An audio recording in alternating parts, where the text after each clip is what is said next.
Recorded books and one-click digital present. Grand Opening. A family business novel by Carl Weber with Eric Peet.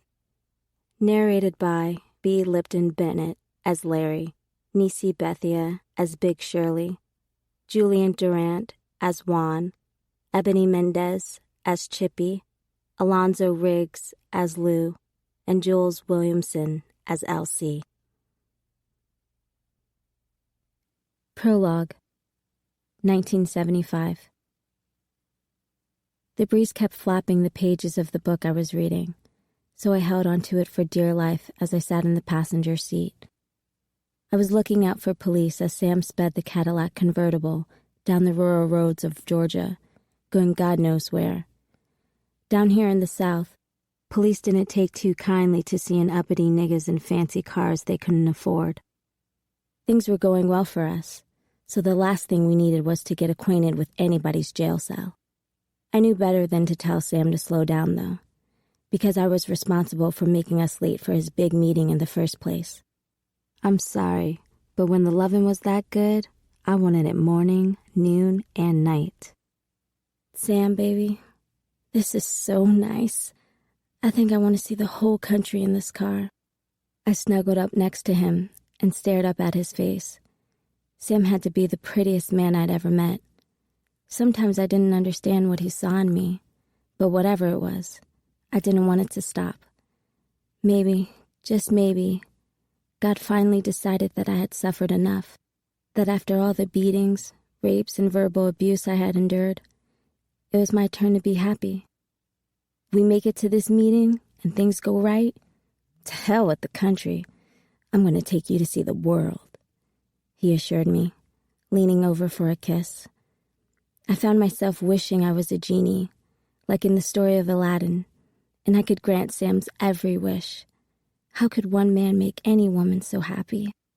Sam and I had met a week ago, outside the Savannah, Georgia bus station, where I was crying and hungry after someone had stolen my pocketbook, along with my bus ticket. I'd run away from a sexually abusive stepfather and an alcoholic and physically abusive mother, so I had absolutely no one in my life who I could count on. I was not sure why Sam took me in that rainy night, feeding me and sharing his hotel room with me, but I was sure he'd saved my life. I was smitten by his good looks and his fancy clothes right away, and I was impressed by what a gentleman he was. Given the way I'd been used and abused in the past, it was an unexpected surprise that he didn't even try anything in the hotel room that night. He took me to the beauty parlor the next day so I could get my hair blown out natural. Then he treated me to lunch and took me over to JCPenney, where he bought me 3 halter tops, some matching hot pants, and my first pair of platform shoes. I put on some sunshades, and when I walked out of that store, I looked so good my own mama wouldn't have recognized me. I wasn't sure where Sam came from, but that night, I took matters into my own hands to make sure he wouldn't go anywhere, and we've been together ever since.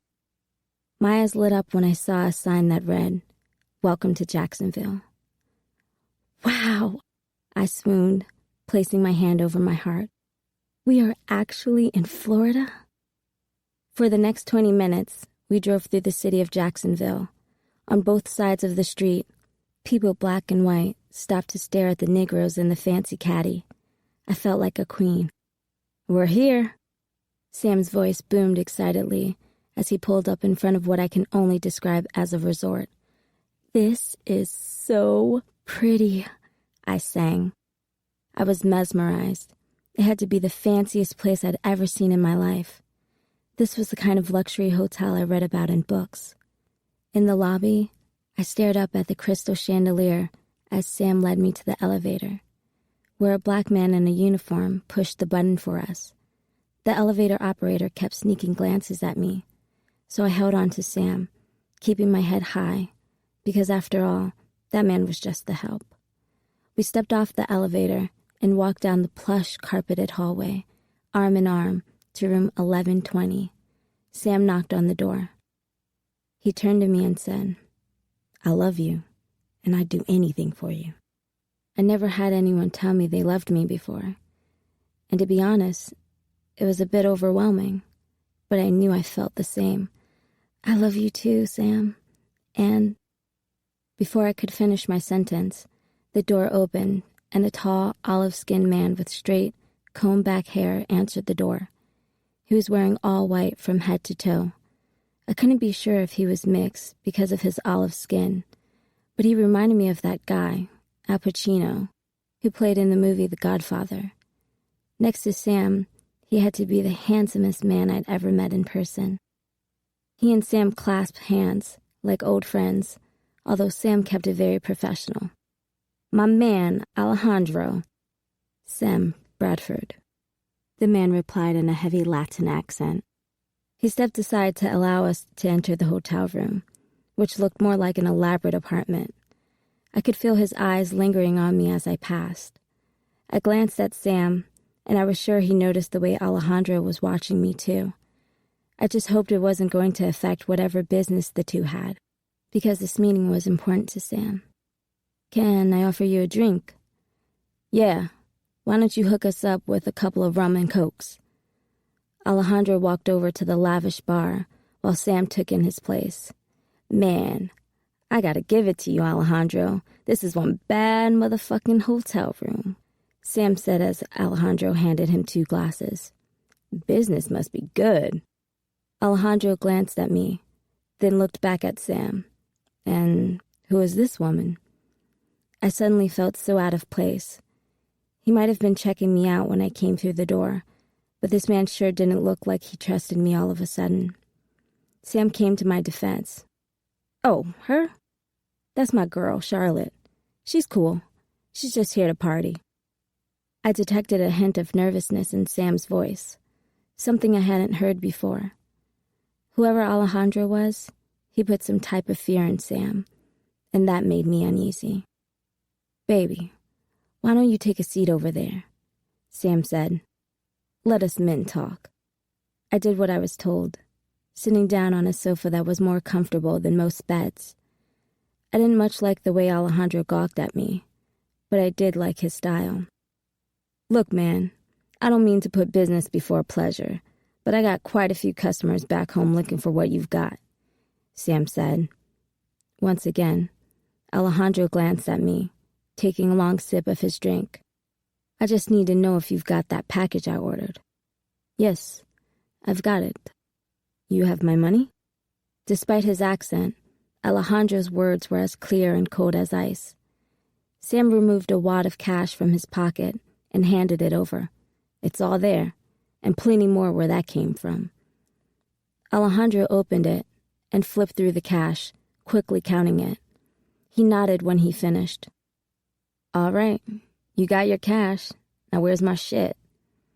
Alejandro handed him a set of car keys. It's in the trunk of the red T-Bird parked outside. He turned his attention to me. So, is she for me? Sam's answer was nothing like what I had expected him to say. She sure is. Young and fresh, just the way you like 'em. Yes, she'll do, Alejandro said in a firm voice. I turned to Sam, feeling tears well up in my eyes. What is this? What is he talking about? Alejandro, my man, do you mind letting me speak to my lady here for a second in private? It'll just take a minute. No, not at all. I'll be in the bedroom. When she's ready, I'll start with a blowjob. I like her lips. The bastard had the nerve to smirk as he got up and walked toward the bedroom. Like me sucking his dick was a foregone conclusion. Visions of my stepfather passed through my mind, and suddenly I felt anger rising in me. How the hell could I have run away from one bad situation, only to find myself here in the presence of another son of a bitch who wanted to use me as his sex toy? What the fuck is he talking about, Sam? I raged as soon as Alejandro left us alone. It's not what he's talking about. It's what you're talking about. I thought you said you loved me, that you'd do anything for me. I do love you, I replied, feeling confused. He shook his head violently. No, you don't. If you love me, you wouldn't be trying to ruin this deal for me. You have to trust me. Trust that I would never do anything to hurt you. I do, but what? I thought you said you wanted to go to Orlando, to Disney World. Well, What that man has in that car outside is going to get us to Orlando tomorrow morning. By this time tomorrow, you could be having lunch with Mickey. But it ain't going to happen if he don't get what he wants." A single tear escaped and rolled down my cheek. I felt trapped. If I didn't do this, I could ruin Sam's business deal. But if I did, I could ruin our budding relationship. "You're not going to want me if I do that," I cried. He wiped away my tears. "I'm going to want you more. Our bodies are just vessels. It's what's in our hearts that count. What man wouldn't want a woman who would do anything to make him happy? I'm in this for the long haul, baby. It's time you made up your mind if you're willing to do the same. So are you going to Disney World tomorrow or back to that bus station in Savannah?" I stared at him for a moment as I considered the situation. I just had the most fantastic week of my life, and it all boiled down to this. I'd done a lot of shitty things on the street after I ran away from home, with a lot of shittier people than the man sitting in the other room now. If I was willing to do those things just to get bus fare, would it be so bad to do it to make Sam happy? I picked up my drink and guzzled it. "Go get your package, baby, 'cause we're going to Disney World." A huge smile spread across Sam's face. I never had a doubt. Lavernius L.C. Chapter 1. 5 weeks later. Kool and the Gang's Jungle Boogie was on the radio and just getting to my favorite part. You know, where the horns first kick in. Too bad one of the speakers in the old tow truck was crackling with static, or else I would have been in seventh heaven. I lifted my ass off the ripped-up pleather seats like they were 100 degrees, only it wasn't the seats that had me moving around like a Mexican jumping bean. It was... "What was that?" my fiancée Donna asked, raising her head from my lap. She nervously peered over the cracked dashboard like a gazelle, looking out for lions. "Nothing." My moaning quickly changed to a whining in less than 3 seconds flat. "I thought I heard something. Is someone coming?" Her head swiveled back and forth on her neck like a bobblehead doll. "Nah, you good. Can't nobody see us way over here," I replied, anxiously trying my best to coax her head back into my lap without being disrespectful. "Now please go on and finish what you were doing. It was just starting to feel good, and we ain't got that much time, baby," I pleaded. I knew I sounded like a desperate little punk, but that's what I was at that moment. Shit, what she was doing felt so good that I would have said or done anything to get her to continue. "Don't you do your business in my mouth, Elsie Duncan," she warned. "I won't. I promise." I flashed her a smile. "I got a tissue for that." I showed her the tissue, then sighed thankfully when she finally lowered her head. I was supposed to drop Donna off at home after we finished studying at the library. Then I was going to come down here to the Trailways and pick up my older brother Lou, who'd been out of town for almost a month. However, once Donna found out I was going to meet Lou, her nosy behind promised that if I let her tag along, she would give me a blowjob, something respectable girls like her rarely did. Sure, I knew Lou was going to be sore when he saw her, but the thought of her warm lips wrapped around my Johnson for the first time wasn't something I could pass up, so I just resigned myself to the fact that I would have to deal with my brother's attitude.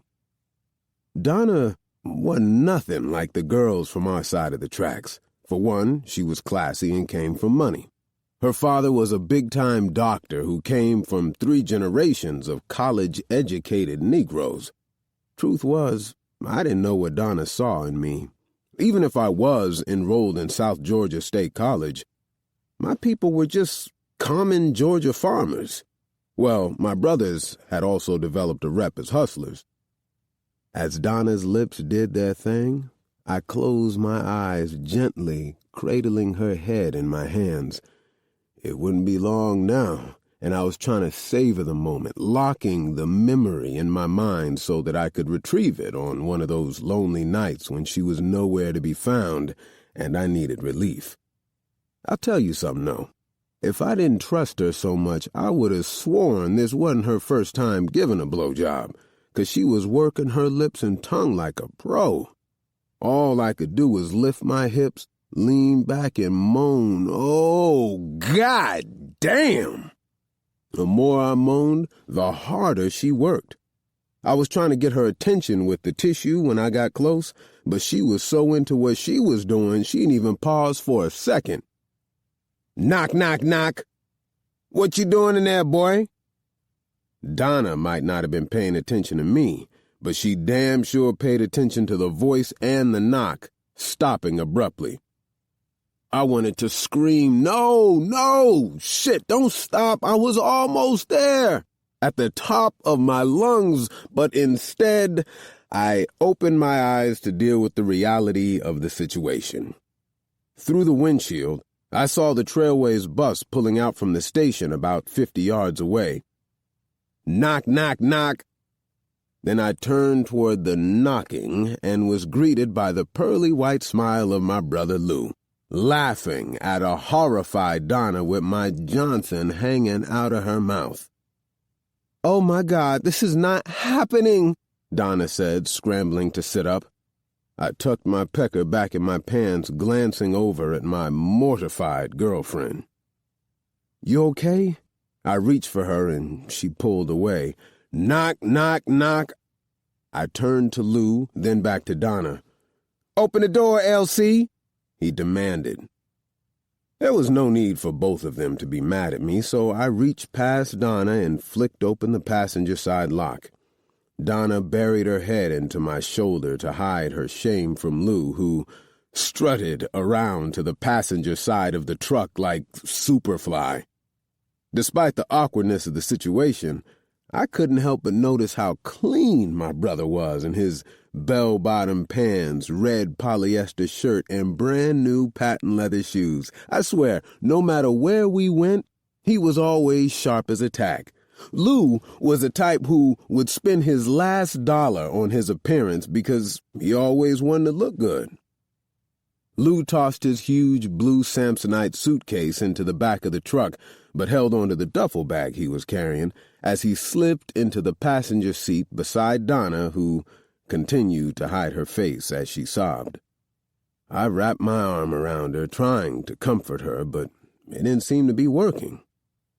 "What's wrong with her? It's not like I ain't ever seen somebody get their dick sucked before." He let out a raucous laugh. Donna squealed and tried to move her body as far away from him as possible in the confined space of the truck. I turned to my brother, giving him the stink eye. "Lou, leave it alone, okay?" All right. Shit, I didn't know she was so sensitive. Any other time, you can't get her high sedity ass to shut the fuck up." "Lou!" "Aight. Drop me off over at Oak Park. I got some business with Sam needs to be taken care of." When Lou said business, he really meant trouble, 'cause trouble was the only thing he was gonna find on Oak Street, but that was none of my business. All I wanted to do now was drop him off, calm Donna down so she could finish what she started, and get the tow truck back to my boss. "Okay, so how was New York?" I pulled the truck out of the lot. Despite her embarrassment, I could feel Donna's nosy self turn her ear to hear. Half the reason she wanted to come with me was to hear about Lou's trip to New York. We'd been talking about going to New York for almost a year. "What'd you do?" "Man, LC, NYC is bad. First thing I did was go down to Delancey Street and pick me up some threads. I got me some of those gabardine suits and polyester shirts and got you and the boys a couple of them authentic African dashikis you was asking about." I smiled. "Thanks, Lou." "So, after Delancey, I hit up Sylvia's Soul Food restaurant in Harlem, and you not gonna believe this, but I ran into James Brown when he came up to the spot. He said I was the second baddest dresser in there. No fucking joke. And you know me, LC, your big brother was big time in it. Lou sparked up a Pall Mall cigarette. Then I took in a movie in Times Square with a couple of sweet things who saw me hanging with the godfather of soul, and I betted them both. I tell you, man, there's just so much opportunity up there in New York for black folk. Not like here. Got me ready to move up there. He took a drag off his cigarette. Man, I ain't never had so much fun in my life. I even hooked up with this Italian cat who put me on to a quick $5,000 job. 5 big ones. Italian ain't nothing but another name for white, Lou. And you know what Daddy told us about them white cats. You can't trust them. Man, I ain't never met a white boy like this cat Sal Dash before, and neither had Dad, 'cause this was the blackest cracker I ever met. I mean, this was one cool motherfucker, and he got a brother paid. He pulled out a knot of cash. You got that from working with him? I was surprised because all the white boys I'd ever met were either racist rednecks or straight-up white trash. Then again, except for going down to Jacksonville 2 or 3 times, I never left the state of Georgia. Sure did. That's the coolest white boy I ever met, and he introduced me to some of the finest women I ever seen. Oh, and check this out. This dude loves him some sisters, and he ain't afraid to show them off in public. I could feel Donna stirring. Like me, she was probably wondering if she'd heard Lou correctly. What do you mean he loves him some sisters? He's into black women? I asked. The only white men around here who would admit that they like black women were not the types you wanted your daughter around. Lou chuckled. Is he? That white boy loves big asses and nappy-headed pussy more than I do. He got a black girlfriend in every borough in New York City, including this place they call Long Island. And he treats them like queens. That made Donna lift her head. She stared at Lou until she realized what she was doing and buried her face back in my shoulder. Get out of here. Little brother, I'm telling you, you got to come up north with me next time. He glanced over at Donna. It'll make you see this backwoods place for what it really is and what it really has to offer in a totally different light. Just let me know so I can get off work. I always wanted to see New York, I replied. Not without me, you're not. Donna chimed in without lifting her head. She was not about to let me go to New York or anywhere else outside of Ware County without her if she had anything to do with it, especially if it had to do with my catting brother. I'm not letting you go to New York without me, not with this man. We'll talk about this later, I said, wishing like hell she wasn't in the truck at that moment. You can talk until you're blue in the face, but you're not going anywhere without me. Lou let loose a bellowing laugh. Man, his skirt got you henpecked like a motherfucker. Maybe you should switch seats so you can suck her dick. His words hurt my pride so much that I shouted, "Fuck you, Lou," and gave him the finger as I turned down Oak Street. Lou just laughed at me. I pulled in front of Big Sam's, which was situated right in the middle of a 2-block strip of stores. Most people consider this area the seediest part of my hometown in Waycross, Georgia. I was sure Donna's father would have killed me if he knew I ever brought his daughter to this part of town, let alone to the doorstep of Big Sam's. Can we go in and have a drink, Elsie, please? Donna asked with pleading eyes. I always wanted to see the inside of this place. I glanced over at Lou, who shook his head. No, this ain't no place for you, I said. Why? Lou goes in there and so do you. Why can't I go in there? Big Sam's wasn't your ordinary bar or club. Sure, they served liquor, mostly watered down if you ask me. But it was the other vices, like the gambling room in the back and the readily available supply of drugs and whores that made Big Sam's special. Because the only women in there are whores, and despite all the fucked up things you might be, you ain't no whore. Lou spat as he stepped out of the truck, leaving Donna dumbfounded. I got out and walked around to say goodbye to my brother. He left the Samsonite behind, but he was holding the duffel bag. I could only imagine what was in it. Thanks, big bro, I said. I didn't do it for you. I did it because I didn't want to hear her daddy finding out and having his politician friends shut Sam's place down. That's where I make my money. Well, thanks anyway. He grinned, slapping me 5 before he handed me a set of keys. Bring my deuce and a quarter over here when you get off work, and we'll talk about New York. He reached into his pocket and pulled out the knot of cash he'd shown me earlier. Peeling off 2 20s, he handed them to me. Here, take that little uppity broad of yours out to eat. Some shrimps and fries should help her forget I saw your dick in her mouth. He chuckled. Oh, and when you come back, bring Levi with you. I raised an eyebrow. You sure about that? Yeah, I'm sure. I'm home now. Can't keep him locked up forever, know what I mean? Besides, Larry's supposed to meet us over here around 10. Time to remind folks who the fuck we are. Larry. Chapter 2. I sat in my '73 Plymouth Duster, peering over my sunglasses as Quincy Wilson slopped his fat ass in the back door of the Oak Plaza Lounge, a half-ass bar in the sharecropping town of Blackshear, Georgia, about 5 miles outside of Waycross. The Oak Plaza Lounge didn't have much going for it, except on Friday night when a few local high rollers crowded around a table in the back room to talk shit and play tonk. Wasn't nobody going to get rich playing in the game, but there was usually $500 or $600 on the table, which might as well have been $1 million to those poor folks.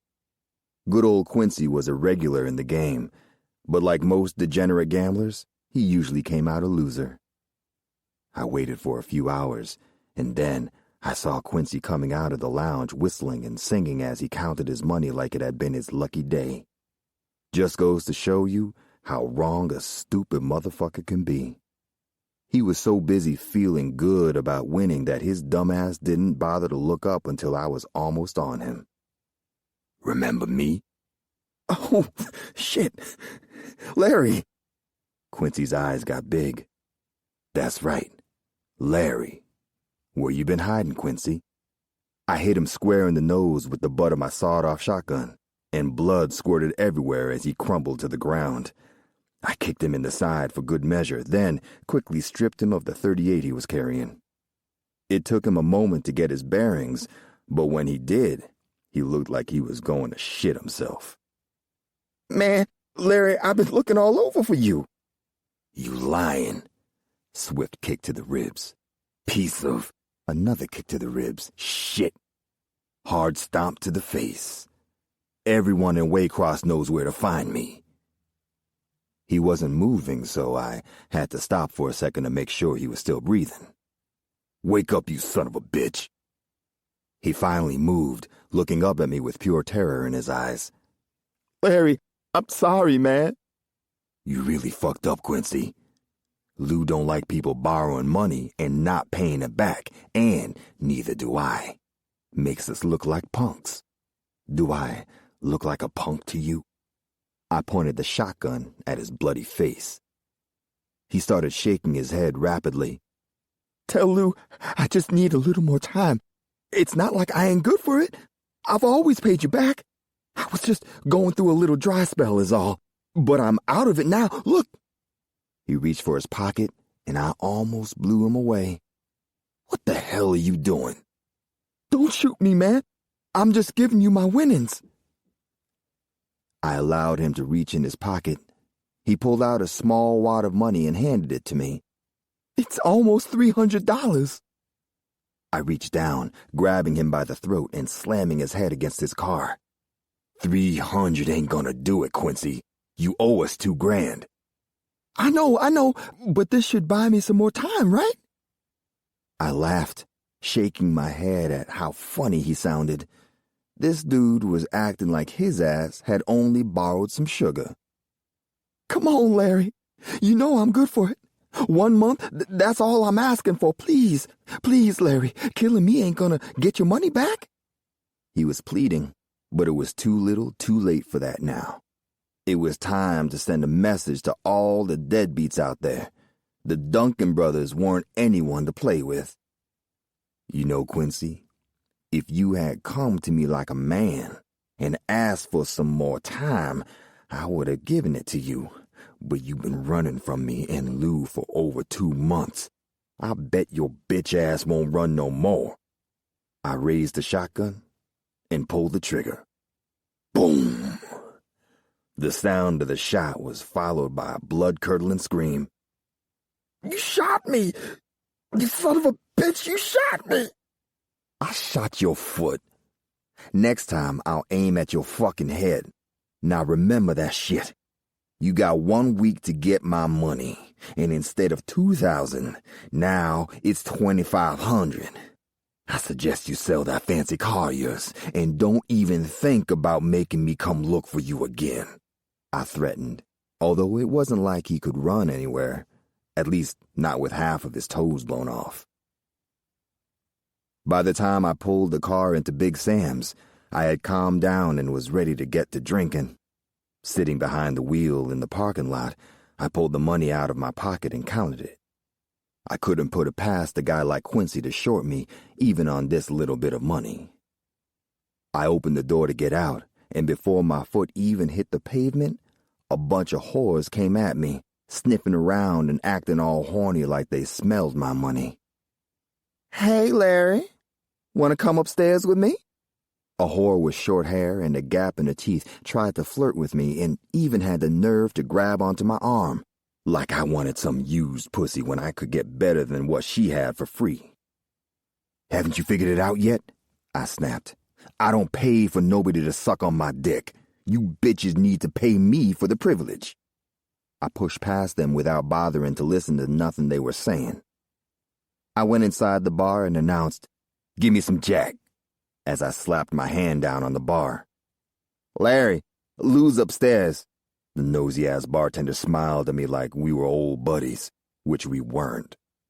Did I say I was looking for my brother? Shit. He's a grown man, and if he wants to spend his time fucking cheap-ass tramps, then that's up to him. I came in here for a drink. He turned and took the bottle of Jack off the shelf, set it on the counter, then picked up a glass and filled it with ice. Every move he made seemed to be in slow motion, which just riled me up even more. This guy always took so long to do something so easy. "Here's your drink," he said, setting a finger of bourbon, probably watered down, and a whole lot of ice in front of me. I reached in my pocket and tossed a bunch of bills next to the pitiful excuse for a drink. "Nah," I snorted. "Bring me the whole goddamn bottle over here." I slammed my fist down on the bar and dared him to disobey me. Chippy. Chapter 3. 6 of us girls, led by Big Shirley, had sneaked out to the side of the building to smoke some reefer. After patiently waiting my turn, I finally got the joint from Lil Mama just as an old, beat-up tow truck pulled up in front. Despite the fact that it looked and sounded like it was on its last leg, all 5 girls started grinning, like they had hit the number when this tall, brown-skinned brother stepped out of the passenger side. He wasn't all that, if you ask me, but they were swooning like he was Fred Williamson or something. "He's back, Big Shirley. Oh my God, Lou's back," one of the starstruck women mumbled, clutching her hands like a schoolgirl who'd just been asked to prom. I can see that," Shirley grinned, "and he's handsome as ever." Shirley headed toward the man with a purpose, her oversized ass swaying like 2 huge watermelons under her skimpy dress. She was followed giddily by 3 of the other girls. Only Lil Mama's pothead ass remained with me, but her eyes never left the man. She reached for the joint and took a long pull. "Who's that?" I asked. Who? Him? She replied in her heavy country accent. Girl, that right there is sweet Lou Duncan. He's what we call a hoe's best friend. She was grinning like something real good had slipped down her skirt. A hoe's best friend? I laughed, rolling my eyes skeptically. And here I am thinking it was money. Not when Lou's around, Lil Mama replied. Lou's special. He's the type of man that could take a girl away from a place like this. I glanced over at Lou, watching the girls openly fawn over him. He's dressed nice, I'll give him that. But he must be one hell of a trick to have Big Shirley acting like that. Lil Mama passed me the joint, then bent down to wipe the dirt from her shoe. She was so short that she didn't have far to go to reach it. Funny thing is, she wasn't actually called Lil Mama because of her 4'7" stature, but because she had 6 kids by the time she was 20. He ain't just some trick, baby girl. Don't you ever get that mixed up, you hear me? He and his brothers are about as tough as they come in these parts. He's nobody to be fucked with. Shit, truth be told, they're the only ones Sam has any respect for in this town. Oh, I see. So he's a pimp like Big Sam? No wonder he's dressed so fancy. No, he ain't no pimp. Lou's just sweet, a real gentleman. Unless you piss him off. Oh, and he's got the biggest dick on the planet and knows how to use it. She headed toward Lou and the other girls, waving her hand.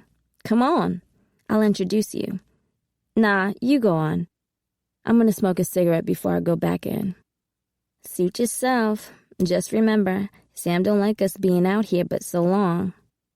I took one last hit of the reefer, putting out what was left of the joint on the side of the building before searching my bag for my Newports. I lit a cigarette as I watched Big Shirley and Kiki, a tall, jet-black beauty with a dynamite shape, escort Lou into the building. The other girls, including Lil Mama, were trailing close behind, chattering excitedly. With the girls inside, I made my way to the front porch, leaning against the pole that held up the awning. As I stared up at the stars, I started daydreaming of being anywhere but Waycross, Georgia. I still couldn't believe I had ended up here, turning tricks for Sam. When I slept with Alejandro for him, I had thought it was a one-time thing. The next day, Sam took me to Disney World and treated me like a queen. I swear I had never felt so special in my life. My night with Alejandro felt like nothing more than a bad dream, until the end of the day at Disney, when Sam admitted to me that he was broke. He also told me that there were some very bad men after him, who would kill him if he didn't pay the money he owed them. Before I knew it, I had let him convince me that if we wanted to be together, I had no choice but to help him out by selling my body. He also promised that once his debts were paid, we would leave that life behind and see the world together. I had visions of us traveling, with every day feeling as special as our day at Disney World had. The hope of that future was what kept me going when he brought me back to Waycross and introduced me to the rest of his girls. By the time I figured out he was a pimp, I was already deeply in love with Sam. Part of me wanted to start walking and never look back, but the truth was that Sam was all I had. So I would just have to be satisfied with these stars, this cigarette, and my high, until Sam said we could get out of this life. Bitch, did I say you could come out here and sit on your ass? Big Sam scared the shit out of me as he stuck his head out the door and yelled at me. I wasn't surprised, though. I'd already made my quota for the night, but Big Sam wasn't one to let his girls spend idle time at his establishment. I hadn't really expected my smoke break to last very long. How many times I gotta tell you time is money? Now get your yellow ass in here. These dicks ain't gonna suck themselves. Coming, baby. I never liked to displease Sam, so I quickly gathered my Newports and my lighter and scurried back inside. By the time I entered the club, however, Sam had already forgotten about me. He'd probably retired to his smoke-filled private office at the back end of the club. Move, bitch, this heifer Sandra said, knowing she could have gone around me with her John. about half her size. The man looked like he was stone cold in love before he had even gone for a test ride. "I'll move when I damn well please," I growled at her. She ignored me with a smack of her lips and a switch of her ample hips as they disappeared behind the beaded curtain. Meanwhile, I saw Lou sitting at a table with about 10 of the girls surrounding him like he was a rock star.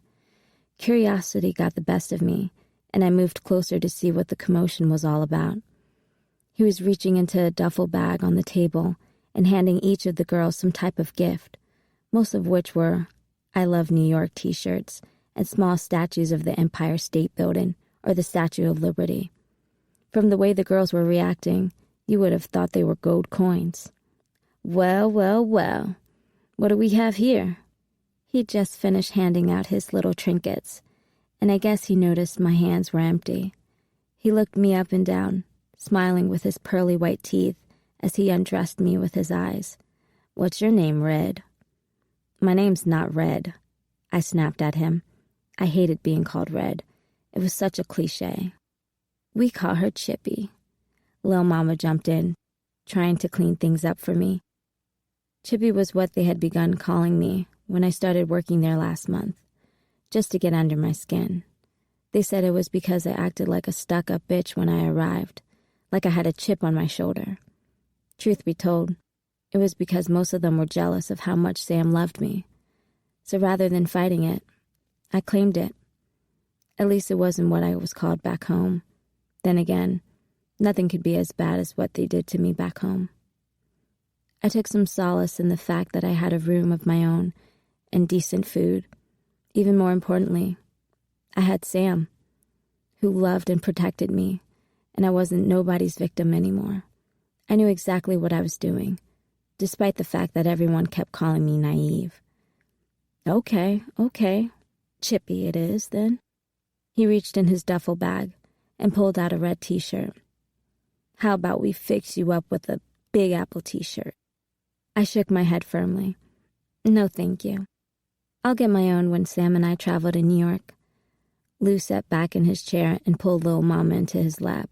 "Oh, well, excuse me." Lil Mama wrapped one arm around his neck while she massaged the growing imprint in his pants. Lou laughed at me, and so did all the other girls. "Sam's taking you to New York, huh?" I lifted my head proudly. Sam's taking me to a lot of places. Paris, London, New York, Vegas. We're going to travel the world. "Shit, you ain't been past Main Street since you got here, so you might as well take that fantasy shit somewhere else," Big Shirley teased. "Your ass ain't going nowhere but on your back like the rest of us hoes." I liked Big Shirley, but she was starting to piss me off. "Don't tell me what I'm going to do, Shirley. I was on my way to Vegas when my purse got stole with my ticket in it. And as soon as I get enough money, me and Sam are getting the hell out of this one-horse town." "You and Sam?" Big Shirley let out a big, infectious laugh, and soon it seemed like everyone in the group was laughing at me, including Lou. "Bitch, you got to be the dumbest hoe I've ever met. You've been here over a month, and you still drinking Sam's Kool-Aid. Let me pull your coat to something. You might be Big Sam's lil' queen right now, but we all been there at one point or the other. You ain't nothing but the flavor of the month, baby girl, and trust me, next month there will be a new flavor, and you'll be just like the rest of us hoes." LC, Chapter 4. After pleading with Donna to finish what we'd started in the Trailways parking lot, I was eventually sent home with blue balls. It turned out that, in her eyes, Lou's untimely interruption was just God's way of reminding her that she wasn't that type of girl. I didn't care what she had to say. It sure felt like she was that type of girl when she had her lips wrapped around my dick, although I wasn't about to tell her that. Frustrated and uncomfortable, I dropped off my boss's tow truck, then headed home to take a cold shower. After my shower, I made my way back to Big Sam's with Levi to drop off my brother's car. I might even stay for a while, I decided. Hell, I'd earned a good time after what Donna had just put me through. You know what they say about time heals old wounds? Well, it must be true, because by the time I found a parking space on Oak Street, which was packed because of the Friday night crowd, I'd almost forgotten about my sexual frustration with Donna. It may have also had something to do with the fact that I'd completely fallen in love with my brother's car. I'd always been a car nut, but Lou's Buick Electra 225 was like nothing I'd ever driven before. It was like a caddy and a sports car all rolled into one.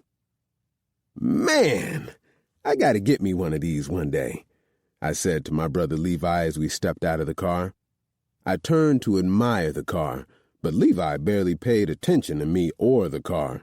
His mind was on one thing. "Where's Lou?" Levi stuttered. I looked up at my Hulk-like brother who at 6'8" towered over my meager 6-foot frame. Levi was so big, he barely fit through most doorways without turning sideways. Despite his size, my brother was really nothing more than a big teddy bear who spent most of his time at the house tending to his animals. The only time you had to worry about him was when he thought you might do some harm to one of our family members. Yep, old Levi had a good soul, but to be quite frank, he was what some people called slow. We're going to see him at Big Sam's. The door of the club opened and the sound of music and laughter poured out into the parking lot, putting a smile on Levi's face. He and Sam were real close, and as he eloquently put it, I like Big Sam's. As Levi and I went into Big Sam's, I swear it was like a scene from a movie when the record stops playing. The entire place became silent as everyone watched us, or at least Levi, enter. It wasn't every day you see someone his size. Look at all the pussy, Elsie, Levi said excitedly, his eyes wandering from one scantily clad woman to the next. You think I'm gonna get some pussy tonight? Levi might not have been the brightest bulb in the box, but he was all man, and he loved him some women ever since Lou had paid Mimi Knots to give him some on his 16th birthday. Yeah, big man, I'm sure you're gonna get some tonight. You know Lou wouldn't have made me bring you all the way here if he wasn't gonna get you some. LC, Levi.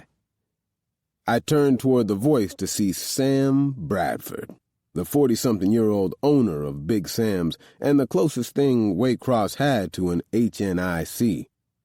Big Sam was one of those tall, light-skinned, pretty boys with green eyes that black women always seem to fawn over.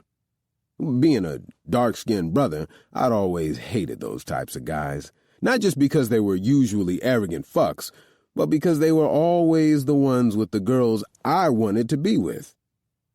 What's happening, Sam? Despite my personal dislike for the man, I offered my hand in politeness. He slapped me 5. Nothing much, he said, patting the sides of his head like I actually gave a shit about his 5-inch fro. You know how it goes, baby. Another day, another dollar, making these bitches work so I can get rich. I heard that. You seen my brother? Which one? Well, Lou's upstairs trying to put 2 of my best hoes out of commission, and Larry's over there nursing a bottle. He gestured toward a table in the corner where my older brother Larry was sitting, alone.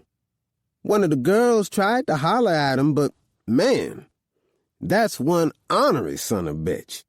What's his problem anyway? He hate the world or just pussy? I like pussy, Levi stuttered, causing Sam and I to laugh. We know you do, big man, I said to my brother, then turned to answer Sam. Nah, that's just Larry. I don't think my mama hugged him enough as a child, I replied half-heartedly. You know, that makes sense. Lou always said you were the smart one, Sam chuckled, waving over a half-naked cocktail waitress. Look, what you cats drinking? The first one's on me. I'll take a rum and coke, I said. I'll take a Shirley to Temple, but I'm not really thirsty, Levi sputtered, shaking his head. I just want some pussy. Let me talk to Lou and see what I could do, big man, Sam replied. He walked away, and I followed him with my eyes as he whispered in the ear of a cute, light-skinned woman. She glanced over at us, then climbed the stairs. Meanwhile, Levi and I headed toward Larry's table. Well, if it isn't my two younger brothers, the college boy and the simpleton. Larry picked up the half-empty bottle of liquor and put it to his lips. I heard the Playboy's back in town. Where is he? Wait, let me guess. He's upstairs fucking one of Sam's two-bit whores. Lou, Chapter 5. Oh, Lou, that's right, honey. Fuck me with that big old dick. Little Mama shouted loud enough for everyone downstairs in Big Sam's to hear. Not that I could blame her. I was fucking her real good, while Big Shirley lay next to us, rubbing a piece of ice on her sore pussy from the beating I just put on it. It didn't matter how big her ass was. Shirley's tight-ass pussy wasn't meant for what I was packing. No matter how hard she tried, she always needed a ton of lube. Now, Little Mama was a different story. She had so many babies, her stretched-out twat was perfect for my baseball bat-sized cock. I heard her knock at the door. I didn't miss a stroke as I continued to pump Little Mama, but I did lock eyes with Big Shirley. "Who the fuck is that?" I asked. She shrugged. "I don't know." "Well, go find out. Can't you see I'm fucking?" I turned my attention back to the velvety wet goodness of Little Mama. "Oh, shit! I'm about to come!" Little Mama moaned, shaking her ass like a vibrator. I slammed my hips against her to go deeper as I felt myself ready to explode. "Ugh!" I growled, damn near lifting Little Mama off the bed with my last orgasmic thrust. It took me a minute to regain my composure, but when I slid my semi-hard dick out of Little Mama, I was face to face with Sam's newest whore, the girl they called Chippy. Her red ass sure was fine, standing there gawking at my pride and joy. "Like what you see?" "I told you that shit was big," Little Mama said with a laugh. Yes, you did." Chippy nodded, her eyes still glued to my dick. "Damn." "So?" I snapped, breaking her trance. "You come here to join us, or you here for some other reason?" "Oh, yeah," she muttered, finally looking up at my face. "Big Sam said to tell you he's in his office and that your brothers are here and one of them is running up a tab." "That's probably Larry's drunk ass," Big Shirley added. I shot her a look of displeasure. I hated when anyone talked about my brothers, although she was probably right. Neither Levi nor LC were big drinkers, but Larry was a drunk. "Tell Sam I'll be right down." Chippy nodded her head and then she was out the door, giving me a glimpse of her fine figure and very shapely ass. "Hey, Red," I yelled after her. "Maybe I'll bring you back up here after I handle my business with Sam." She stopped, turned, thought about it for a second while she stared at my Johnson, then shook her head. "No, thanks. I'm woman enough to know when I'm outmatched. That thing you packing isn't even human. I know horses who'd be jealous of a dick like that." I laughed, nodding my head. Shit, I had to respect her, but I couldn't lie and say I didn't want her. There was something about her that made her different from the rest of the girls. "Aight, but if you ever get the urge to test out Space Mountain," I grabbed my Johnson, pointing him at her. "We're always here." 10 minutes later, I had cleaned myself up and dismissed Little Mama and Big Shirley. I walked up to the table my brothers were sitting at. "Lou," Levi shouted excitedly as I walked over to him. I placed my arm around his massive shoulder and pointed to the women. "There's a lot of pussy running around here. Which one you want?" I asked my younger brother, who looked like he was gonna bust a gut. That one.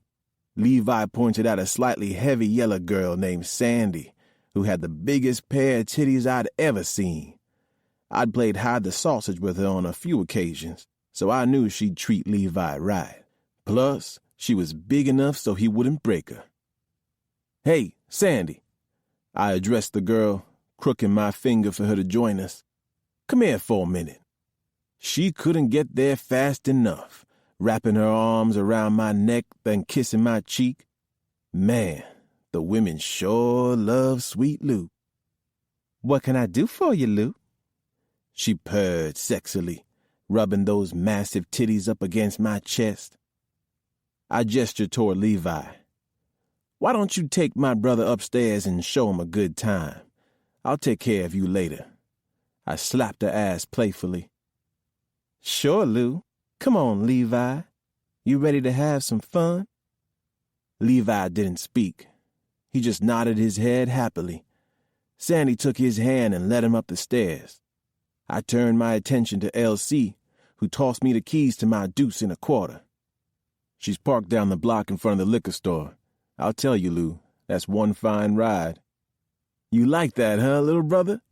Well, next time I go out of town, I'll leave you the keys. LC smiled like a little boy. I think he loved cars more than Levi loved pussy.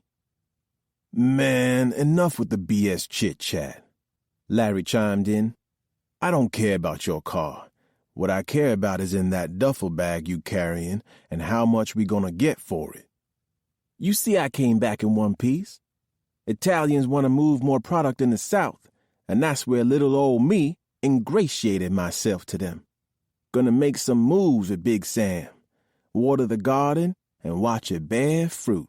Pretty soon, we'll have a fruit stand. I don't trust Big Sam, LC coolly admitted. He normally kept his opinions to himself, but as he aged, he was becoming more vocal. The boy had a good head on his shoulders, and to be honest, a lot of that shit he was bringing home from school made sense. That's because you're smart. Larry chimed in with a chuckle. Most folks in this world are dumb as fuck. Sam makes a living off them. I got this, lil' bro. I understand not how the world should work, but how it does. And I wouldn't know about that, right? LC came back at me. You got time, boy. And as long as I'm around, I'll make sure you don't make my mistakes. Come on, let me show you how it's done. I gestured for them to follow me, praying Larry's rebellious ass wouldn't balk, because there was serious business to attend to, and we Duncans needed to at least pretend to be on the same wavelength. Thankfully, by the time I knocked on Sam's door, Larry was standing next to me. I handed him the duffel bag. Larry. Chapter 6. We walked into the office, taking seats in front of Sam's fake-ass mahogany desk. Half the shit on it was thrown to one side, which told me he'd just finished screwing the yellow whore standing next to him. She was trying to adjust her clothes, and she didn't look very happy about the interruption. Personally, I didn't give a fuck. I had hated whores ever since I had one give me the clap in Nam. Go on and make old Sam some money, baby, while I talk to these gentlemen. He squeezed her ass playfully. We'll finish this up later on tonight. Oh, and tell the twins to come in here, will you? She kissed him on the lips before making a quick retreat from the room. Sam then turned his attention to us, catching Lou slobbering over the whore like he was about to slap money down to fuck the bitch. What's Red's story? She's got a little more sass than these other girls, Lou said. Same as the rest. Found her at the trailways up in Savannah. Bitch came down from North Kakalaki, where her daddy was fucking her and her mama was beating her ass so bad she ran away. He chuckled while faking to shed a tear. Anyway, the bitch was talking about killing herself when I scooped her up. I wined and dined her for a few days, made her feel like a human being again, then turned her out. She's taken to this shit like a pro. She any good? Lou's horny ass asked. I'm thinking about taking her for a test drive. Best dick sucker I got, and she's hopelessly romantic. Big Sam laughed, brushing the lint off his suede coat. She actually thinks we're going to get married soon as I pay off my debts to my connect. She works so hard. I had to check under her skirt and see if she had an assembly line attached to the pussy. We all got a good laugh on that, except for LC, who just sat there taking it all in. He always was the most serious of my brothers. Really though, Sam continued, she brings in twice what the other girls do. That's because she's in love and has a true purpose. I saw the way she looked at you, Sam. A woman like her will do anything for you, but when she finds out you've been playing her, I wouldn't want to be you. If I were you, I'd tread lightly. LC spoke up. Why the fuck he did that, I don't know, but it sure as hell made me laugh. Sam sure didn't find that shit funny, though.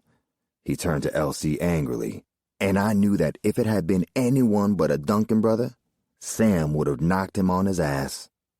Boy, I've been turning bitches out since I was 13 years old. My first hoe was my own damn sister, and don't nobody love you like family. So don't tell me about love or pimping, 'cause I was making bitches fall in love when you was sucking on your mama's tit. Sam turned to Lou. Man, where'd you get this nigga from? Does he know who the fuck I am? Or should I turn out that little doctor's bitch he's halfway fucking to prove it? I thought you said he was smart. I glanced at Lou, who lowered his head, probably wondering why the fuck he'd invited our little brother to this meeting in the first place. Now, Sam, take it easy. The boy's only giving you his opinion. Everyone knows your track record with women, Lou said, trying to massage Sam's inflated ego. If you asked me, he sounded like a little bitch. I wasn't the one to play these type of games, trying to make people feel comfortable with me. Hell, I liked when people were scared of me or on edge. It gave me an advantage when I decided to slit their fucking throats. Yeah, well, he'll know it for sure when I turn out that little bitch of his, Sam snapped back. Then he'll be paying me to fuck her ass. I knew Sam had taken it too far, but before I could even react, LC was rising from his seat. I'll find your ass anywhere near my Lou cut him off just as he was about to get started. Meanwhile, I was watching Sam to make sure he didn't go for that little .38 he always carried. If he did, it was going to be the last thing he ever went for. Elsie, why don't you go check on Levi? Lou made it sound like a suggestion, but the way he was pushing Elsie to the door, he was actually making a command. That was one thing I could say for the kid. He had a temper, but he was cool under pressure. So, now that we got rid of the twerp, maybe we can get down to business, Sam's voice mocked as Lou returned to his seat. Two of Sam's thugs, who we called Twin 1 and Twin 2, because one had one gold tooth and the other had two, entered the room and stood behind their boss. I wouldn't taunt my little brother like that, Sam. He's still a Duncan, and unlike Levi, he's got a mind of his own. I can't control him. Lou chuckled, taking out one of those cheap-ass cigars he liked so much. Truth was, Lou was right about LC. He may have been the youngest and the mildest-mannered of us Duncans, but he had a memory like an elephant and a subdued temper that could explode at any minute if provoked. I didn't particularly like the way Sam was talking about LC, and Lou didn't have a clue, which meant I was going to have to make it my business to keep my little brother and Big Sam away from each other. Please, Lou, I was just fucking with the little twerp. I ain't worried about him. He's your problem. Best you don't make him mine. Now, you ready to get down to business? Sam rubbed his big, meaty hands together in anticipation of some good shit coming his way. What you got for me? Lou motioned for me to hand over the black duffel bag I'd carried into the room, so I placed it on the desk. Sam stared at the bag, his lips slowly spreading into a smile as he unzipped it. He reached in and pulled out a brick of marijuana. Raising the brick up to his nose, he inhaled real hard. His eyes became wide, and then his grin spread into a huge smile. "So?" Lou asked, wanting to know what he thought. "If it's as good as it smells, we're in business. I got a new connect up in New York with the best reefer in the city, and plenty of it to keep you in business. Wait till you get a real taste." "Well, ain't that a coincidence? 'Cause while you were gone, I got me a new connect for that good Colombian cocaine," Sam bragged, taking another whiff of the merchandise.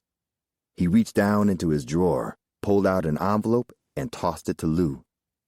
Lou thumbed through the contents. "This seems a little light. I think you're mistaken about our agreement." Lou had a hardness to his voice that put me on alert. "No, I understand exactly what we agreed upon. I just figured I'd change things up a little." Sam looked at my brother like he was his bitch. Made me want to slap off the little bit of black he had, but I knew Lou would get mad if I did that, so I held my ground. "Sam, you know I don't like games. I want my money just like we agreed."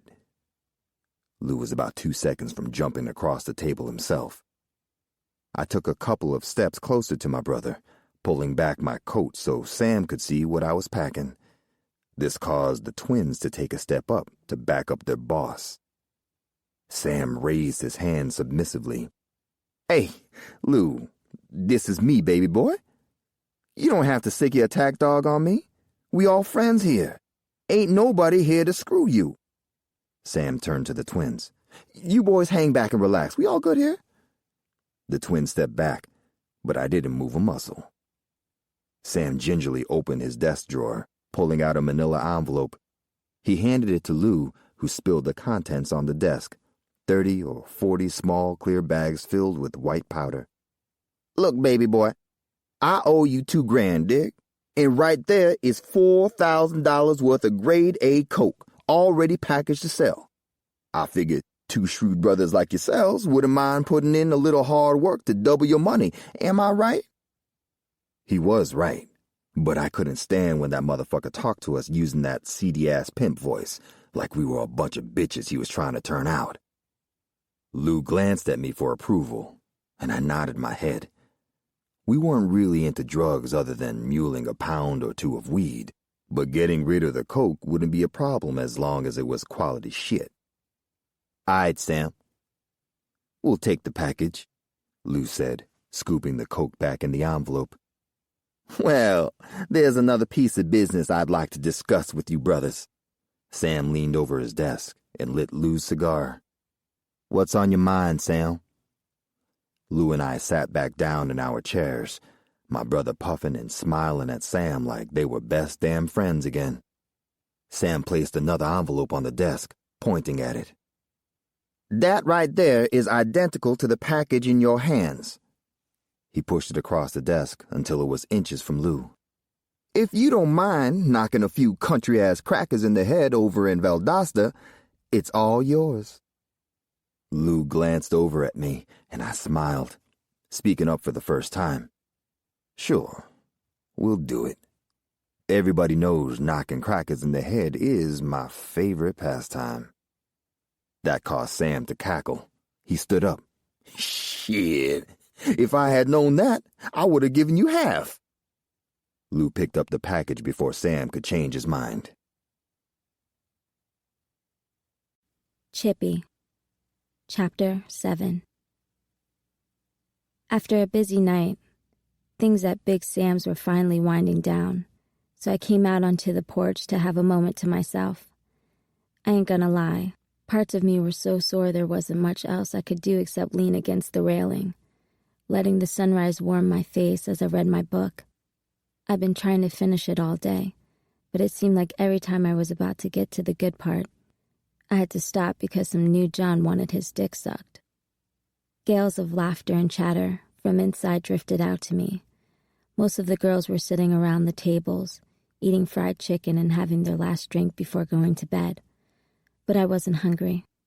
I'd much rather lose myself within the pages of Sidney Sheldon, with hopes that Sam would keep his promise and call me to his bed when he turned in for the night. I heard the door behind me open, then slam shut, but I didn't pay any attention to who came out until I heard a man's voice. "Is that a good book?" "Yeah," I replied, turning to see two men headed toward the street. I'd seen both of them in Sam's office with Lou earlier, but kept my distance. No way did I want Lou or that baseball bat he was packing anywhere near me. Sidney Sheldon is my favorite. I'm a little more partial to Robert Ludlum, but I've read a few of his books. The one who had spoken was close to my age, but I'd never seen him before today. I wasn't really attracted to dark-skinned men, but he had this regal look about him that reminded me of Richard Roundtree in Shaft. I'd seen the other man before. He was much lighter, although clearly related to the Roundtree look-alike. I didn't like the weird way the lighter one looked at me, and I damn sure didn't like that creepy-ass laugh of his that seemed to come out of nowhere. I gave him a wide berth until I realized what the fuck he was laughing at. "This whore ain't read that book, Elsie," the man slurred, stepping toward me and reaching for my book. "Not unless it's got pictures." "Yes, I did," I protested, taking a step toward him so that we were face to face. I hated when people lied about me or underestimated me. It was half the reason they called me Chippy, because I would not back down in a situation like that. "What? You ain't never seen a whore read a book before?" "I ain't never seen a whore do anything other than lie on her back and occasionally get on her knees." "Give me that shit." He snatched my book from my hand. I reached for the straight razor Sam had given me in case one of the Johns got out of hand. I was about to slice his ass up. Lucky for him, the Roundtree look-alike stepped in between us, grabbing the book from him. "Cut it out, Larry. She ain't do nothing to you." He grabbed the man by the shoulders.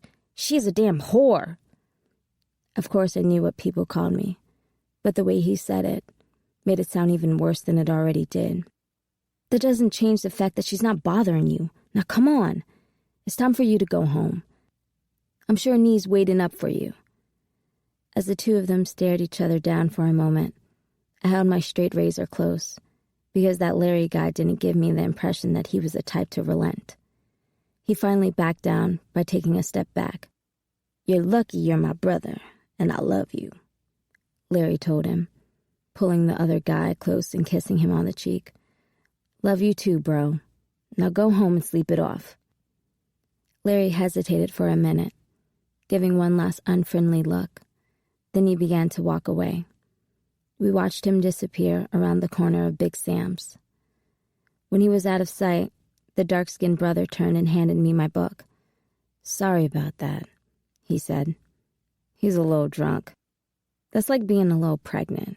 He's lucky I didn't cut his ass." I showed him my straight razor, letting him know I wasn't playing. He glanced at my razor, then shook his head. "No, you're lucky you didn't cut him," he replied, with a seriousness to his tone that made me take notice. "If you had cut him with that, you'd be dead right now." I stared back at him defiantly. "I'm not some pushover." "I'm not saying you are, but my brother's a killer. He spent 5 years in Vietnam as an Army Ranger. They taught him to kill people." He sounded very calm and nonchalant, but I could tell by his eyes that he meant what he was saying. It never left him when he came home. It's who he is. He's a killer and he can't get rid of it. So he would have had no problem going through me to kill you. Believe that. Faced with the thought that I had come close to being killed, I reached into my pocket to pull out a cigarette for my nerves.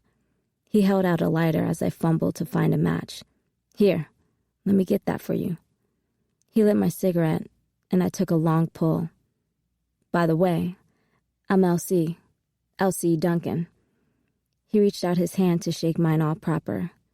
I wasn't used to that, at least not around Waycross. "They call me Chippy."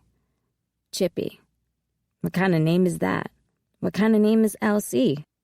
"It's short for Lavernius Charles, and before you go asking what kind of name is Lavernius, I have no clue. It was my great-grandfather's name, and he was a slave."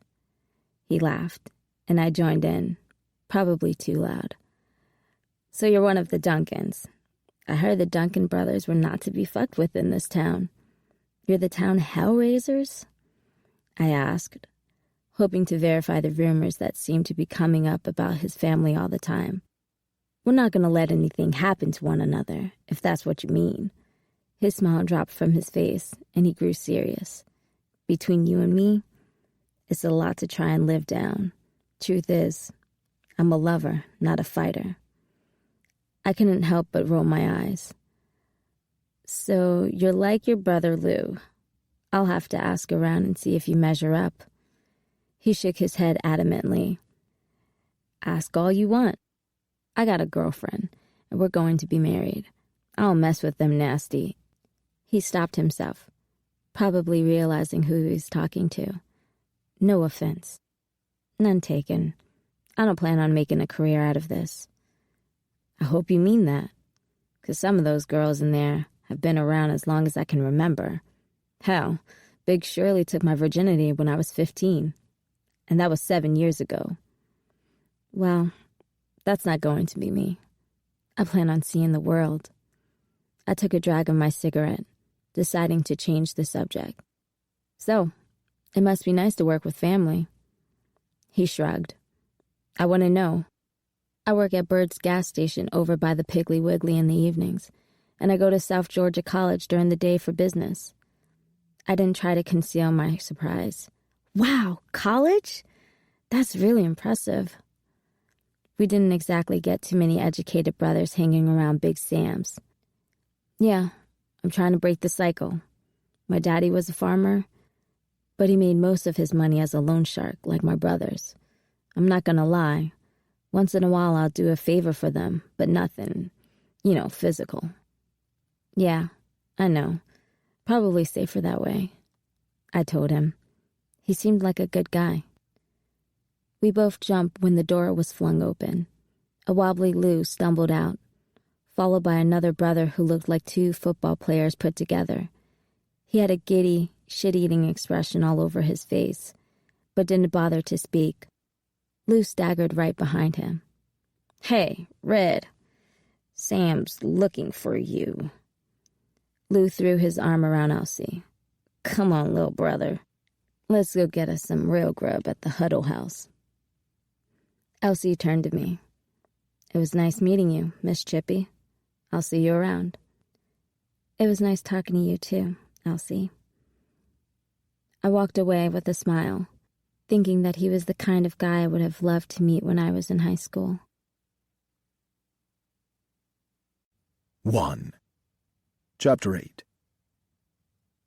At the intersection of FM 1405 and East McKinney, we waited for the steady stream of big trucks to pass by. All of this activity was because of the U.S. steel plant. A lot of hungry mouths being fed because of oil pipelines in Alaska or something. The AC wasn't blowing cold enough for me in the back seat, and the car's stationary position didn't make it any better. The shipments of large pipes and valves rolled out of the gate toward parts unknown, shaking the Chevy Nova we were in. The rumble didn't seem to bother the two men seated in front, but the silence in the car led me to nervously check my watch. Today was to be a big day, and I didn't want to mess up on account of being late. Once the trucks were gone, we were again on our way. A mile down the road, we turned into the next open gate on the right and proceeded toward a large warehouse complex big enough to hide anyone or anything. "We're here, one," Manny said as he stopped the Nova in the parking lot of one of the warehouses. He had been chattier last weekend at the club in Houston, when he drank too many brews and asked if I wanted more work. Apparently, I had caught the eye of some smart folks. I wasn't at this warehouse for a pipeline job, though. I was here for a promotion. If Manny wasn't lying, this was my chance to move up and make lots of money. Miguel and the man he called his cousin led me from the car, sandwiching me in the middle of them like I was somebody important. His cousin wore his black cowboy hat tilted low over his face with equally dark sunglasses hiding his eyes like he was afraid of the sun. Normally I'd be worried, but if they wanted to kill me, they didn't have to drive this far to do it. After a double knock by Manny, we entered the office door. Inside, a bunch of men who looked like they belonged on a farm or ranch stood idly by, joking amiably, although they were wielding shotguns. Their arms weren't for handling cattle, and whatever crops they managed paid more than corn or soybeans. I was sure there were several more of them outside that I didn't see. One look at Manny's cousin, and they motioned the three of us through an interior door leading deeper inside the warehouse. There was no turning back now. Dead center was where all the action took place. Behind large sheets of plastic that doubled as makeshift walls, elderly men and women who looked as if they had lived hard lives were carefully loading several cars and vans. In my mind, I began counting the armed men around us and memorizing their positions, just in case. Around Houston, I like to carry myself like $1,000,000, but inside these walls, I knew that I needed to act humble. A muscled older man, no more than 5'5", with long black hair and a thick mustache, looked to be in charge. As he clipped the end of a fresh cigar, he turned to acknowledge us. "Juan!" he belted out as if we were friends. "Please, have a seat." He directed me to a single chair that was waiting behind him. Talk about a hot seat. He was military and very formal when he spoke, probably educated up north. Even while being polite, his voice held a hint of a threat, like he was not used to being questioned. Those with questions probably asked them no more. I listened and sat my ass down, knowing how to play the game. "That bumbling idiot Gerald Ford is president now," the man in charge said, obviously having no love for him. He went so far as to imitate the president's fall down the stairs of Air Force One, which we'd all seen on the television. "But this DEA that Nixon started has us concerned. We don't know if they're serious about drugs like they were about alcohol during the Prohibition era, but perhaps that is good for what we do. Just a few years ago we were worried that marijuana might be legalized, but of course it wasn't. Nevertheless, we must always plan for the future, and that involves expansion and forging new alliances." From my seat, I listened to his history lesson, nodding like it was the only thing that mattered. But I also watched a team of younger men busy switching out license plates on several cars as if on an assembly line. I saw the New Jersey plate on the car closest to me and smiled. They must have known I could drive, and fast. "Do you know why you're here?" he asked, seeing what really held my attention. "No," I replied, feigning ignorance as I repositioned myself in the chair. I suddenly hoped I wasn't there as a lesson myself. "You represent the new breed who can blend in. That is an asset, Juan," he lectured, stopping to chuckle. The other men followed his lead and laughed even harder at my expense. They could laugh at me all they wanted. Unimportant, jealous fools was all they were to me. I was the one being given the opportunity to run with the wolves, to prove I deserved more than just peddling joints in nightclubs and bars. I focused on the shiny new Gran Torino I was about to have all to myself. I imagined the highways opening wide for me, like the actor Steve McQueen in Bullet, doling out justice from behind the wheel. Except that was a Mustang Steve McQueen drove. Well, I could have one of those one day too, but for now the Gran Torino would do. If they let me keep it, who knows how much pussy I could get around there. "You want me to drive the Torino for you, no?" I asked as I dared to stand up. Because of my sudden move, I heard one of his men chamber a shell into a shotgun. My employer motioned to them that it was okay and then smiled wildly at me. "Oh, that's not what you will be driving," he stated. He had his men pull the plastic down from around another car. This one had a Jersey license plate too, but it was quite different. "A country squire?" I muttered aloud as I grimaced over at what I was being shown. It was an old station wagon. Not a new Gran Torino, but a fucking station wagon, complete with wood panels along the sides. It was like something you'd see on the Brady Bunch for all those fucking California kids and their stupid dog, although even theirs looked better than this monstrosity. That is what you will be driving for us," he cackled gleefully as he blew a puff of cigar smoke into my face. "It's good, no?" "But I don't understand, sir." I began as respectfully as I could. This had to be a joke. "It's a station wagon. I will look like a fool." "What? You thought we would let you go out there in a flashy race car? You're already too flashy with your pretty hair and gold chains. We're sending you to deal with the Puerto Ricans, but not in a car that will attract the attention of the police or this new DEA." "What do you mean, sending me?" I questioned, no longer hiding my annoyance. Reckless, I know. I thought I was making a normal run. "Oh, you are, Juan. We're delivering a healthy sample of our best crop to New York. You will be in charge of getting the shipment to Carlos Rodriguez, a low-level lieutenant with their families, as an overture for future cooperation." "Why me?" I asked, genuinely stunned by the responsibility I was being given. Neither Manny nor his cousin had said a thing since we arrived. Instead, they stood off to the side as if deaf. I guess they knew better than to give me a heads up. "We've been watching you, Juan," he answered, motioning for me to sit back down. I quickly complied. "We've seen you in the discos, and we see how easily you can blend in with any group. Manny says you are a charmer, so you can bullshit your way out of certain situations, but mainly because you're expendable." "What do you mean?" I questioned, suddenly angered by his gall. "The mafia families in New York don't know about our venture. These are delicate times as we try to branch into the Northeast, which they control.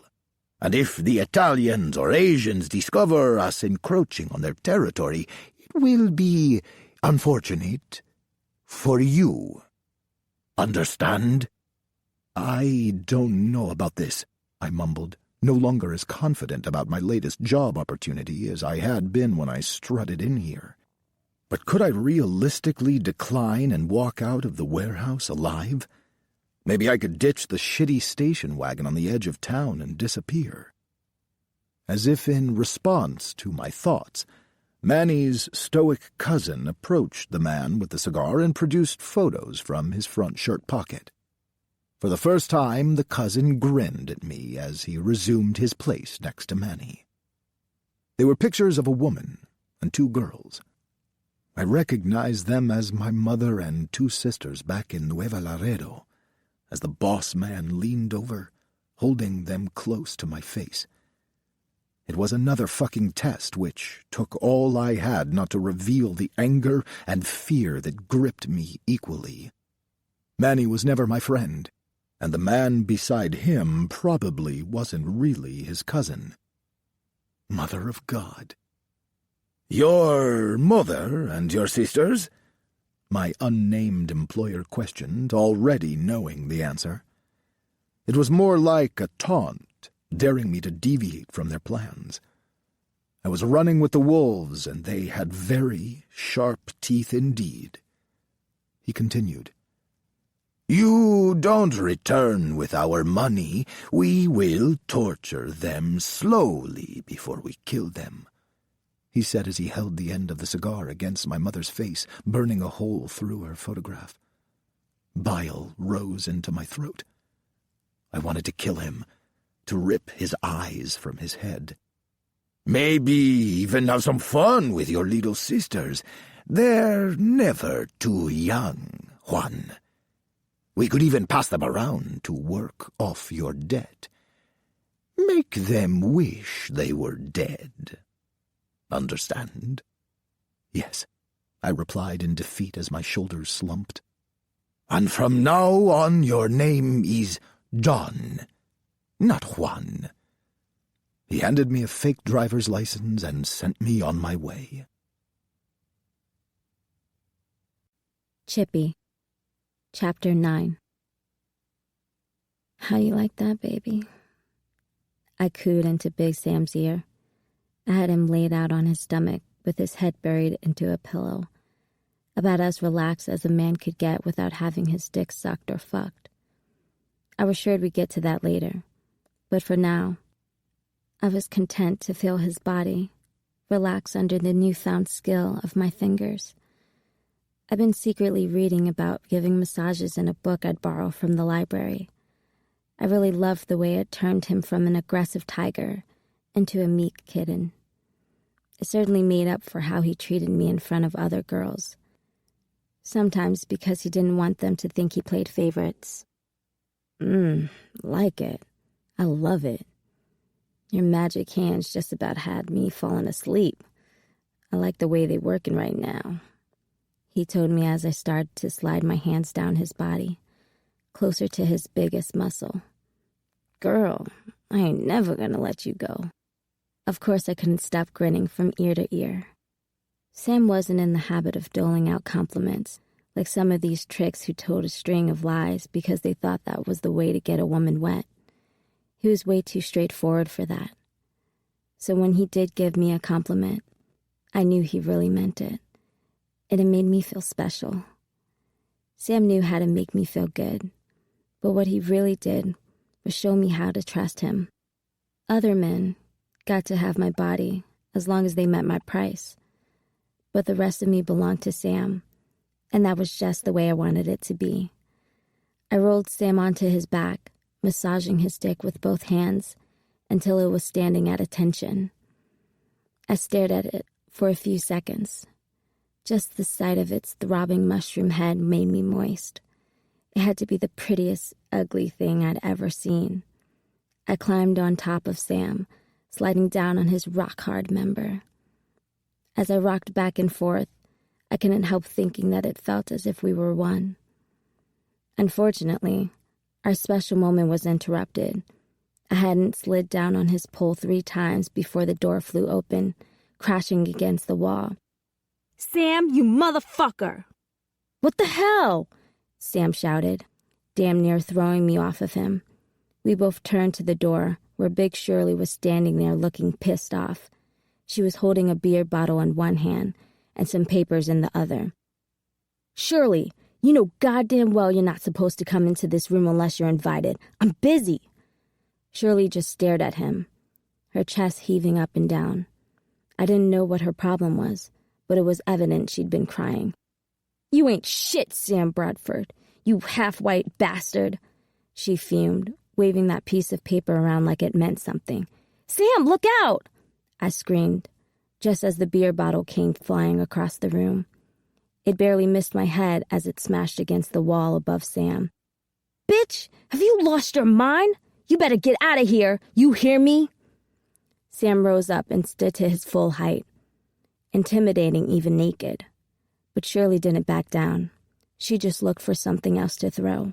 She had the nerve to cut her eyes at me, like she had the power to scare me. Wasn't no secret she was a loose cannon, but now I was thinking she was truly nuts. 18 years! 18 fucking years I've been loyal to you. I didn't even care when you stopped fucking me for the younger girls. I just kept sucking dick to put money in your pockets so you could ride around in a fancy Cadillac. She was crying again, and mascara was running down her face. I didn't know what the hell was going on, but I was starting to feel sorry for her. When I had first got there a month ago, Big Shirley was the boss bitch and took every opportunity to let me know her position. She was mean as a rabid dog, and she took sick pleasure in getting girls in trouble so that Sam would beat their asses. For some reason, though, she never fucked with me. She barely spoke to me, other than to make a joke. I can't even count How many times I went to the clinic for yeast infections, crabs, chlamydia, and gonorrhea. And I don't even want to think about how many abortions I had, she continued. And all I asked was for one thing. One lousy thing in 18 years, and you fucked me. What are you talking about? The expression on Sam's face told me that he genuinely had no idea. My mama, you bastard! She handed him the piece of paper, and he started to read. The only thing I ever asked you to do was give me the money to go see my mama before she died of cancer.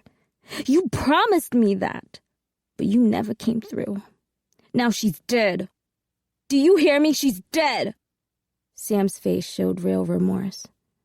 Shirley, I'm sorry. No, you're not. You're not capable of being sorry. Her voice sounded shaky as she started ranting and raving. Sam had his eyes locked on hers, but I noticed what she was doing with her hands. In one quick motion, she reached for Sam's dick with one hand and into the waistband of her skirt with the other, pulling out a butcher knife. Before Sam knew what was happening, it was too late. He was already in big trouble. I swear, you make one fucking move and they'll be calling you Lil Sam, she spat. Hey, Shirley, baby, you don't want to do that. Look, I'm sorry. I fucked up. Come on. Whatever it is, we can work it out. He spoke pretty calmly, considering the position he was in, but it didn't matter. I knew she was way too crazy to be reasonable. This hoe had lost her mind. Hey, Shirley, let's go downstairs and get us a drink, I suggested. As soon as I saw the way she'd tightened up her grip on Sam's dick, causing him to stand straight up on his tippy toes, I knew I should just shut up. Some of the girls had entered the room to see what was happening. I was hoping they might help. Take a good look, girls, 'cause this is the last time you're gonna see Big Sam's precious dick. She started jerking her hand like she was going to cut it off. Poor Sam just squeezed his eyes shut like he was waiting for the first slice of the blade. Shirley, baby, I'm sorry about your mama.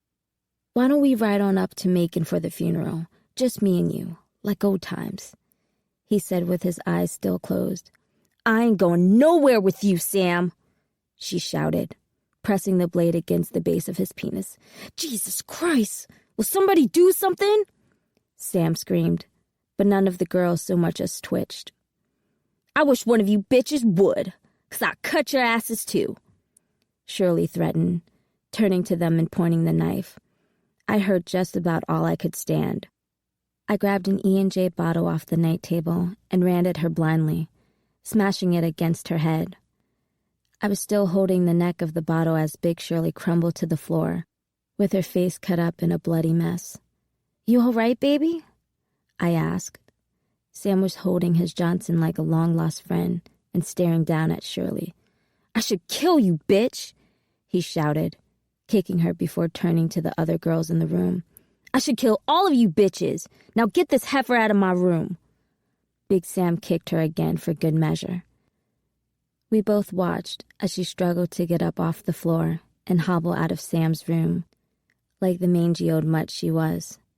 Before she left, she turned back, and I swear the look she gave was so pitiful I gasped. Damn, baby, you one badass bitch. Big Sam came over and wrapped his arms around me. She's gonna look like a jigsaw puzzle the rest of her life. That's what she deserved for trying to hurt you. I don't know what I would have done if something happened to you. I told him, and I meant it. Hell, I might not be the biggest and loudest girl in this house, but I loved my man, and I wouldn't let nobody touch him. You saved my life, Sam whispered in my ear. Fuck these bitches. I can't wait to marry you. LC, Chapter 10. I glanced left, then right to see if anyone was around before I grabbed Donna by the waist, pulled her close, and kissed her passionately. My hands began to roam her body, and she didn't seem to mind until they slid under her dress. That's when she abruptly broke the kiss, looking down the rows of bookshelves in a panic. I tried to kiss her again, but this time she put up her arm to block me. "What are you doing?" she whispered, straightening out her skirt. "Kissing you," I replied. "Not like that you weren't. That was not just a kiss. That was a—" She walked angrily back to the table where we'd been studying. "Oh, no? Then what was it?" I asked her as I sat down next to her. "It sure felt like a kiss to me." "You don't kiss with your hands, Elsie Duncan. This is the library, not the back seat of a car." "Then let's go get in the back seat of your car," I suggested. "It's been like 2 weeks, baby. Your man needs some loving." I could see from her face that she knew where this was going. It seemed like we'd had these conversations on the regular, because I was horny as hell and she made me work hard for even the slightest bit of action. "My man needs to study," she shot back. "Did you forget you have a finance final tomorrow?" "You're right, but I sure can't concentrate with this." I took her hand and placed it in my lap. She pulled it back quickly when she felt the hardness of my dick. "Oh, my goodness," she gave me a naughty smile. "We're definitely going to have to take care of that this weekend when we go to the show." "This weekend?" I did nothing to conceal my disappointment. "This needs to be taken care of now. We can go over to my place." No way," she said, her naughty look replaced with an adamant frown. "I'm not going back to your house. Your brother Lou might be there." "So?" "What do you mean, so? He saw me with your thing in my mouth," she said. "I don't think you understand how embarrassing that was." "I do, but you don't understand how much I want you." I came up with a compromise. "Why don't we just go somewhere and park before you have to go home? Then I'll come back and study." "I can't." She pulled out her final argument, the daddy card. "Daddy's having company, and I promised my mother I'd help get everything together." Donna popped up and began to gather her things. I took her hand. "Donna, please. I really need this." This was getting old. I hated the fact that I was begging a woman I loved to be intimate with me when other women who I didn't give a shit about would damn near throw themselves at me. "Elsie, let's just wait until this weekend when you get paid. We can have dinner, go see the show, then go to a hotel. It'll be fun, I promise." She picked up her books and kissed me on the cheek. I couldn't believe that once again she was going to leave me high and dry. I tried to think of what Lou would do in a time like this. Lou was a master at using reverse psychology to guilt women into sleeping with him. Promises, promises. I mumbled under my breath. What I should have done was take Missy Wilkins up on her offer. "And what offer was that?"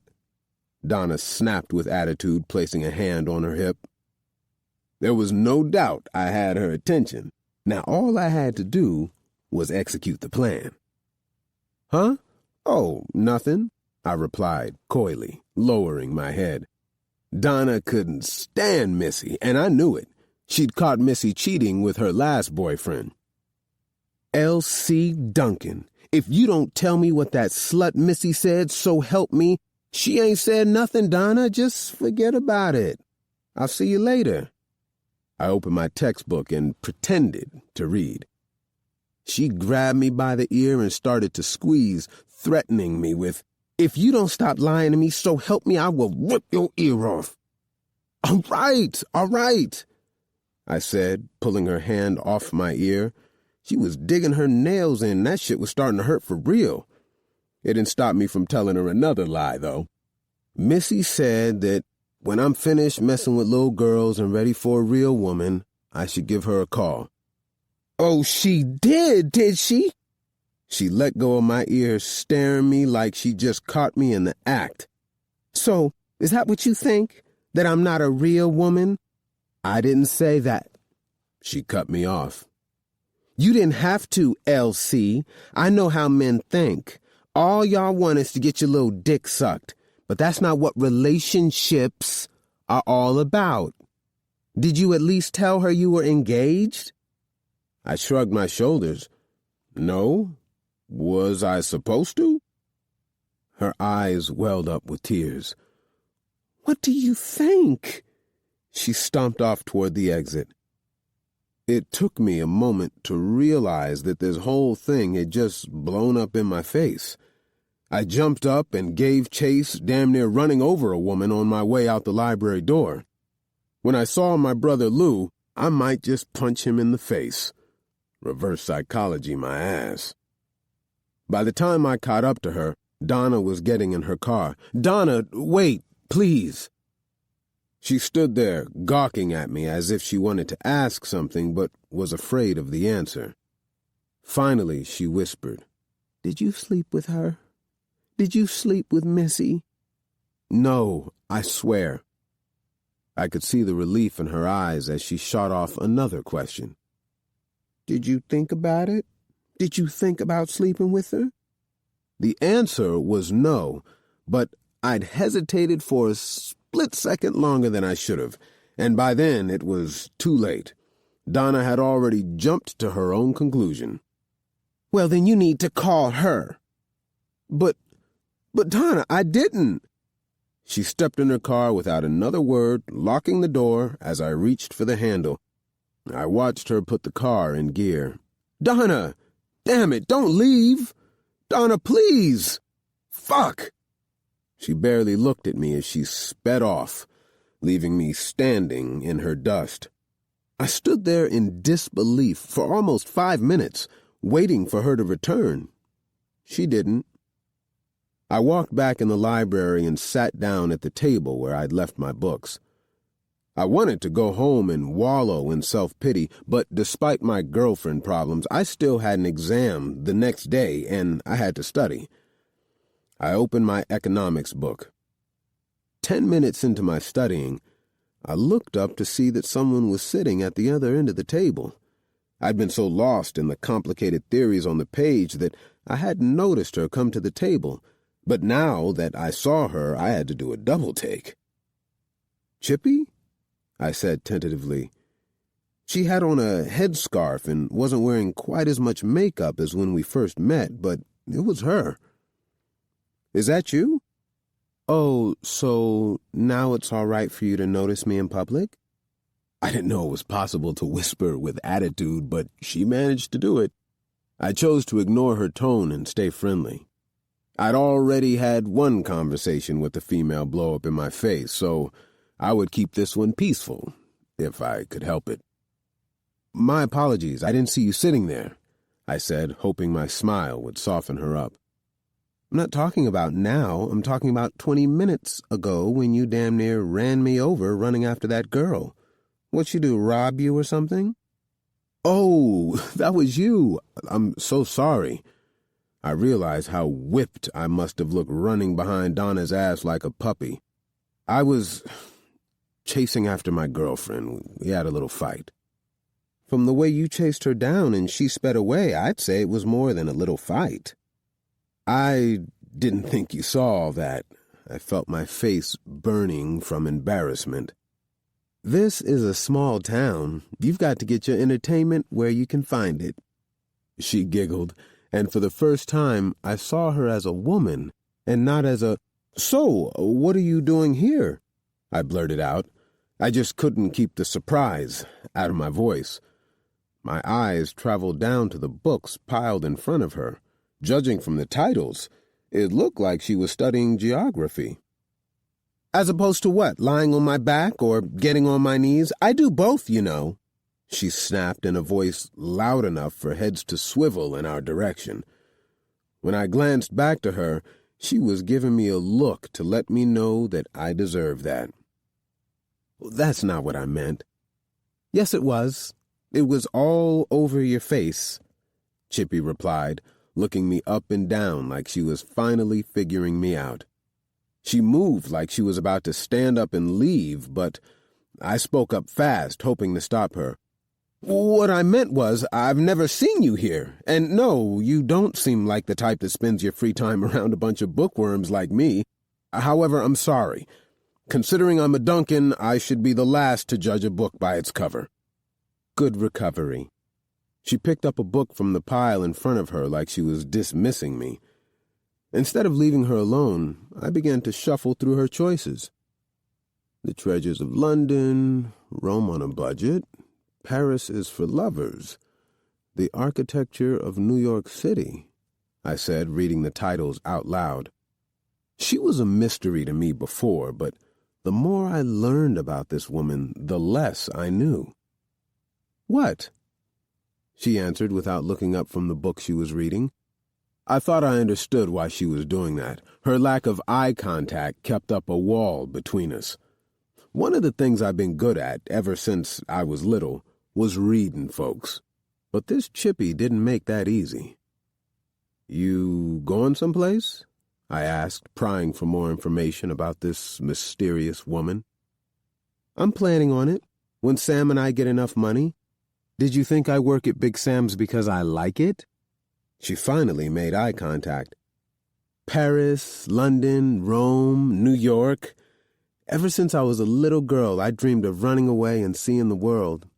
Now I'm gonna do it. Normally, I would have just ended the conversation with a woman like this who carried herself with such an attitude, but I felt no desire to leave now. In spite of the fact that she sold her body for a living, I wanted to get to know this woman's mind. Something about her intrigued me. Well, sounds like you have a plan, I said, hoping she would continue the conversation. I'm sure someone smart like you has plans to see the world, too. Nope. All I ever wanted to do was get my degree in business and go to New York. My brother Lou goes all the time on business, but I don't want to just visit. I want to live there. To do what? She asked, closing her book and no longer trying to avoid eye contact. I've got this thing for cars. One day I want to go there and open up a big-time car dealership like those guys on the Black Enterprise 100 list. She nodded and said, Well, after John Johnson, those auto dealers are always near the top of the list. I almost fell out of my chair. She was the first woman I'd ever met who knew what the BE 100 list was, let alone who was on it. Well, if you ever need a part-time secretary or bookkeeper, let me know. I was the best typist in my school before I dropped out. I stared at her, wondering if I could ask the question I really wanted to ask without her slapping my face. Chippy. Chapter 11. Chippy, why do you sell your body? You're better than that. It was the same question I asked myself a million times, and here I was, sitting across the table from Elsie Duncan as he stared at me, waiting for a response. Sam had given me the afternoon off after I saved him from Big Shirley and her big-ass knife. It wasn't like there was a whole lot to do with my free time in Waycross, so I strolled over to the library, where I knew I could get some peace and quiet. That's when I saw Elsie. At first he brushed past me, chasing behind some woman who looked pretty pissed off.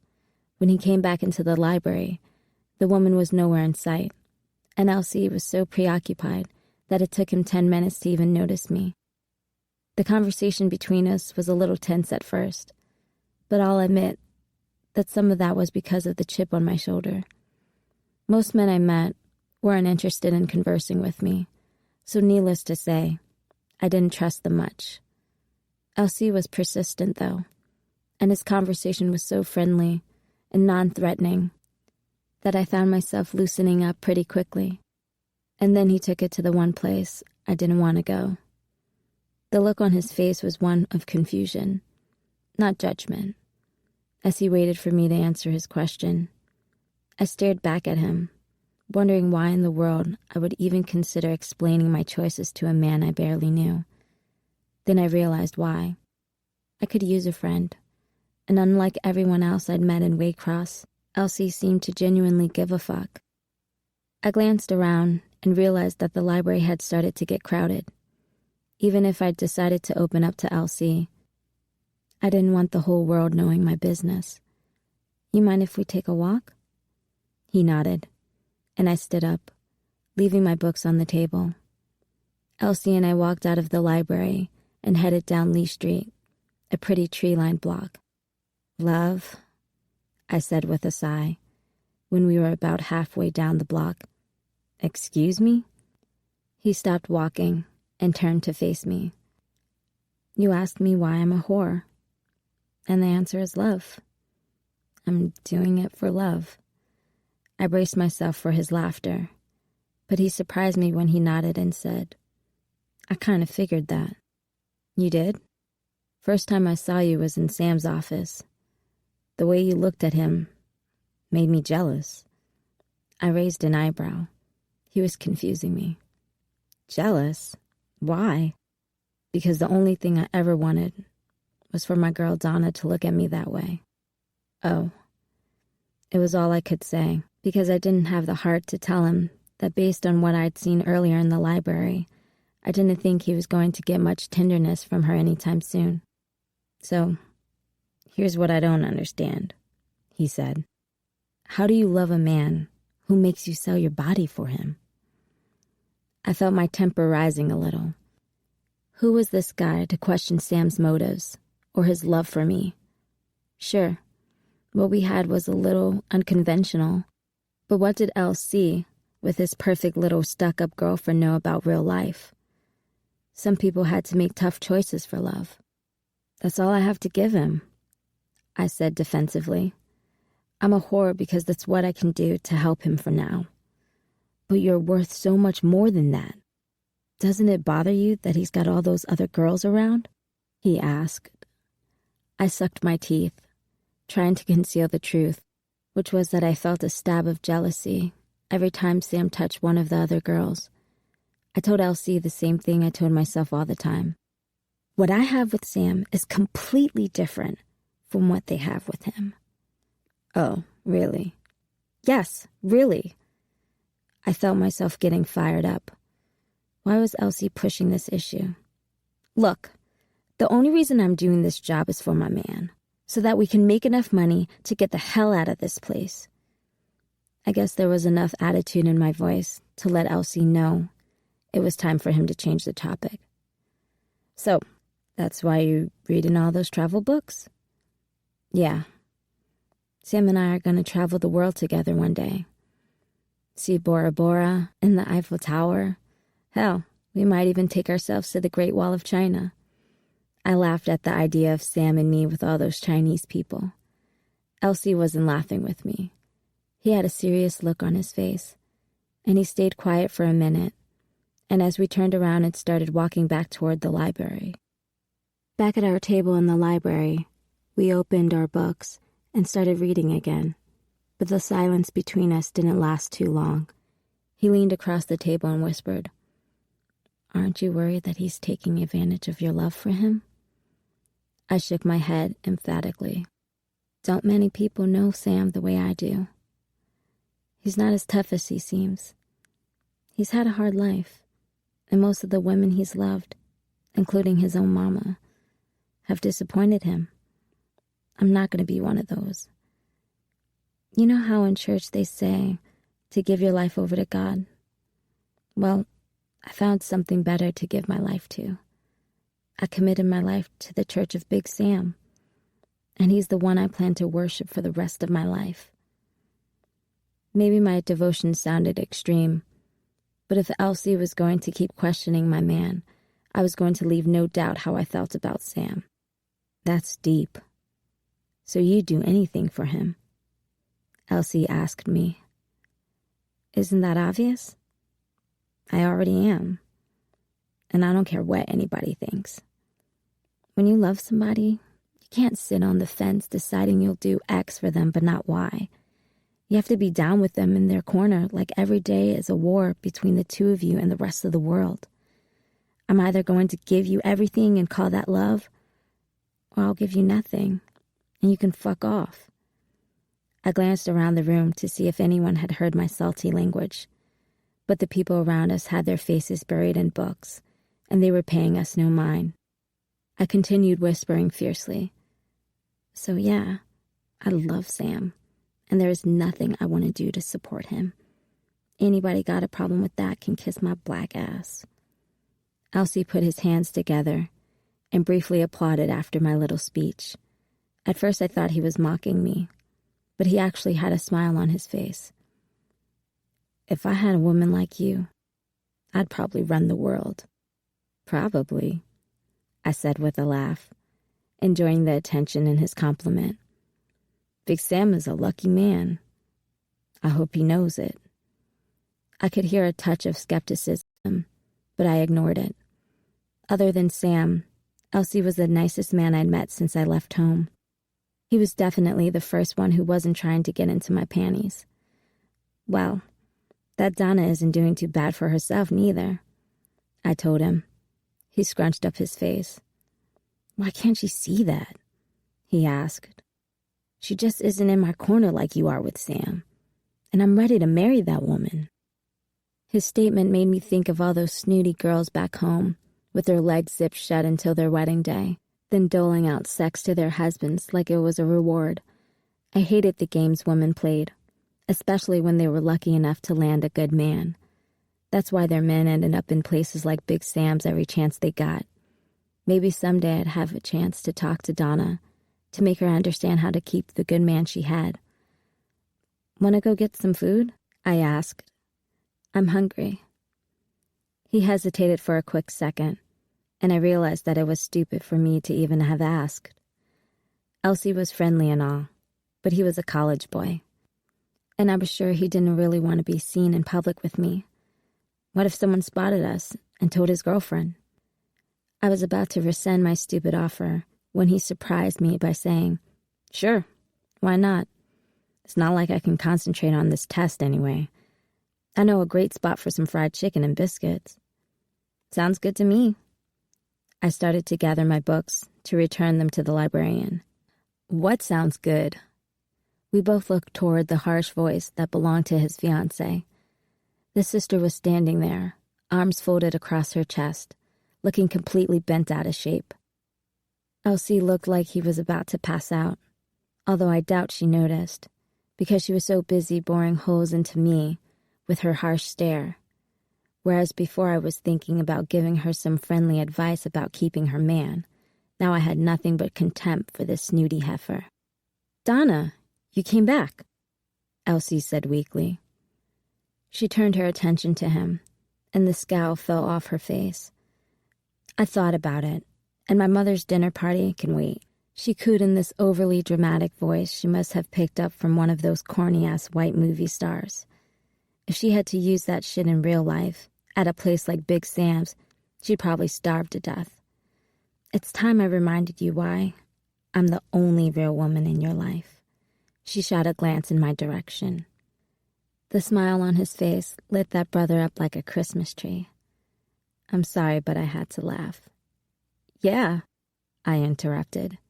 "If you were a real woman, you wouldn't have to remind him of shit, 'cause you'd be putting it on his ass every night. But of course, I wouldn't have to tell you that, would I?" Her eyebrows shot up, like I hit a nerve. She looked at Elsie, like she was waiting for him to come to her aid as I put her in her place, but he stood there silently. I'll give it to her, though. At least she held her own and didn't shrink away from me. She gave attitude right back. "And who are you, might I ask?" The look on Elsie's face told me he was silently begging me not to start any shit with his girl. And because he had showed me kindness, I decided to back off. "Oh, sorry," I said sweetly. "I didn't mean to be rude. I'm Chippy. I'm a friend of his brother Lou's." I extended my hand. Boy, did Elsie look relieved. Donna looked me up and down, like she was sizing up the competition. She didn't bother to take my hand. "Who isn't a friend of Lou's?" She sneered with a nasty little laugh. "After all, he is a real ladies' man.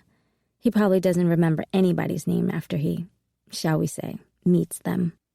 "Oh, he remembers my name. Every man I know remembers my name and everything about me. That's 'cause I'm a real woman, too," I added, knocking that smugness off of her face.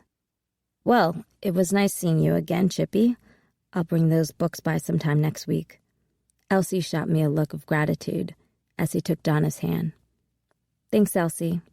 You two lovebirds have fun. We will, Donna answered for him. More fun than he's ever had.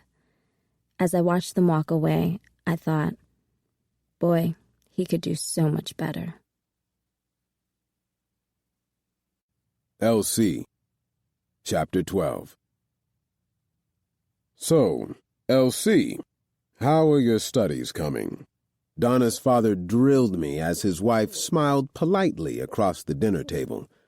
Despite the fact that I had been dating her for almost a year, this was the first time Donna's parents had invited me to dinner. Donna, who sat to my right, was beaming like a light bulb. Well, Dr. Washington, it's going great. I just finished finals, as you know, and I'll probably end up on the dean's list. I'm real excited about this history course I'm taking next semester on capitalism in the Renaissance. It's fascinating how they made sure that all the lower classes had to depend on the rulers for their basic survival. As far back as history can go, the power dynamic doesn't shift. This was the kind of thing that I could talk about all day. So exactly what kind of employment are you planning to procure with an interest in Renaissance history? Donna's father asked, his voice barely disguising his disdain for my choice of academic classes. Daddy, he's not getting a degree in history, but he's taking classes that interest him. How can you have a problem with that? You always said that knowledge is power. Donna shot back at her father, smiling while she spoke so she didn't appear disrespectful. Well, yes, dear. After all, it's only his undergraduate education. Mrs. Washington chimed in. No matter how many times I'd met with them, something about Dr. and Mrs. Washington always made me nervous. After all, they were like royalty in our small town. I realize your family doesn't have much education, but... Daddy! Dr. Washington glanced at his daughter, but her protest did nothing to deter him from lecturing me. All I'm saying is that if I were paying for your education, I would never approve of nonsense like that. Graduate schools want to know that you are taking rigorous classes that are commensurate with your continuing education. I mean, how do you expect to apply to medical or law school with classes in Renaissance history? As he spoke, the housekeeper appeared, placing the roast beef on the table. He continued, Boy, you need to take your education seriously. And his voice boomed so loudly that it caused the housekeeper to quickly retreat back to the safety of the kitchen. Hell, I wished I could have gone with her. Dr. Washington, history is only one of my interests. I turned a smile at Donna, and I guess that sent the wrong message to her father. Oh, really? He barked. That's when I realized he thought I was referring to his daughter as my other interests. I rushed to clean it up. Well, you know, Bird's gas station where I work. Yes, he said arrogantly, and I can still see the oil still stuck under your fingernails. Seems like they don't get clean even for Sunday dinner. Daddy, Donna chastised as I curled my fingers into fists to hide my fingernails. I knew my hands were clean, but all the scrumming in the world didn't remove the grease under my nails. No, that's all right. He's just telling the truth, I assured Donna.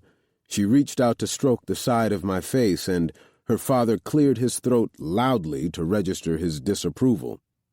Donna, do not disrespect your father with public displays of affection. People like us don't engage in that sort of thing, Mrs. Washington instructed. Sensing my discomfort, Donna touched her leg against mine under the table. Damn if that didn't make me more nervous, but it sent my mind running straight into the gutter, which was exactly where it didn't need to be. Not in front of her parents. It felt like they could read my mind, and man, if they knew the things we had already done and how I had corrupted their daughter, they would have tossed me out for good. I took the conversation back to the place I had been trying to go before the subject of my dirty fingernails came up. Dr. and Mrs. Washington, I said, then stopped to make sure that I had their full attention. You both should know that I love your daughter. I turned and glanced at Donna, who nodded for me to continue. And I want you to know that one day soon, I'm going to own my own business. And what kind of business is that, young man? He asked, making no effort to conceal his doubt. 'Cause I done heard about that family of yours. I could have said something to defend my family, but this was my first time being invited to dinner, and I didn't want it to be my last. Birds. Old man Bird offered to let me buy him out when he retires, which will be soon. That way, when I graduate, I will already be set up financially, and then Donna and I... He cut me off. A gas station? You think I'm going to allow my daughter to settle for a man whose entire future is fixing cars and Lord knows what else? He was glaring at me. I locked my eyes on his, clenching my jaw to keep from flipping on his ass. He kept pushing, trying to antagonize me. Maybe he hoped that if he pushed hard enough, I would leave his daughter alone. Oh, you think I don't know who you are, he said. This is a small town, and the Duncan family is legendary for being low-life criminals. You got one brother can't stay out of jail. Another I heard is too dumb to think for himself. And then you have that pimp working at Big Sam's selling girls. Now wait 1 minute, Dr. Washington. Don't you ever talk about my brothers where I come from. My voice thundered. I had tried to remain respectful to Donna's parents, but this man needed to know that there were some conversations off limits for the rest of his life, and my family was at the top of that list. He stood up from the table. I will not be disrespected in my own house. How dare you use that tone and threaten me? I took Donna's hand, working hard to calm myself before things got physical. After all, even if I didn't want him to talk about my family, much of what he said was true. The Duncans were not soft, and if he kept pushing me, he might find out just how much of that Duncan blood flowed through my veins. Donna squeezed my hand, though, and that little reminder from the woman I loved was enough to make my rage subside a bit. I decided to talk rather than start swinging. Dr. Washington, I am going to marry your daughter with or without your approval, and that means that one day you will be the grandfather of my children. I suggest you be careful about how you talk to the man who will be responsible for siring your heirs. I informed him before I got up to leave. Thank you for the invitation to dinner, but I seem to have lost my appetite. Elsie, don't go, Donna pleaded. Let him go. Her father insisted, waving his hand like he was swatting away an irritating insect. I looked dead in his eye and said, I love your daughter, so I will be back. I leaned down and gave Donna a long kiss before walking out of the house with my head held high. Luke, Chapter 13. I woke up to one of Levi's roosters crowing outside my window around 9 o'clock in the morning. I usually stayed in bed until noon, but I was drawn to the kitchen by the smell of freshly cooked bacon and biscuits. Nene Simpson, a shapely brown-skinned sister, was standing in front of the stove, wearing only a head wrap and a shirt that looked like it belonged to Larry. I'd known Nene most of my life. She was like family. She was also the closest thing Larry ever had to a steady woman, probably because she was the only one who would put up with his shit. Good morning, Lou. You want some cheese, eggs, and grits? Nene held a spatula in her hand as she pointed me toward the coffee on the kitchen table. Morning, Nee.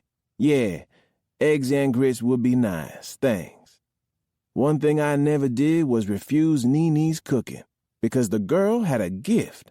She could make a piece of shit taste good, so you could just imagine what she could do with some eggs and grits. I sat down next to Larry, who had on a stocking cap, wife beater, and his boxers with a little cigarette hanging out of his mouth. He was cleaning his .45 at the table. I poured a cup of coffee, adding cream and sugar. "Y'all hear about Big Shirley?" Larry chuckled. Of course his morbid ass would find that shit funny. "I heard she was gonna cut Sam's pecker off, and that new whore carved her up like a turkey on Thanksgiving." "She'll be all right. Even with the scars, Shirley's got some of the best pussy in Waycross." I took a sip of my coffee. "Speaking of Sam, we got that job in Valdosta to do today." "Yeah, I know. "What we gonna do about Jeffrey Peterson? Weren't you supposed to go out there today?" "Damn. Guess we're gonna have to send LC." "Send me where?" LC walked in the back door, wearing his Bird's Garage overalls like he'd been working all night. "Gonna need you to take care of something this afternoon," I said. "Can't. I gotta work this afternoon," he protested. "Figure it out. This'll only take an hour or two of your time," I told him firmly. "I need you, man, and I'll make it worth your while. You got my word." LC sucked his teeth but didn't say anything. "Well, here's something worth your while." Larry slid a folded newspaper across the table. I unfolded it, revealing a small stack of money. It had to be $400 or $500. "Matt Jones?" I smirked. "Yep. Brought it by this morning. He sold his car after he heard what happened to fat-ass Quincy's foot. Quincy still owes us $3,000, I might add." "Don't worry about Quincy. I'll take care of him," Larry stated. Nene placed 2 plates of eggs, grits, bacon, and biscuits in front of us, then sat on Larry's knee as we started to eat. LC sat down across from me, carrying his own plate. For the next few minutes, we ate silently until LC dropped the bomb on us. "Old man Walker died last night," LC said out of nowhere, shocking the shit out of us. We all turned to face him. Mr. Walker ran the numbers rackets in Waycross and all of Ware County, which was a pretty lucrative business. "What the fuck do you mean he died?" Larry snapped, stabbing a biscuit with his fork. "How did he die?" Larry and Ray Jr., Mr. Walker's only son, were real close. In fact, he was so close to the family that he used to do number pickups for Mr. Walker before he went into the Army. "You know, Lou, I wouldn't put it past Sam to have Mr. Walker killed, just like he did Ray Jr." Rumor had it that Ray Jr. caught Sam messing with his old lady Sandra, and Sam ended up killing him.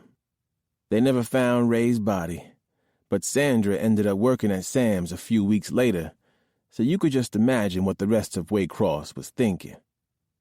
Nene said exactly what I was thinking. Everyone knows Sam wanted Mr. Walker's business. Sam had been trying to get Mr. Walker to sell him the numbers business for a long time, but Mr. Walker refused. "Sam didn't kill Mr. Walker. He died in a car accident over there on US 1 this morning," LC clarified, and it was a relief for me. "Me and Mr. Bird just pulled his car out of a ditch for the state police. They said he must have fell asleep at the wheel." "Yeah, but you can bet your ass he'll still own Mr. Walker's business by the end of the month," Larry said with assurance, lighting a cigarette. "Damn shame, too. I know that old man didn't want Sam to have his business." "I wouldn't worry about that. Miss Walker's not going to sell her husband's policy bank to Big Sam," Nene said, starting to clear off the table. I shook my head. "If she don't, he'll just start up fresh. The Walkers don't have the muscle to stand up to Big Sam, not with Mr. Walker and Ray dead." "No, God damn it!" LC spoke up, slamming his hand on the table. He had that same shit-eating grin he wore whenever he had a good hand in spades. "The Walkers don't have the muscle, but you and Larry do. Y'all should buy it from Mrs. Walker before Big Sam does." I turned and looked at LC like he had two heads.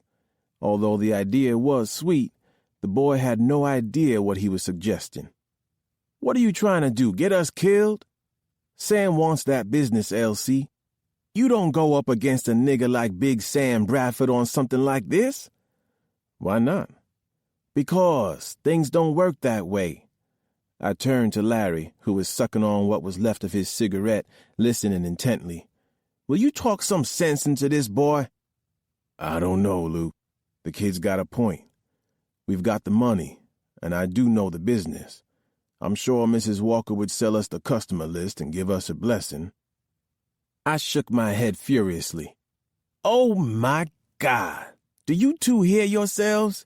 Do you fucking hear yourself? What about Sam? What about him? Larry exploded. All I keep hearing about is Sam this and Sam that. You need to stop being his bitch, Lou. What's he gonna do if we buy it? Larry picked up his gun. I'll tell you what. Nothing. That's what he's gonna do. Except maybe cut you off from getting free pussy. I don't fucking believe this shit. Y'all have lost your minds.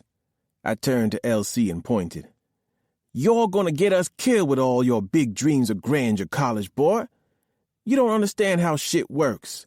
This is life, not some fucking college textbook or a rundown gas station you want to buy someday. I know it's life, Lou. What I don't understand is why my big brothers, who I look up to, aren't taking advantage of an opportunity to stand on their own, LC said confidently. 'Cause that opportunity could get us all killed, I replied. That opportunity could make us rich, Larry added. I glanced back and forth between my brothers. What the fuck were they trying to get me into? Larry continued. I don't know about you, Lou, but I'm sick of being under that pimp's thumb. LC got out of his chair, waving his hands around wildly as he talked. It's simple, Lou. Are you going to be the man or the man next to the man? Make up your mind, because opportunity knocks, and whichever play you decide, I'll back you, and so will Larry and Levi. LC, Chapter 14. First thing I noticed when I stopped the car in front of Big Sam's was how quiet the place appeared to be for 2 in the afternoon. Like somebody had replaced the normal revelry with an almost church-like atmosphere. There wasn't one girl with her robe coming undone, requiring her to make a big show of retying it in order to reel in a customer. To say I was relieved would be putting it mildly. Last thing I needed was for Donna to catch a glimpse of what really went on in this place. It was one thing to know, and an entirely different thing to see it with your own eyes. "I'ma go with you," Donna insisted, staring up at the neon sign that read Big Sam's. Hell, it was bad enough that I was behind the wheel of her father's brand-new convertible Chrysler K car. If her pops found out she let me drive, and then I'd taken her and his car over to Oak Street, I don't know how crazy he'd get.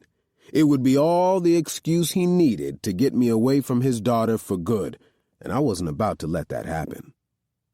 Nah, you stay in the car. I picked up the pile of books that were in the back seat. I'm just going to run these in here and get something from Lou. I'll be back in a flash. But I want to go, Donna pouted, batting her eyelashes at me. Sorry, babe. Big Sam's is no place for you. I gave her a quick peck on the cheek, then headed toward the door before she could make a fuss. The quiet made me wonder if the cops had finally raided the place. As soon as I opened the front door, I could see how mistaken I had been. The party was in full force, with more happy, hard-dick drunk men than I'd seen in a long time on a weekday. They were being seduced by half-naked girls who planned on emptying their wallets. Well, hello, Mr. Duncan. I looked up and saw Chippy in a black teddy wearing a black cowboy hat and boots. A far cry from what she looked like at the library the other day.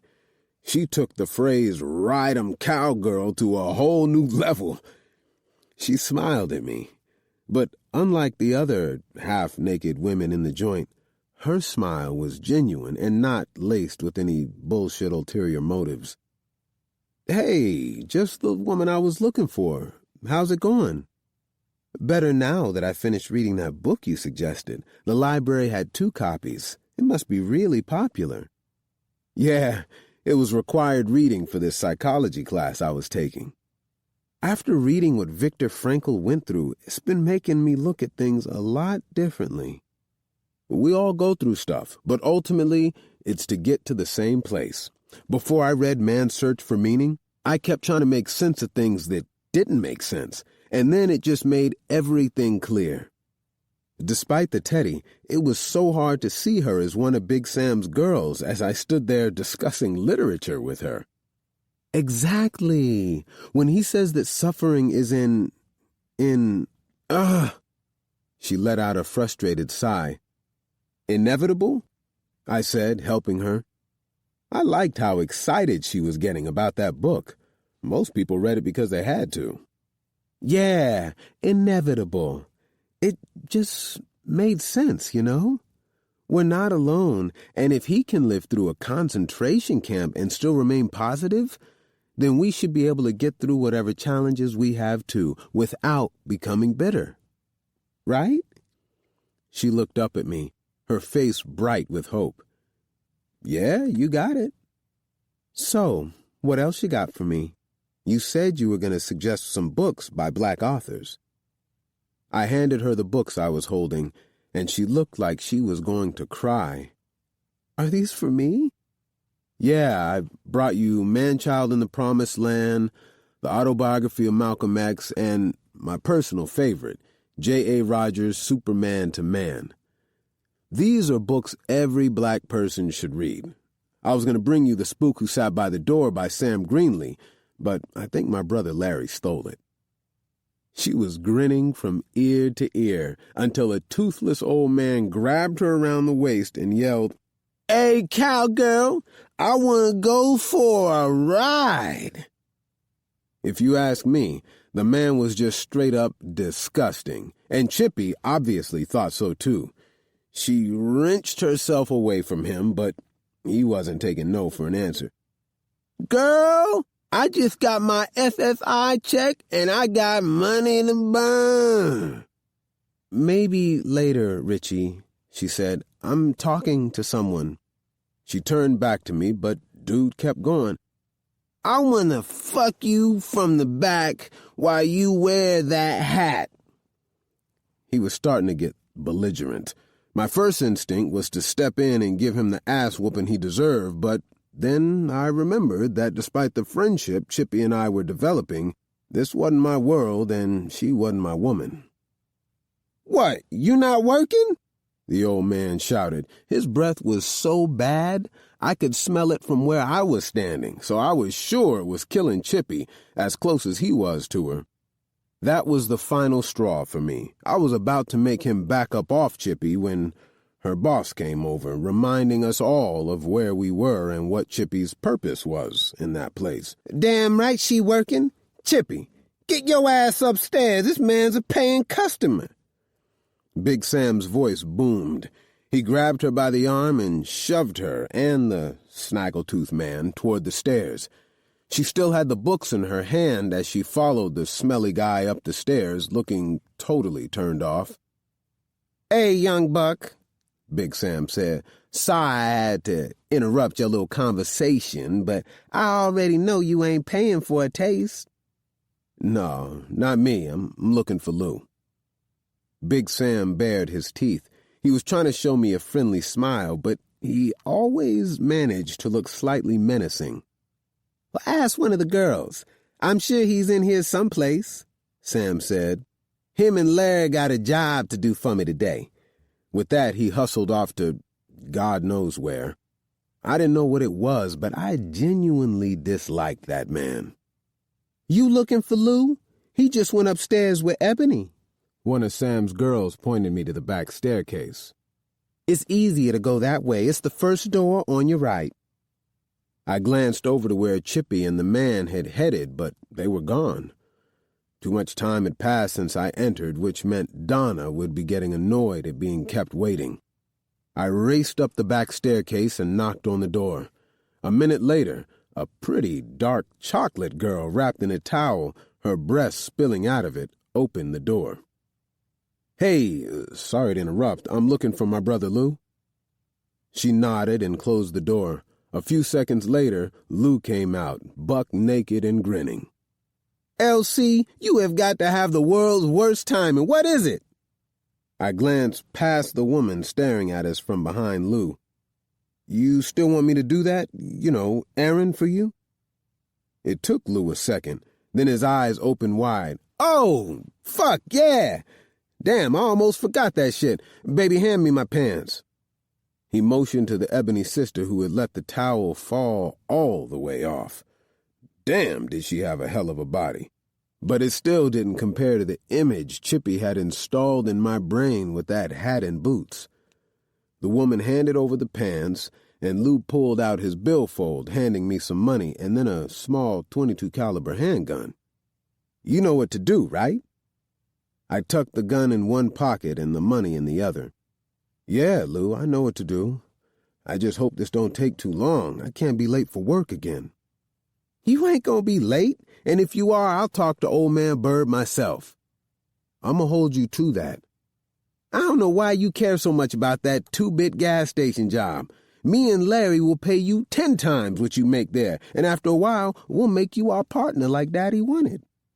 "That 2-bit gas station could be a gold mine if he'd run it correctly," I said. "Besides, I like working on cars, you know that."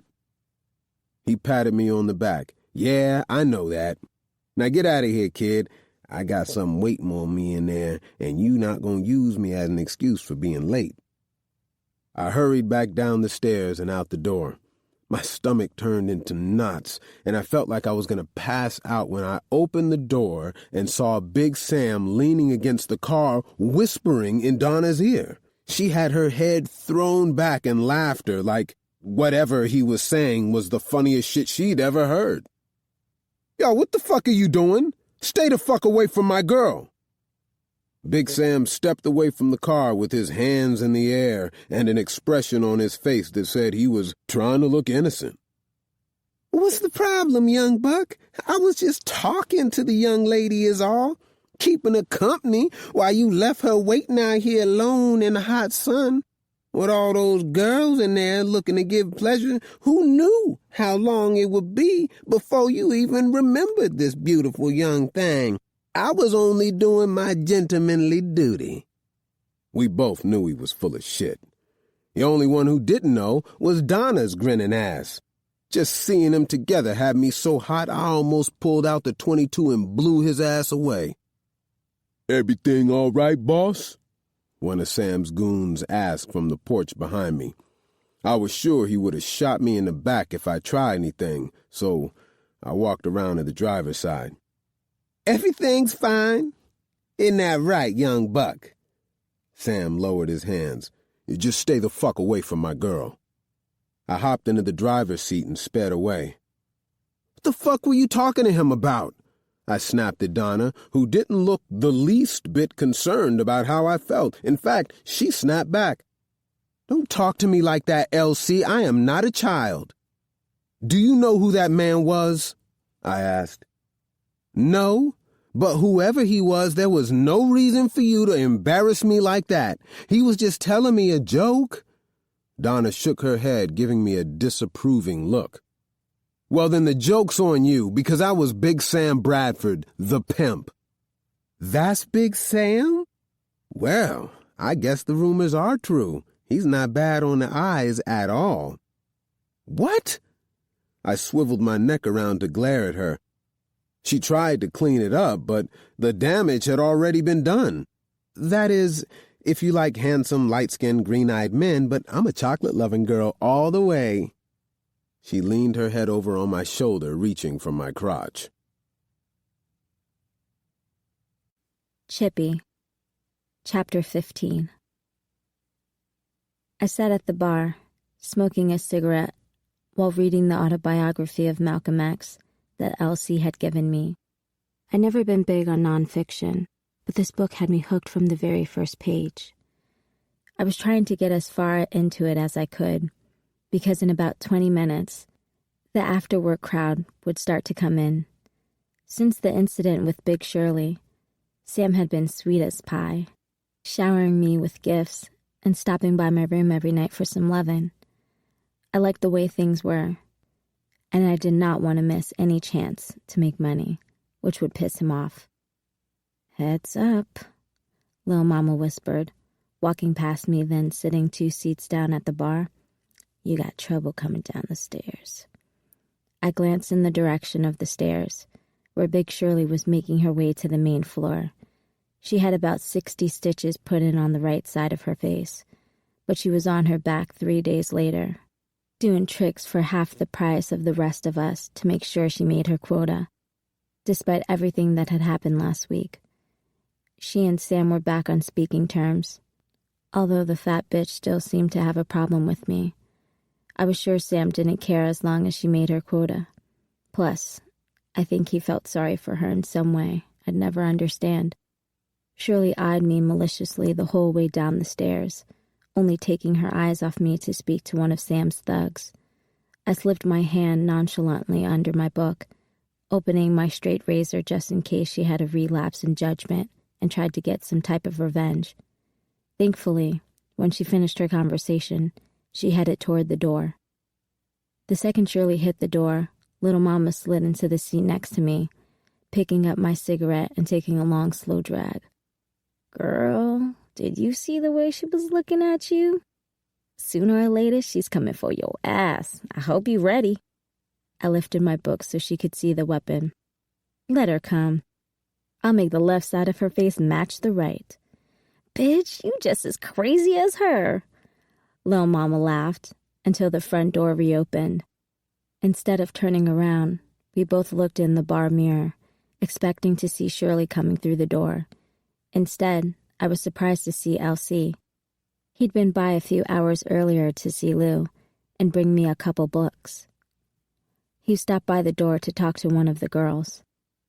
"Ain't that your little friend who be bringing you those books?" Lil' Mama asked, staring at Elsie through the mirror like he owed her money. "Mm-hmm, that's him." I took back my cigarette. "He's Lou's brother, isn't he?" I nodded, and she said, "You know he's kind of fine with his chocolate self." "Yeah, he's cute," I said nonchalantly. Lil' Mama gave me a sideways look.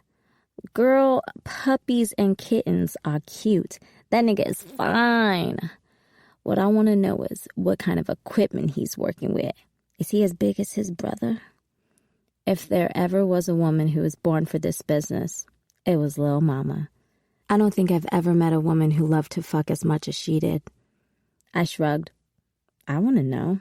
We're just friends."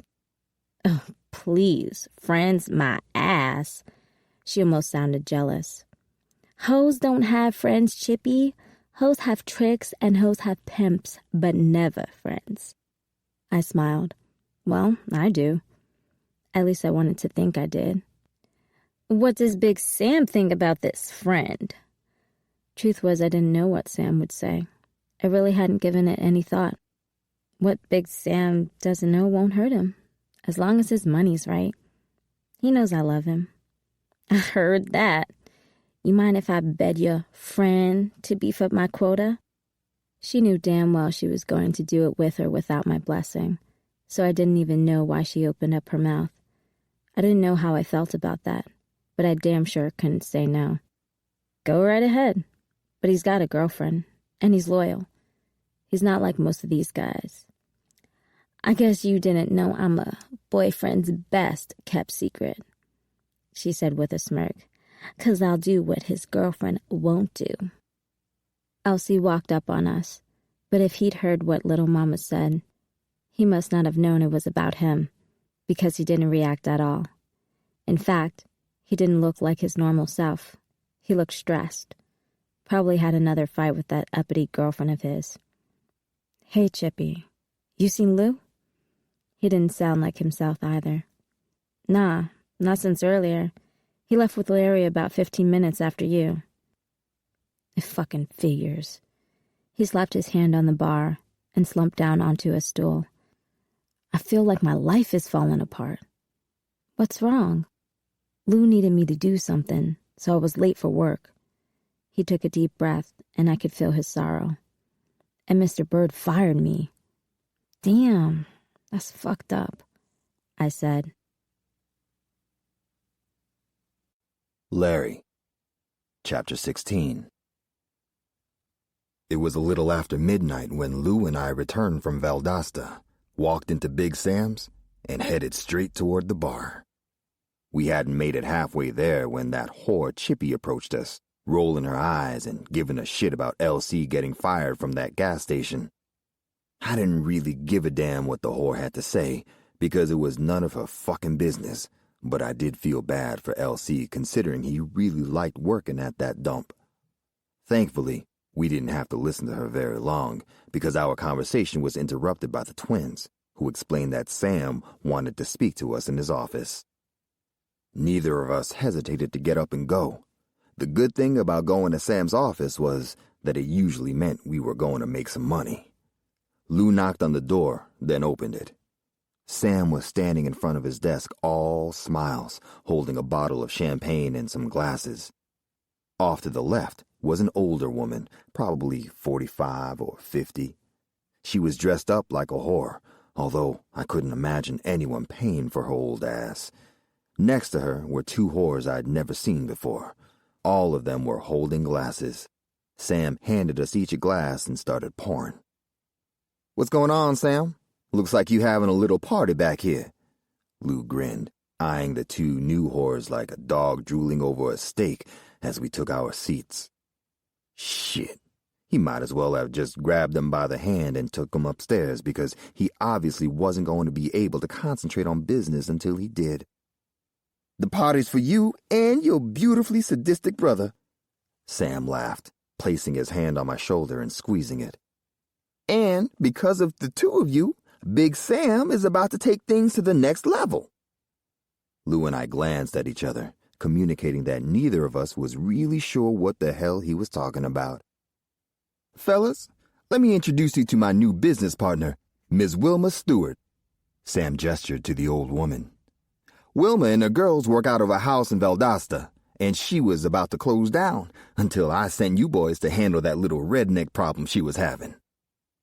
Wilma stood up, walking over to us, and hugged each of us before gesturing to the girls, who stood up and approached me and Lou. "If there's anything I can ever do for you boys, and I mean anything, please don't hesitate to ask."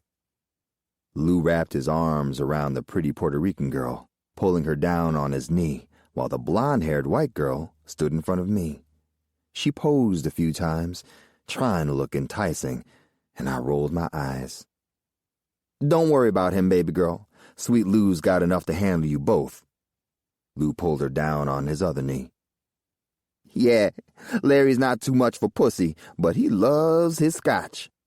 Sam reached in a bag behind him and pulled out a bottle of 20-year-old scotch. "Here you go, Larry. This is for you. Don't drink it all in one sitting. That shit cost a fortune," he boasted. He handed the scotch to me. I didn't know what to say other than, "Thanks, Sam. Maybe this guy wasn't so bad after all." "Don't mention it. You deserve it." Sam smiled and turned his attention back to Lou. He reached back on the other side of his desk and then handed my brother a wooden box. "Lou, man, I know how you love your cigars, brother, but it's time you stepped up your game from those cheap things you've been smoking. I had these smuggled in special for you." Lou opened the box, and when he saw what was inside, he almost knocked the whores off his lap. He was so ecstatic. "Are these fucking Cubans?"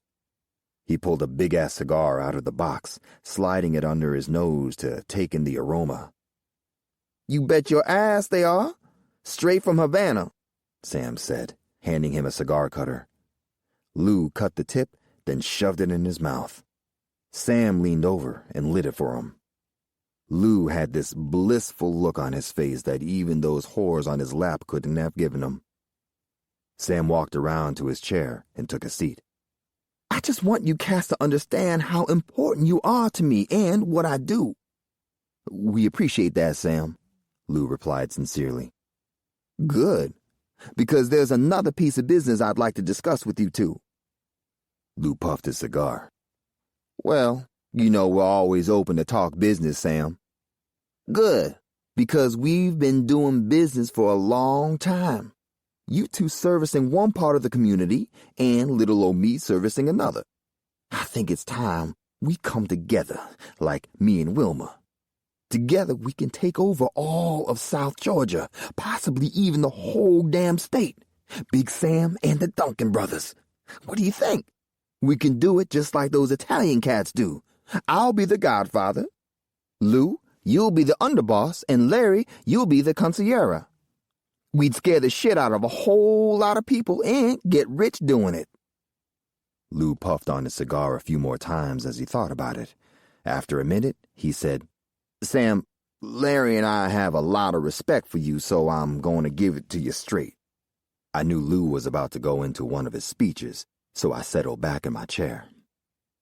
"What we do, our little business, was started by our pops, so it's a little sentimental to us. He used to loan money to sharecroppers during the winter when times were bad, and in the spring when they needed seed. Some say he was a pariah, leeching off of black people's misery. Others said he was a godsend, helping folks when no one else would. I'm not sure which one it is, but I just know we're not letting it go cheap, if we let it go at all. Look, fellas, I'm not trying to screw up no family legacy or anything. I'm just trying to get paid, and expansion is the answer to that. What we build together could be way bigger than anything your pops even thought of. Why don't you take a little time to think about it and come up with a price for me to buy in?" Sam suggested. "I'm going out of town for a few days, so we'll talk when I get back, okay?"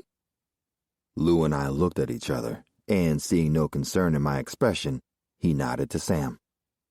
"Just keep an open mind." "Sure, Sam. We'll talk to LC and get back to you," Lou said, grabbing a breast of each of the girls. "Hell, there could be a lot of benefit in going into business with you." Luke, Chapter 17. "You sure you want him coming with us?" Larry glanced back at Levi, who damn near took up my entire back seat. Larry had my back. He was trying to make sure that I didn't do anything stupid, but it had been a long time since I lived my life looking backward. I'd already made up my mind how this was going to go down, so anything else was going to be a huge disappointment. "Yeah, I got a feeling he's going to come in handy," I replied, checking out my fro in the rear-view mirror before I opened my car door to head inside and deal with this bullshit. "Come on, Levi. Let's go say hello to our old friend." Levi and Larry stepped out of the car as I looked around. There wasn't a customer in sight at this hour of the day, which made me wonder how the hell this place stayed in business at all. If I didn't know better, I'd have thought it was a front for something else. That's just how my mind worked. Larry liked to get the most for his money, and since he didn't believe in paying for most things, his next thought didn't surprise me at all. "Want me to fill up the tank first?" he joked, pointing to the 2 gas pumps we passed as he followed me inside. There was nobody behind the counter, so I let Levi ring the bell. He seemed to get a real kick out of it. Old Man Bird looked about ready to shit himself when he spotted not 1, not 2, but 3 Duncan brothers waiting on him when he walked in from the garage, especially since the nicest Duncan brother was the only absent one. He threw up his hands like we'd entered with guns blazing. I guess our reputation preceded us. "Now look, fellas, I don't want no trouble." His voice came out all shaky and scared. I was afraid his old ass was going to have a heart attack before I got a word out of my mouth. "Trouble?" I turned to Larry as if Bird's words were unwarranted and downright offensive. "Why would you think we're looking for trouble, Mr. Bird? We just came for a little visit. Isn't that right, Levi?" Levi nodded, and poor Mr. Bird's bald head broke out in beads of sweat. That old man was scared to death. But you know what they say about cornered rats. "Well, your brother ain't here," he snapped, pulling out a shotgun from under the counter like that would be enough to send us on our merry old way. Unfortunately for him, he barely had time to point the damn thing before Larry had a .45 pointed at his head. "That's 'cause you fired him, ain't it?" Larry shouted, pulling back the hammer. "Now put down the damn shotgun, old man." Bird placed it on the counter. "You want to tell us why you got a problem with our brother?" I asked, all nice and polite, leaning my arms on the counter to get a little closer to him. "Look, fellas, I really don't want no trouble." Mr. Bird comically shook his head and waved his hands like that would reinforce his stance and get us moving along. "LC's a good kid, but he's become less reliable lately. I'm trying to run a business here. I'm just one person, and if I hire someone, I really need them to show up on time. I can't be around like I used to." "You see, now you're speaking my language. I get that you're running a business. Hell, I run a business too, and I depend on my employees to be reliable." "Uh-huh," Larry chimed in, lowering the gun. I kept my eye focused on Mr. Bird as I continued. Hell, I'd be lying if I didn't admit that a part of me, no, all of me, was enjoying this game. "Mr. Bird, how old are you?" The look on his face almost made me burst out laughing. He didn't know where the hell that question came from or where I planned on going with it, and he looked like he was about to die from fright. "I'ma be 67 my next birthday come June." Of course he left out the second half of his sentence, "if I have a next birthday," but we could all feel his concern about his lifespan hovering in the air. "You've been around a long time. How long you been running this place?" "Damn near 40 years. I bought it when I was 27. Back then they ain't let us barely own anything, but they didn't want us coming into their gas stations neither." He said it in that way that let me know he was doing a dance for his life. "After all these years, I done made my peace with the reality that I'm a work in this place till I'm in the grave." As he finished, Bird's eyes grew wide at the realization that he'd been the one to utter the first mention of death. "Well, you've done your part," I answered seriously. I even smiled at him real friendly, anxious to throw off the scent of eagerness. "I'm sure you and your wife want to retire." "Heck yeah, but who in their right mind is going to want to buy a broken-down gas station on this side of town?" "I don't know. My brother seems to think this place would be a good investment. How much you want to sell it for?" I was finished with all the foolishness and ready to get down to brass tacks. The bug-eyed look he gave told me I'd surprised the hell out of him with my question.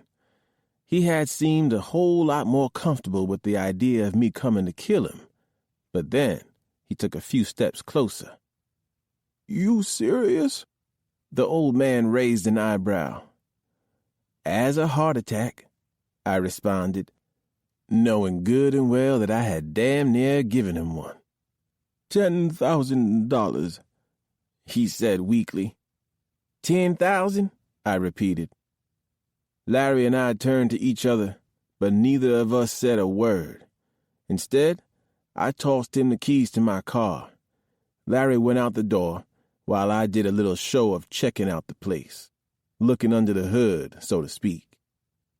"Here's your money," Larry announced, handing him the $10,000 he'd gotten from the trunk of my car. The thing that old man would never know was that I would have paid twice what he asked to get what I wanted. In my business, an initial offering is just that, the first step to open up the negotiations. I'd learned that from my trips up north, where everyone seemed to be up for bargaining and no first offer was ever considered. Lucky for me, the South was still running behind the times. Old Man Bird gingerly counted out the cash and then recounted it. Didn't take a genius to realize that he'd never seen that much money in his life. After he finished, he held out his hand and we shook on it. Now I'm going to need a bill of sale for that, you know, to make it legal and all. Of course. He went scurrying around the counter to write one up before I changed my mind. If he wasn't so damn old, I was sure he would have clicked his heels. And I'm also going to need you to do me a favor. My voice dropped and got real respectful, like it did when I was feeling generous, which I was at the moment. Nothing pleased me more than not having to resort to violence to get what I wanted. And since this shit had gone even smoother than I had hoped, I was feeling magnanimous. Sure, anything you like. Geriatric or not, he would have damn near dropped down on all fours after unloading this spot for that much cash. 20 minutes later, when I'd returned from the old man showing us around our new place of business, I heard a car pull up. Bird was already packing his shit, getting ready to get on with his new life. Through the window, I could see Elsie and Donna in her fancy-ass debutante mobile, with him behind the wheel. It made me wonder if the whole reason he dated her stuck-up ass was to get himself an automobile upgrade. "What the hell are y'all doing here?" Elsie shouted the moment he hit the door, looking straight at me. He shut it just as quick, glancing around nervously. "And where's Mr. Bird?" Deciding to have a little fun with him, I winked at Larry and said, "I told you I'd straighten things out with old man Bird if he fired you, didn't I?" Elsie walked over to the counter and picked up the shotgun as he confronted me angrily.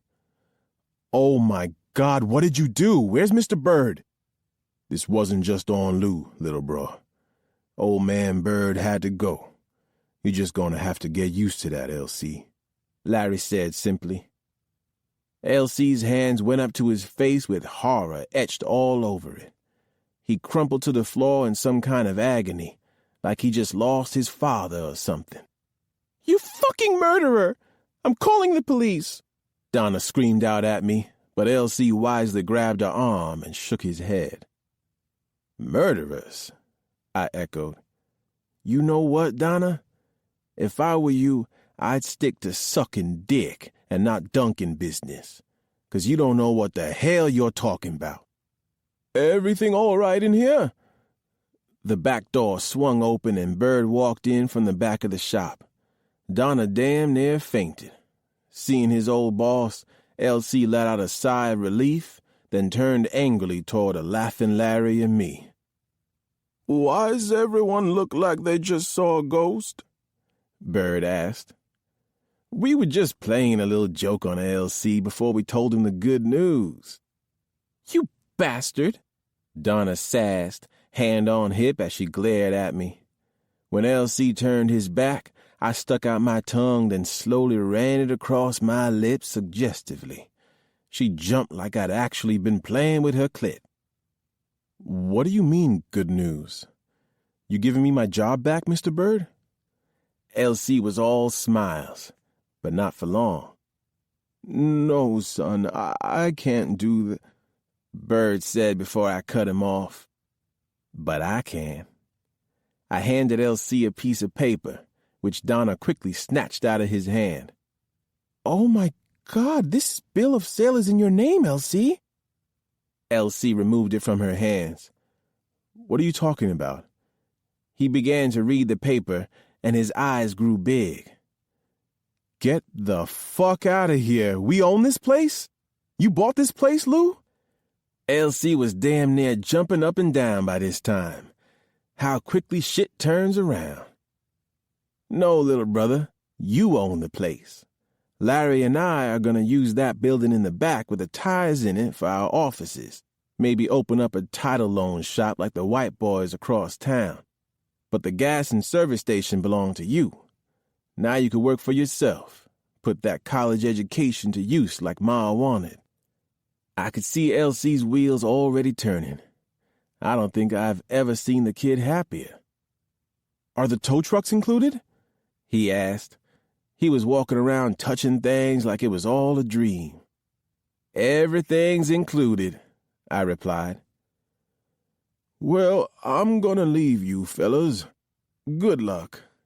The old guy looked ready to cry. "Don't worry, Mr. Bird.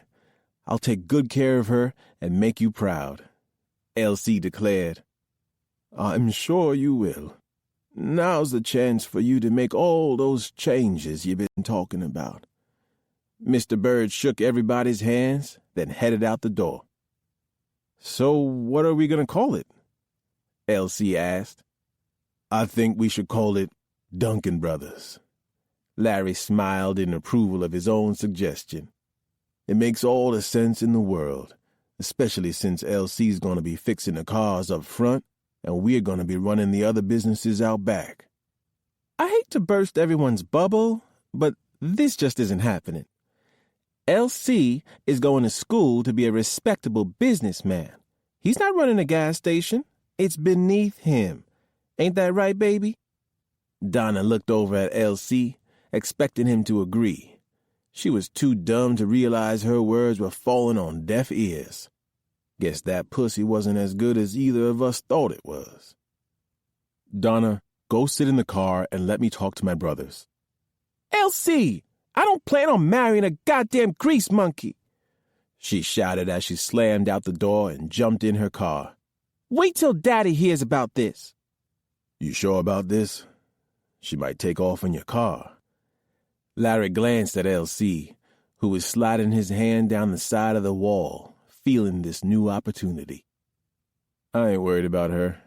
She ain't going nowhere." LC showed us the car keys as he went behind the counter and pulled out a bottle of Johnny Walker Black and some paper cups. He filled each cup halfway, then handed them to us, raising his in the air and making eye contact with each of us, including Levi. "To my brothers, the Duncan brothers. I know I never say it, but I love you more than life itself, and no one will ever come between us." I couldn't help but get a little emotional. Maybe, just maybe, that boy was starting to learn just what it meant to be a Duncan. Chippy, Chapter 18. Loving you is easy 'cause you're beautiful, and making love with you is all I want to do. I sang Minnie Riperton's big hit at the top of my lungs, feeling every minute of it, and I didn't give two shits which one of these girls banged on my door to get me to stop. It had been almost a week, but my man was coming home, and far as I was concerned, that was reason enough to sing. La la la la la, la la la la la. I kept going, and even though I couldn't hit the high notes, I tried, 'cause I felt that way about Sam. Hell, I've been working from sunup to sundown to make enough money so we could fly away from this spot and do some of the things we'd been talking about. I was certain that I'd made double or triple what those other girls brought in. Sam was going to be real proud of his girl Chippy, I thought as I slathered Palmer's cocoa butter cream all over my body, down my long legs, flat stomach, and nice round breasts. Boy, I couldn't wait till it was his hands rubbing all over me. I went over to the mirror and fixed my hair so that it looked exactly how Big Sam liked it. Since we'd met, nothing gave me more pleasure than seeing him pleased with me. There was so much I had to do to get ready so that we could celebrate our future together. Hopefully this would be the night when we would finally leave this place. I dabbed some perfume behind my ears and in between my breasts so that when he stuck his face there, he'd get a nice big whiff that would drive him wild. I caught my expression in the mirror, and even I could see how beautiful I looked, like a woman in love. That's when I heard the unmistakable sound of Sam's car pulling up to the building. "Sam's home! Sam's home!" I shouted as I raced down the stairs. The click-clack of my heels must have sounded like a herd of wild elephants and not at all ladylike, but I didn't care. My man was home, and I couldn't wait one more minute to set my eyes on him. As I came in the main room, I damn near had to push through the bodies to get to him. "There's my Chippy," Big Sam called out. Yeah, he was certainly something. Damn if that man wasn't looking better than ever and more fuckable with every moment. The way he stared at me as he caught my eyes made me go weak in the knees. Sure, I'd been mad at him for the last 3 days for leaving and not taking me along on this trip, but the moment I set eyes on him, I couldn't be mad anymore, and he knew it. That man had me wrapped around his finger, but as long as he kept loving me the way he did, I preferred it that way. "Sam!" I squealed, almost jumping in his arms.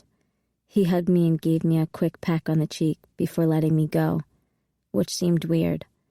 It was the first time he'd ever done that. Guess he was trying to keep the drama down, since the other girls could be so petty and jealous.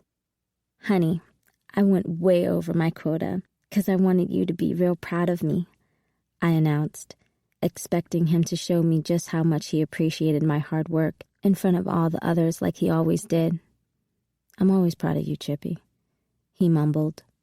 When I went to grab his hand, he actually shook me off. That's when I noticed him taking the hand of a girl, a little younger than me, who was standing behind him. She was a pretty caramel color, with an afro, big tits, a small waist, and short but shapely legs. She was giving him googly eyes and holding on to him like he was all hers. "Ladies, I want everybody to meet my new special someone. Her name is Crystal, and she's going to be staying with us a while." "Hi, y'all," Crystal answered shyly, clinging to Big Sam as she glanced around and took in her surroundings. "This certainly is a pretty place." "Now, I want each and every one of you to treat her real nice, 'cause she means the world to me," Sam announced flamboyantly as he wrapped his arms around the little heifer like she was me. Big Shirley turned with a big smirk to gauge my reaction. "Well, well, well, looks like there's a new sheriff in town." "What the fuck? That's exactly what you said about me." I shrieked more out of shock and hurt than anything else.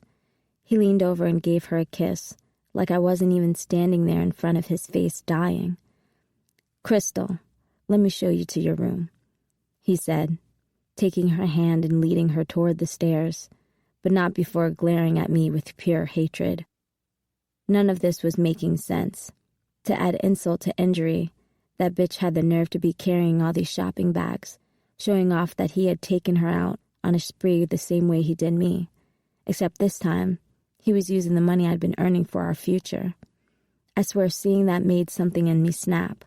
Before I could stop myself, I dove on top of that girl and commenced to beating her ass. I grabbed handfuls of her hair in my fist and tried my damnedest to rip the pretty straight out of her. If she thought she was going to come into my world and take my man, she had another thing coming. Sam snatched me up like a sack of potatoes. Then he reached back and smacked me so hard I saw stars as I tumbled to the floor. "Bitch, have you lost your damn mind?" he shouted at me. "If I have, you caused it. And who the hell is this bitch?" I got up from the floor and got in his face. The fact that he had smacked the shit out of me less than a minute ago was totally gone from my mind. "You better get the hell out of my face." The look of pure rage he shot me set my stomach fluttering with fear. I didn't understand. He berated me.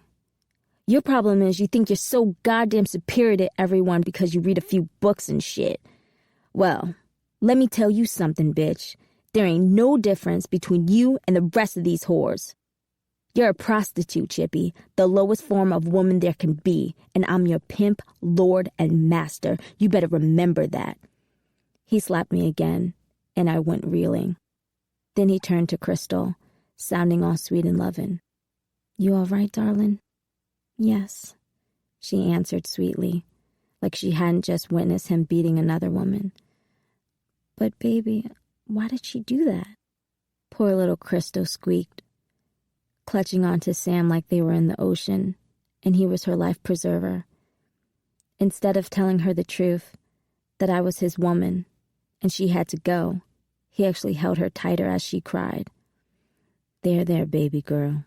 We're gonna go upstairs, and Daddy's going to make everything better. He promised as they headed up the staircase, leaving me lying in a heap. I looked up and saw all the girls trying not to stare at me, and I knew they were feeling sorry for me. Damn him. Come on, Chippy. Lil' Mama helped me to my feet, but I snatched my arm away from her and raced up the back stairs to my room. It took me all of 2 minutes to throw my stuff in a suitcase and head out the door.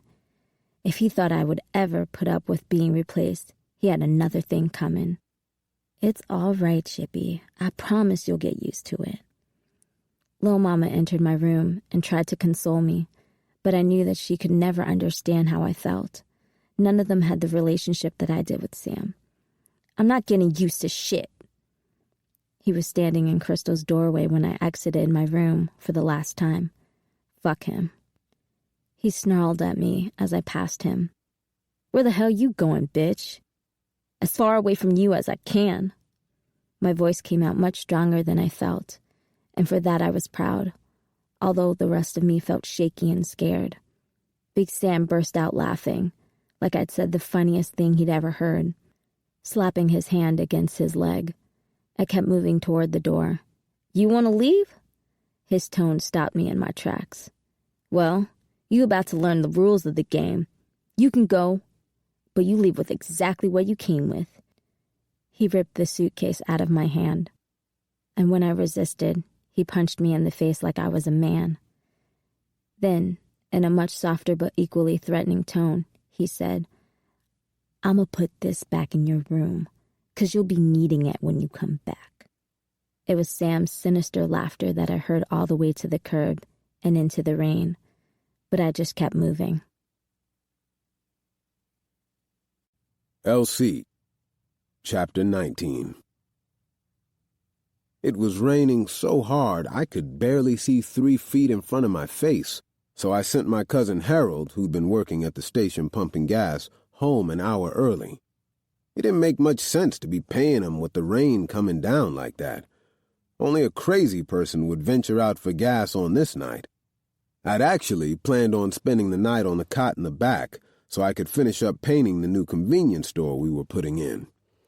Larry and Nene had already spent most of the day putting up drywall and spackling, so I was hoping to do my part and get it painted before the trucks came in the morning.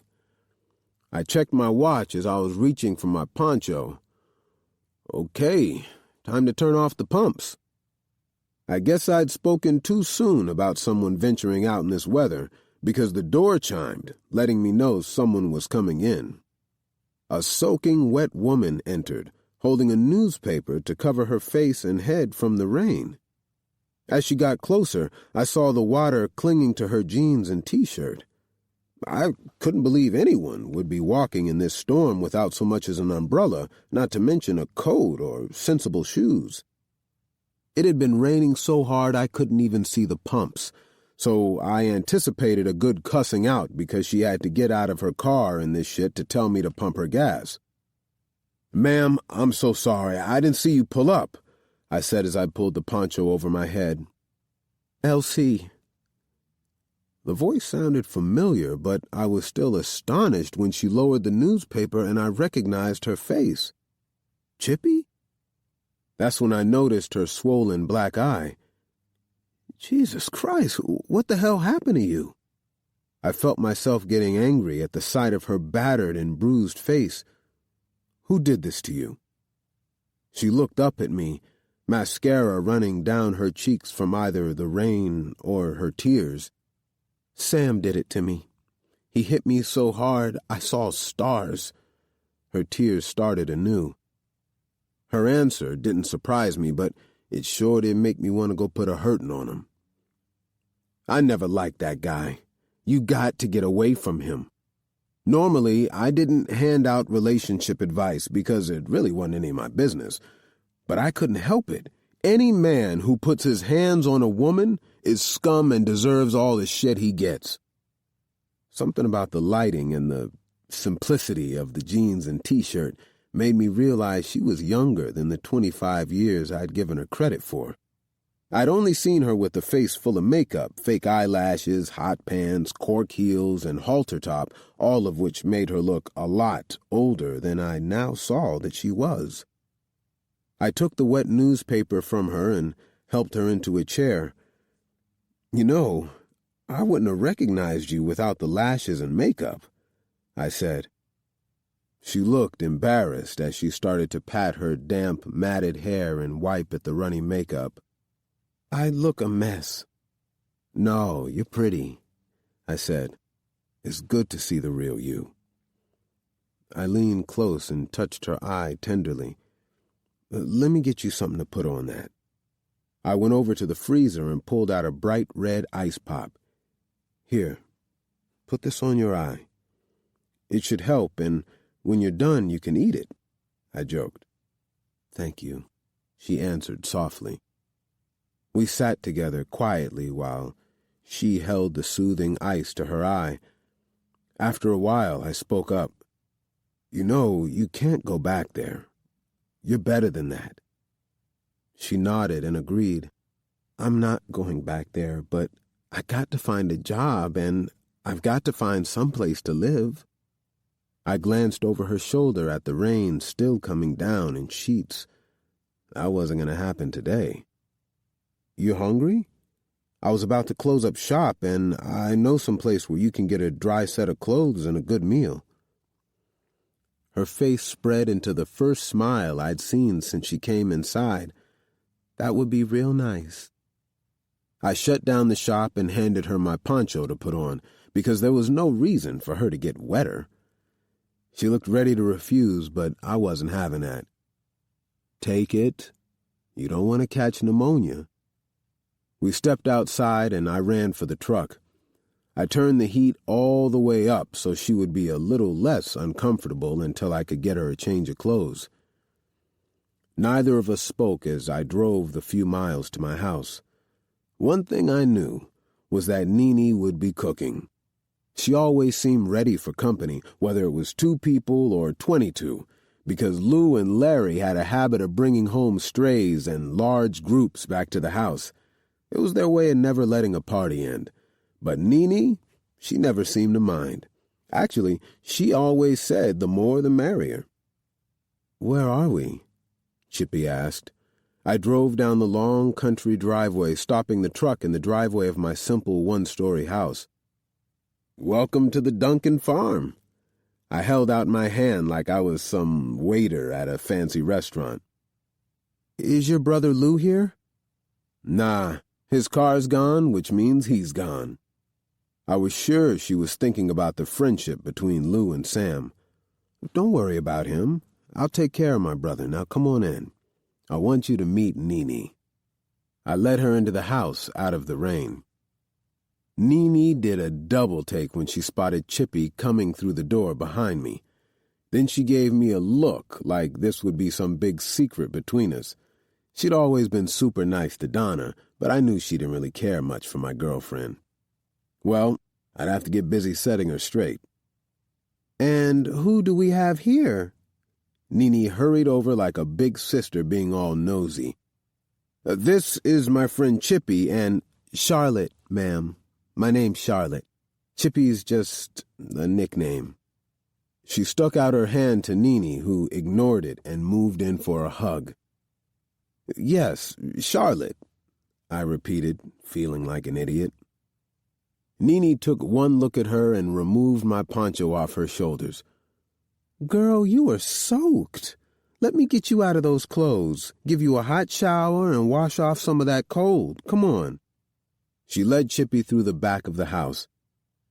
After a few minutes, I heard the shower going, and then Nene came back in the kitchen, staring at me like she had never seen me before. I tossed up my hands. "What?" I said defensively. "She's just a friend in trouble. I'm trying to help her, that's all." "Let's say that's true. What about Donna?"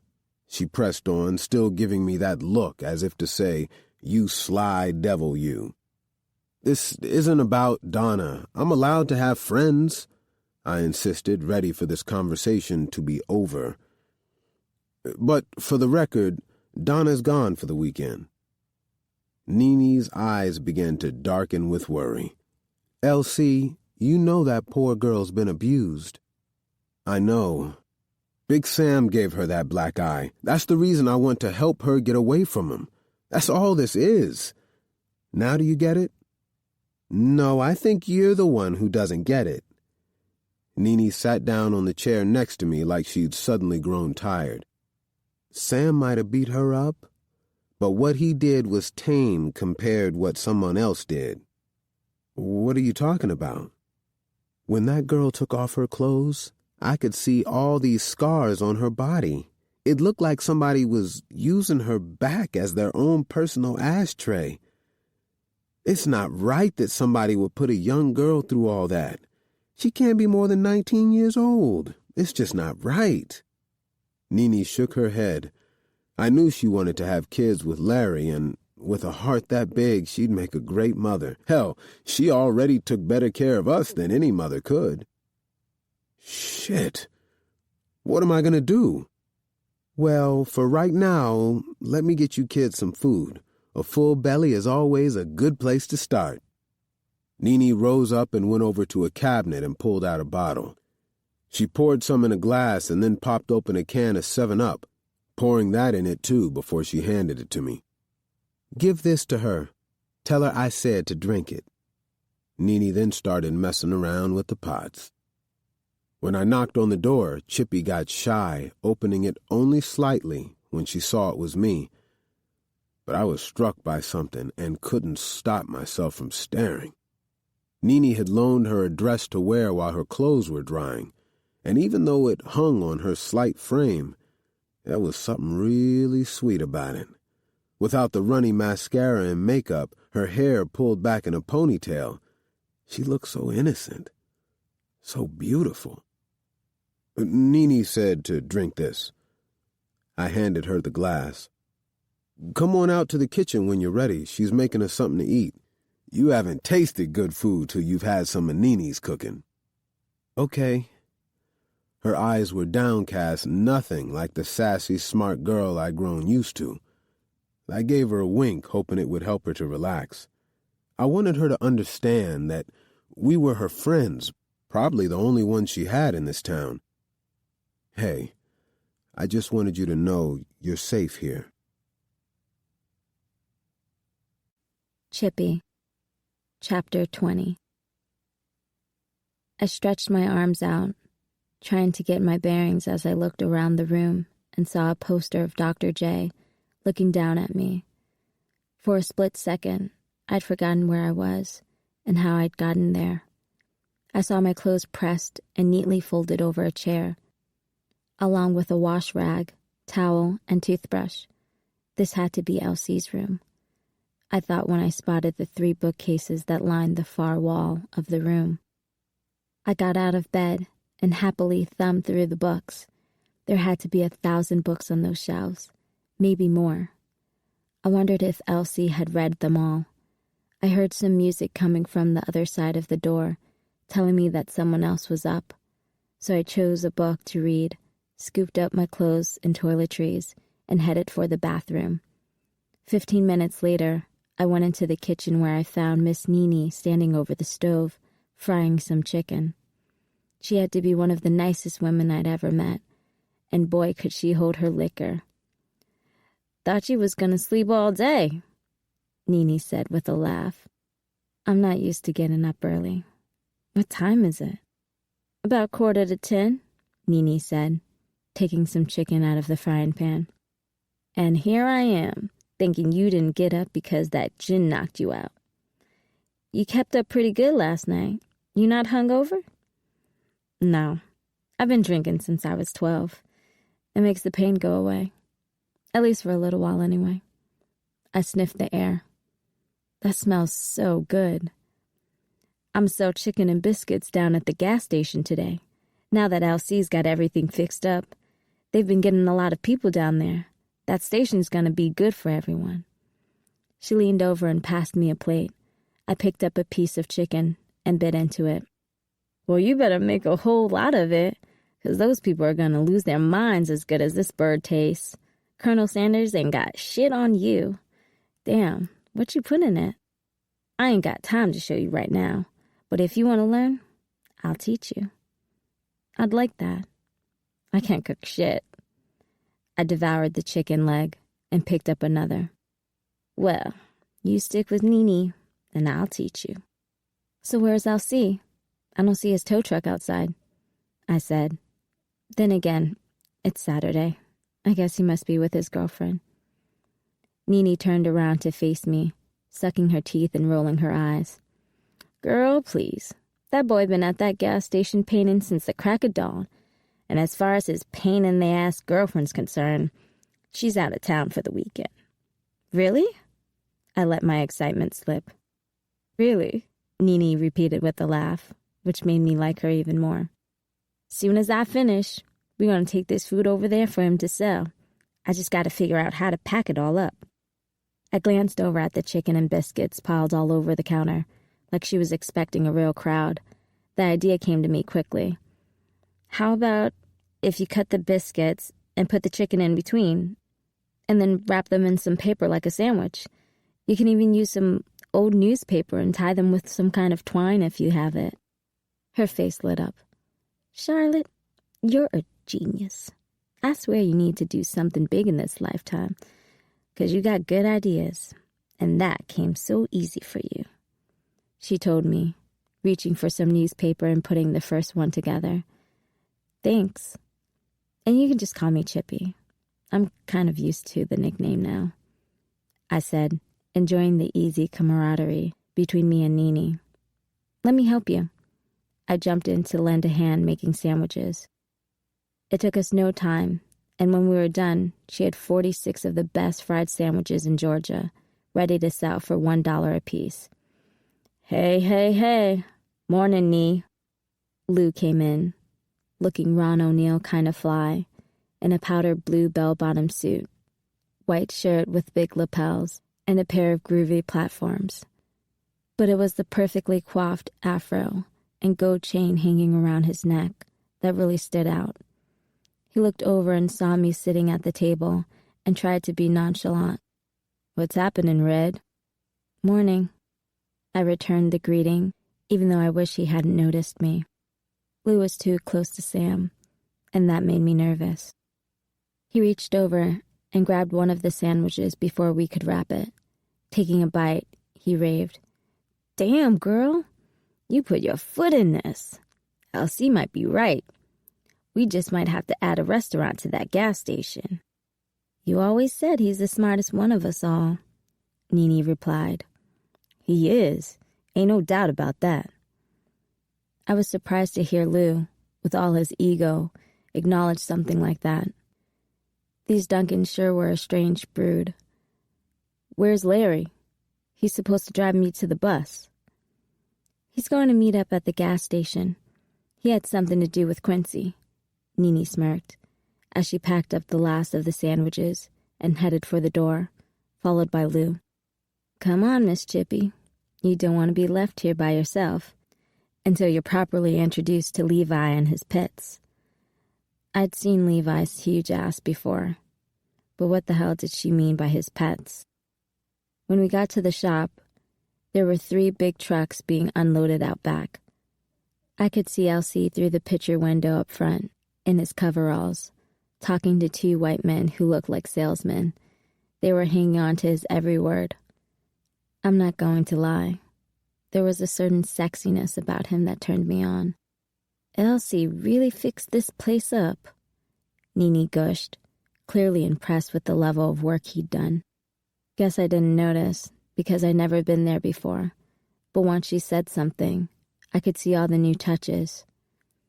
When we got out of Nene's car, Larry came out wearing a bandana wrapped around his head and a wife beater, smiling from ear to ear. That boy's in there schooling those white boys like he's one of them. They done gave him enough refrigerators, freezers, and shelvings to furnish the whole damn store for free, just so he'll sell their shit. He even talked the cat from Pepsi into paying for a big-ass Duncan Brothers sign to hang out front as long as it has their logo," Larry said, sounding excited. "Yeah, well, the resident genius is not gonna like it, but he's gonna get his hands dirty while you drive me to the bus station," Lou said. Lou and Larry went inside to talk, while Nini and I set up a table out front and started getting the chicken and Pepsi ready for sale. A few minutes later, Elsie stepped out the front door alone. He smiled at me before he turned to Nini, and I felt myself blushing. "Hey, Nee, you think you and Harold can handle the shop while I take a ride out to the country? I gotta take care of something for Lou." "I got this, Elsie. You go on and handle your business." "What about you, Miss Charlotte? You want to take a ride?" He gestured toward the tow truck. "Look, I appreciate everything you did last night, but maybe I should just go back to Sam's. I'm not trying to get in the way of your business or anything." As much as I liked Elsie, I did not want to be a bother. It was one thing to bring me out of the rain, and another to have to put up with me the next day. "We're friends, right?" he said. "Yeah, of course we're friends. I just don't want to be a burden." "Then stop all this foolishness and take a ride with me. Ain't nobody around here letting you go back to Big Sam's. Tell her, Nee." Nini didn't say a word. She just pointed to the truck, and I started to walk. Larry. Chapter 21. Lou and I stood in the convenience store part of the gas station, staring out the window at LC and that whore Chippy as they got into the tow truck. I sure hoped LC knew what he was doing, because having that wench around could be more trouble than it was worth. "What's the deal with them?" Lou asked. I watched them pull away, then shrugged. "I don't know. From what I hear, Sam beat her ass pretty damn good last night, and Elsie turned into Captain Save-A-Ho, rescuing her like she was some damsel in distress. Bitch spent the night in his room last night. Nee seems to think she's sweet on him. She can't be too sweet on him, 'cause when I got home, Elsie was asleep on the sofa while old girl slept in his bed. Shit, if that was me, I would have been in there tearing her fine ass up." Lou looked like he was about to slobber all over himself. When it came to pussy, he was worse than Levi. That shit just fucked his head right up, 'cause he had no self-control whatsoever. Thank God not everyone thinks like you, Lou. What I'm more worried about is if this whore's gonna cause us any blowback from Sam. You know we still gotta sit down with him this week. Lou swiveled his neck in my direction, shaking his head. "Now you're worried about Sam. A few weeks ago, you were ready to go to war with the man." That was different. "Excuse me, Mr. Duncan?" We turned to see one of the white men who had been talking to LC. He approached us. "Yes. How can we help you?" Lou put on his best white boy voice. "Your brother said I was to give this to you if he wasn't here." He handed Lou a check. "What's this?" He patted Lou on the back. "It's an incentive check for carrying Pepsi products in your store and at your event on the 4th. "Event?" Lou looked kind of confused until I elbowed him in the ribs. "Yeah, you know, First Friday, Elsie's grand opening." "Oh, yeah." Lou shook the man's hand. I shook his hand also, and we headed for the door. The second we stepped outside, Lou handed me the check and said, "How much did we pay for this joint?" $10 grand. Why?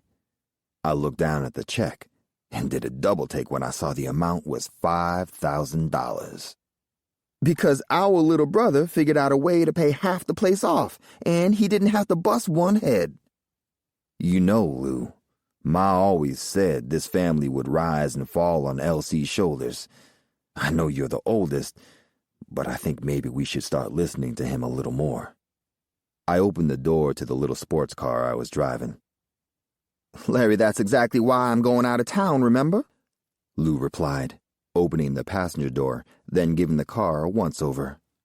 "Whose car is this?" "Oh, this? This used to be Quincy's car." But it's ours now, I laughed. Corvette Roadster convertible. The body's a little rough and the transmission's just about shot, but I'm sure we can get $3,000 out of her, maybe a little more. You should have seen LC when he saw it. I thought the little bastard was gonna bust a nut, he got so excited. We both got a kick out of that as we got into the car. Lou said, "Let LC work on it, and when she's purring like a kitten, bring her over to Ralph's and let him paint it. I saw one of these in New York, and the cat said he paid over $10,000 for it." Damn, it's a good thing I showed Quincy what was in those 2 barrels, or he wouldn't have given up shit. Lou's head snapped in my direction, and his face became hard. "What 2 barrels?" "You know, the barrels with those 2 hillbillies from Valdosta, the ones we got soaking in vinegar." Lou's eyes flashed with anger. "You idiot! What the fuck is wrong with you? You trying to get us all locked up? I thought I told you to give those barrels to Levi so he could get rid of them." "I'm going to, but you also said you didn't want me to kill Quincy, so I needed something to make him think I would, which he does now. Why else do you think we have the title to his car? Shit, I shot half his foot off and the bastard still wouldn't give up our money." He took a deep breath to calm himself down. Placing a hand on my shoulder, he said, "Larry, man, that's just not smart and you know it. You can't be putting the whole family at risk like that, 'cause all we got is us. What would Mama say?" I sighed, giving in. "Yeah, you're right. It was fucking stupid. Look, I'm sorry. And don't worry, I'm gonna take care of it as soon as I drop you off. You got my word." Lou stuck his hand out, and I slapped it. "Little brother, that's good enough for me." Chippy, Chapter 22. "So, did you get a good night's rest?" Elsie asked when the song we were listening to ended, and a commercial for a personal injury lawyer started playing. We'd been driving for about 10 minutes before he even spoke, but it wasn't one of those awkwardly silent rides. It almost felt like we were on a date, the way he had his arm over my side of the seat as we rocked to the music on the radio. "Best I had in a long time. That was your room I slept in, wasn't it?" "Yeah, that was my room," he said. "What gave it away?" "The books. All those wonderful books. There had to be 1,000 of them. 856 to be exact." He looked at me and chuckled. "Only you would bypass all the football, basketball, and baseball trophies and see my books." What can I say? I love books. Have you read all of them? Most of them. When I was coming up, my pops used to make us work on the farm, but he'd pay us every Friday, and instead of buying candy, I'd go down to the store and buy me a book. We had more in common than I thought. "What about this one? Have you read Pimp?" I pulled the book I'd taken from his room out of my bag. "Matter of fact, I have. Several times. Iceberg Slim is one of my favorite authors." "I took it out of your room," I admitted. "You think I'll get anything out of it?" "That depends on if you're really planning to go back to Sam." I didn't answer, and he stared at me like a disappointed father. "You can't be serious. After what he did to your face? I don't have anywhere else to go." I could feel tears well up as I touched my eyes subconsciously. I'd completely forgotten about my bruised eye and face. "Yeah, you do. You can stay with us. Let's see what your brothers have to say about that," I replied, thankful that the commercials were gone and the DJ was playing music again. We drove a ways out to an area he called Okefenokee Swamp, where he turned up a dirt road and followed it to the sorriest-looking shack I'd ever seen. The old house, if you could call it that, didn't look like there was even any running water inside. A gaggle of messy kids, all under the age of 10, were running around, playing without shoes. An old rusted car sat on some bricks in the driveway. When they saw us, the kids started jumping up and down. "Elsie, Elsie, what did you bring us?" A cute little girl, about 6 years old, who looked like she'd been playing in the dirt, ran up to us when we got out of the car. "What do you mean?" he said, looking comically stern. "Please, please," she begged as the others joined her, all screaming his name. He reached into his overalls and pulled out 5 suckers and handed one to each kid. You would have thought he gave them gold as they excitedly ripped off the wrappers and shoved them in their mouths. "You spoiling them kids." A heavy-set woman, who I could tell appeared older than her age, called out from the porch as we approached her. "Miss Ruby, you know I didn't do no such thing," he answered in a friendly tone. "I'ma send them to live with you when their teeth rot out their heads," she laughed, throwing her arms around him. "Boy, it's good to see you. I heard you was down the road visiting Miss Emma a few weeks ago." He released the embrace and turned to me. "Miss Ruby, this is my friend Charlotte." "Well, well, well. She's real pretty, Elsie." She pulled me in for a hug. Between her and Nini, it was fair to say that Elsie knew a lot of huggers. "Thank you, ma'am," I answered, feeling slightly embarrassed by the attention. "And she ain't got her panties in a bunch like that other heifer you brought around here. You need to marry this one." I shook my head, anxious to fix her presumption. "We're just friends." "Friends are good. My husband and I started as friends. That's a smart way to go. Too many people base their relationships on sex nowadays." "Miss Ruby," Elsie admonished her, clearly embarrassed by the conversation. She had a sparkle in her eyes as she continued. "Well, I'm telling the truth. This whole free love thing they got going in San Francisco is making these young people crazy. Martin and I have been friends and going to stay friends, and that makes our marriage better." I blushed when I felt her eyes on me, like she was giving me some private information. "You all right? Lou wanted me to bring you this." Elsie reached into his back pocket and handed her an envelope. It brought a big smile to her face. "You boys are saints." She threw her arms around him again, then opened the envelope, which I could see contained cash. "Martin told me to say thank you for all your help, and he'll pay you back on time. Martin's a good guy. We just want to make sure you're okay till he gets home. It was nice to see you, Miss Ruby. I gotta get back to the station," he told her as he took out his keys. "Nice to meet you, ma'am," I said as we made our way back to the truck. "Charlotte, you're welcome any time," she yelled after me. The kids all gathered near their mom, sucking their lollipops and waving as we pulled away. "What was that?" I asked, not able to keep the bitterness out of my voice. I had an idea, but I wanted to hear it from him. If it was what I thought, I knew I wouldn't be able to hold my tongue. Last thing I wanted to hear was that he took advantage of people like Miss Ruby with all those kids she had to take care of. "The Duncans have a business where we lend money to people who can't seem to make it through the month," he informed me. "You mean like a loan sharking business?" I snapped. It wasn't like I was dumb or nothing. "Yes, and we loan money to gamblers and certain people for interest, but not Miss Ruby. At least, not more than she can afford. Lou wouldn't take a dime from the mothers whose husbands are off at war, or even in jail for that matter. That would be the lowest of the low." Elsie's explanation made me feel guilty for thinking the worst.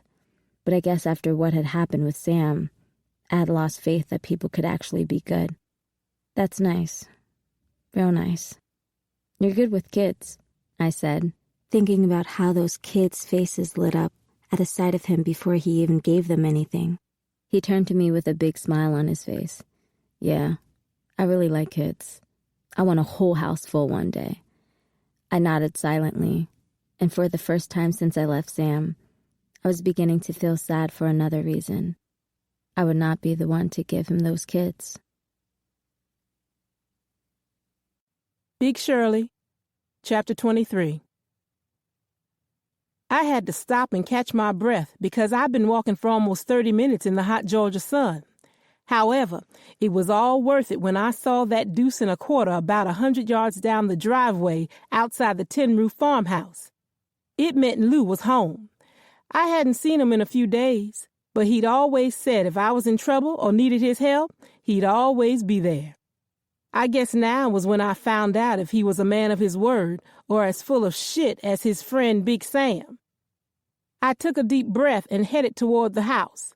As I got closer, dogs started to appear out of nowhere, barking like some type of country alarm system. By the time I got to the house, there had to be about 20 of them, and most of them were growling and baring teeth as they closed in on me. "Hello? Anybody home?" I shouted, praying someone would call them off and come to my rescue. They were about 2 feet away from my ass now, and I was scared to death. I was tempted to run, but all my life people had been telling me not to run from dogs. I bet their asses had never been surrounded by a pack like this. "Help! Anybody, please, help! Help me!" "Shirley, what are you doing here?" A voice yelled from my left, scaring the shit out of me, even more than the growling mutts. I turned and saw Lou's brother Larry sitting at a redwood picnic table with about 5 or 6 guns in front of him. His other brother, Levi the simpleton, was walking towards a barn, carrying 2 big-ass barrels like they were soda cans. "You trying to get yourself killed or something?" While that fool was rambling, those dogs were steadily getting closer to me. Larry, you think you can call off the dogs?" "Levi," Larry screamed, "call these damn dogs." Levi whistled one time and the dogs seemed to disperse and disappear. It took me a moment to get myself together. I walked over to the picnic table, making sure my good side was facing him. "Hey, Larry, I came to see your brother Lou. Is he around?" He shook his head. "Lou ain't here. He's out of town." Larry's words were like a punch in the stomach and would probably end up being the reason I got my ass kicked that night. I dragged my sorry ass all the way out there for nothing, because ever since Chippy left Big Sam, he'd been on the rampage about his damn quotas. I had to give it to her. She really must have made him a lot of money, 'cause he was pissed to be missing those dollars. And with this fucked up face, I just couldn't get these niggas to fuck me like they used to. All of a sudden, the dogs sounded like they were attacking something around the back of the barn. The first thing that came to mind was that they must be attacking Levi. "What the hell's going on? Is your brother all right?" Larry smirked. "Oh, nothing. Levi's just feeding the dogs their favorite food. You know, it's amazing how much they like pickled meat." He started cackling like he just said something really funny. "So, you know when your brother's going to be back?" I asked. "Ain't no telling. You know Lou. He's always got to be the last one to lead a party. Last time he went out of town, he stayed a month." "Fuck!" I said out loud. Of all the times for him to go out of town. "Hey, Larry, you think I could borrow a few dollars until Lou gets back?" I could tell by his smirk that the answer was no, so I made a desperate move. "I'll suck your dick." I knew Larry hadn't bought any pussy since he come back from Vietnam, but it was worth a try. Shit, when Sam and I first came to town, I used to fuck him and Lou all the time. "What the fuck is wrong with you, Shirley? You know damn well I don't buy pussy. You lucky Knee's not around, or you be eating one of these guns." I threw my hands up defensively. "I'm sorry, Larry, I just need to make some money." "Well, you ain't gonna make it from me," he replied as his mountain of a brother Levi walked up from behind the barn. "Done, Larry. The dogs are fed." He stared at his brother, waiting for approval. "Good job, Levi. You might as well take the afternoon off and work with your birds." Levi turned, finally noticing me, and his whole demeanor changed. "I know you're pussy." He was grinning at me like I was the most beautiful creature he'd ever seen. I had to admit it actually felt good. I like pussy.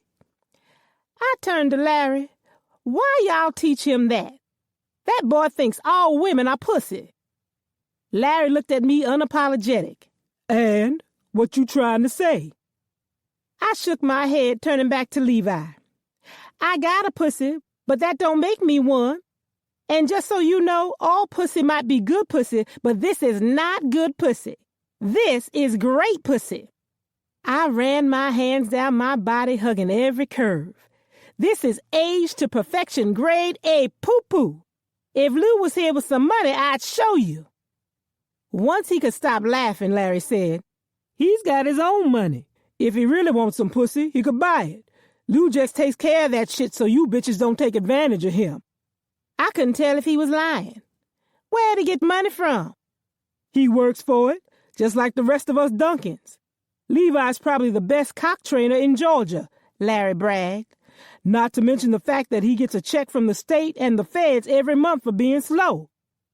Well, that just changed the whole situation. So, Levi, you want a blowjob? No, I want some pussy. Well, that boy sure knew what he wanted. I'll be damned. That boy's never had a blowjob, has he? I turned to Larry for confirmation, but he just shrugged. Okay, Levi, Big Shirley's going to give you some pussy, but she's also going to give you a lot more. Would you like that?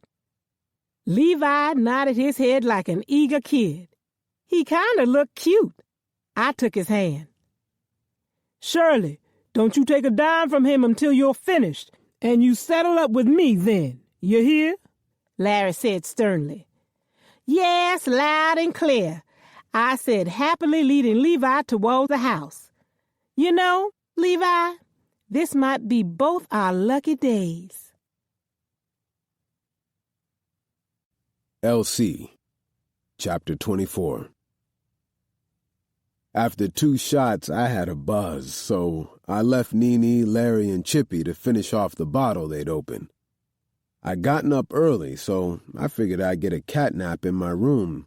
Then when Chippy was ready for bed, I'd head back out there to the sofa.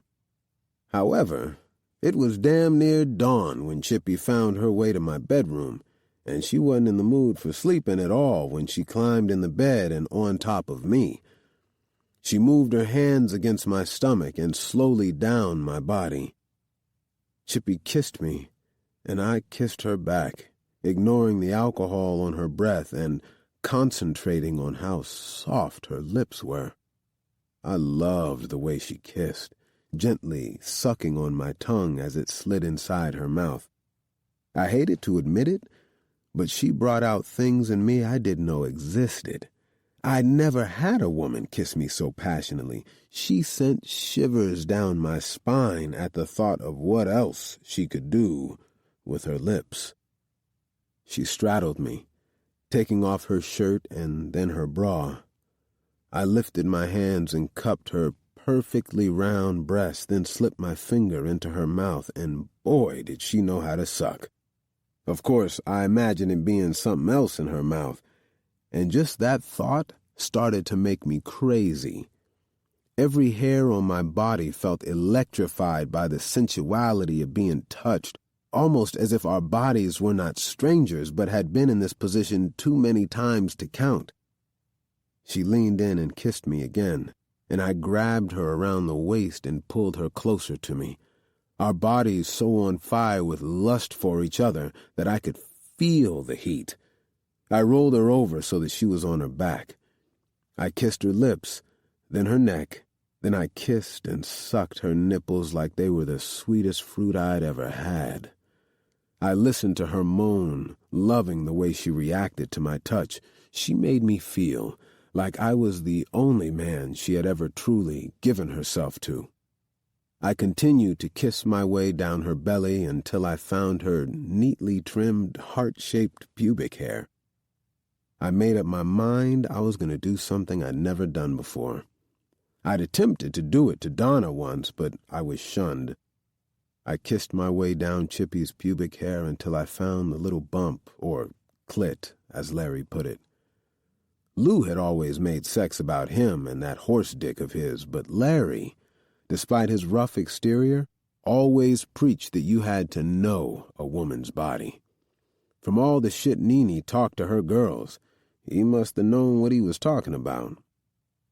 I stuck my tongue out, licking her clit until Chippy started to squirm and moan, which just motivated me to lick her more.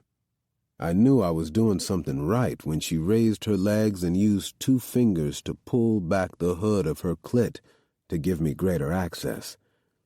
It seemed like the more effort I put in, the more reaction I got, so I went for broke, sucking her entire clit into my mouth and running my tongue over it repeatedly in the process.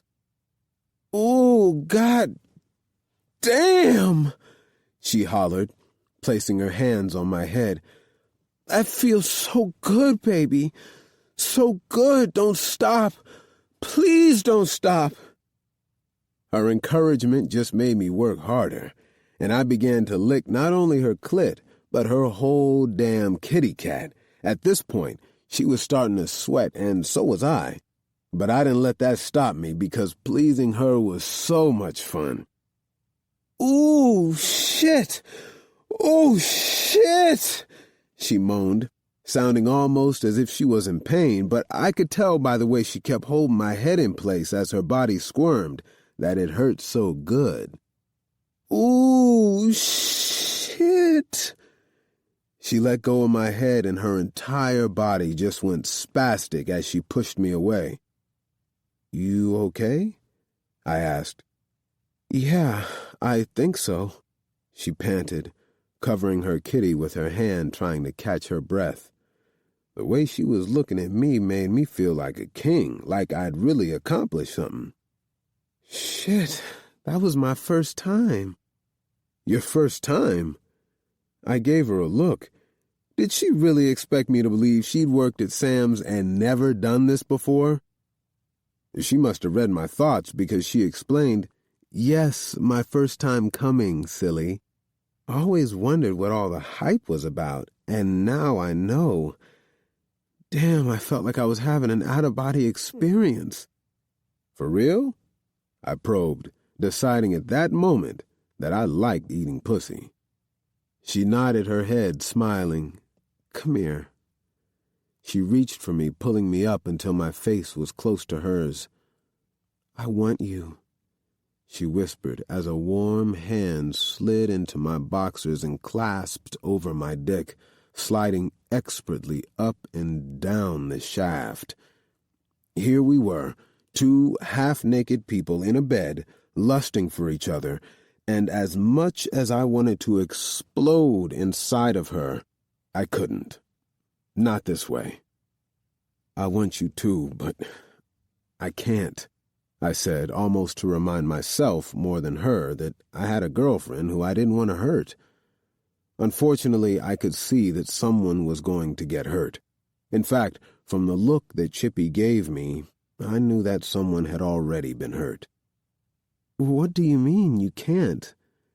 You want this just as much as I do." She tried to force me down on her, but I stopped her. "I do, but I can't. I'm not a cheater, Chippy. I'm a lot of things, but a cheater's not one of them. I can't believe I let it go this far." "LC!"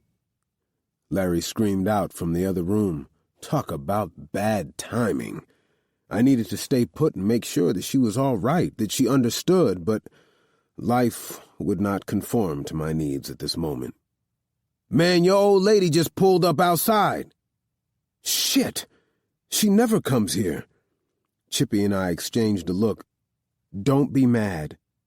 "LC, you need to get out here." Now it was Nini's voice sounding an alarm as she called my name. I pushed Chippy aside, pulling up my boxers and scrambling for my pants. Grabbing my shirt, I raced out of the room, slamming the door and leaving her alone in my bed.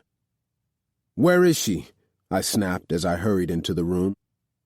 Larry burst out laughing so hard he could barely get the words out of his mouth. "She's surrounded by the dogs." "Damn it," I gulped, running for the door. Chippy. Chapter 25. I walked in the kitchen and glanced at Larry and Nini, who were sitting at the table, sharing a cigarette like 2 cats that ate the canary. To be such a strong man, Larry looked so weak. I picked up the pack of cigarettes off the table, sliding one out, then bent over so Larry could light it. I took a long drag, sharing eye contact with Nini, who looked like she wanted to say something but didn't. I strolled over to the kitchen window, sighing when I saw Donna standing next to her car, talking to Elsie. I couldn't hear what they were saying, but Donna was smiling and giggling like a schoolgirl who'd just been asked to the prom. I knew I didn't have a right to be, but I was hurt. I was having the time of my life, hanging out with Elsie and his family. In fact, I was starting to feel so comfortable around Elsie that after a few drinks, I'd crawled into bed with him and got something started between us. It felt so different than all the men I'd been with at Sam's. It even felt different than it was with Sam. And then, just like that, she'd shown up and ruined it. She had everything I wanted. A good man, money, and most importantly, a fucking life with a future. I sighed, turning back to Nini and Larry. She's really pretty, isn't she, Nee? I like her hair. It makes her look like Jane Kennedy. Jane Kennedy, my ass. Larry laughed, getting up and walking out of the room. Nini sighed, walking over and placing a comforting hand on the small of my back. I guess. I don't much like the uppity bitch myself. That doesn't change the fact that she's pretty, Nini. We both took a moment, staring out the door. Yeah, she's cute, but being cute don't make you pretty. You're much prettier than her. I touched my bruised face. Not with my face looking like this, I'm not. Your face will heal.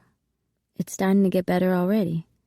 She smiled, touching my black eye, then my hair. Oh, and for the record, that bitch is wearing a wig. It's an expensive wig, and might look real, but that shit's a wig. I knew her nappy ass in grade school. We both laughed. You know, she doesn't even appreciate him, Nee. If she supported him the way she should, he could do anything in the world. He's really smart, and not just book smart. I turned back to them. I couldn't stop staring at her. Nini turned to me slowly, speaking very candidly. You really like him, don't you? Yeah, he's my friend. The first real male friend I think I've ever had. Girl, you must think I popped out my mama's pussy this morning. You don't look at Elsie like he's your friend. So you can take that shit somewhere else. Nini gave me this look that said I shouldn't waste her time with storytelling. I hesitated, not sure if I even wanted to admit to myself how I was starting to feel. So what? What if I do like him? That's not going to change anything. He's made his choice. He's planning on marrying that girl, with all her fancy ways and expensive things. I huffed, growing more jealous by the minute. And you're just gonna let her have him? Chippy, that girl's on the ropes and she knows it. Her woman's intuition is kicking in like a motherfucker. She can sense something's wrong with her relationship, and that something is you. You don't know that, Nini, I said, although a big part of me hoped she might be right. The hell I don't. She don't ever come over here. She thinks she's too good for us country folks. Nini huffed. Shit, she done got everything she ever wanted with her expensive clothes, flashy jewelry, and fancy car. Why you fit in to let her have Elsie too? She shook her head. Because he's not mine. He's hers. Trust me. She had no idea of the rejection I'd just faced trying to make him mine. I'd never had a guy say no to me, and as far as I was concerned, it was humiliating. Well, Charlotte, then I must be wrong about you. I thought you were scrappy, the kind of girl who grew up fighting for what she wanted and always got it, the woman they called Chippy, and she claimed it. Nini, you're right. I've spent a lot of time fighting and proving myself and having to work for every little crumb of kindness this world's shown me. And maybe that's why I'm not going to do it anymore. As soon as the words were out of my mouth, I knew they were true. I was tired. She gazed over at me. Are you sure? There's a spark, but I'm not sure if the candle's lit. I'm not going to fight some woman over a man who may or may not want me. I don't even really know him, and he damn sure doesn't know the real me. I protested, starting to feel genuinely terrified for some reason. You think you have to know a man for a long time before you know him? Do you know how long I chased Larry's sorry ass before he realized I was in the room? Sometimes men don't know what they like. It's up to us women to show them. Nene smiled. He's quite a good catch, Charlotte. If you really like him, you need to fight for him. I turned to Nene. No, I'm done fighting over men. 3 days ago I fought for a man I would have given the world to, and come to find out he didn't give a shit about me. Next man I give my heart to is gonna fight for me, just as much as I'd fight for him. And I mean that. Besides, Elsie's my friend. I would rather lose his heart to her than lose his friendship. She's not gonna make him happy. Mark my words, that if Elsie winds up with Donna, she will make him miserable. Well, that's not my problem. I have other things to tend to. I shrugged my shoulders, my mind already moving on to other things. Can I use your phone? Sure. She motioned to the phone on the wall. I made my way over and dialed a number from memory. When I heard the voice on the other end of the phone, I almost hung up. Hello? Hello? My mother shouted into the receiver. I glanced over at Nene, taking a deep breath before I said, Mama? The phone fell silent for a good 3 seconds. I was fully expecting a barrage of insults and curses, but none ever came. Charlotte, baby? Is that you? She called out my name in an unfamiliar tone that made me suddenly homesick for a place I couldn't get out of soon enough. Yeah, Mama, it's me. Baby, where have you been? I've been looking everywhere for you. You had me worried sick. She actually sounded concerned. Mama, I just thought you told me to get my ass out your house. There was momentary silence on the line again. I was drunk, and I shouldn't have said and done those things. I'm sorry, baby. My mother had never apologized about anything in her life. Who was this woman? Charlotte, you gotta come home. I need my baby back. I need you, girl. What about him? She paused again before telling me.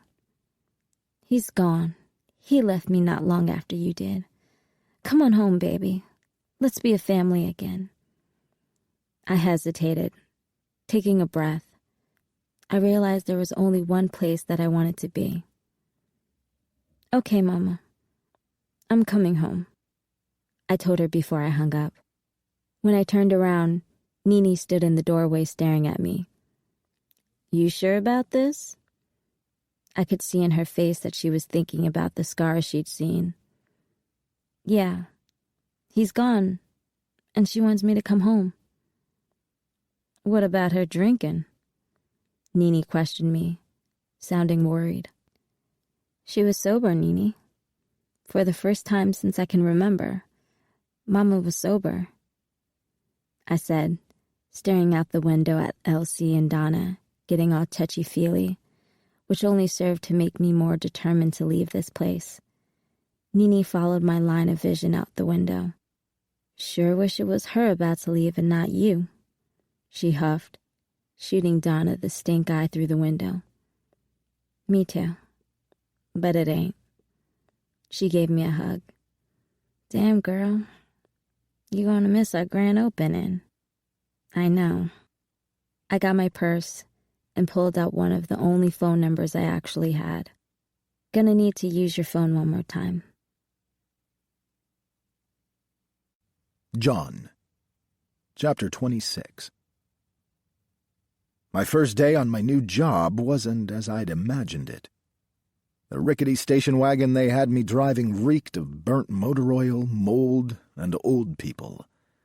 Still, it was better that it smelled of those things than of the cargo that was concealed in the car. It was an amazing job by the cartel back in Houston that it didn't smell overwhelmingly of marijuana instead.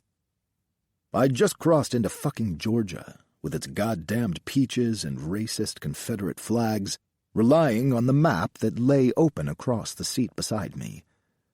I was already tired. Almost missed my exit off I-10 back down by Tallahassee, but I didn't want to stop to rest until I got at least to Virginia. The sooner I could get to New York and make the exchange, the sooner my mother and sisters would be safe and benefiting from the money I'd made. I wished I could have gotten them to safety sooner. If I had somebody back home I could trust, I would have gotten my family to safety and maybe disappeared with whatever packages were hidden all throughout this piece of shit some idiot in Detroit dared to name a country squire. Thoughts of what my boss had threatened to do were torturing me even more than the 55-mile-per-hour speed limit I was forced to adhere to.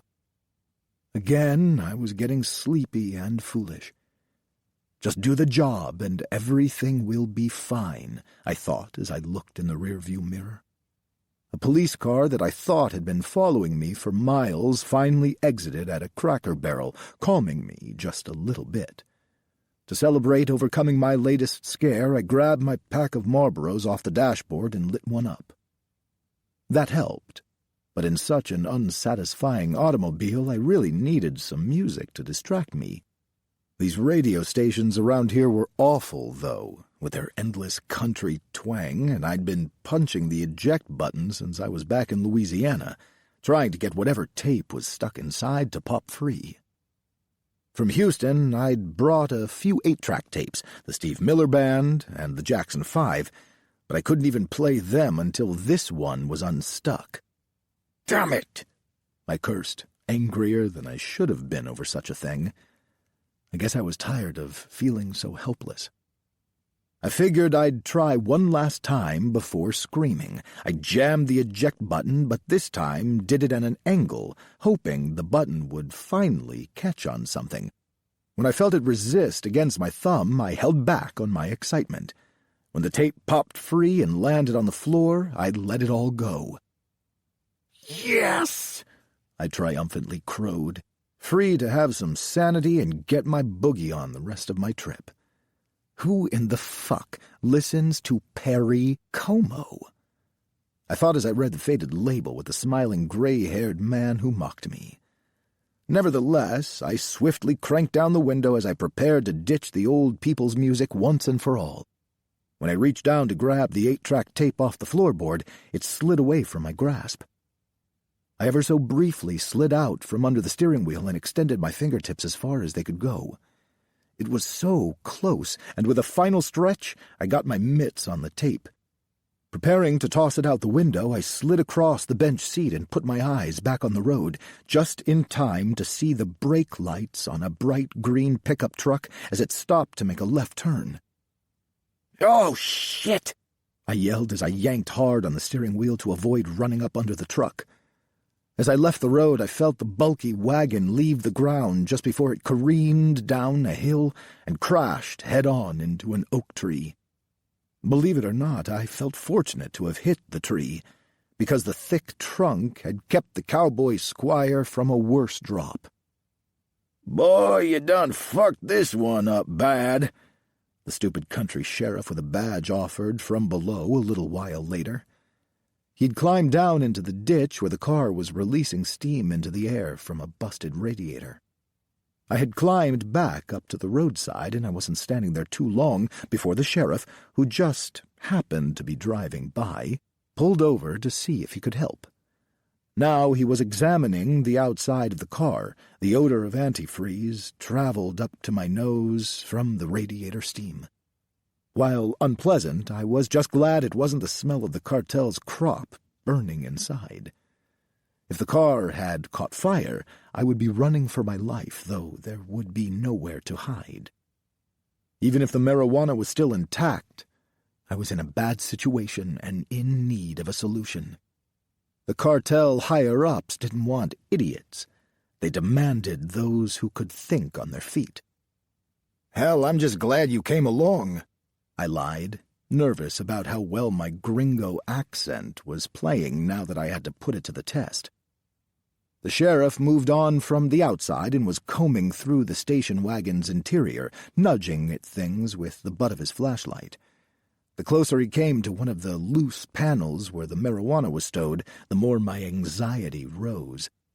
I nervously maintained my smile, keeping my hand near the revolver beneath my Hawaiian shirt. This road didn't have that much traffic about now, so there would be no witnesses if I acted fast and timed it just right. "Hey, son," he called out as something caught his attention. "Yes, sir?" I replied as I leaned over, bracing my foot as I prepared to pull my gun from my waistband. "Mind if I ask you something?" he questioned as he got near the panel by the back seat I was worried about. "No, not at all, officer," I said, flashing a smile as I tried to position myself where I could get the upper hand before he could return fire. There was no way I was a better shot than him, so surprise would be my only chance. "Are you really from New Jersey?" he asked, looking back at me suddenly like I'd come down in a UFO. "Yeah, name is John, by the way," I said, struggling to conceal my nerves and my accent. Figuring it would impress this southern hick, maybe distract him from his impromptu search of the car, I added, "I've been on the road selling Bibles, sir." "Well, where they at?" he said as he eyed me curiously. "What can I say? I'm a successful salesman," I replied with a cocky wink and my best Jersey accent. "And when it's the word of the Lord, people can always use that." I made the sign of the cross. My grandmother would have been so proud of me. Well, I'm sorry to say that your trip back up north is going to be delayed," he said, and I felt my heart start racing. "This here wagon is definitely going to need some repair work." "Ah, no!" I was genuinely worried about my trip and my family. Any delays would not be good for my mother and my sisters. "Don't worry, though, John," he said as he stood up straight and adjusted his belt around his large waist. As he hiked back up the hill, I offered my hand to assist him. He had no idea how close he had been to making the major bust that could have cemented his career, but would have cost him his life. "I can have you towed up the road yonder to the next town. Somebody there should be able to fix it and get you back on your way." "Oh," I said, hopeful that I could be back on the road before sundown. "What's the name of the town?" I asked. "White Cross," he replied as he pointed due east. Lou, Chapter 27. After riding 3 buses for almost 20 hours in a cramped seat, I'd finally arrived in Atlantic City, New Jersey, where I'd immediately found a diner so I could have something decent to eat. My next plan of attack, since I couldn't handle my business until the morning, was to find me a cat house and release the black snake on the local population. That's when I met Loretta, the black-ass night diner waitress. She had to be 10 years my senior, and she wasn't much to look at in the face, but her juicy ass and firm, oversized tits sure were a welcome sight to an old pussy hound like me. What most brothers didn't know was that them ugly gals had some of the best pussy in the world. They usually weren't much when it came to sucking your dick, but they'd fuck the black off you every time if you let 'em. Loretta and I had made small talk to start with, but once I found out she was single with her own place, I slapped down a 5 spot as a tip to open her nose, then nursed a cup of coffee until the end of her shift. 20 minutes later, I was in her place, fucking the shit out of her while saving myself the cost of a whore, a hotel room, and breakfast. After a breakfast of eggs, grits, country sausage, and hash browns, I had thanked Loretta with a good fuck before I got showered and dressed. On my way out the door, She kissed me, then pleaded with me to come by the diner after I handled my business. I didn't make any promises, but said I'd see what I could do, because you never know when a better opportunity would present itself. Lou Duncan, it's really good of you to meet me today, especially since I know it was out of your way. Tony Dash, the suave Italian capo of the Russo family, greeted me as I entered the large, fancy restaurant deep in the bowels of AC. Hey, Tony, after the good time you showed me in New York, how could I not show up with a smile on my face and fucking ask questions later? We hugged. Tony loved black pussy more than anyone I'd ever met, and got plenty of it for both of us the last time we were in New York together. We did have a good time, didn't we? He said with a smile. So, how was your trip from Georgia? Long as I got here, that's all that matters. The South is fine, but there's nothing like being in AC. The air smells better. Maybe it's the salt from the ocean. There was something about the way the adrenaline in my body changed when I arrived in the city. It smells like shit.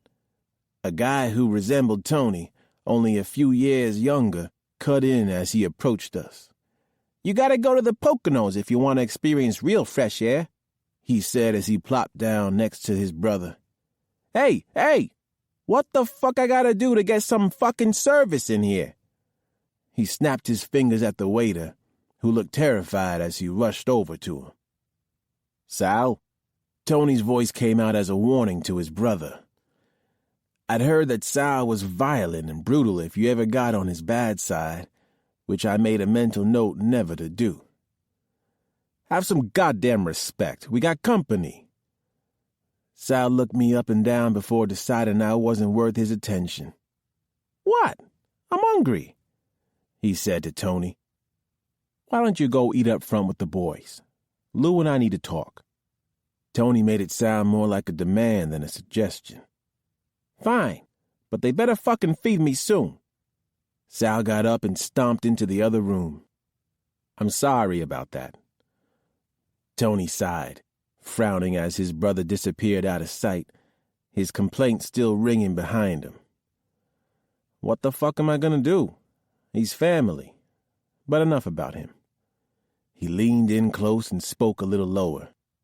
The reason I invited you here is that the Russo family needs a heroin trafficker, one that we can trust to handle with the Southern Territories. Are you serious? I asked, because truthfully, I couldn't believe what I was hearing. This was an opportunity to be a major player. Sam was gonna shit himself when he heard this. Well, I'm not exactly ready to shake hands on it, but I need to know if you think you can handle that much product. You're saying you want me and Sam to be the southern arm of the business? I checked to make sure I had heard him correctly. He nodded. Look, I've only dealt with you. I don't have any idea who your guy Sam is other than what you've told me. I thought you were working with your brothers, he said. I do work with my brothers on some things, but I'm moving the drugs for Sam. He runs a cat house in Georgia, among other things, and he has a lot of connections for all kinds of things in South Georgia. He sat back in his chair. Lou, one of the reasons I thought about you is because I'm a family man, and the last few times we met, you made it clear that so are you. Wait, I said, desperate to set things right before he took the offer off the table. I am a family man. My brothers and I are thinking about approaching the biggest numbers runner in Georgia. Well, approaching his widow, since he just passed away. It would be a huge come-up for us, I told him, my voice laced with the dread I felt in the pit of my stomach at this idea, even though I knew it sounded good. You don't sound so excited, Tony replied upon hearing the trepidation in my voice. Nah, it's a great opportunity, but... I trailed off, not sure how to continue. But what? You know, it would cut out Sam, and I'm not sure I could do that. The two of us are tight, and he wants to take over this numbers business as well. And you don't want to step on his toes? That what you're trying to say? Tony asked. Yes. No. Well, it's just that my brothers think I need to get out from under Sam and to be my own boss.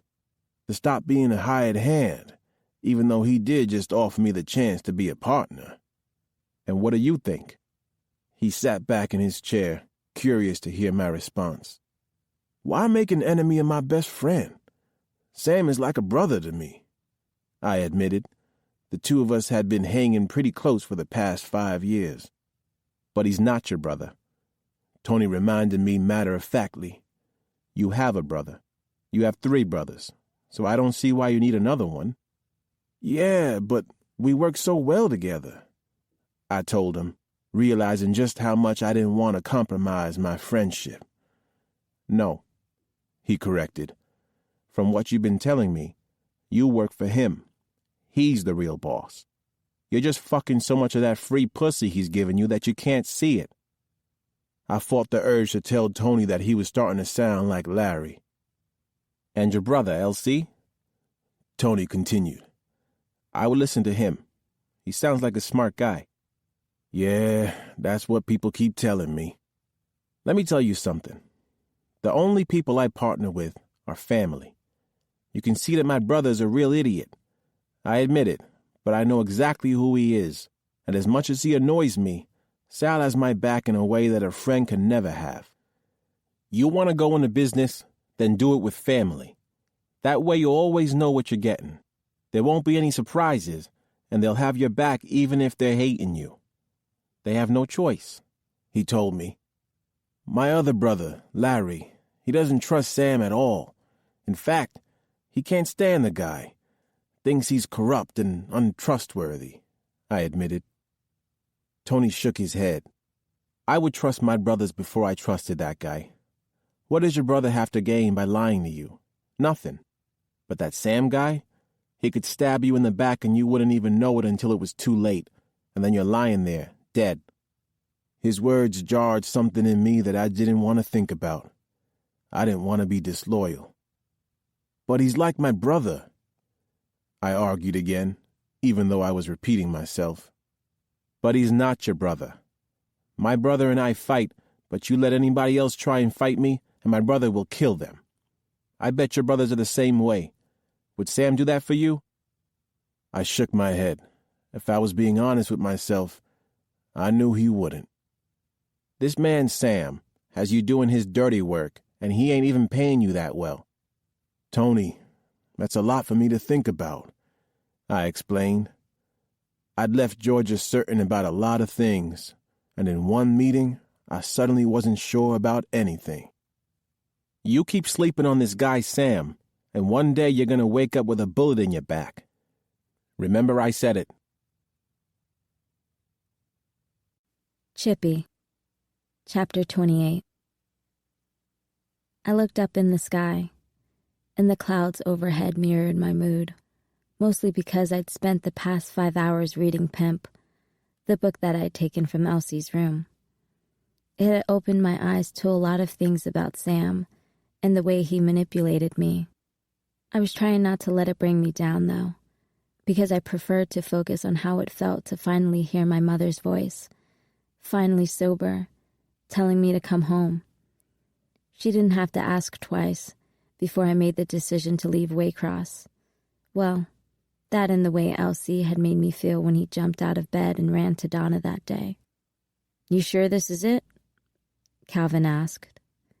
Calvin was one of the few tricks whose number I had, and probably the only one I trusted enough to ask for a ride all the way to Fayetteville. Sure, I had to fuck him before we left, but I wasn't going to do the 8-hour trip on no bus, stopping in every hick town in between on the way. He said he had to be to work, but the chance to get some pussy away from the watchful eye of Big Sam was too good to pass up. The way he was talking, the fool probably thought he was going to replace Sam as my pimp. If he did, he was in for a big surprise. Yes, I made him some promises, but he'd also given me quite a bit of cash and a ride home. Yeah, this is it. So, exactly who lives here anyway? He asked at the end of our journey. A friend. I replied, lying as I stared up at the gables and rose bushes that surrounded the stately front porch. Nothing had changed about them, and probably the same for the people inside. Now, are you going to pull around the corner and let me suck your dick, or keep asking me questions? He didn't take long to make his decision, quickly parking the car and unzipping his pants. I knew just how to get him off, so it didn't take long for Calvin to finish and fall back in his seat. "Damn, Chippy," Calvin gasped, his limp dick still outside his pants as he stared adoringly at me. I ignored him, checking my hair in the rearview mirror. I ain't never had anyone make me do the Spider-Man like that. Say, when you coming back to Waycross, I'll pick you up. I ain't coming back, Calvin, I said with a grin as I left his company. Closing the door to his pale blue Buick muffled his protest. To leave a customer, and not the other way around, gave me some pleasure.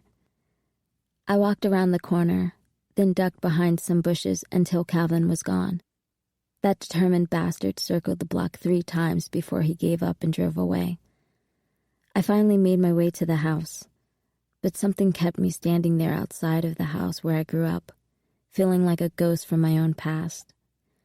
As I reached out to push the doorbell, the voice in my head screamed for me to stop this nonsense and run away again. But I was hard-headed to a fault, even with myself. As much as I wanted to run, I also wanted to finally meet the mother I'd always wished I had.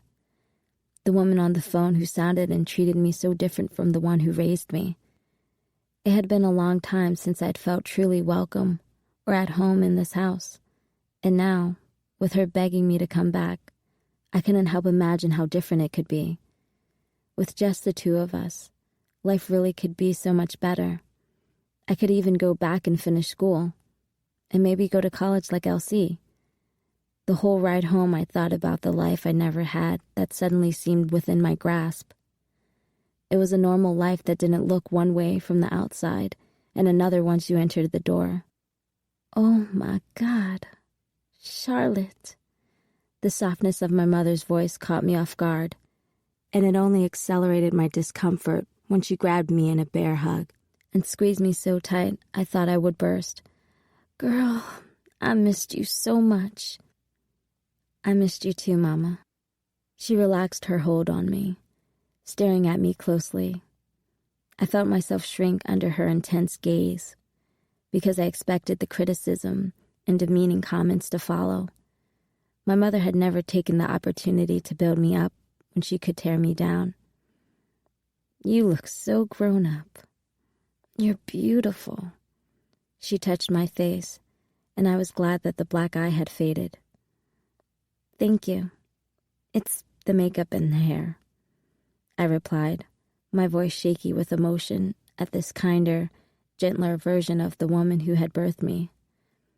Although it had only been a few months since I'd left, I knew that I couldn't possibly look like the same person. I'd done things that I couldn't imagine when I walked out the door. She hugged me again. Baby, I'm so happy you're home. Now get on in this house so I can put some meat on those bones of yours. Looks like nobody's been feeding you. She hustled me inside, and we went straight to the kitchen. My mother got out her favorite cast-iron skillet, along with some other pots, and started to cook. In spite of everything that had happened, it felt good to be home. So how are you doing, Mama? I asked, as she hurried around the room preparing food. I'm good. A lot better now that you're here. Where were you anyway? She started chopping a potato as she waited for my response. Well, first I went down to Savannah. Then I went to Jacksonville and spent the night at a fancy resort with a friend. And then after that, I went to Orlando and Disney World. Mama, it was so beautiful down there. It was almost like a dream. She stopped cooking for a second and turned to me. That all sounds good, but Disney World ain't cheap. Where'd you get the money to do all this jet setting? You're not in any trouble with the law, are you? What? No. I shook my head. My friend paid for it. I didn't want to lie, But I also didn't want to tell the truth. Your friend paid for it, huh? She asked curtly. For the first time since I had arrived, my mother was starting to judge me. I hope you didn't let your friend get up under your skirt. You know that's all they want. Well, that was a punch to the gut. No, Mama. My friend's a girl. Her name's Donna. And her daddy's a doctor down in Waycross, Georgia. That's where I'd been staying. I even had a job. A job doing what? Working at a convenience store at a gas station. I worked for a real nice man named Elsie Duncan and his family.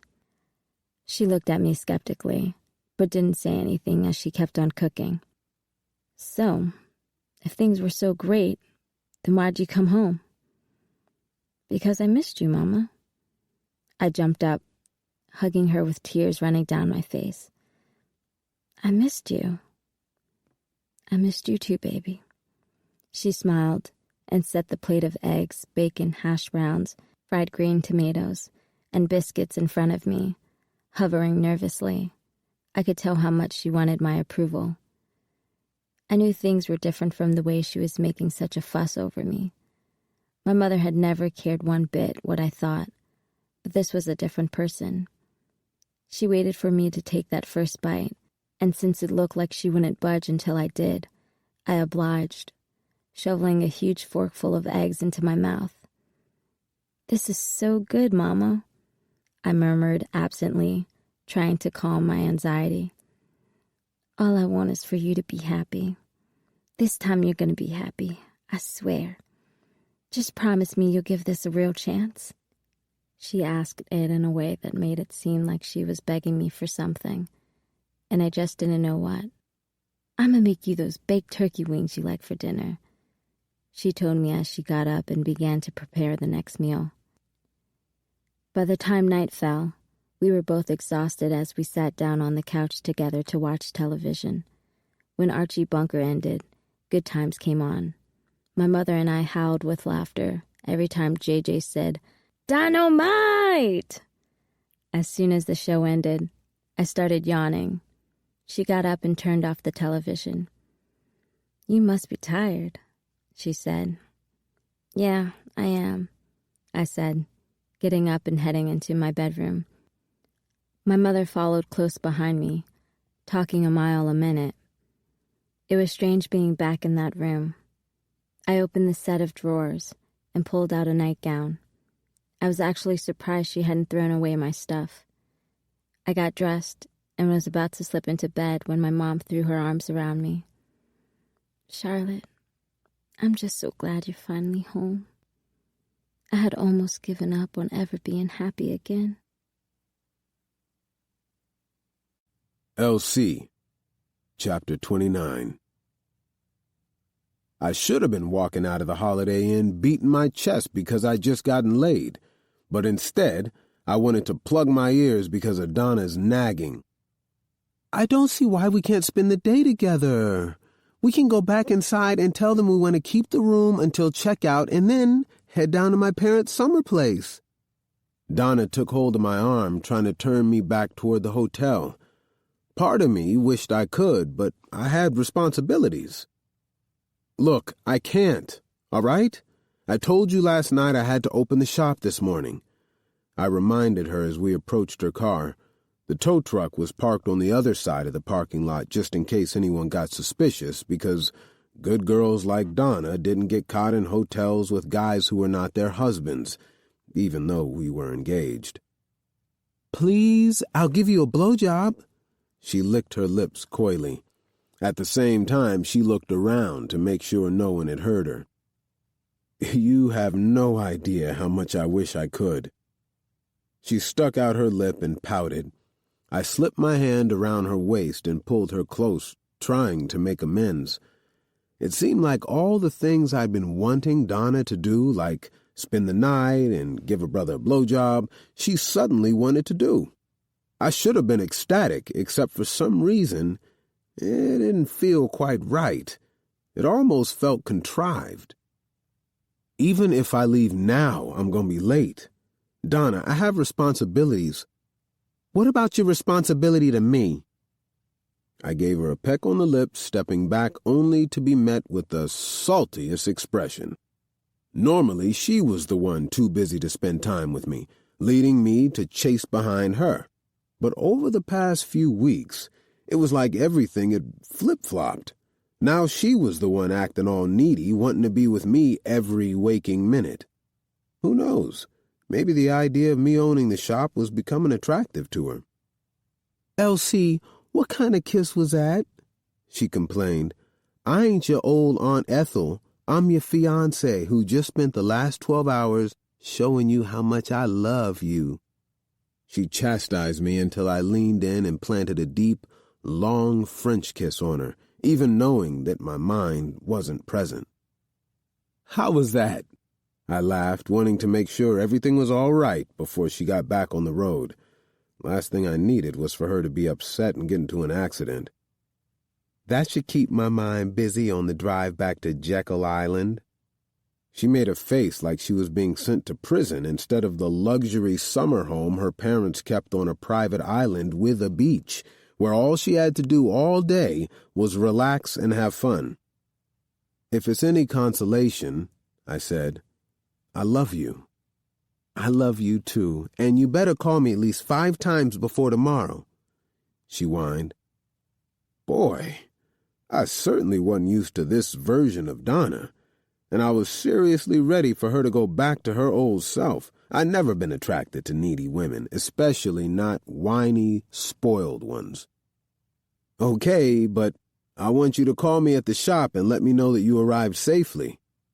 "So you're going to come down this Saturday, right? My parents are having a big seafood party, and afterwards we can make love on the beach." I nodded. "Yeah, I'm planning on it, but we still haven't got everything together for the shop's grand opening, so don't hold me to it, okay?" The shop. Everything is all about the shop," she snarled, yanking open the door to her car and getting in.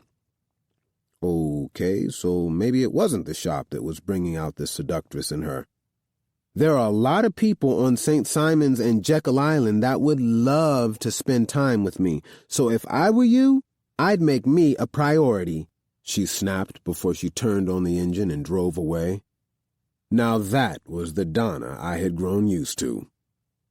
She'd driven 2 hours yesterday and lied to her parents so we could spend the whole night together in a hotel, and as much as I enjoyed it, I had to admit my mind was elsewhere for much of our time together. It was weird. I had been so into the chase, but when Donna finally gave in to all the things I'd been begging for, I could barely stay focused on her. Other than the issue with going to her parents' house, though, I think I'd managed to hide my preoccupation from her. At least she hadn't commented on it. I got in the tow truck and headed to the station. Instead of taking the direct route, I found myself traveling through town and down Oak Street past Big Sam's, probably because it made me think of Chippy. I guess I couldn't blame her for leaving, but I sure wished I'd had a chance to explain myself and say goodbye. I couldn't deny my disappointment as I drove by. Less than 5 minutes later, I pulled into the shop, slamming on my brakes. "What the hell is he doing here?" I murmured to myself, gazing at the 300D Mercedes-Benz that belonged to Dr. Washington. Donna's father was leaning against the car, looking out of place in his suit and tie. "Elsie?" He nodded to me. I got out of the truck and approached him, my heart pounding in my chest. "Dr. Washington!" I held out my hand to him, but he ignored the gesture. "I thought you were down in Jekyll Island," I asked, even though the possible reason for not being there worried me. "There was an emergency with the patient, so I had to come up last night. I heard you opened up this shop, so I thought I'd stop by and have a heart-to-heart talk with you." He took a few steps back, looking up at the sign. "Duncan Brothers Service Station," he read aloud. "Yeah, my brothers and I own the place." I replied, suddenly feeling less than confident about what had been a real source of pride lately. Something about this man made me feel like I was still some scruffy little kid begging for scraps, and I didn't like it. I thought you told me that you were going to get a degree in business. He stared at me like he felt I'd been lying to him. I am getting my degree, I answered, feeling sweat forming on my brow. So why are you wasting your time in this place? His face scrunched up like he had swallowed something nasty. Shouldn't you be up there in Atlanta or Charlotte doing an internship? I took a deep breath to calm myself before answering. Dr. Washington, I'm trying to set something up to secure my future so that I will always have a fallback plan when I'm married to your daughter. He laughed. Speaking of my daughter, would you happen to know her whereabouts? She's on her way back to Jekyll Island, sir. Is that right? And where did she stay last night? Shit. Was he really going there? From the way he was looking at me, I was sure he already knew the answer. Maybe you should ask her that. I'm asking you. He folded his arms, looking me dead in the face. I felt like I was shrinking before him. Dr. Washington, Donna and I are engaged, and I really don't feel comfortable answering that question. He raised his hands and waved them in my face like he had no interest in hearing about that. Your engagement still remains up for discussion, as far as I'm concerned. Where I come from, when a young man wants to marry a young woman, he goes directly to her father and asks for his permission. And only after he receives that approval does he go and buy her an acceptable engagement ring, not a piece of fool's gold. His words landed sharply, as they were meant to wound. That ring belonged to my mother. It's a family heirloom. I shot back, feeling a sudden urge to punch him in his smug face. He audibly groaned at my response. Not all things are meant to be passed down, son. That thing barely had a diamond. It was more like the chip off a real diamond. When you love someone, you're not concerned with the size of a ring, I replied in defense. My daughter thinks that she loves you, but that is because she doesn't know who you really are, nor, for that matter, does she know anything about love. Excuse me? I asked, reminding myself that this was Donna's father and I needed to keep my cool for her sake. You don't think I know about your family? I remember your father. He was an awful, lawless, godless human being. You're all con men and criminals, and there is no way I want my darling daughter to ever be called a Duncan. Do you understand?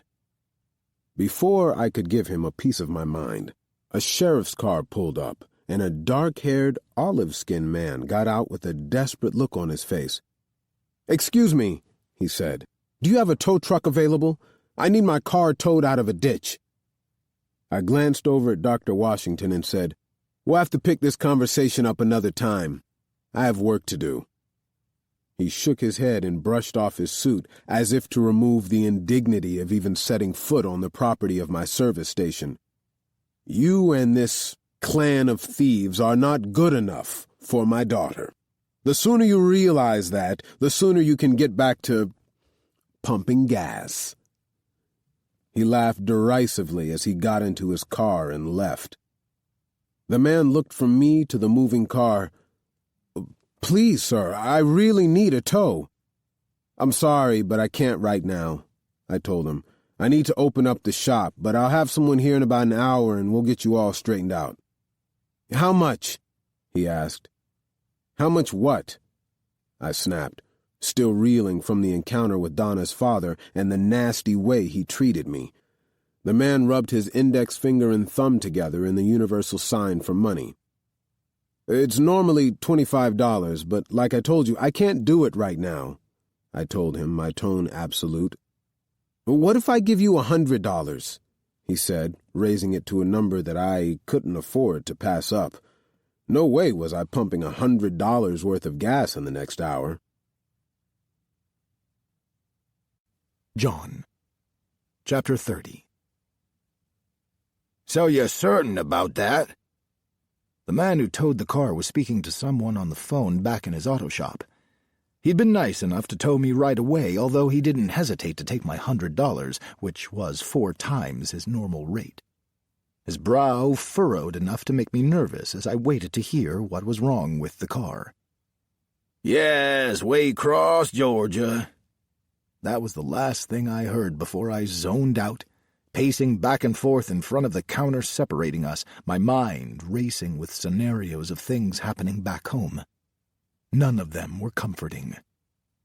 I got good news and bad news, he announced as he placed the phone back on the receiver, staring at me until I stopped moving and he could be certain he'd gotten my attention. Go on, I said as casually as I could with my heart pounding out of my chest. Which one you want first? He asked, his expressionless face leading me to assume he was used to delivering bad news. Whichever one ends with me driving that car out of here. I leaned on the counter across from him. Good news is I can fix everything on the car in a day. Uh-huh. I waited, certain I was about to hear the other shoe drop. And sure enough, his next bit of news was terrible. Bad news is you need a manifold, and for that particular car, it's out of stock at the factory. The only place it might have one is in Oklahoma. Oklahoma? How long is that going to take? I asked, thinking it would take at least a few days. I didn't have that kind of time. Yeah, not exactly around the corner. It's going to take 7 to 10 days for it to get here. I know you need to get on the road, but I tried everybody. To tell the truth, half an hour ago, I didn't think I would find it at all. He finished, offering me a look of condolence. My hands tightened into fists. It took everything in me to keep it together. You don't understand. You have to find that part someplace closer. I have to get on the road. My voice shook with emotion, thinking about my family and what this man who was my boss would do to them. He'd have them killed, and then he'd come after me and murder me too.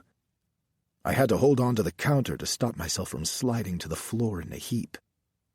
I'm sorry, he said calmly, ignoring my obvious distress. But these guys are the best in the state. If they say the closest one is in Oklahoma, then that's where it is. You're welcome to try another shop if you'd like. Nah, I trust you, I said. I had witnessed the guy make multiple phone calls to track down the part, so I knew he wasn't bullshitting me. You have an honest face. He laughed loudly. Thanks. I never had anyone say that before. Name's Elsie Duncan. He offered his hand. I accepted his handshake. John Roberts. A car rolled into the station, so he went outside to pump gas. By the time he returned, I had managed to get myself together. There's a little motel out on the highway, not too fancy. I'm sure they have rooms, he offered. If he had any idea what was worrying me at that moment, he would have known that the last thing I was thinking about was a hotel room, fancy or not. I just wanted to get the fuck out of there. I don't have that kind of money, I said, barely containing the anxiety I felt. Truthfully, money was not the problem, but I wasn't about to tell him that. I didn't budget for things going wrong. Can you help me push the car outside of the shop and I can sleep inside? I won't be in your way. No way was I leaving the premises and letting that car out of my sight. Not with all those drugs in there. He furrowed his brow like he was in deep thought for a minute, and then he said, Well, if you don't mind staying here, there's a little room in the back with a cot. Between work and school, I've spent more than a few nights sleeping there myself, so I know it's not that bad. Man, this guy was so nice, he almost didn't seem real. Maybe it was a southern hospitality thing. Whatever it was, I was relieved that he didn't have a problem with me hanging around. Maybe I have an honest face too, I thought, laughing to myself. That's nice of you to offer, I said. But if I'm gonna be staying here, the least I can do is help you out around here. I can sweep, pump gas, anything. I kept this whole nice guy theme going. Maybe it would get me my car faster when the part did arrive. Plus, keeping busy around this place might help the time pass faster. It would be better than sitting around worrying about my family all day. Yeah, sure. We'll call you the night watchman, he joked. I'll make sure Nene sends you some food every day. She loves any opportunity she can get to feed people, Elsie said, talking like I was one of the family or something. This was one hospitable dude.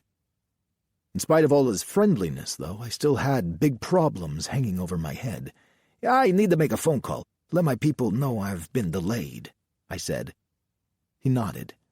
Payphone's outside. I went outside to make the call I'd been dreading. Hello? It's John, I said when a voice I recognized as Manny picked up. When he heard my bad news, he quickly handed the phone to the man who had placed me in this position. What do you mean you are going to miss the drop-off? He seethed, the threat in his voice clear and uncompromising. If you don't make that drop-off, then you will be the one who owes us the money for the drugs. For the part needed to fix will not come for a week or more. I tried to explain, but he wasn't interested. That, my friend, is your problem, and unfortunately it is the problem of your mother and your sisters. I suggest you spend less time making excuses and more time figuring out how you are going to get me the money for my drugs. Yes, sir, I heard myself answer. But I had no idea how the words made their way out of my mouth when I felt too scared to speak. Tick-tock, he hissed into the phone before it went dead. You all right? Elsie asked when I wandered back into the shop a few minutes later and a lot less all right. I will be when that part comes in. I saw a broom in the corner, so I picked it up and started sweeping. Big Shirley, Chapter 31.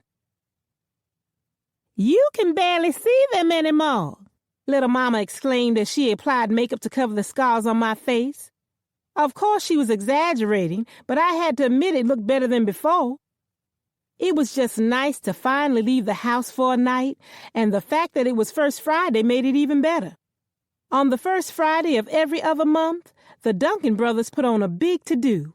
The whole black side of town showed up, gathering round to watch cockfights, dog fights, and more importantly, people fights, along with music, dancing, and fireworks. It was the only time Sam shut the place down for a few hours, including Christmas and Thanksgiving.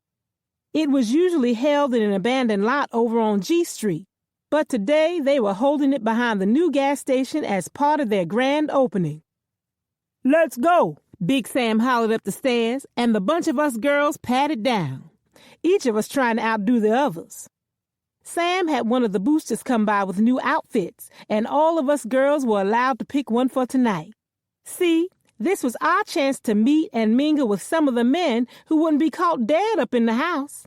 That is, until they saw firsthand what we had to offer. Sam wanted us to look good for the potential customers. We had to look better than their wives. We showed up in a caravan of 7 cars, and when we stepped out and followed Sam to our seats, heads turned. I hadn't been by the new Duncan Brothers gas station yet, but I was impressed with the way they had things set up when I got there. They put up a boxing ring in the back with plenty of chairs and bleachers and a dog and cockfighting pit a little further back. Larry's girl Nene had a rolling barbecue trailer where she had a couple of guys working the grill while she sold plates at a real profit. And let me tell you, she could cook. Hell, there was a line all the way around the building. Then there was a stand set up where Lou's cousin Harold and some white-looking guy was selling beer and soda at twice the regular price. And those Negroes were still buying them. Oh, and let's not forget Larry and Lou, who were working the crowd taking bets. From the looks of things, they were all making money hand over fist. The twins will cart any of you and your tricks back to the house. So remember, you're not here just to look cute and to spend my money. You're here to meet new customers and to make me money. Now get to work. Sam barked at us as he took his seat. I'd learned to sit directly behind him because you always got the good gossip first, not to mention you were out of his line of sight.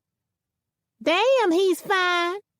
Little Mama, who was sitting to my right, murmured under her breath. Following the direction of her gaze, I spotted Elsie about to step into the middle of the ring as master of ceremonies. I glanced at Little Mama, who seemed enthralled until she saw me looking and then tried to play like she wasn't interested. Good afternoon, everybody. My name is Elsie Duncan. Welcome to Duncan Brothers Service Station and First Friday. Waycross, we got some great entertainment for you tonight, folks. Elsie reached in his pocket, pulled out a stack of money, and waved it around. To start with, I'd like to offer an open challenge to any man who has the heart and thinks he's tough enough to stay in the ring with Waycross heavyweight champion Levi Duncan. Matter of fact, whoever can last 3 rounds will win $500 cash. All of a sudden, men start pouring out of the stands and heading to the ring. Levi, dressed in a pair of shorts and boots and a bright yellow robe with Duncan Brothers splashed on the back, stepped into the ring, looking like a professional. "Ain't that your boy?" Little Mama asked. Sure is. My baby covers my whole quota every Wednesday and Saturday when I come to see him," I bragged, waving at Levi. "Shit, I need to go see him," Little Mama replied. I cut my eyes at her. "You go near him, and I'm going to give you something worse than this," I growled, pointing at my scarred face. "Fuck! I didn't know we was claiming Johns and shit," Little Mama replied, rolling her eyes sarcastically. I wagged my finger at her. "Just stay away. Ain't none of you give a shit about him before, so stay away now." "How much you think they're pulling in? 5, 10,000? I heard Sam whisper to Jefferson, his accountant, who nodded excitedly. "At least. And that's just on the food. The real money is being made on the cock and dog fights." Jefferson pointed to the animal fighting pits. "Look how crowded they are." "Damn," Sam said. "This place is a fucking gold mine, and we can thank the Duncans for building this all up and doing the heavy work. Yeah, if you can get it at the right price." "Please, that nigga Lou might as well be calling me daddy. I say suck my dick, he says how hard. This whole operation is my next target after I wrest control over old man Walker's numbers racket. I've already got it planned." The two of them laughed like they had the world in their hands. Back in the ring, men started lining up. We watched them fight what I swear must have been the shortest matches in history. Levi was knocking most of them out with one punch. The 2 guys who lasted more than 1 round ran from him until they were caught and knocked out. The next thing I knew, LC had gotten back in the ring. Levi exited and was headed in my direction. "And now, ladies and gentlemen, Waycross-born Georgia State Heavyweight Champion Buck Livingston will take on Blackshear's own Willis Brown," LC announced, and the crowd went wild.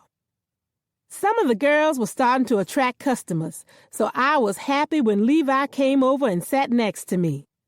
Little Mama was nice enough to give him her seat when Sam told her to tell Lou and Larry he wanted to meet. Larry. Chapter 32. "Elsie, I think this might have been the best First Friday we've ever had." Lou sat back in his chair, puffing on one of those big-ass Cuban cigars Sam had given him, with a 2-inch thick fistful of money in each hand. While Lou relished in the moment, Elsie, Nene, and our cousin Harold happily counted what was left of the night's take. Meanwhile, me and my sawed-off shotgun sat guard, while Levi and John, the gun-toting night watchman that Elsie had adopted, stood guard outside the title loan offices. "I don't think. I know," Elsie replied proudly. "I had to give it to the kid. My little brother had really done his thing with the gas station, convenience store, and First Friday grand opening." There was a knock on the door that made everyone, including Elsie and Nene, reach for their firearms. I walked up to the door with my shotgun cocked and ready. "Who is it?" "Levi?" my brother stuttered. "Big Sam's here to see Lou." I checked my watch, then glanced over at Lou. "What the fuck's Sam doing here at this time of night?" "I don't know, Larry. He probably wants to talk business. You know what kind of hours Sam keeps. Let him in." Lou waved his hand for me to open the door. I reluctantly did what I was told. I didn't like the idea of anyone other than family being in that room with that much cash lying around. The door opened, and there was Big Sam, grinning like his dick was being sucked. He had his wannabe gangster accountant, Jefferson, with him, and the ever-present twins in the background.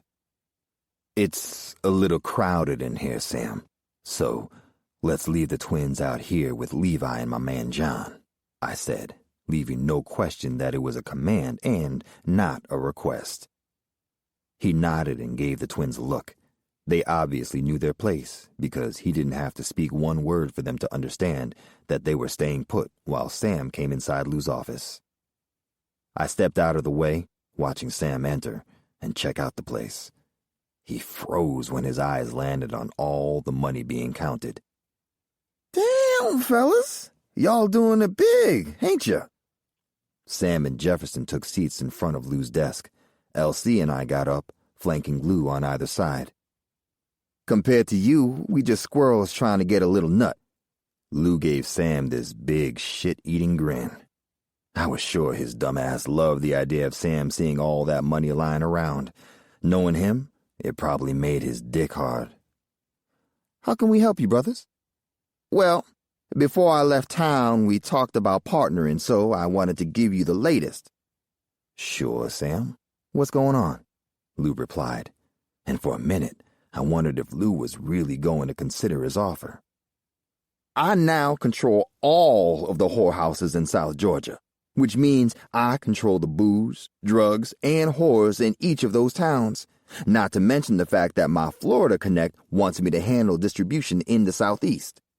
He paused, looking proud of his announcement, like we were supposed to get up and applaud or something. "Always making moves, aren't you, Sam?" Lou said happily, feeding right into Sam's arrogant need for praise. "Brother, you have no idea. And get this, I'm about to go see Mrs. Walker. She don't know it, but she's about to sell me old man Walker's numbers business. We're going to make her an offer she can't refuse," Jefferson added, making his hands look like two guns. Lou and I shared a glance. "Yep, I'm about to become the Black Godfather of the South," Big Sam boasted. "And I want the Duncan boys to come along for the ride. With my brains and your muscle, we're going to be unstoppable." Lou looked like he was trying to swallow something bitter. "Sam, I'm real happy that things are going well for you. I really am. But me and my brothers have decided that the only partners we need are each other. We want this to be a family thing." The color rose in Sam's cheeks. His blood pressure must have shot up a few points, but he kept a smile frozen on his face. "Lou, you haven't even heard my offer." He laughed, but believe me when I say it wasn't no real laugh. Elsie finally cut in.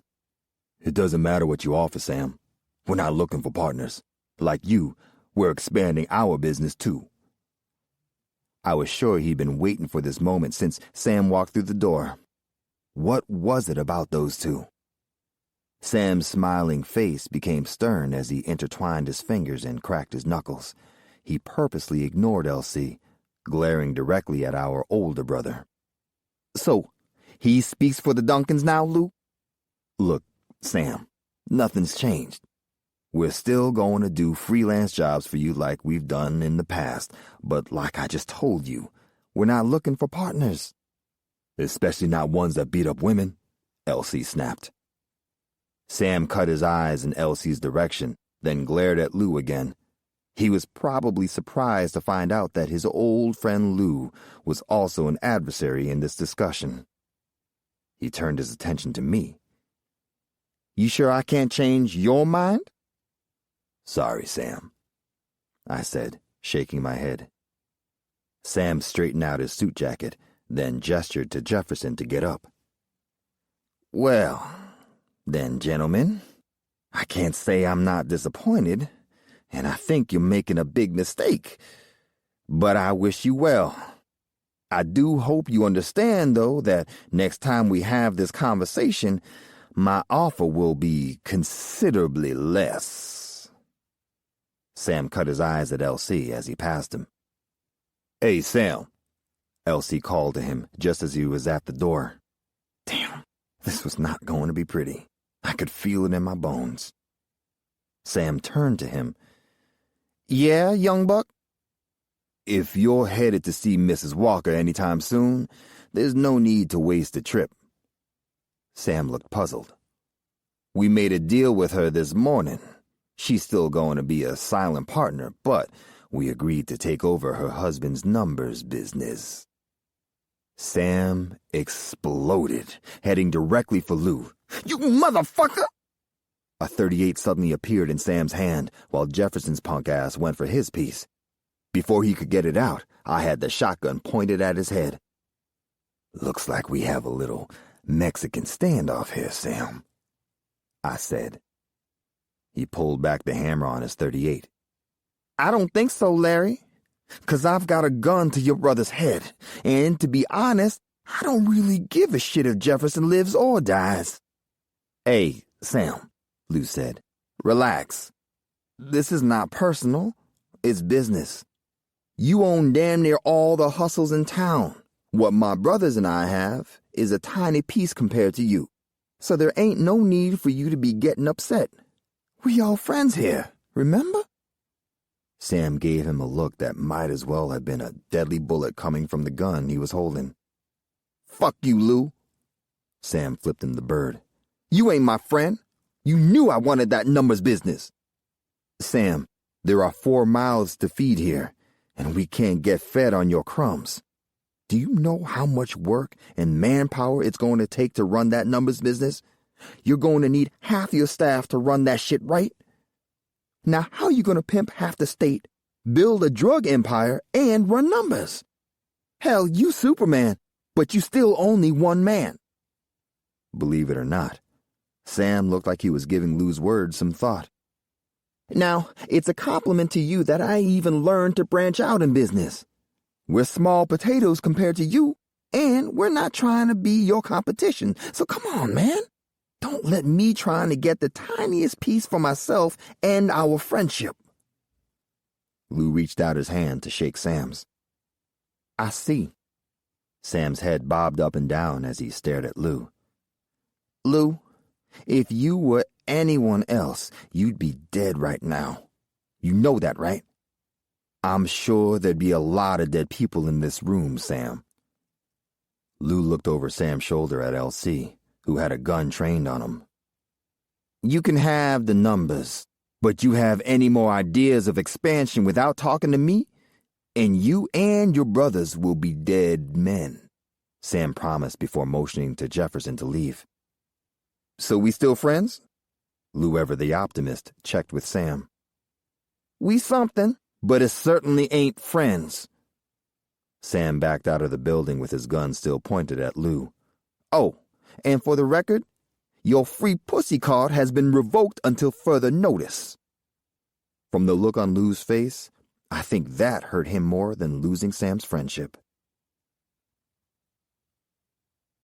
Chippy, Chapter 33. I'd been home about 2 weeks, and to my surprise, my mother had still been sweet and kind. I'd almost forgotten all the bad stuff that had happened to me there. It felt so good to be home in my own bed without being harassed, even if I still missed L.C., his books, and the way he conducted himself. I started dreaming about him climbing on top of me and making me feel better than I ever had. In my dream, we weren't just fucking like I did with the guys at Big Sam's. No, we made love, and he was mine, and I belonged to him. I heard myself sigh at the pleasure I felt with his hand between my legs. "Miss me?" he said. But it wasn't him, and I was no longer dreaming. I jerked myself awake to find Willie Anderson, my mother's husband, naked and on top of me. "Get off of me!" I screamed, trying to shove him off of me. His clammy hand slapped down over my mouth, silencing me. "I certainly missed you, Charlotte." His lecherous voice assaulted me. To make matters even worse, I could see my mother's silhouette in the doorway. "Mama, help me! Please help me! Mama, please!" I screamed at her. She moved closer to me, her voice pleading as she slurred. "Honey, when you left, so did Willie. He said that if he couldn't have you, then he didn't want me. And I can't live without him. Please, baby, just do what he wants. We need you in order to be a family." "This is crazy!" I yelled at her through my tears. "And you're drunk!" "Please, baby girl," she continued, unmoved by my emotional state. "As long as you're here, Willie's gonna be here. Now do what he wants so we can all go to bed." She shut the door, leaving me with him. "You want to live under my roof? Then you gotta pay the toll." He laughed as he shoved his fingers inside of me. I struggled to get away, but he pressed his weight against me. My fighting only turned him on. "You horny little cock tease.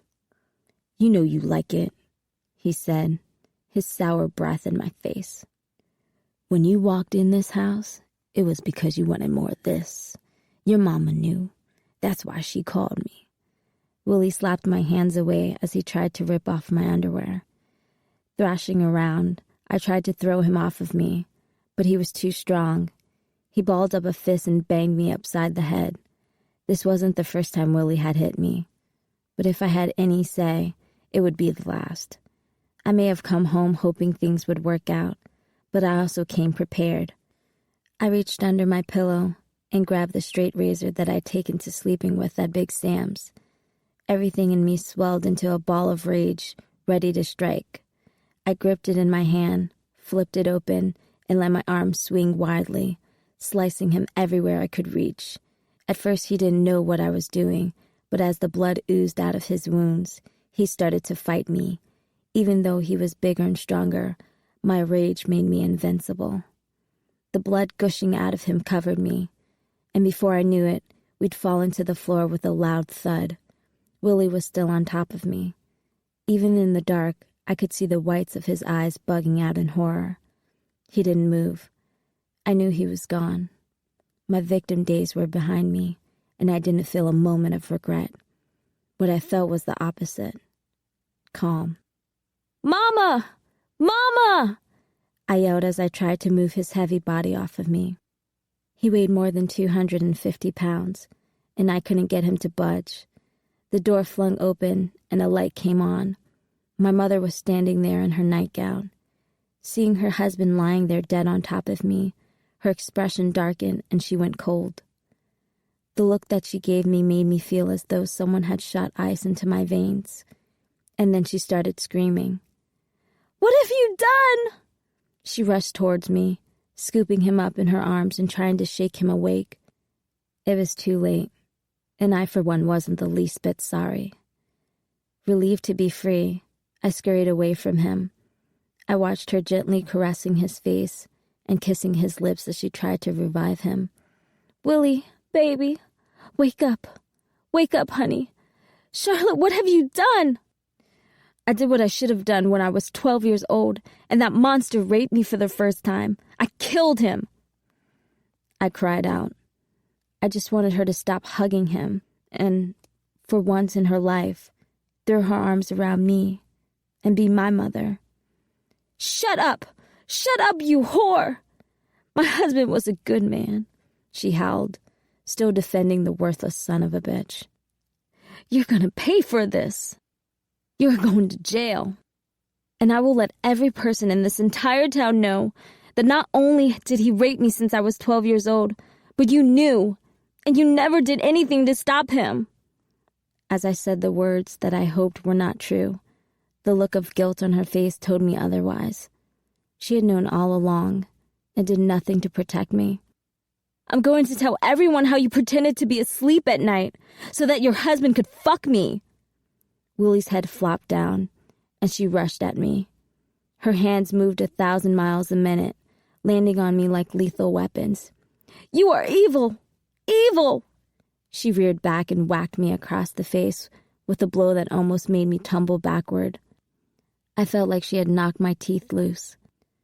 My mother grabbed me with a force I didn't see coming. Her arms clasped around my throat as she attempted to choke the life out of me. I started to feel lightheaded, but there was no way I could let her kill me, not after all I had done to live. So I wrestled myself out of her grip. How could you do this to me? I was a child.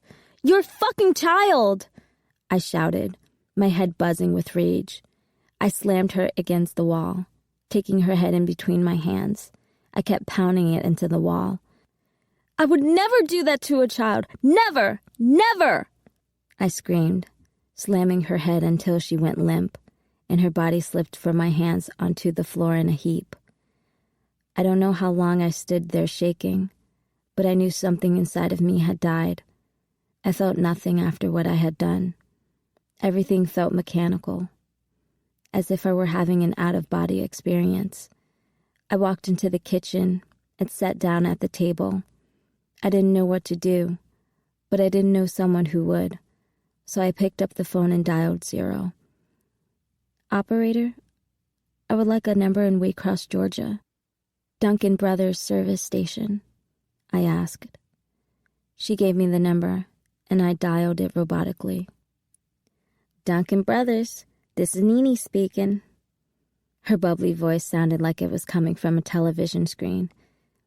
Nene, I mumbled, not recognizing the sound of my own voice.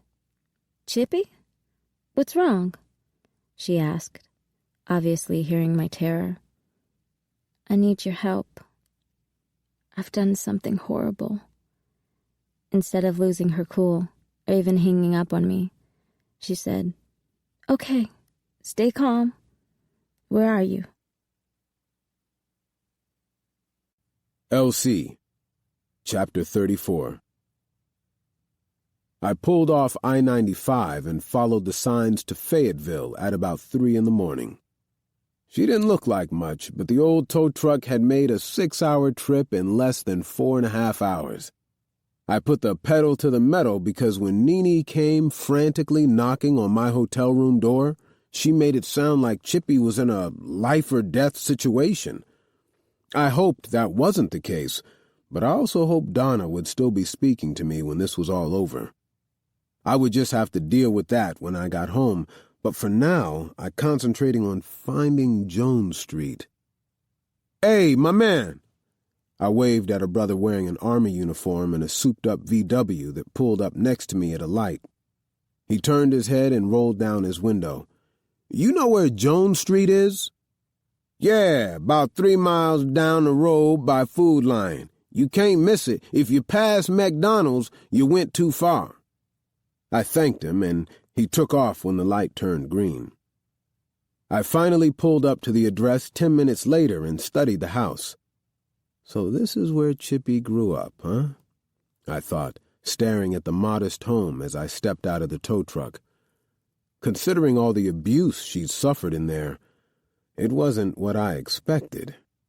Just goes to show that you never really know what's going on behind closed doors, no matter how normal a place looks on the outside. I tapped gently on the door, not sure what the heck I'd find. When she opened the door, Chippy stared up at me. She didn't look like her normal feisty self. To tell the truth, she didn't look good at all, although she did look relieved to see me. I reached out to hug her, and that's when I saw the blood. It was dried up, but it was everywhere. She was totally covered in it. Shit, what the fuck has she done? You all right? I asked. She shook her head as she pulled me inside and shut the door. In spite of the gory mess that covered her, I pulled her in and hugged her tight. "What happened?" "Come with me." She motioned for me to follow her through the living room and down the hall to a small door off to the side, away from the main rooms. She opened the door, and I had to take a breath to stop from throwing up all over the floor. "Holy shit!" I shouted. It looked like a massacre had taken place. An older man lay on the floor, naked and bloody, while an older woman was sprawled across the room, dried blood from her head caked on the hardwood. "I couldn't let him do that to me again," she mumbled. When our eyes met, the pain in hers jarred me, but it was also mixed with something else. Relief? I wasn't sure, but I knew that she wasn't the same person I had met a few months ago on the porch. That was the first time I really thought of why she had wound up turning tricks for Big Sam. She was just too smart. Clearly, she had to be leaving something a whole lot worse to wind up in a place like that. So bad that it had ended in the death of her parents. From the position of the male body and the lack of clothing, the situation pretty much explained itself. But the mother, well, that was a bit harder to figure out. "I'd do it again," she started before breaking down and crying. "My mother," she said, turning back to the bodies. "I didn't mean to." She seemed to be in a state of shock. "She just pushed me too far." "Who else knows that you're here?" I asked her. "Nobody. I got a ride, and my mother wasn't exactly calling people to throw me a party to celebrate my return." Her voice cracked as she finished that thought. "What are we going to do?" "Let me think for a second." I looked around the room. "Does anybody else live here besides them two?" "No," she whimpered. "He just showed up. They weren't big on company." She stepped away from me, turning away from the two dead bodies. "And I'm an only child." "We got 4 hours to clean this up," I told her, because we had to get back to Waycross. I couldn't make it look like I had skipped town. "I just read this thing about DNA and how all the cops are starting to use it to solve cases. Okay, so first things first. I want you to grab some clothes and go take a shower. Can you do that?" I asked, hoping she could keep it together to help me. "Yes, I can." Her eyes were brimming with tears of both pain and gratitude. For the first time since arriving, I was glad that it was me who had shown up and not Larry and Nene. There was no way he'd be able to deal with this and comfort her. Sure, this was more than I'd expected, but I couldn't risk leaving and having anything happen to her. With her in the shower, I headed out to the truck and grabbed 2 5-gallon gas cans, being careful not to be seen. I spread the gas from one can throughout the house, then moved the 2 bodies into their mother's room. I poured half the remaining can on their bodies, leaving a trail of gas toward the front door. "What are you doing?" Chippy asked. I was thankful that she looked more like herself. She wasn't wearing any makeup, but she was dressed, and the blood was washed away. "Getting rid of evidence. Is there anything in this house you need?" She shook her head. "No, nothing." "Then when I light this match, you run like hell out that door to the truck and don't look back. You hear?" "Yes. And Elsie?" She stopped as if she were trying to figure out what to say next. "Yeah? Thank you. I'll never forget this as long as I live." She leaned over and kissed me. It wasn't the most passionate kiss I'd ever had, but it was by far the most meaningful. "Neither will I." I struck the match, then watched her exit the house. I gave the place a quick once-over, then threw the match to the floor and sprinted out the door behind her. I didn't look back until I was in the truck pulling away. The house was smoking, and I could already see the curtains go up in flames. Within minutes, the entire place would be gone. I glanced over at Chippy, who was facing front, looking straight ahead. I knew I had told her not to, but I don't think I could have resisted a final look back. "You okay?" I asked. She sighed deeply, reaching over and taking my hand. "Yeah, I think I'm going to make it." Chippy. Chapter 35. About 2 hours down the road, I was still in another world, but I could see Elsie was getting sleepy, so I asked him to let me drive. He protested a little bit, but finally conceded after we stopped for gas and breakfast somewhere in South Carolina. With his belly full, poor Elsie fell asleep less than 10 minutes after we hit the highway.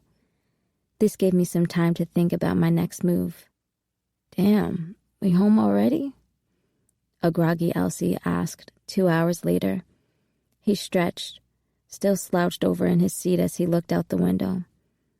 "Yeah, almost home," I said sadly, then turned off McDonald Avenue onto the strip on Oak Street. I pulled up to the curb and sighed, leaning over to kiss his cheek. "Bye." "Bye? What do you mean, bye?" He sat up straight, staring at me with the same horrified look he had when he saw my mother and Willie. "And what are we doing at Big Sam's?" "Not we," I replied. "Me. I'm going to work." I reached for the door handle, but he grabbed my wrist. "No," he said sternly. We locked eyes, and he softened his approach. Please don't do this. I didn't drive all the way up to North Carolina to bring you back to this. You're better than this." "Am I?" I shrugged, feeling lost. "Maybe I am, but where else do I have to go?" "You can come home with me. Everybody's expecting you." I think he really believed that could work. I shook my head. "Please, you got Donna, and we both know that she won't understand this thing between us. Hell, I barely understand it. And you don't have a clue." He gazed at me, his face softening even more. "You're right. I don't have a clue. Let's see if I can open your eyes." I looked at him, taking in all that he was, all that he'd done. I already had feelings for him. Shit, hadn't even gone all the way, and he was still the best lover I'd ever had, so I knew it wouldn't take much to love him for the rest of my life. "You once told me you envied the way I looked at Sam.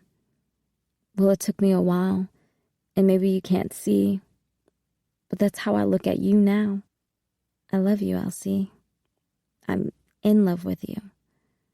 There, I'd said it. I'd admitted it, not only to him, but also to myself. He looked spellbound, almost shocked by my words. I don't think he expected me to say anything like that. "Oh, wow. Shit, I don't know what to say." He rubbed his hand across his head. "You were supposed to say, 'I love you too.' At least that's what I'd hoped."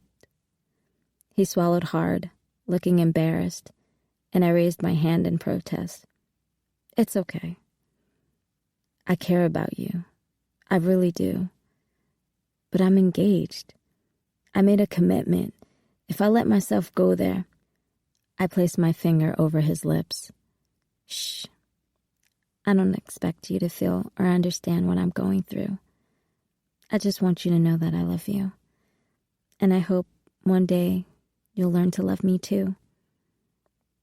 It's her time now. But my time is coming. And when that day comes, I hope you come find me. Until then, I have to live my life too." I stepped out of the truck.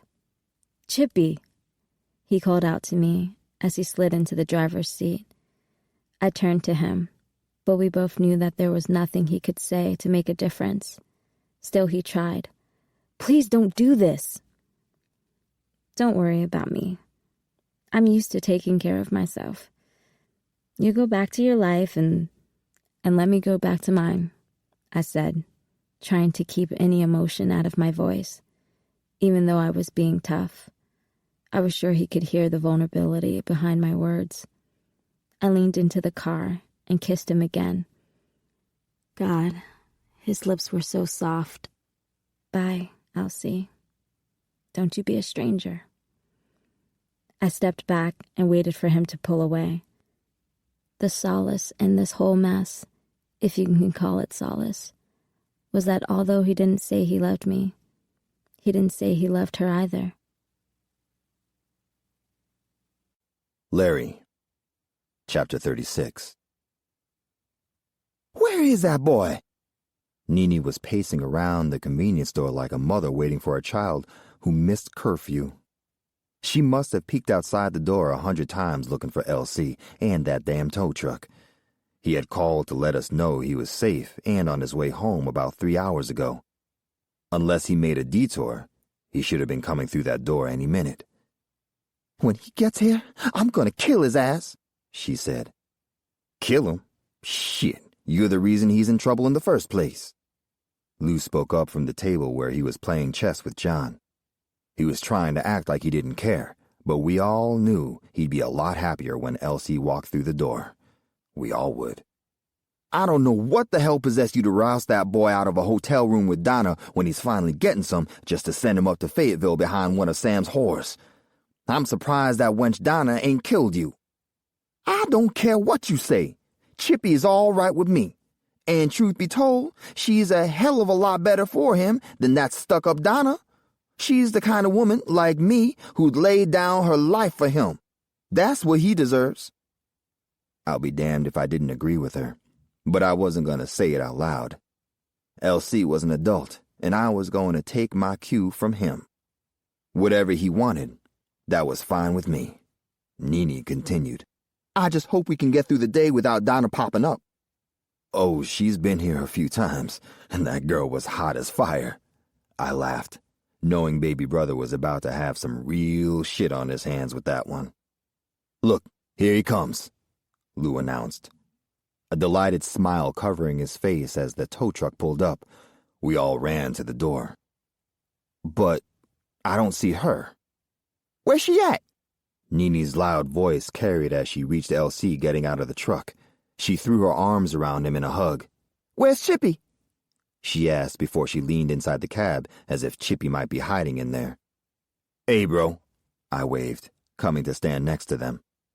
I dropped her off at Sam's. He sounded defeated. Before he even got another word out, I could see how upset he was. I still don't know what the fuck happened. What? Why did you let her do that? Nini yelled at him like it was his fault, without even knowing the facts. I tried to talk some sense into her, he explained. But his words were falling on deaf ears. Nini was insistent.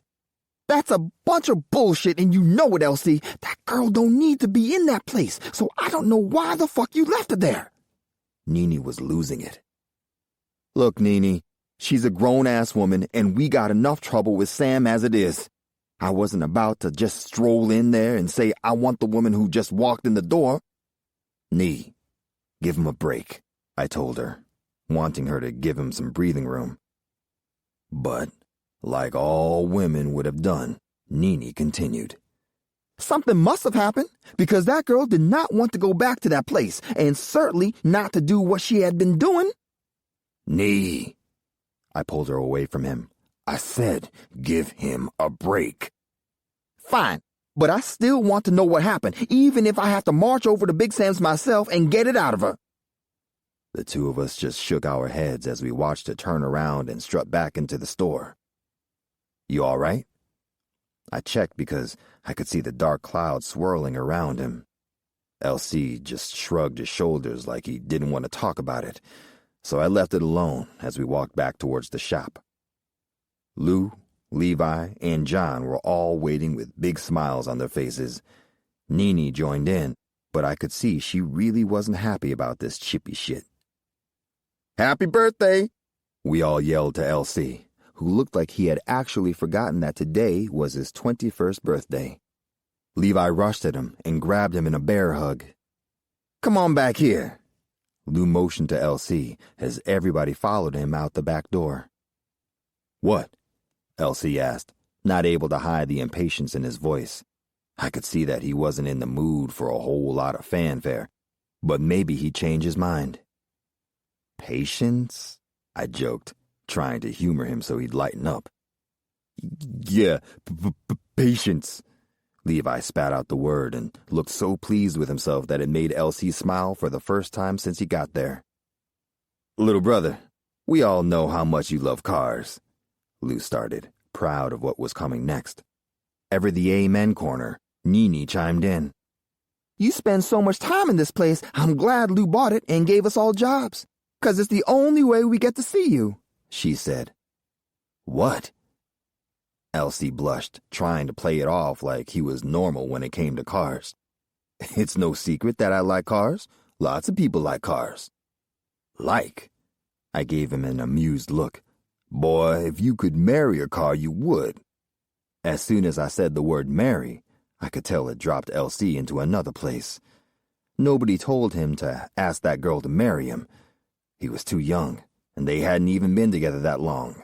Still, I hated to see him like this. "You all right?" I went over and took hold of Nini's shoulder. "That boy got female trouble for sure." Nini stated the obvious. "Wouldn't be no competition if it was up to me." "We know how you feel," I said, hoping she'd stop.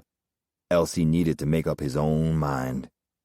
"Well, the only way to get over one woman is to get under another, or, in some cases, into a new car, which will get you under another one."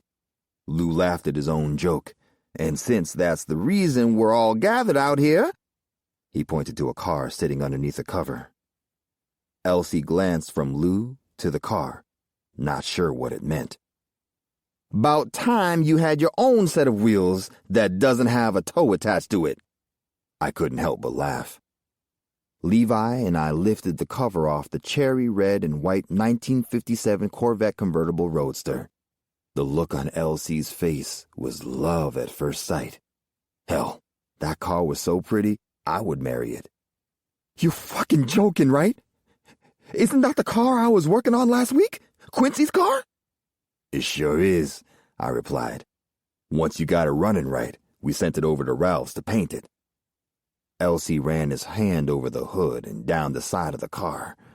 "Oh my God, she's gorgeous. That's got to be the best paint job I've ever seen." "It should be, for what it cost," Lou boasted, handing him the keys. "Happy birthday, little bro," I shouted. "Thank you. You guys are the best brothers a man could ever have," Elsie said, finally smiling. "Now, I guess I'll take my new car for a drive and go see if I still have a girlfriend." Chippy. Chapter 37. I stood in front of that place for God knows how long before I finally got up the nerve to step onto the porch. Taking a deep breath, I walked over to the door and opened it. While everything had changed for me, I quickly realized that life in Big Sam's place continued to function the same way, no matter if I left or stayed put.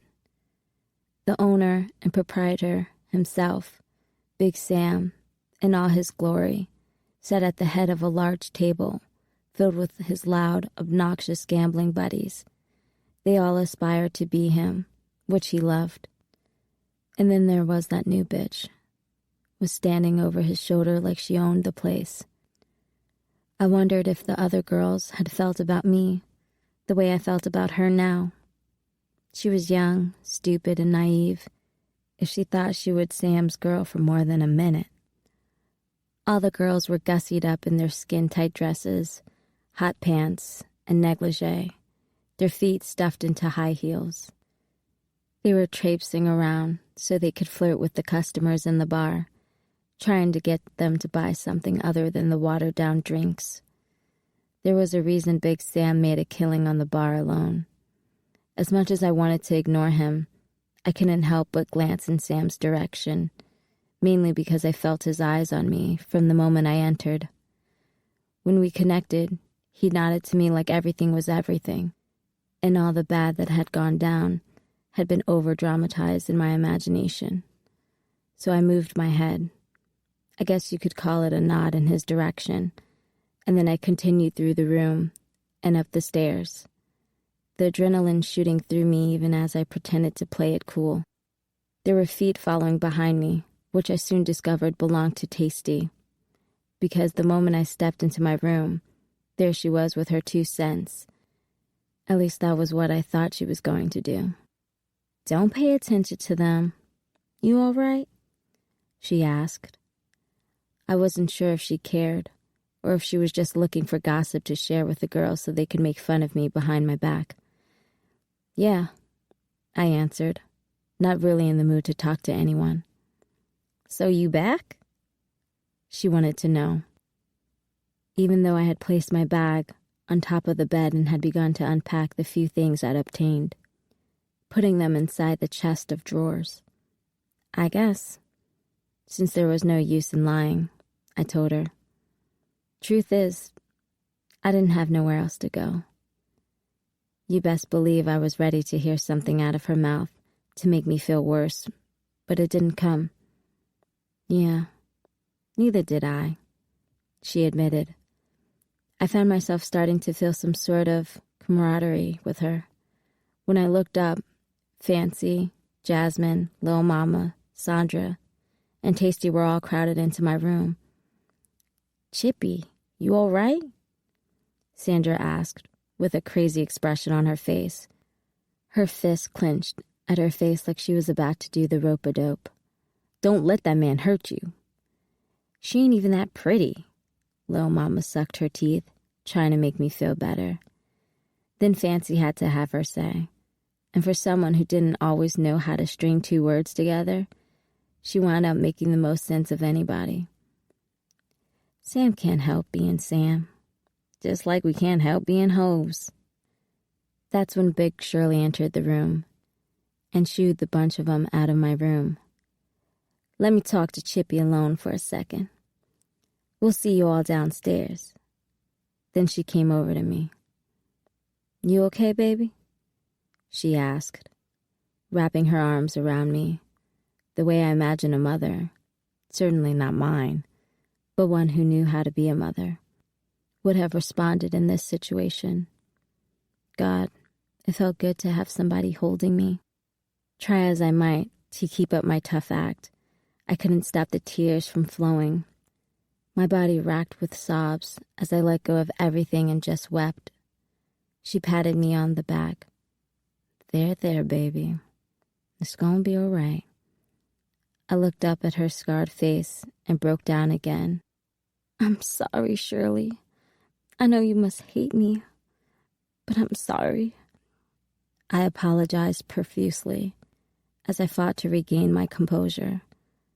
All my life I'd kept my promise not to become one of those women like my mother, who let a man take away her common sense and dignity, and here I had become damn near worse than her. "Don't," Shirley admonished me. "Each and every one of us in this house been standing in the same place you in right now, girl.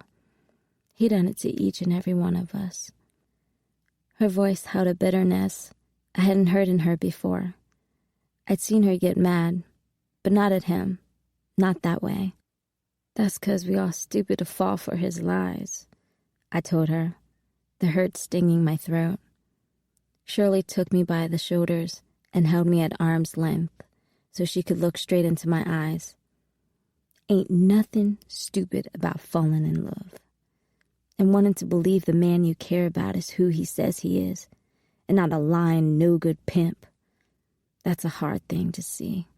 And Big Sam, to his credit, is good at making you feel like you're the most important thing in the world, till you're not." She had a sadness about her at that moment.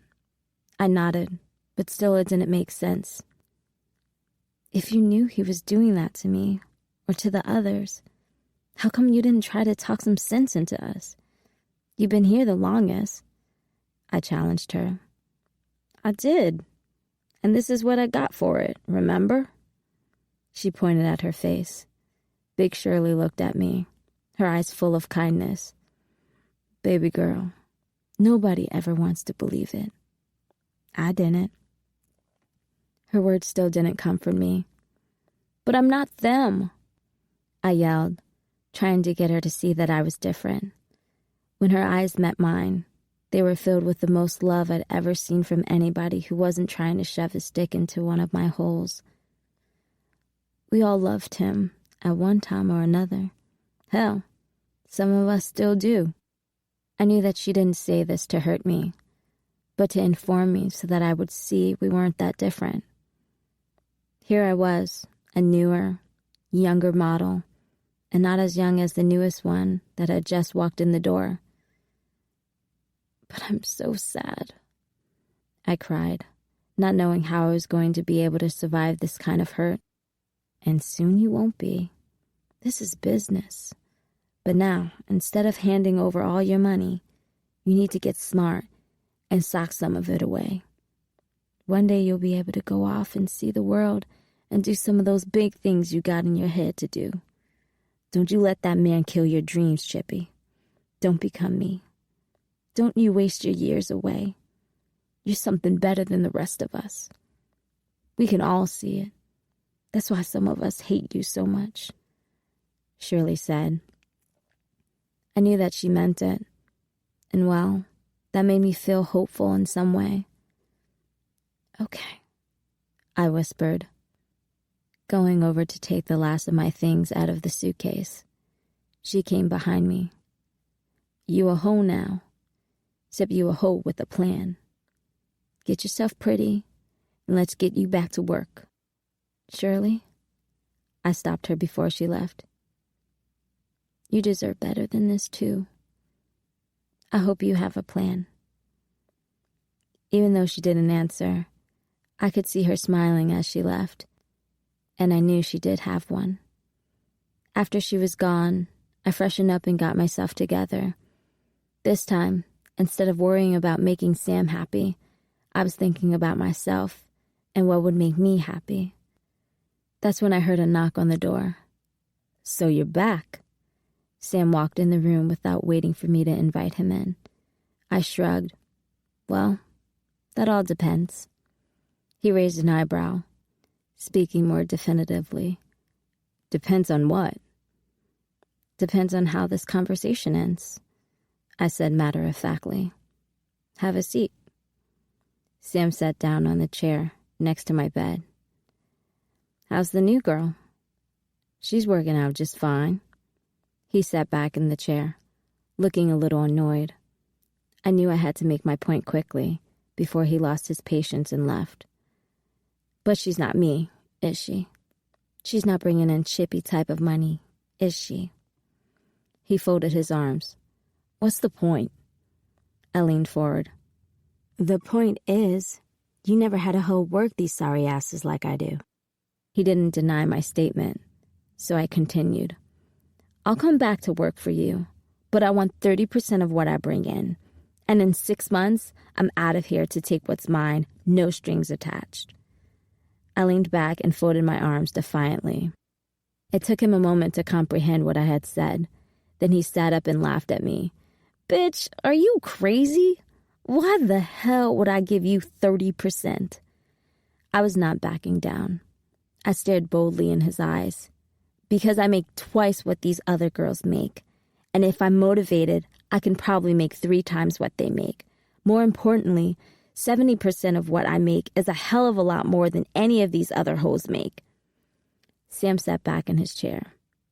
Chippy, Chippy, Chippy. He was always smarter than the rest. Figure you'd get a little nest egg then hightail cross country, huh? See the world, fulfill your dreams. Something like that. You know what they say, make lemons into lemonade. What if I say no? Sam asked, biting one of his nails. Then I'll go see Bobcat over at the lighthouse. I'm sure he'd love for my regulars to start coming there. But for the record, I'd rather not, 'cause I don't want to work in that dump. I want to work here. So you got this all planned out, don't you? A friend of mine told me I should be a hoe with a plan. And we both know you love money too much to say no, I said. Sam nodded his head. Okay, but 20%, not 30. And if you tell any one of these bitches about our agreement, I'll cut your fucking throat. I don't care how much money you make. Oh, and $50 comes off the top each week for your room and board. Deal. I stuck out my hand, and he shook it. One last thing, he said. Tomorrow I need your ass to take a ride with me. Don't ask me why, but your ass has been requested. I nodded in agreement, and he left.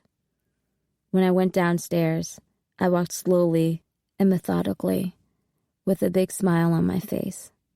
I walked to Sam, nudging past that new bitch to kiss his cheek. A middle-aged guy had just come inside the house and caught my eye. Hey there, handsome. You looking to have yourself some fun?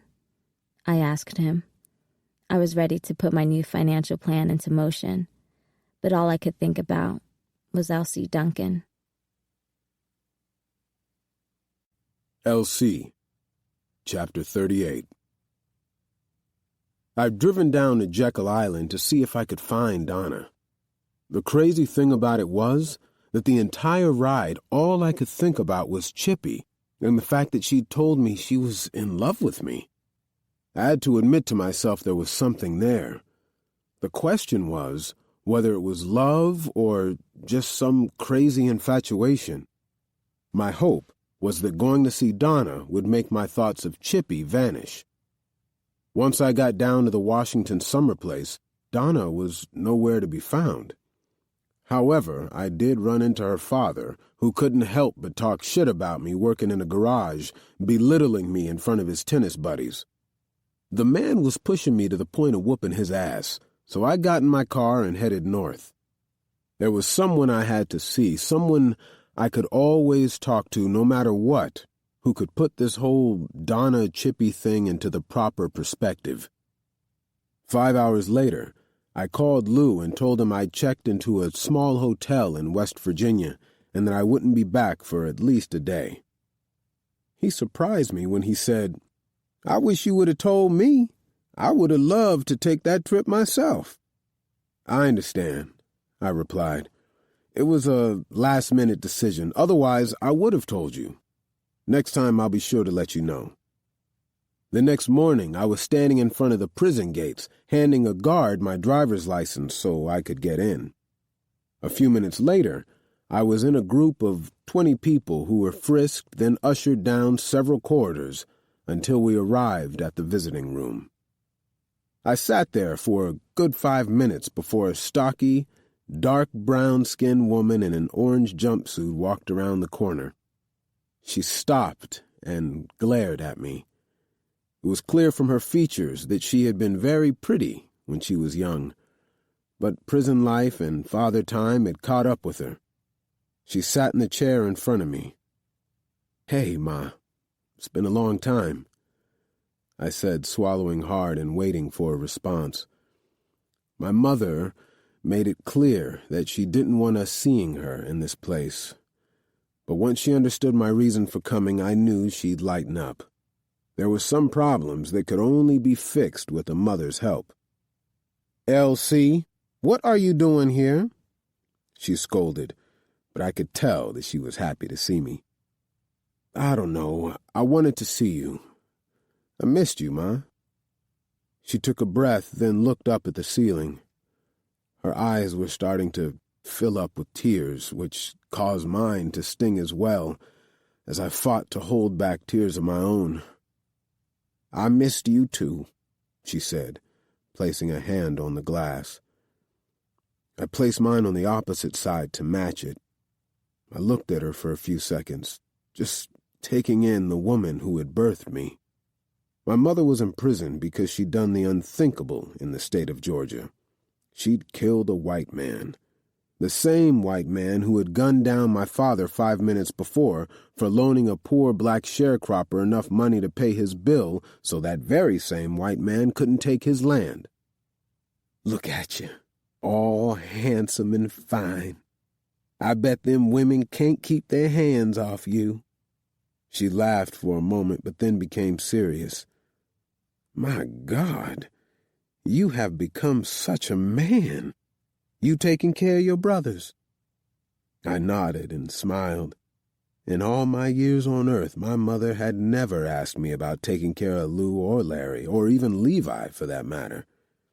She'd always told them to take care of me. I guess the tide had changed. Okay, boy, enough of the bullshit. Why are you here? Are your brothers all right? Yeah, Ma, everybody's fine. I just needed to talk to you. Elsie, what's wrong? I hesitated, not sure what to say or do. I'd come there for a reason, and now it seemed ridiculous. Here she was, locked up behind bars, and I had come to bother her over some bullshit woman troubles. Well, spit it out, boy. What's wrong? She asked sternly. I think I'm in love with 2 women. I was suddenly feeling sick now that I'd admitted it out loud. Oh, that's all?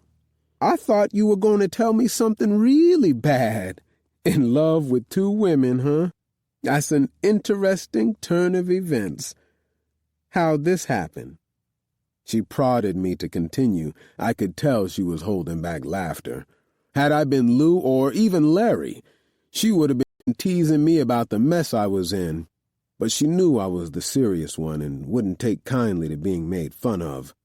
I'd never treated women the way my brothers did, so this was a serious situation to me.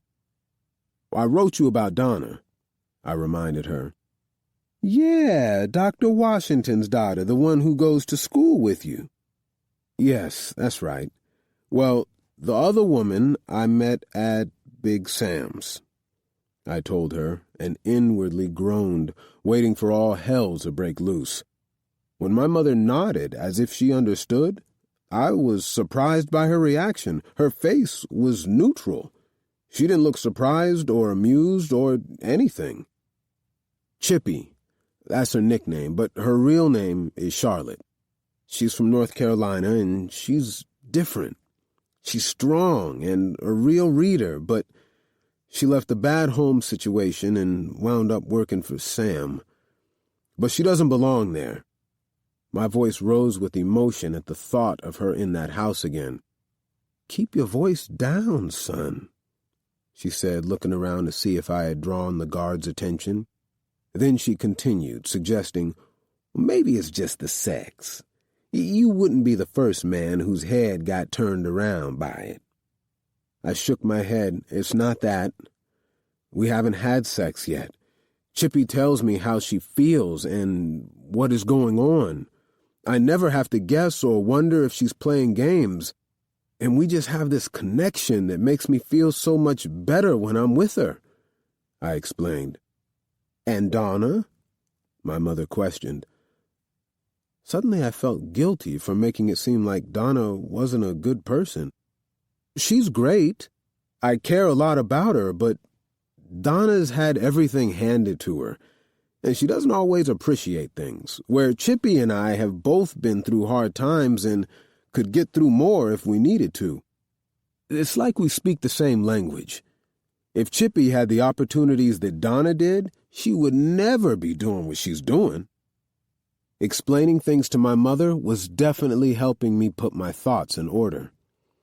It was the first time I was really thinking deeply about the differences between the 2 women, and speaking them out loud made me realize just how much I cared about Chippy. I don't know, I continued. I guess I just feel like Chippy would be there for me no matter what. And with Donna, I'd have to be a certain way and make choices I might not really want to make in order to keep her. My mother thought for a long time before she responded. Elsie, ever since you were little, you've always been the one to make the right choices and do the right thing.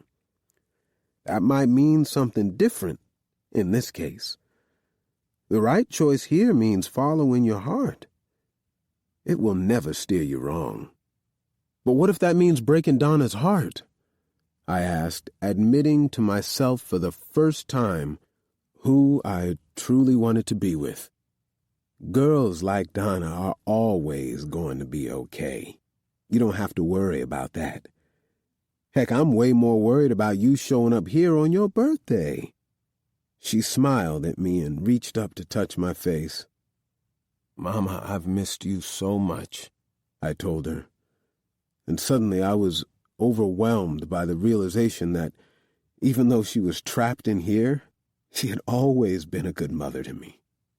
If Chippy had someone like her, she would be all right. And I wanted to be that person.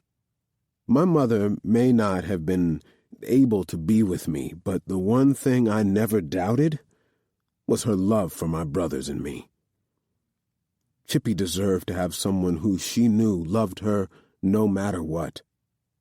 She grabbed my hand and held it tight. Elsie, I want you to be happy. I took a deep breath and relaxed. My mind finally made up. I want that too.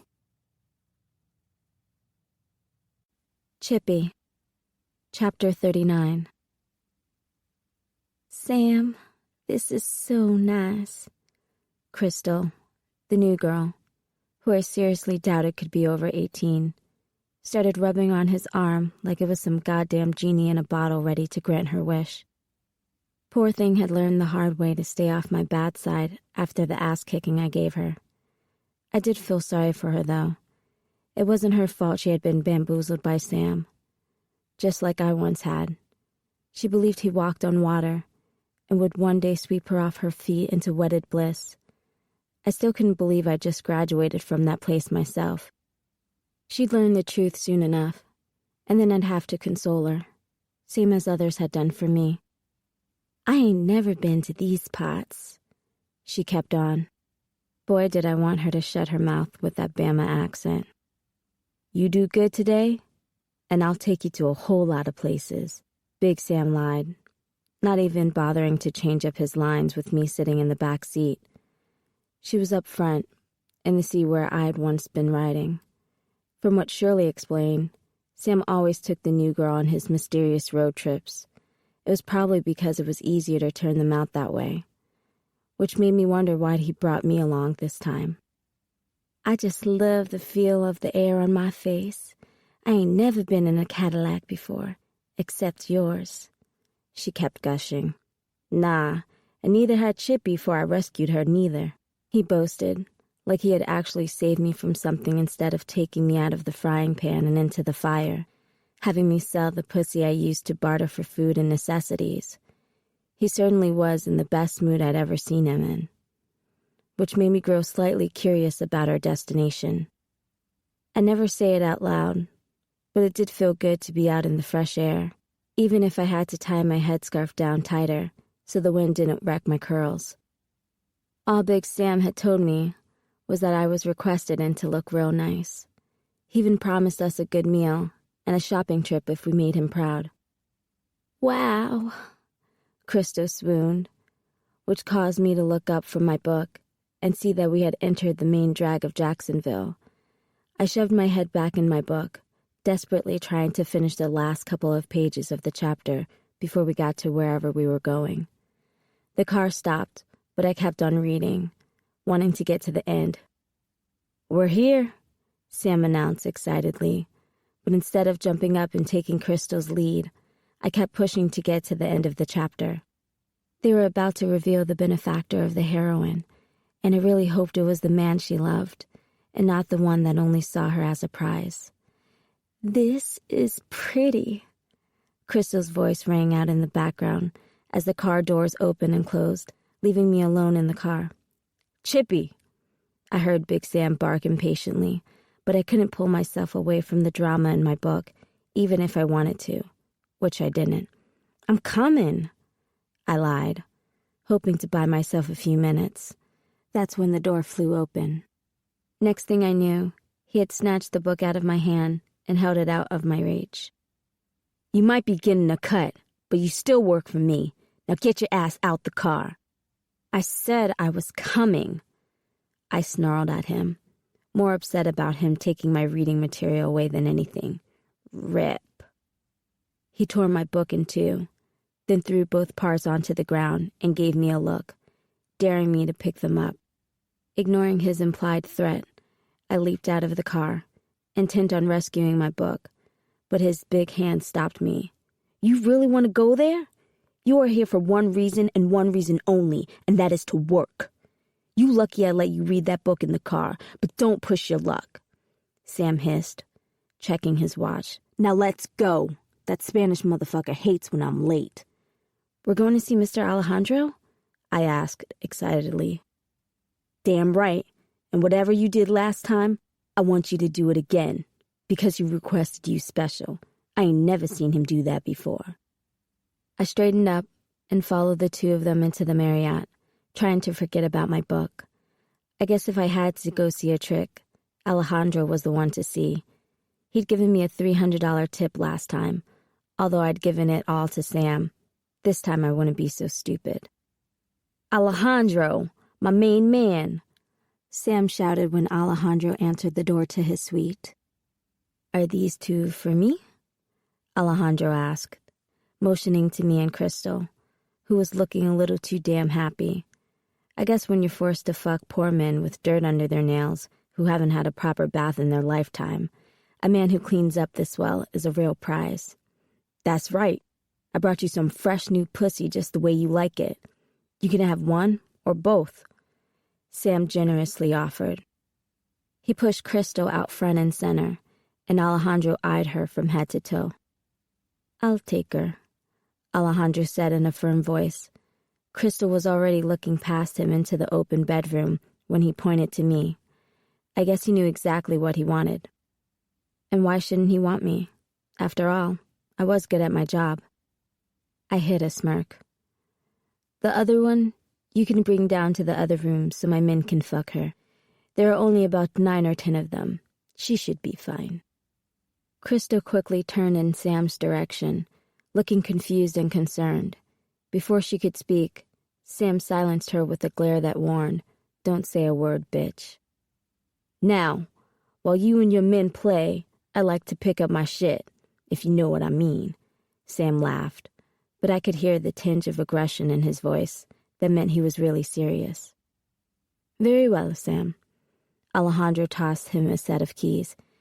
Take a look in the trunk of the Cadillac Eldorado downstairs. I think you'll find what you're looking for. Oh, and Sam, this is the biggest order you've ever taken from us. My employers expect payment in 5 days promptly. Don't worry, my man. I got you. Sam gave Alejandro a big smile as he led Crystal out of the room. Instead of reaching for me, like I was used to customers doing, Alejandro walked toward the bar and opened up a bottle of cognac. He poured 2 glasses, locking his eyes on mine as he approached and handed me a glass. He held out his glass to make a toast. I liked that. I took a nice long sip of the expensive liquor. It went down smooth, not like that corn liquor Sam sold. Thank you, I told him, as I sat down the glass and began to undress. To my surprise, he stopped me. He patted the seat next to him. Come sit. There's plenty of time for that. First, we must decide what we should have for lunch. I'm thinking maybe lobster, or perhaps surf and turf. I settled in next to him and smiled. Surf and turf would be nice. LC, Chapter 40. I spent 2 days in West Virginia, then headed back to Waycross, arriving at the shop just as John and Harold were closing. I sat there for a while in my new car with the top down, looking at my shop and realizing just how blessed I was. The crazy part was, I didn't just see the shop. I saw the beginning of an empire. Tap, tap, tap. I looked to my left, and there was John. Any word on the part? He asked. The guy promised me I'd have it by the end of the week, so hopefully Friday afternoon.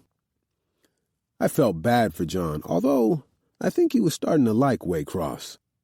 The part I had ordered had come in almost a week ago, but unfortunately for John, They had sent me the wrong part and had to reship it, which meant another 7 to 10 days.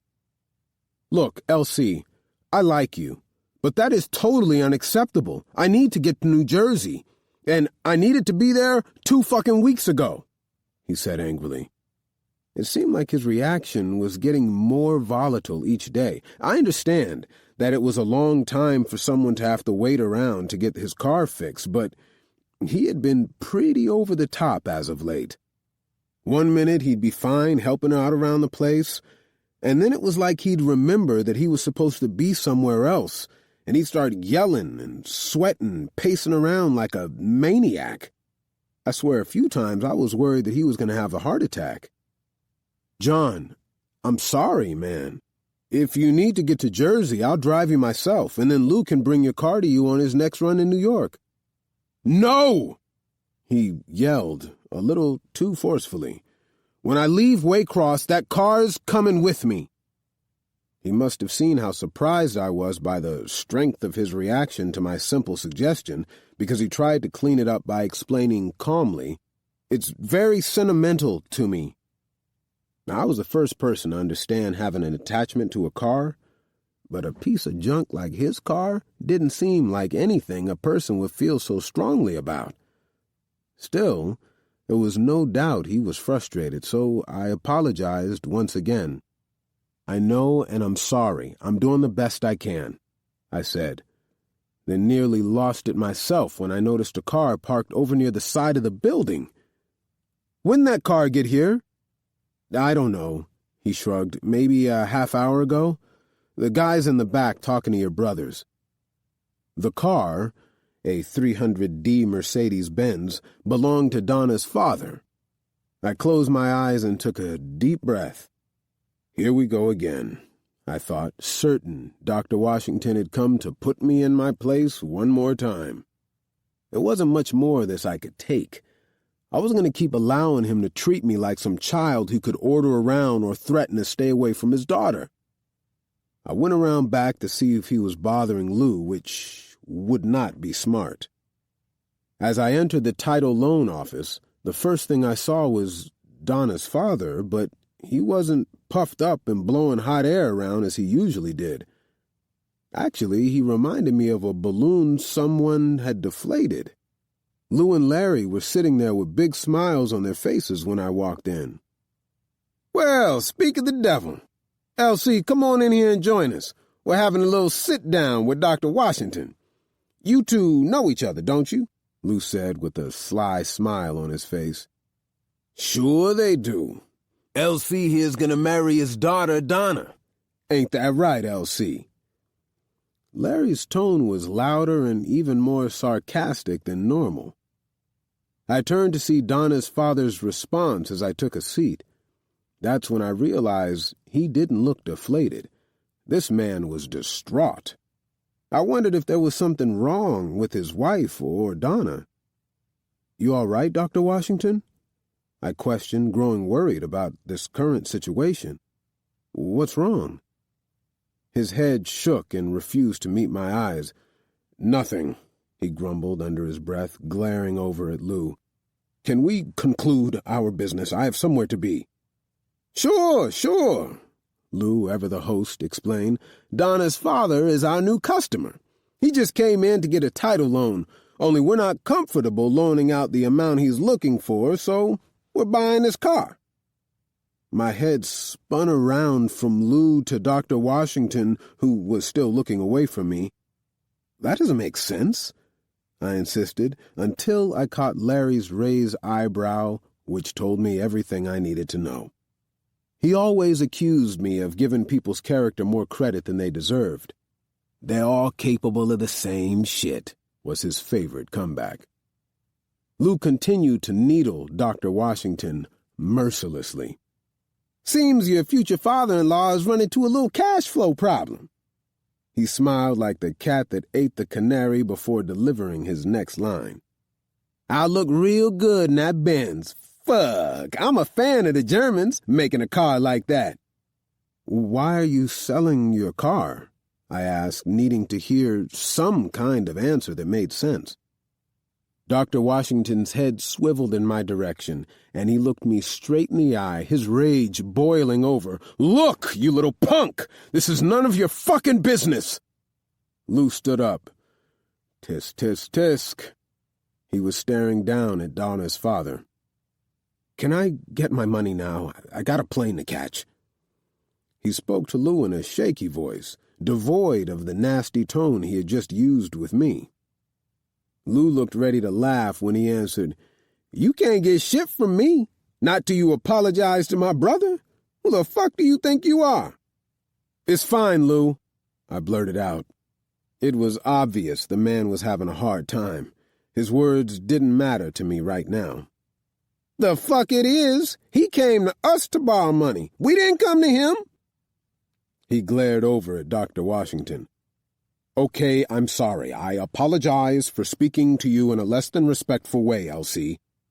Dr. Washington rushed his words, his foot tapping the floor nervously. Lou motioned to Larry, who began to count out the money for him. Dr. Washington couldn't get up and get it in his hands quick enough. He didn't even bother to confirm the amount before he was out the door. I turned to Lou for answers. What the hell was that about? "Well, it seems a good doctor is about to go on the run. The feds raided his office and his house this morning and placed liens on all his property and accounts. Hell, the only thing they didn't put liens on were his car, his wife's car, and his daughter's car. And now they belong to us." Lou laughed hard. I was shocked and bewildered. I couldn't imagine the uptight, seemingly perfect doctor breaking so much as a minor traffic law. What did he do? "Medicaid fraud," Larry replied. "That son of a bitch has been bilking the government for years to the tune of almost $1 million. I told you, just because somebody has a fancy degree don't make them any less criminal. The feds plan on locking his ass up for a long time. That is, if they catch him," Lou added. "Wait, so he's broke? Like totally broke?" I grilled him, still feeling like this was some kind of bad dream and it couldn't be real. "Broke is a joke, except for that money we just gave him. You need to go check on your girl. I'm sure she's just about fucked up right now." Larry motioned to the door, and as much as I wanted answers, I knew he was right. I had to go check on Donna. Lou, Chapter 41. "Man, you trying to tell me you're going to loan me $500, but then I have to give you $650 back?" Pookie Blake, a one-time Waycross High all-star basketball player, shouted as he threw his hands in the air for emphasis. "Man, that shit sounds insane." Larry shot me a look to see if he should step in, but I gave him the slightest head motion, letting him know he could chill. I gave Pookie a cold, hard stare. "Yeah, this is a title loan business, just in case you don't understand the shit." "Yeah, but it's like you're stealing from me," he announced, clutching the title to his 4-year-old bright blue Dodge Challenger. "Then don't take the money.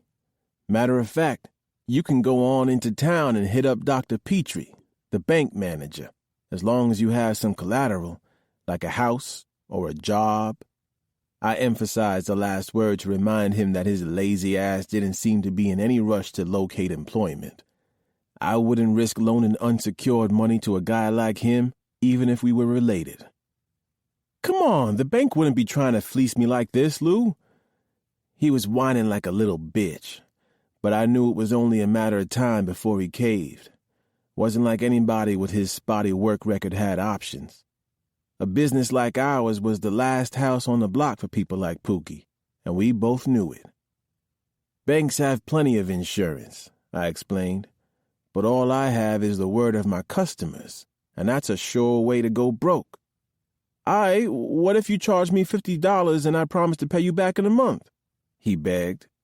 He must have thought my ass was as stupid as he was, 'cause only a fool would take that offer from him.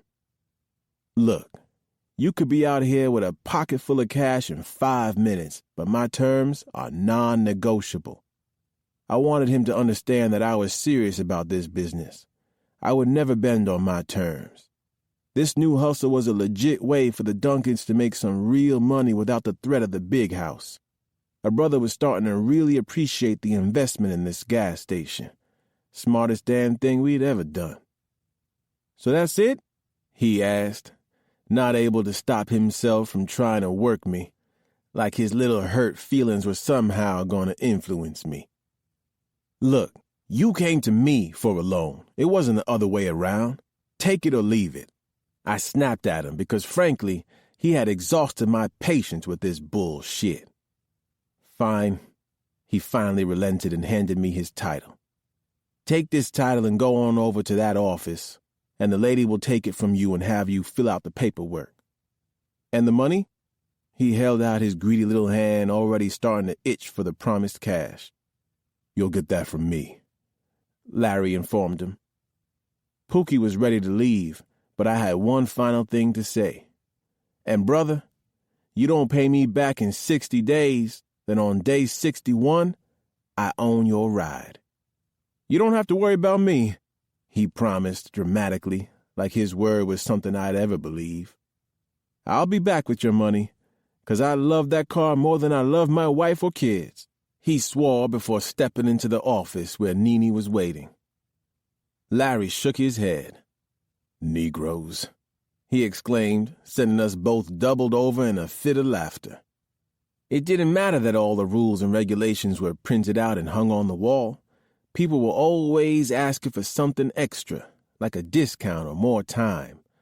Every last customer we'd had since opening had tried the exact same lines and had been shot down just like big, dumb Pookie. The ringing phone stopped our laughter. I turned to pick up the receiver. "Duncan Brothers Title Loan," I answered, and was met by silence on the line. "Hello?" "Lou." I recognized the voice right away, although Sam didn't quite sound like himself. We hadn't spoken since the night of the grand opening, when he had a gun to my head. I didn't have to be a rocket scientist to know that he wasn't happy about our taking over Waycross's numbers racket or snubbing his offer for partnership. "Sam, what's happening, man?" I asked, trying to keep my tone neutral, even though I was suspicious about the reason for his call. Sam Bradford was one of the most conniving people I knew, so I wasn't taking anything at face value. "You ain't looking for a title loan now, are you?" I joked. I tried to imagine Big Sam's flashy ass having to come to me for a loan, begging like all my other customers. "Funny," he answered bitterly and then changed his tone. "Lou, if we were ever friends, I need you, man. I need you and Larry." "Sam, you know we're trying to do our own thing right now," I reminded him. As much as I enjoyed the extra money we picked up from hustling for Sam, I realized that Elsie was right. We needed to separate from him and make our own money. "Come on, man, this is serious." His brash voice was ripe with impatience. "My life's on the line. I got these two cats after me that I need you to handle." "Sam, I'm sorry." He cut me off. "Look, I know we haven't seen things eye to eye lately, but I'm begging you, man. These dudes mean to kill me." I could hear desperation in his voice, and although Sam had been known to be full of shit, something told me this was genuine. "How about I give you your free pussy card back?" he offered. He had my attention. It would be nice to get access to all that pussy again. "How much you paying?" I asked. 10 grand if you get them tonight. Another 5 if you bring them to me alive." 15 grand? You serious? This price wasn't just double. It was damn near triple the going rate, which meant he was more than desperate. To pay that kind of cash, this must have been important. "Hit me to the situation." "There are 2 guys up here from D.C. aiming to make sure your man Sam isn't above ground for long. One is the brother of that new Puerto Rican girl from Valdosta I got working for me. The other is her cousin. Guess she couldn't wait to call home and tell her family she was in love. Ain't that a bitch?" It sure as hell was. Anytime one of those girls thought Sam loved her, She found out soon enough that the only thing Sam's ass loved was money. It looked like this time Sam was the one who might be learning a lesson, though, if we didn't help him out. "You got anything else on them?" I asked. "She's supposed to meet them at that roadside diner on Route 38 at 7 o'clock. They two big, well-dressed, high-yeller brothers that could almost pass. Their meeting was less than 2 hours from now." I glanced over at Larry, who had heard enough to understand the situation without me having to explain it. Truthfully, he probably didn't care about the details. I had no doubt that he had decided he was in as soon as he heard me mention the $15,000 payout. Larry nodded his head. "We'll take care of it," I told Sam, "but I want the money up front."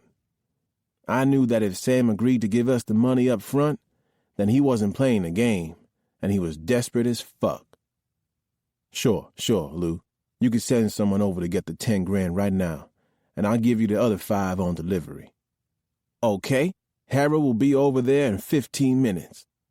I was about to hang up the phone when he made another request. "I want them alive, to prove a point to the girls."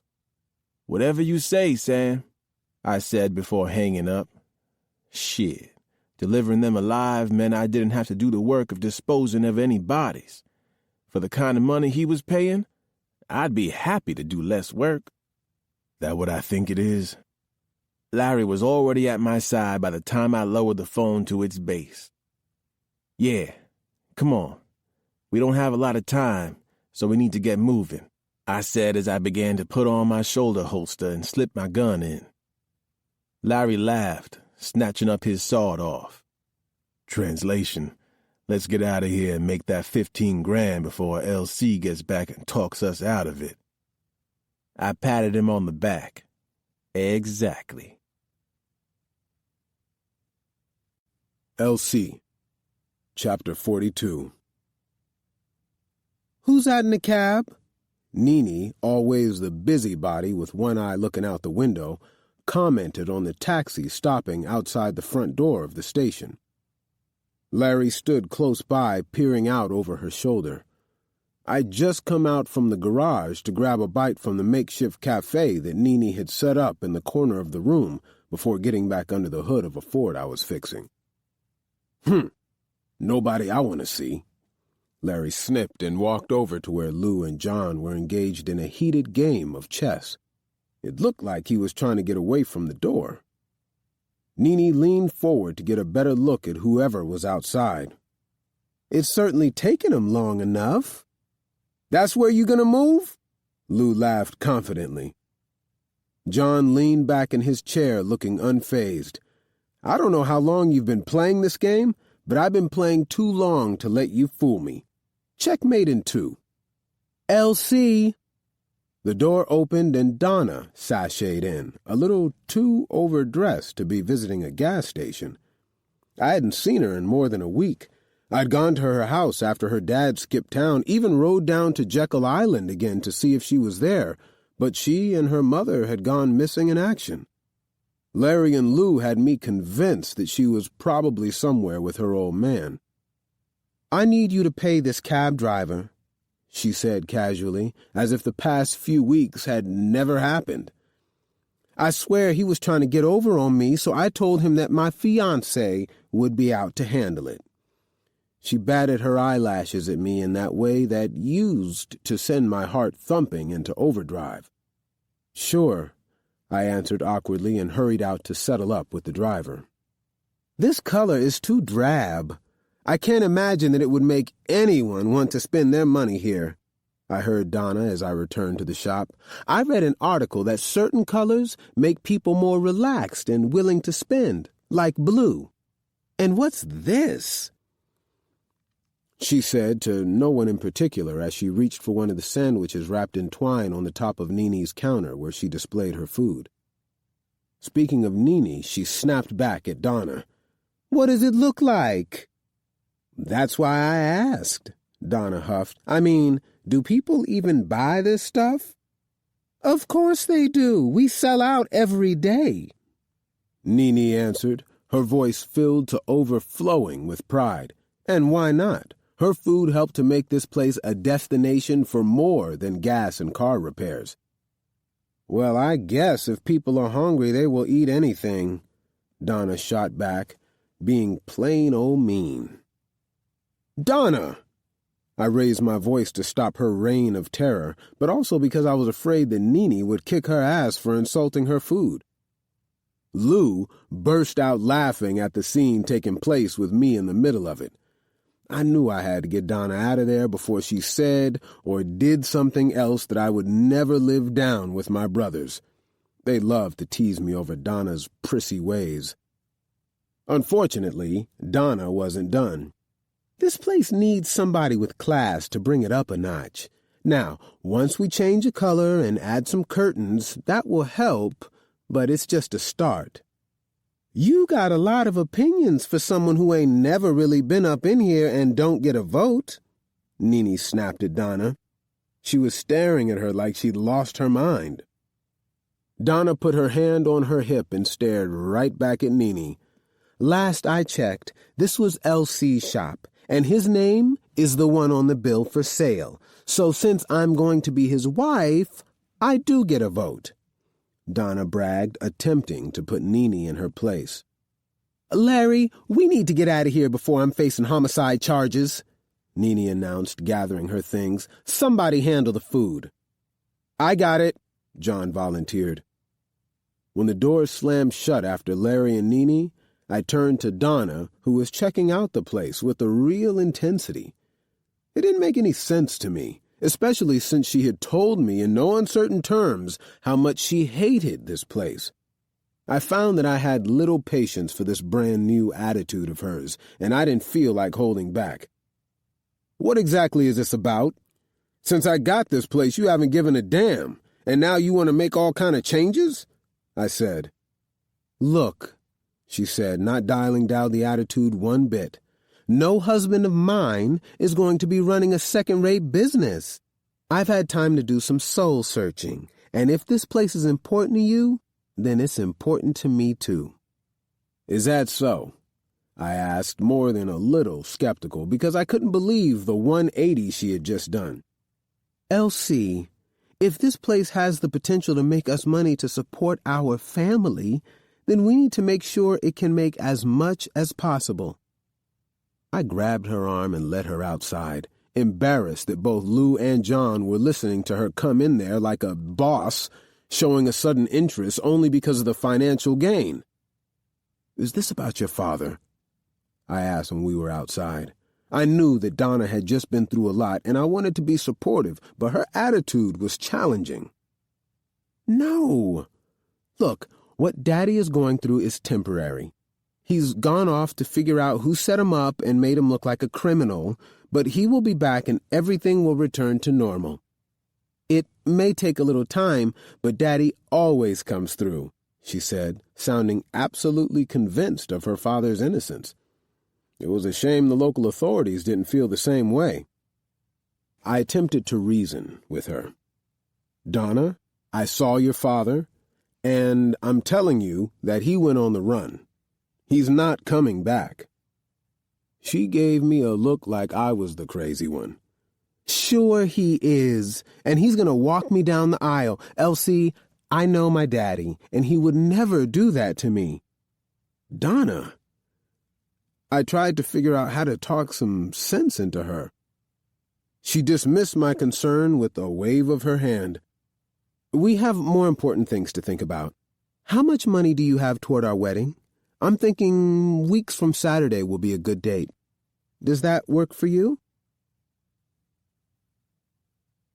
Big Shirley, Chapter 43.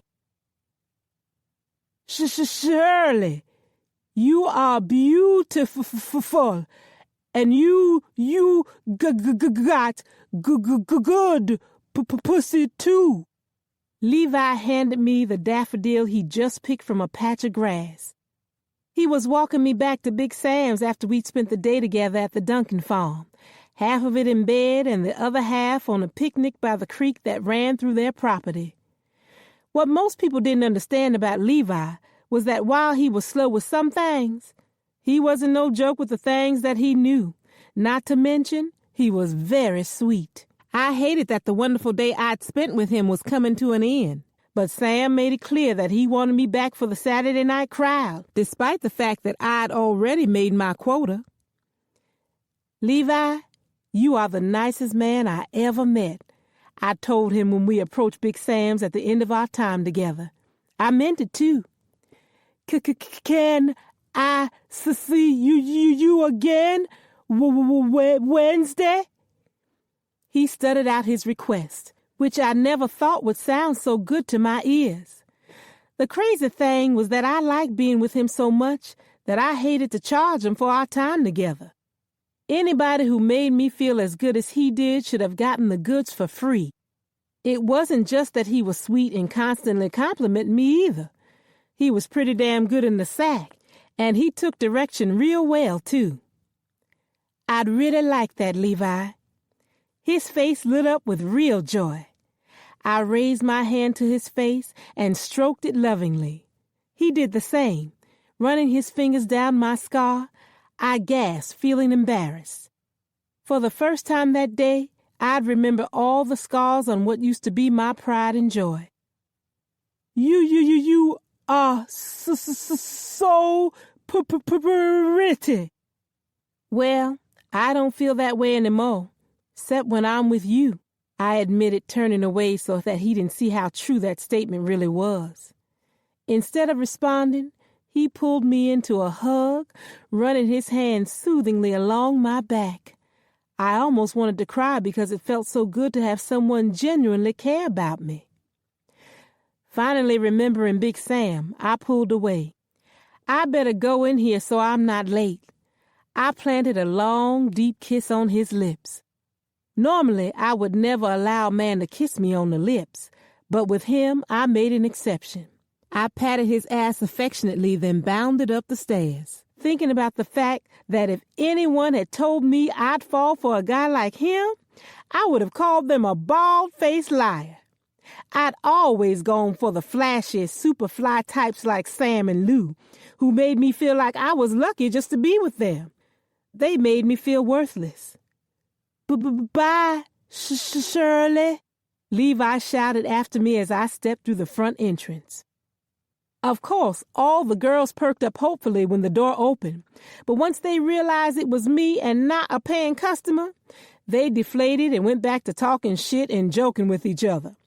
Sam had scared the crap out of us to the point that no one was able to relax, for fear that he'd accuse us of intentionally trying not to make him money. I kept moving to Sam's office so he wouldn't berate me for being late. I pulled the money Levi had paid me out of my pocket and knocked on Sam's door, knowing that the only thing that made him remotely happy these days was cold, hard cash. I heard Sam grunt something from the other side of the door, so I pushed it open. When I walked in, I found Sam sitting at his desk, holding the head of some bitch that was on her knees, sucking the hell out of his dick. Sam had his head thrown back in rapture and his ass 6 inches off the seat, with his eyes rolled back in his head. Ooh, shit, baby. That's it. Don't stop. Don't stop. You about to make me come. Now, I'd seen Sam get his dick sucked more times than I want to remember, but I'd never seen anyone turn him out like that. He was jumping around like a bucking bronco. Fuck! Can't nobody suck a dick like you, he shouted before collapsing in his chair. He was so spent that I don't think he even realized I was in the room, and neither did his companion until Sam released his head. I could barely breathe when I realized who the giver of his tongue bath had been. Jefferson? My insides shook when I saw the accountant's guilty face pop above the desk, staring back at me. What the hell? You know the phrase, don't believe your lying eyes? Well, that's exactly how I felt. Oh, crap! Jefferson blurted out, shaking Sam back into the real world. I thought you said you locked the door. I did. Oh, fuck! Sam's eyes opened, and it didn't take long for his satisfied expression to disappear, replaced with a grim frown. Sorry, I didn't mean to interrupt. I stumbled backwards out of the room in a state of total shock. The last thing I wanted was to be standing there with that image in my head, Hell, I still couldn't believe what I just seen. Shit, Shirley, what the fuck are you doing in here? Sam called after me, sounding worried, which he should have been after what I'd seen. Now on his feet, Sam came toward me as he zipped his pants. But by now, I had crossed the threshold and was moving fast. Get your ass back in here! I started heading for the front door, but I could hear Sam behind me. All of a sudden, someone grabbed me by the shoulders, and the next thing I knew, I felt a fist come down on the side of my head. No! I cried out as I went down, landing on the floor. Don't you fucking open your mouth, do you hear me? Sam bellowed. I looked up at Sam as he began to kick me, his boots landing deep in my side. Keep your fucking mouth shut. I will, Sam. You ain't got to worry about me. I swore, but he just kept kicking me. Help me! Please, somebody help me! I hollered, trying to avoid Sam's fists as they rained down on me. Ain't nobody gonna help you. This is my fucking world. Bitch, you think you special or something? I ought to kill you dead right now. And I will if you don't keep your mouth shut. The way he was beating the shit out of me, I thought he might make good on his words and end my life right there. I might have lost consciousness for a minute, and the next thing I knew, Levi was holding Sam up by his neck, dangling his feet off the floor. Levi hit him one time, and he went flying across the room. Levi! I breathed, relieved to see this man coming to my rescue. All I wanted was to get out and go anywhere but there. I rolled over, grabbed the wall, and then I raised myself up in time to see two of Sam's henchmen swinging baseball bats at Levi's body. Make that motherfucker pay! Bitch, you will learn about putting your hands on me! Sam ordered them, like the no-good dogs they were, to do his dirty work. These guys were always a step or two away, ready to punish whoever had wronged their boss. I ran toward him, trying to grab one of the bats, only to have it come down on me. Seeing me get hit must have given Levi strength, because all of a sudden he let out a roar. Shirley! Levi threw both men at least 6 feet away, then began beating them with his fist. He had this almost barbaric look on his face as they fell to the ground. He turned and headed towards Sam. Unfortunately, he'd barely gotten his hands on Sam before the twins came out of the crowd picking up the bats. Levi was a badass man, but even he couldn't stand up to the twins swinging bats. So it didn't take long for him to fall to the ground. Move out the way, Sam hollered at them, pointing a gun at Levi. I'm gonna kill this son of a bitch. John, Chapter 44. I picked up my shot of tequila and downed it. The alcohol hitting the back of my throat had a mind-numbing effect on me, and I certainly needed it, considering the fact that I was still stuck in Waycross, worrying about my family, not knowing what type of danger they were in. I glanced around the bar to distract me from my thoughts. Everywhere I looked, beautiful, half-naked black women of every shade were prancing around in stilettos. It almost reminded me of Tijuana, Mexico. The two sexy women seated on either side of me were certainly reminding me of how lucky I was to be a man. "Another round," I told the bartender, who poured 3 more shots and slid them in front of us. "I like this," I said as we clinked glasses and downed the dark liquor. Lou Duncan had suggested I come here after I'd punched my hand through a sheetrock wall. "You ready to go upstairs?"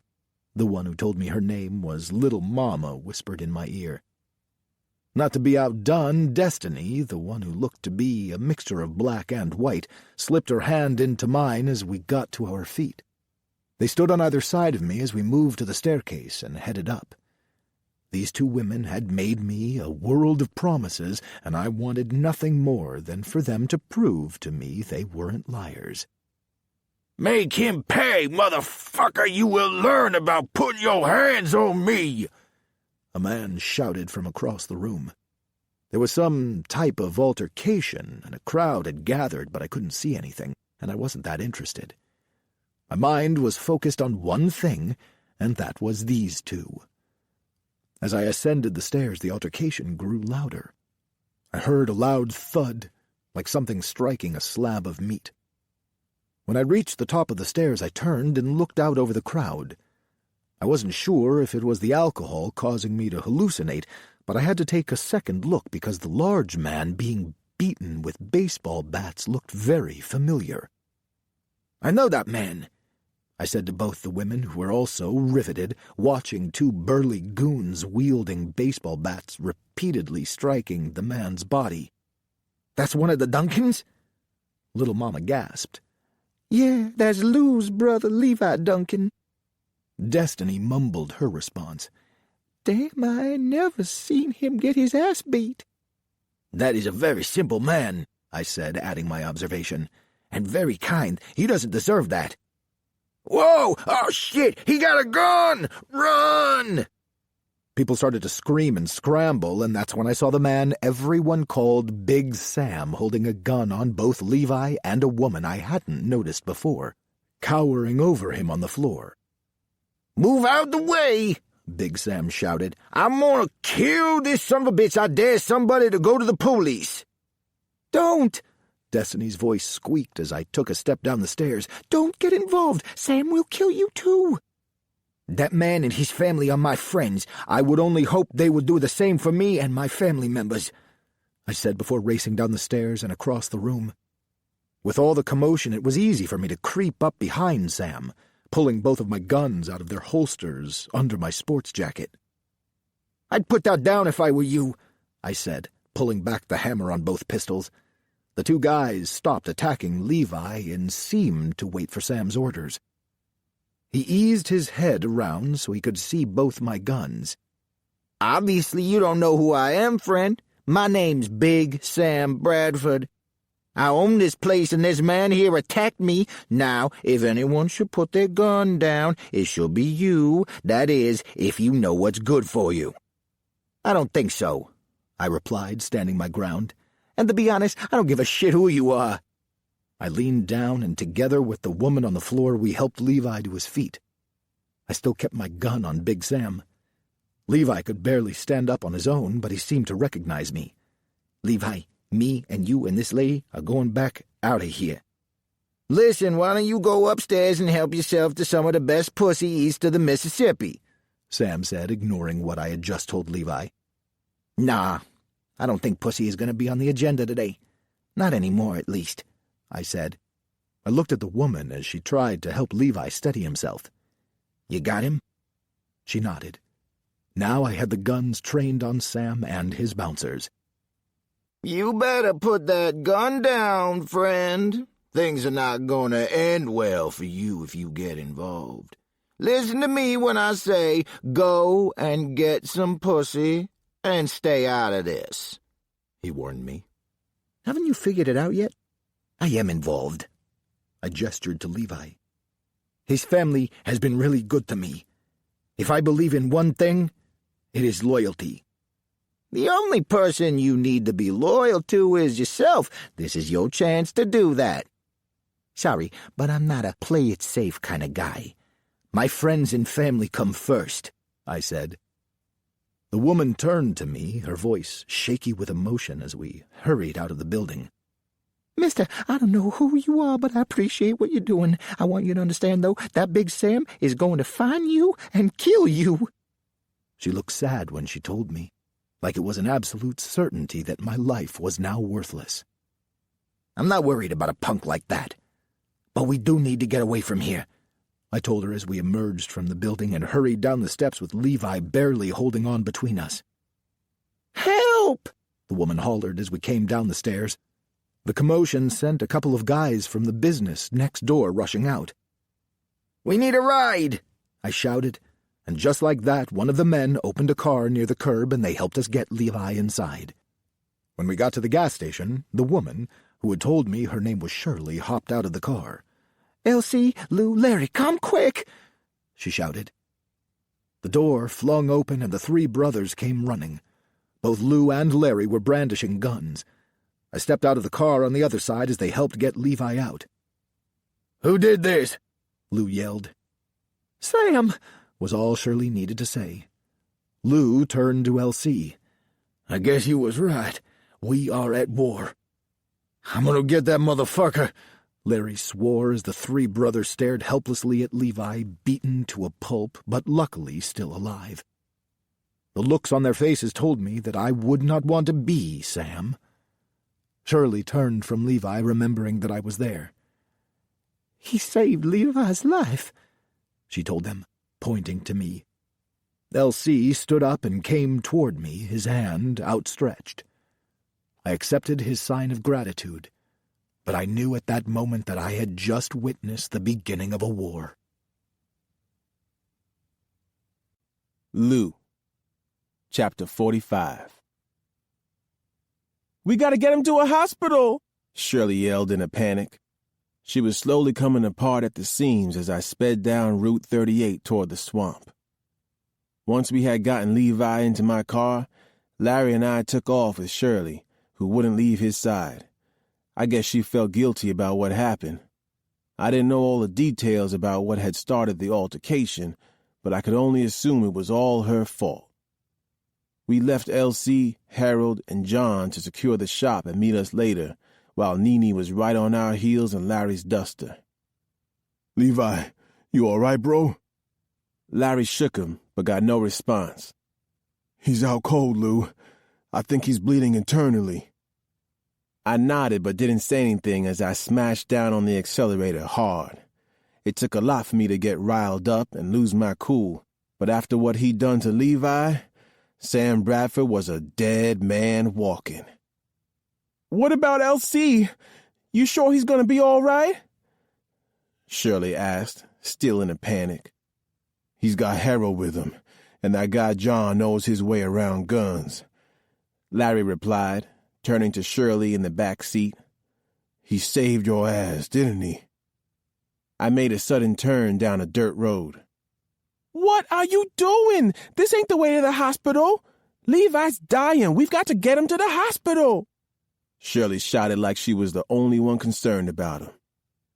"I know what I'm doing, Shirley. You're just going to have to trust me," I told her as different options raced through my head. The last thing I wanted was to park my brother somewhere like a public hospital, where Sam could send his men to finish the job. Most people didn't know it, but Sam had about 50 guys on his payroll doing different things throughout Ware County. None of them were as good at handling their business as the Duncans. But you got enough guys pointing guns at you, and sooner or later someone was going to hit the target. "What do you mean? You can't just dump him in the swamp and let him die?" she hollered, getting even more worked up. Larry once again turned to the back of the car, but this time he grabbed Shirley by the shoulder. "Calm the fuck down. We ain't gonna let nothing happen to Levi, and we damn sure not gonna dump him in no swamp.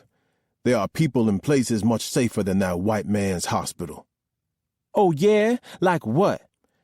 Shirley's tone challenged. "Like here." I brought the car to a screeching halt, then jumped out, running to the door of the old shack I'd pulled in front of. I banged on the door repeatedly until a woman answered. Before she could speak, I pointed at the car, trying to get my own words together. "Miss Emma, it's Levi. They beat him up real bad with baseball bats. He's bleeding inside, and I don't know if he's going to make it." "So what you waiting on, boy? Bring him in," Miss Emma told me hurriedly before she went inside to get things ready for him. I ran back to the car, where Shirley and Nene were already helping Larry carry Levi to the house. It wasn't a secret that Levi was a big man, but I never knew just how heavy he was until we carried him into that house where Miss Emma's kids sat quietly on the sofa. Not one of them made a peep as we carried him into the back room and laid him on the bed. "Okay, now y'all go on outside and let me do my work." Miss Emma waved us all out except for Nene. Larry and I did as we were told, but a weeping Shirley hesitated until Nene approached her. "It's all right, Shirley. Miss Emma knows what she's doing.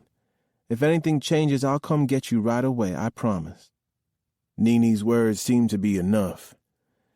Shirley nodded, then followed us out to the porch, where we all sat on homemade rocking chairs. Shirley stopped her chair from rocking and spoke to Larry and me.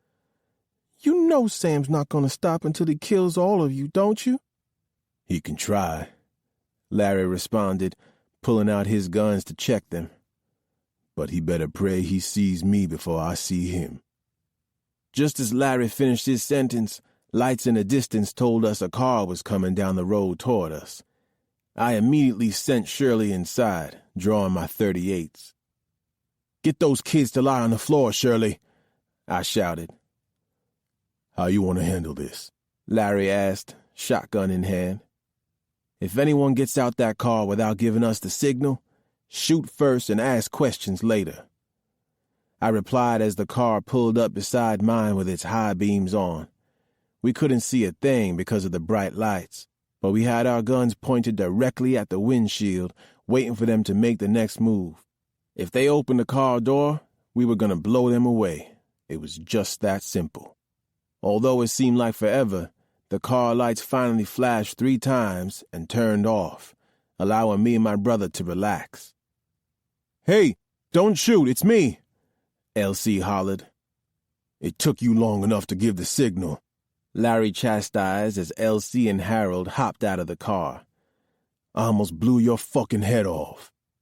"Yeah, well, it's not my head you should be blowing off," LC replied. I could hear the agitation in his voice. "How's Levi?"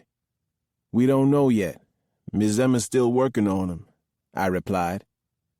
LC sat down on the porch just as Shirley came back out of the house. "So, big brother, what do we do from here?" he asked. "It's simple. Once I find out how Levi's doing, I'm going to walk into Sam's place and put a bullet in his fucking head." My words were clear, calm, and serious as hell. "No, you're not," LC answered without hesitation. "You go down there and you're not going to make it 10 feet onto Oak Street without one of Sam's goons putting a bullet in your head." "If you know so much, then tell me, what the fuck are we supposed to do? You got a better idea? 'Cause we can't let what happened to Levi go unanswered," I growled, pulling out a half-smoked cigar. "We wait. Sam's not crazy enough to attack us head-on. Not yet, at least. By now, Sam's probably got Big Sam's and half of Oak Street swarming with men. I'm sure he thinks we're gonna just rush in on his ass, guns blazing. He's probably waiting on us to come right into an ambush. But what happens if we don't? Sam's not a very patient man. You know that, Lou. Waiting will make him crazy, and while he's going crazy, we start recruiting. There's a lot of Vietnam vets out there out of work, isn't there, Larry? I'm sure they'd like a nice fat paycheck." "Uh-huh, I'm sure they would," Larry replied. "Lou, we give Larry a week, and I bet he could put together a pretty damn good team. A team already trained by the U.S. military." "He's right, Lou," Larry replied. "We sit back and wait, and Sam's ass will go fucking crazy trying to figure out what we're up to. And when he comes to find out, I'll personally put a bullet in his head," LC said sternly. Larry, LC, and Shirley stared at me, but it didn't take long for me to make my decision. "Okay, little brother, we'll do it your way. We'll wait, because you're right. Sam's his own worst enemy." The smirk on my face said it all, but it dropped when the door opened and Ms. Emma and Nene came outside. Neither of their expressions looked encouraging. "Is he all right?" LC asked. She lowered her head with a sigh. "He's still unconscious, but he's alive. Your brother's in pretty bad shape. He was bleeding inside, but I think I stopped it for now. He does, however, have a punctured lung, and at least 5 of his ribs are cracked. You do know whoever did this was trying to kill him, don't you?" "But will he make it?" I asked. Miss Emma looked me straight in the eye. "I'm not sure. It's a miracle he's alive at all with the beating he took. All we can do now is pray and hope he wakes up soon." Big Shirley, Chapter 46. After 4 hours of waiting around to see if Levi would wake up, Larry and Nene headed home to bathe, get some rest, and feed Levi's animals. Elsie and Harold had left to check on John back at the gas station. So that left Lou and me sitting on the porch talking about our good friend Sam and why and how all of this had all happened. I had to wait for him to pick his jaw off the ground after I told him about the compromising position I'd caught Sam and Jefferson in. "What are you trying to say? Sam's a sissy?" Lou shook his head, still in disbelief. "No way. I seen that man fuck 100 women. And I've seen him fuck 200, including me. But that don't change what I saw, Lou. Jefferson was sucking Sam's dick. That's the reason he went after me in the first place. Levi was just trying to protect me," I said, wiping away tears. "So in a nutshell, Levi's lying in there because of me. This is all my fault." "No, it's not. This thing between us and Sam has been a long time coming. No matter how much I tried to play peacemaker, Sam and Elsie weren't going to get along. If it wasn't Levi, sooner or later it would have been Elsie. And no way can our family afford to lose him. He's our future." "You really think Elsie is something special, don't you?" Lou turned to me and nodded. "Don't you?" "Yeah, I guess I do." I yawned, covering my mouth. "Come on, Shirley, you look tired. Let's go inside and get a little shut-eye. Miss Emma's got a pallet set up for us in the back bedroom." Lou stood up and stretched. "Hell, a little pussy'll put my ass right to sleep." I didn't respond at first. I just stared at him, shaking my head. "Sorry, Lou, we're not at Sam's place anymore." "Oh, damn, I hear you." He reached in his pocket and pulled out a roll of money, peeling off a few bills. "Hell, guess you might as well make a few bucks in the process." He tried to hand them to me, but I refused to take them. "Are you serious? You just don't get it, do you?" "Get what?" He scrunched up his face in confusion. "Shirley, you're making this entirely too complicated." "Well, let me simplify it for you." I sighed, sitting up in the rocker and pointing at my scarred face. "You haven't so much as looked at me once since I got this on my face. So yes, I'm going inside, but not to fuck you or anyone else. I'm going in there to nurse Levi back to health. And if he'll have me, he's the only person going to get between these legs." I spoke emphatically so he would know I meant every word I said. Lou chuckled. "You and Levi? Girl, you barely know my brother. He's different. Let's call him special." "What I know is that he's a good man. Sure, he's not as smart or as smooth as you or your other brothers, but Levi is kind and good. My whole life, I ain't never been treated the way he treats me, and I like it. I like it a lot." I folded my arms with determination. He stared at me for a whole minute. "Wait, so you want to be with Levi? Like boyfriend and girlfriend?" "Boyfriend and girlfriend, husband and wife, I'll take whatever I can get, and I'll take care of him, Lou. I won't let anybody take advantage of him, I promise." Lou was skeptical. "And why should I believe you're not just looking to use my brother to better your own situation? I mean, now that you and Sam on the outs, you ain't got nowhere to go." "Because I love him," I stated simply. "I know you think I'm nothing but a whore, but hoes can fall in love, and I love your brother. I can make him happy, Lou, really happy." I was seconds from breaking out in tears before he shocked me with his response.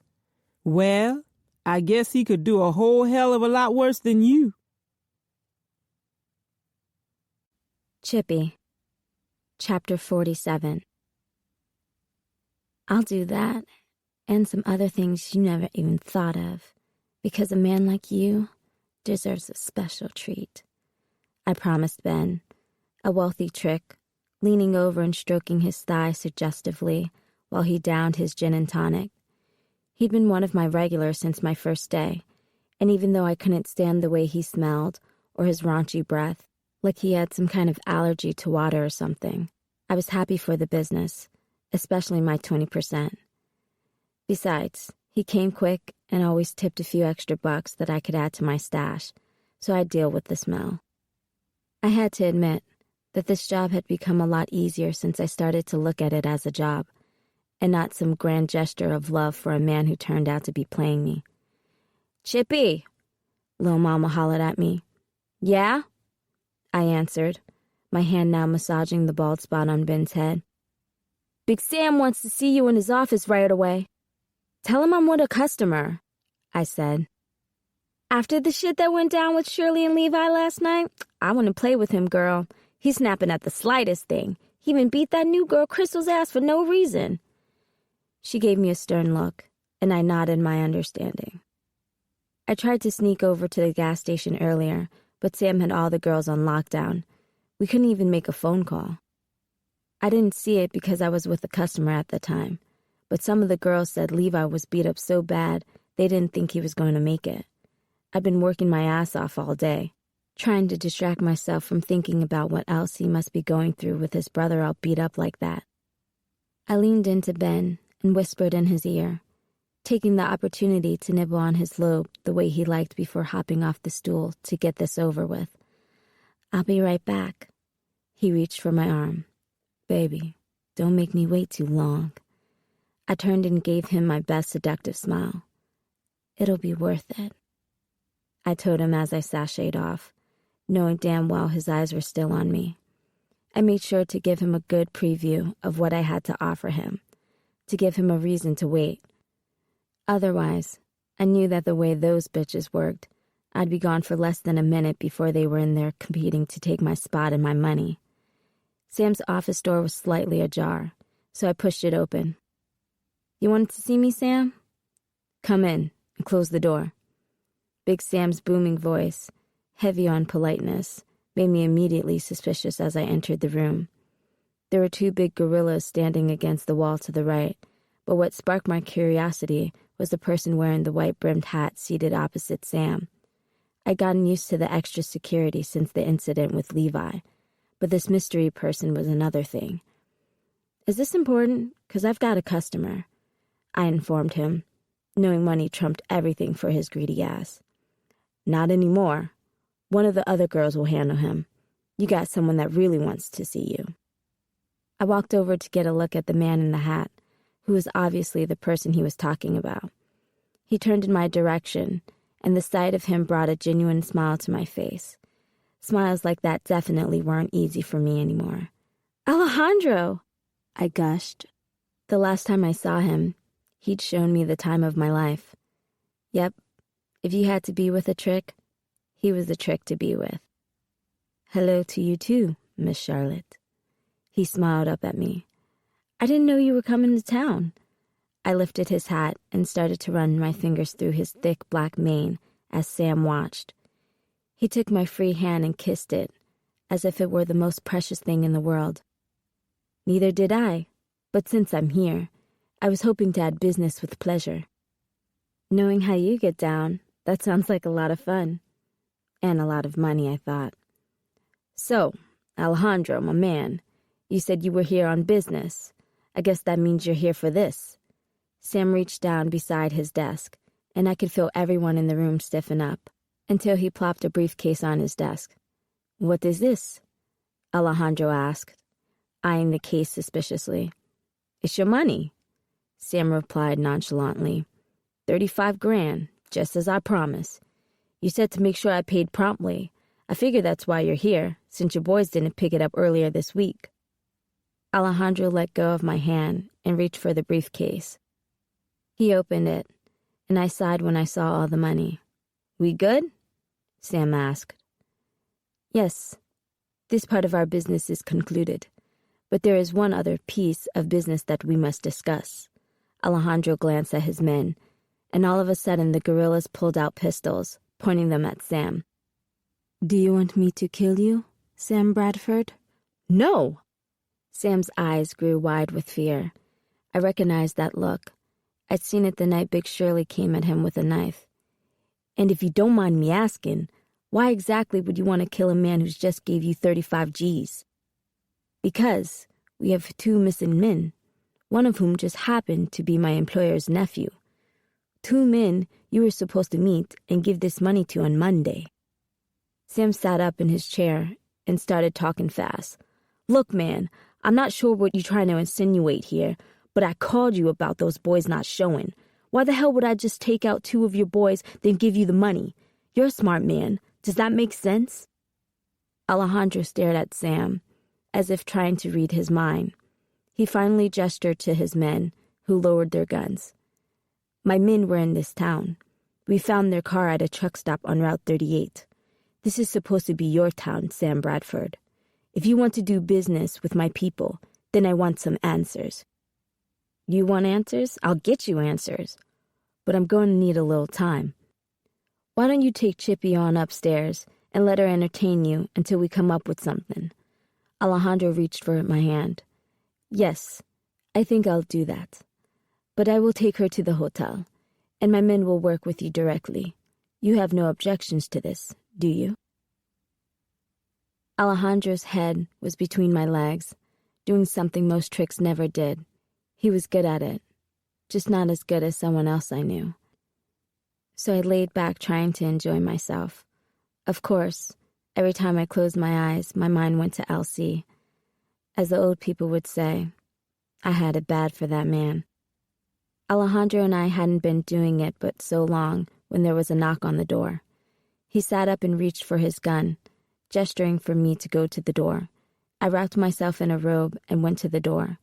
I tried to look through the peephole, but I couldn't see anything. Who is it? I asked. It's me, Sam. Open the goddamn door. I opened the door, and in walked Sam with Henry, the head of his security team, and 3 of Alejandro's men. Chippy, you need to leave. Sam barked at me, but Alejandro took my hand to stop me from leaving. Since Alejandro was the one about to butter my bread, I decided to take my marching orders from him and froze on the spot. She can stay. What is it? He snapped at Sam. Sam glanced from Alejandro to me. I could tell he still didn't appreciate my presence in the room, but he wasn't about to defy Alejandro. There is something we need to go check out. My man Henry here thinks he found what you were looking for. Alejandro stood up. He placed his hands on the small of my back, an emotion meant to keep me at his side. Let's go then, he said. We'll be dressed in 5 minutes. She can't come, Sam protested. Alejandro clearly didn't like taking orders, so he upped his stance. She's with me. While I'm in this town, she goes where I go. Sam tried again. Chippy can wait right here until we get back. Nothing will happen to her. Alejandro shook his head. I'd like to keep her with me. Would you deny me the hospitality of this beautiful woman? He reached in his pocket and threw some money on the bed, putting Sam on the spot. He offered Alejandro a big, fake-ass smile. You're the boss. You want a whore to come? Then fine with me. I could feel Alejandro tense up when he called me a whore. Interesting. Alejandro and I were in a car following behind Sam and his men to wherever they were taking us. Alejandro spent the entire ride asking me questions about Sam's organization. I didn't disclose nearly as much as I could have, although I gathered he was sharp enough to understand exactly what I was not saying, especially about Sam. By the time we headed down a darkened dirt road in the swamp, I was starting to get worried. Sam and his henchmen were in the car ahead of us, and something just didn't feel right about anything that was going down. This wasn't the kind of place I'd assumed we were going when we left. I'd been so happy that somebody had put Sam in his place that I hadn't thought about anything else. About 2 miles down the road, both cars stopped. Alejandro and his men got out but kept the car headlights on. Not that they needed it with the bright moonlight. Sam and his men approached, and they all walked a few feet. I rolled down the window so that I could see and hear. Pinche pendejo! Alejandro's angry voice spat out words I didn't understand, although I recognized immediately that they had to be curses of some kind. El coño de tu madre! The look on their faces was one of horror. Whatever the hell Alejandro was upset about sure must have been bad. These your guys? Henry asked. in a way that was more of a statement than a question. The look on Alejandro's face was pure evil as he paced back and forth nodding. "I'm sorry, Alejandro," Sam added. "I don't want your sorrow," he roared. "I want to know who the fuck did this." I creeped out of the car and walked over to where they were standing.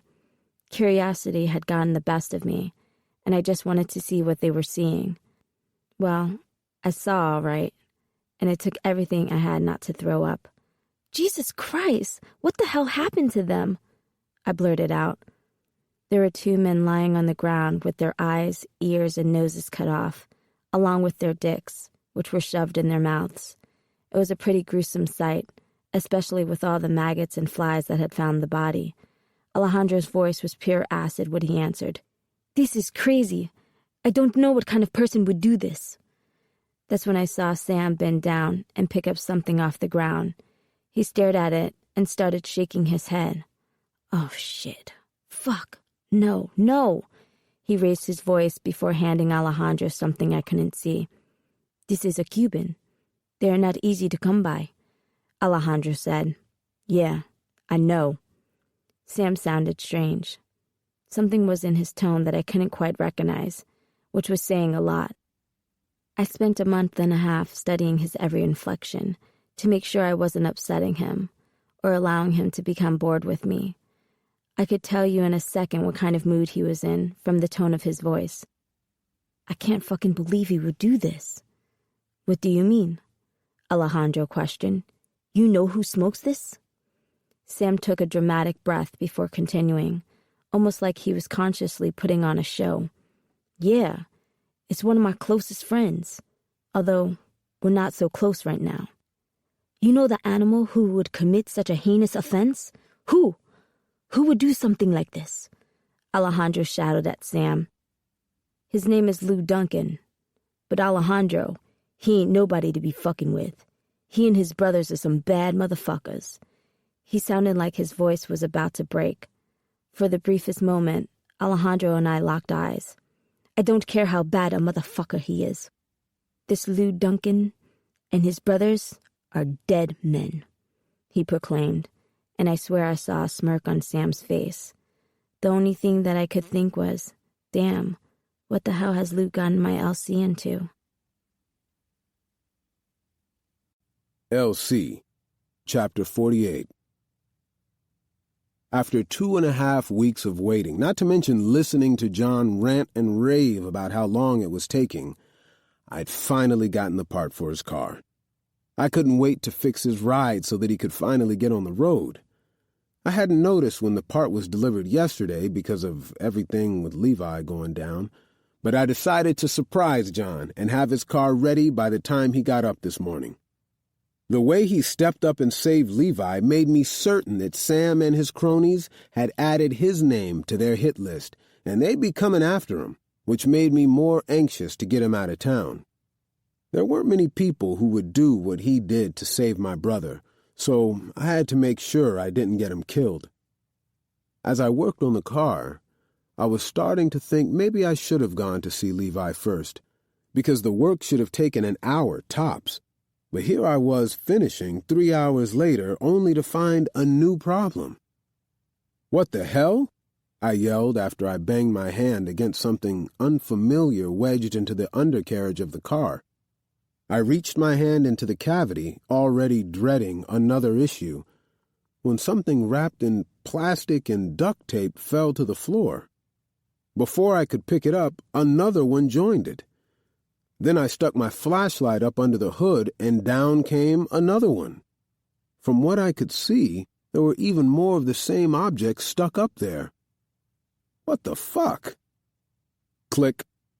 The unmistakable sound of the hammer on a gun caused me to drop the plastic-wrapped package from my hand.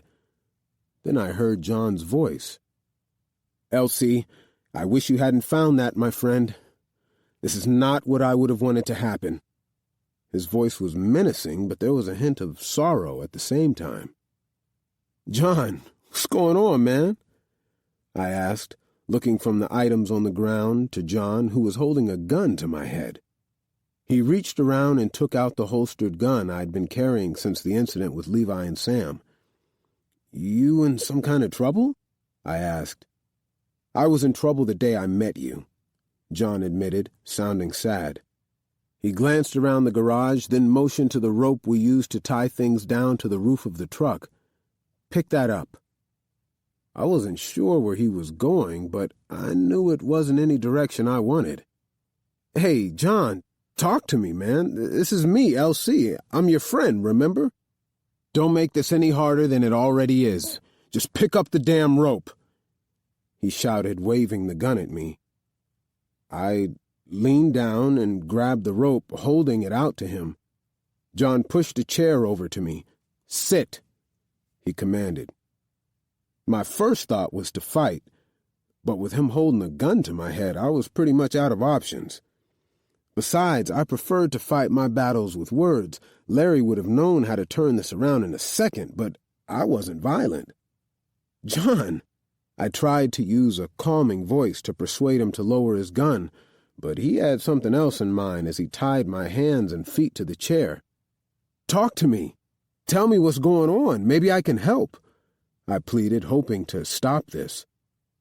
He started to pick up the bundles that had fallen to the floor.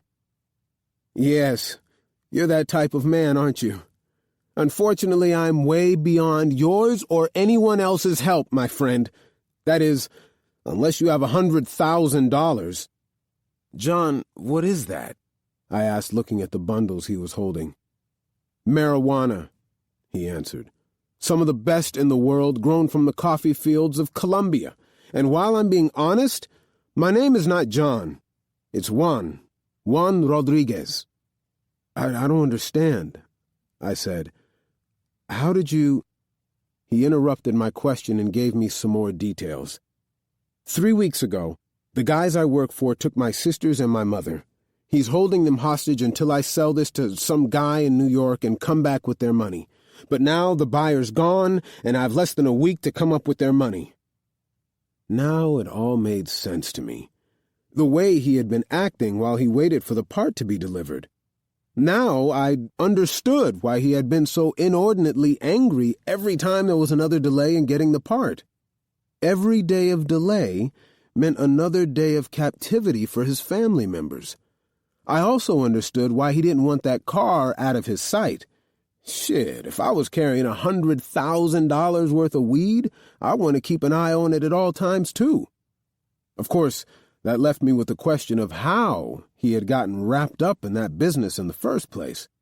John had not struck me as that type of guy, but now was not the time to be asking him about the how and why of his choice of work, because he was still holding a gun, and he still looked determined to follow through on the same path he started down. "Look, don't do this. We can help you," I said, growing insistent, but he ignored me. "Is the car ready?" "Yes, but you don't have to leave. Let us help you. Lou has contacts. He knows a whole bunch of people up in New York, the kind of people who would be interested in what's in that car." I was pleading with him. John had become a friend, and despite this moment, I didn't want anything to happen to him or his family. "LC, you don't want this kind of trouble. You can barely handle Big Sam. Now, how do I lower my car so I can get out of here?" he asked. As much as I wanted to change his mind, I knew that I couldn't. Once I told him how, John picked up the rest of his bricks and placed them back in the compartment under the car before lowering it. "You sure they're not going to fall out onto the highway?" I was still trying, in my own subtle way, to change his mind. "You need to think this through." "I no longer have time to think, LC." He opened the garage door, then slipped into the car, pulling it out into the parking lot. He got out of the car and then walked back into the garage. He placed a piece of duct tape over my mouth. "You're a good man, Elsie Duncan. It saddens me that we will not be seeing each other again. You have proven to be a good friend. I wish you luck, and I hope you make the right choice and go after that woman Chippy." 1. Chapter 49. Fuck! Fuck! Fuck! I screamed repeatedly, banging my fist against the steering wheel of the car in frustration as I headed east toward Brunswick and I-95. If I was lucky, I'd be in South Carolina before Lou and Larry opened the shop and found LC.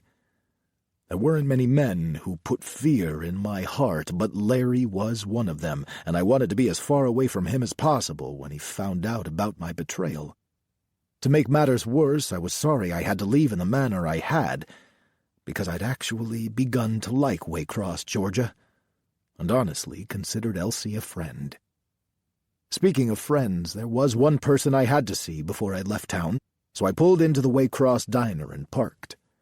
I'd been going there at least once a day, not for their food or their stale coffee, but because of the beautiful waitress Lola, who worked in the morning. Like Elsie, she had made quite an impression on me. Seeing her would be my final memento and memory of this little place, so it might as well be a good one.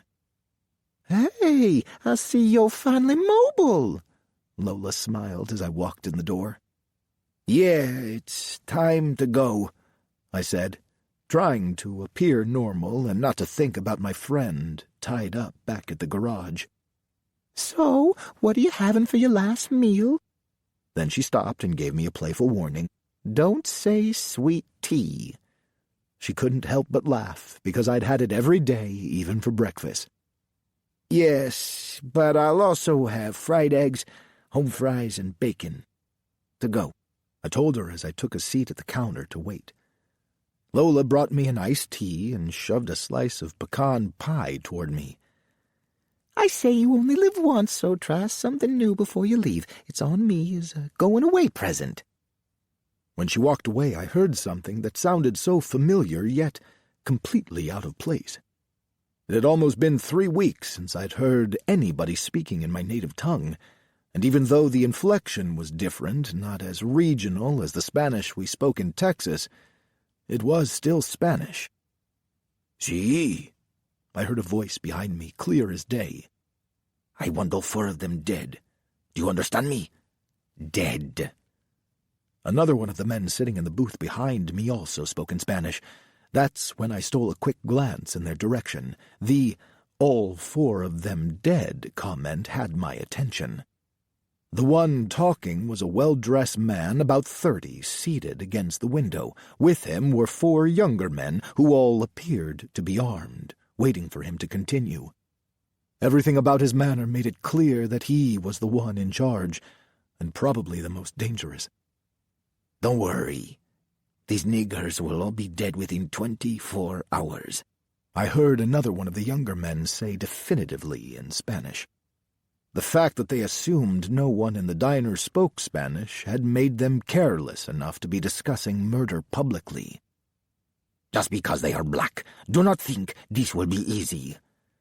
These men took out Santos and Jose, 2 very capable men," the boss warned them, getting up from his seat. "The one they call Larry is a trained military man. He has knowledge the others do not have and will not be so easy to kill." Shit, I thought with alarm. This was definitely about the Duncans. These dudes were sitting in the diner calmly discussing the murder of all 4 Duncan brothers. My first instinct was to jump up and do something to prevent it, but then I remembered I had my own problems to worry about. My family needed me. Not my business, not my business, I kept telling myself. "Here you go." Lola smiled down at me as she placed my food in a paper bag in front of me. "I put my number on the receipt just in case you wanted to call me." "I will definitely call you," I said distractedly. My attention was focused on the 5 Spanish-speaking men who were now exiting the restaurant. "You do that," she said to my back as I picked up my food and hurried to the door. Outside, I could see the boss getting into the back of a limousine with 2 of the 4 men. The other 2 got into a Ford that looked like it could pass for an unmarked police car. My mind was racing. I realized there was a ticking clock, and they were about to go after my friends. Worst of all, thanks to me, LC was a sitting duck. I got into my car and slammed my hand against the steering wheel. Damn it, Juan, this is not your problem, I told myself as I started the car. Your problem is in Texas and figuring out how to get rid of this marijuana. I pulled the car out onto the road, thinking about Elsie lying in the garage, all tied up, and what he was about to be up against. Sorry, my friend, but this is not my problem. I put my foot on the accelerator and sped off into the night. Larry, Chapter 50. It had taken everything I had not to go over to the whorehouse and blow Sam's pretty little head right off. Believe me when I said I hated that he was still breathing. It wasn't really a secret that I didn't trust him no way, but LC had said to be patient, and I swear to God I was trying, though it certainly went against my nature. When I woke up early and LC still hadn't shown up, Nene prodded me to go down to the gas station and check up on him. I swear she treated him like he was her child, even if she wasn't old enough to be his mother. Nene, Lou, Shirley, and I had taken turns sitting vigil with Levi, who wasn't entirely out of the woods yet, but had woken up. LC, however, had been a no-show at Miss Emma's yesterday, which seemed strange considering I had personally told him Levi had woken up and was asking for him. You know we wouldn't have to do this shit if Miss Emma's ass wasn't too cheap to get a phone, I complained to Nene. Larry, stop. That woman can barely afford groceries. Nene pointed to LC's new ride as we pulled into the station. I told you he was probably working and fell asleep on the sofa or something. That boy might as well live here. I reached for my car door handle, and she took hold of my hand. Hey, before we go in, I have something I need to tell you. I figured something was wrong, because she'd been acting kind of funny the past few days. Sure, she was upset over Levi, but she also seemed preoccupied with something else. What's up? I asked. She opened her mouth to speak, then hesitated, frowning uncertainly. Just spit it out already, I said. I'm pregnant. It took a moment to register, but when it did, I couldn't hide my shock. Shit, I thought you were on the pill. I am, she said, offering no further explanation. There were a million thoughts running through my head, but I didn't say anything because her ass was damn near in tears, and I didn't want to make it worse. Talk about being blindsided. I'm sorry, she said. I know you didn't want any kids. How far along are you? I finally asked. Miss Emma told me 3 months. Nene's bottom lip was trembling. We'll talk about this when we get inside, I said as I got out of the car, confused and in need of a few minutes to myself. The front door was locked, so I motioned to Nene to stay put and went around to the side entrance to open up for her. As soon as I entered, something didn't feel right, and it wasn't the fact that my girlfriend had just told me she was pregnant. The lights in the back were on, but there was no sign of my brother, or John for that matter. Elsie? John? I shouted out. I walked through the store and into the garage, and that's when I heard a dragging noise coming from the corner. Whipping out my gun, I cocked it, about to shoot. That's when I saw my brother tied to a chair, trying to scream through the tape that covered his mouth. What the fuck? I made a quick check of the room, then ran to my brother's side, removing the tape from his mouth and untying the rope that held him down to the chair. Who did this, Elsie? He answered in one single word. John. John. Why the fuck would John? At first, Elsie's answer confused me, and then it hit me. Did he rob us? Nene rushed into the garage, and when she saw me untying Elsie, she flipped out. What the hell happened? She started fawning all over him. I think that motherfucker John robbed us, I spit out irately. No, he didn't. Elsie stood up, attempting to explain. I found this stuff in the wheel bed under John's car. Because of his excitement, the words came out in a blur, Hell, I'm not even sure his real name is John. Slow the fuck down, I told him. You're starting to sound like Levi. I can barely understand anything you're saying. I needed to hear exactly what had happened so I could decide just how badly I was going to punish that motherfucker John once I found him. Elsie took a deep breath to calm himself down before continuing. John had something in his car that he didn't want us to know about. It looked like it was some kind of drugs. He could have us all locked up with that shit. I might kill him. I bellowed, ready to jump in my car and go after this motherfucker. Elsie put out a hand to stop me. No, Larry, he said. He's caught up in something that he can't get out of. I didn't see how my brother could be defending the guy who just tied him up and duct-taped his mouth, but it seemed like Nene felt the same way. She chimed in with, "He just seemed like a nice guy. I really wouldn't think John would do anything like this." "He is a good guy," Elsie insisted, but I wasn't trying to hear that. You hurt my family, then you deserved to be dead, and I was the one who would do it. Just because I couldn't take Sam out yet was no reason I couldn't destroy John. "He's just caught in a bad situation," Elsie continued. "I don't give a shit what you all say. If I ever see him again, he's a dead man. I'm sick of motherfuckers like Sam and John thinking we're soft. Time to make a few motherfuckers pay." Nene gave me a look meant to calm me down, but it was too late for that. With Levi laid up at Ms. Emma's at the hands of Sam, and now this happening to Elsie, I was ready to hurt somebody. "Somebody's pulling up," Nene said as we heard a car outside. It was too damn early for us to be open. "Probably Lou," I said, because I couldn't imagine who else it would be. "Nah, that don't make sense. 'Cause she's got those two hoes with him. I can't imagine he got out of bed willingly," Nene commented, making the most sense. I clutched my gun to my side as we walked into the store area and peered outside. "That's John." Elsie looked mystified. Son of a bitch. I couldn't believe what I was seeing. We all took off outside, both Elsie and I with guns drawn, ready for him as soon as he stepped out of the car, which he did, with his hands raised high in the air.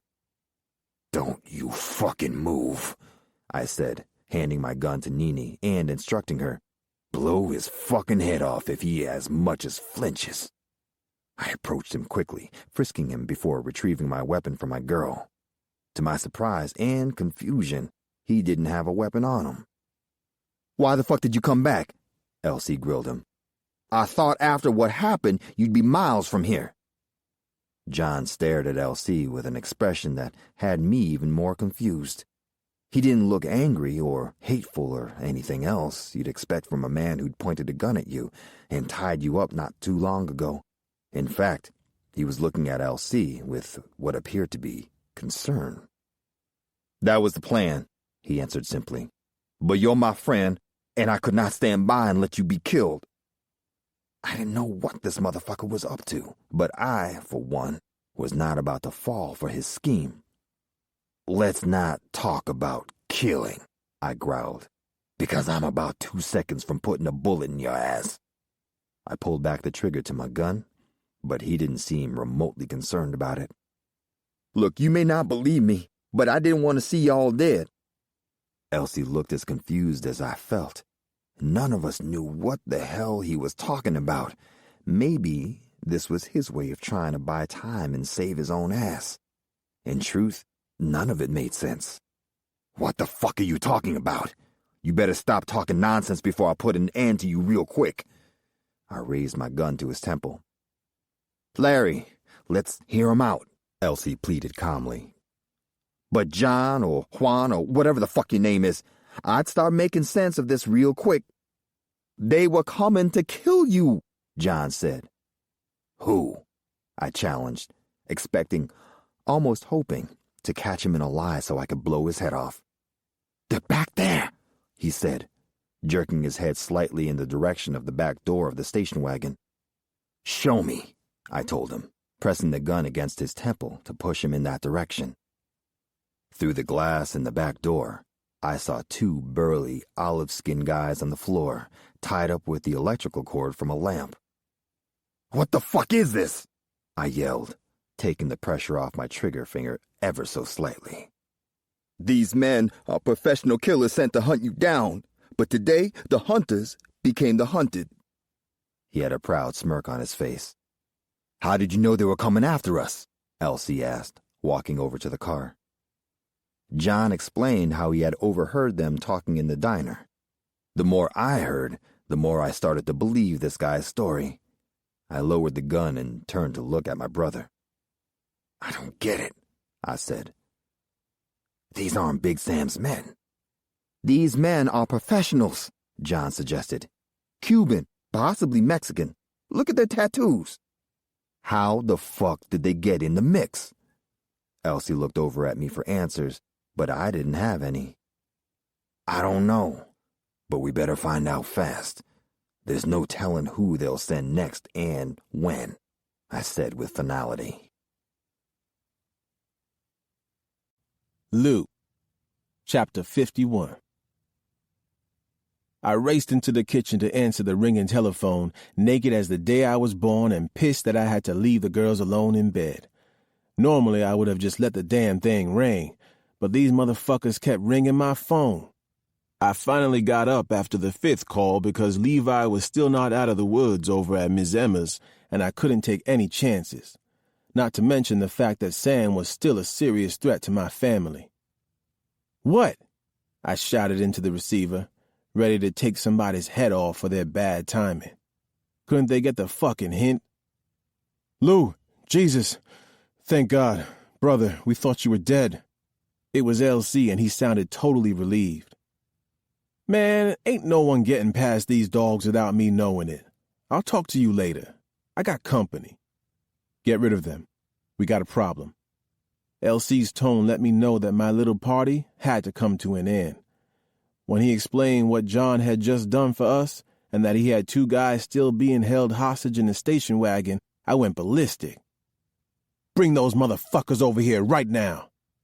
I slammed down the phone and went back into the bedroom, where double the pussy was waiting for double the pleasure. "Finally," one of the girls complained as her greedy little hands reached out for my package. "Sorry, ladies, but I just got a very important call, and we have to bring this little social visit to an end." I motioned for them to get to stepping as I slipped into my drawers. They pouted, still not moving, as if their need to be fucked was the biggest problem in my life right now. "Hey, I'm not fucking playing. Get dressed and get gone. I got a fucking emergency," I shouted at them, picking up their dresses and tossing them onto the bed. "You said you was going to take us out for breakfast," one of them whined. I reached in my pocket and peeled off a couple of bills, tossing them on the bed. "You got money to buy breakfast, lunch, and dinner. Now get the fuck out. I'll call you when I'm done." They must have finally heard the urgency in my voice, because they scooped up the money like they had caught fire and were dressed and out of there in a flash. I was standing on the porch sipping a cup of coffee and smoking a cigar when the truck pulled up, driven by LC and followed by John's station wagon. They parked around to the back of the barn and I followed on foot. When John opened the car, I saw these two guys looking salty and resigned at the same time. I'd never seen them before, but there was definitely something about them that seemed familiar. "Get their asses out of there," I demanded as LC walked over and stood by my side. "What's your thoughts on this, college boy?" "I'm not sure. This seems way bigger than Sam," LC replied, as Larry and John dragged them out of the car. Larry tried to get them to talk back at the shop, but those are two tough cookies. They weren't saying shit.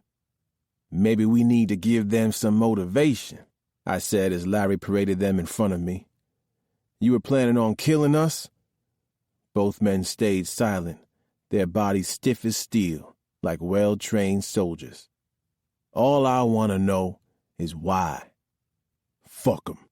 Let's just smoke 'em," Larry said, pointing his piece at them and looking real eager to pull the trigger. That wouldn't have been smart, though, considering we needed some answers. No, that would be too humane for these men, I replied, blowing smoke in their faces as I paced back and forth in front of them. John, how exactly did you come upon these two? His eyes shot over to LC and Larry, then to the two guys, and finally to me. I could tell there was something between him and LC, but whatever it was would have to wait. I was at the Waycross diner when I heard these two talking in Spanish to a man in a white suit. John started. Then he proceeded to tell me about how he had followed these two, who were headed in the direction of our property. When they pulled over, he approached them like he needed to ask for directions. I didn't know the details of how he managed to get both of them tied up and into his car, but one thing I knew for sure, that John was a badass motherfucker. I turned to the silent men. Who's your boss, and why does he want to kill us? They exchanged looks, still refusing to answer. Larry took it upon himself and kneed one of them in the nuts. Down he went. Then he turned to the other, but I held up my hand to stop him, at least for now. The other one finally spoke.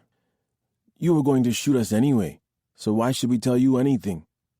I never said I was going to shoot you. There are a lot of ways to die. I whistled, and all 30 dogs came running. I grabbed the leader of the pack, Buster, a 200-pound German Rottweiler, by the collar and let him sniff the men.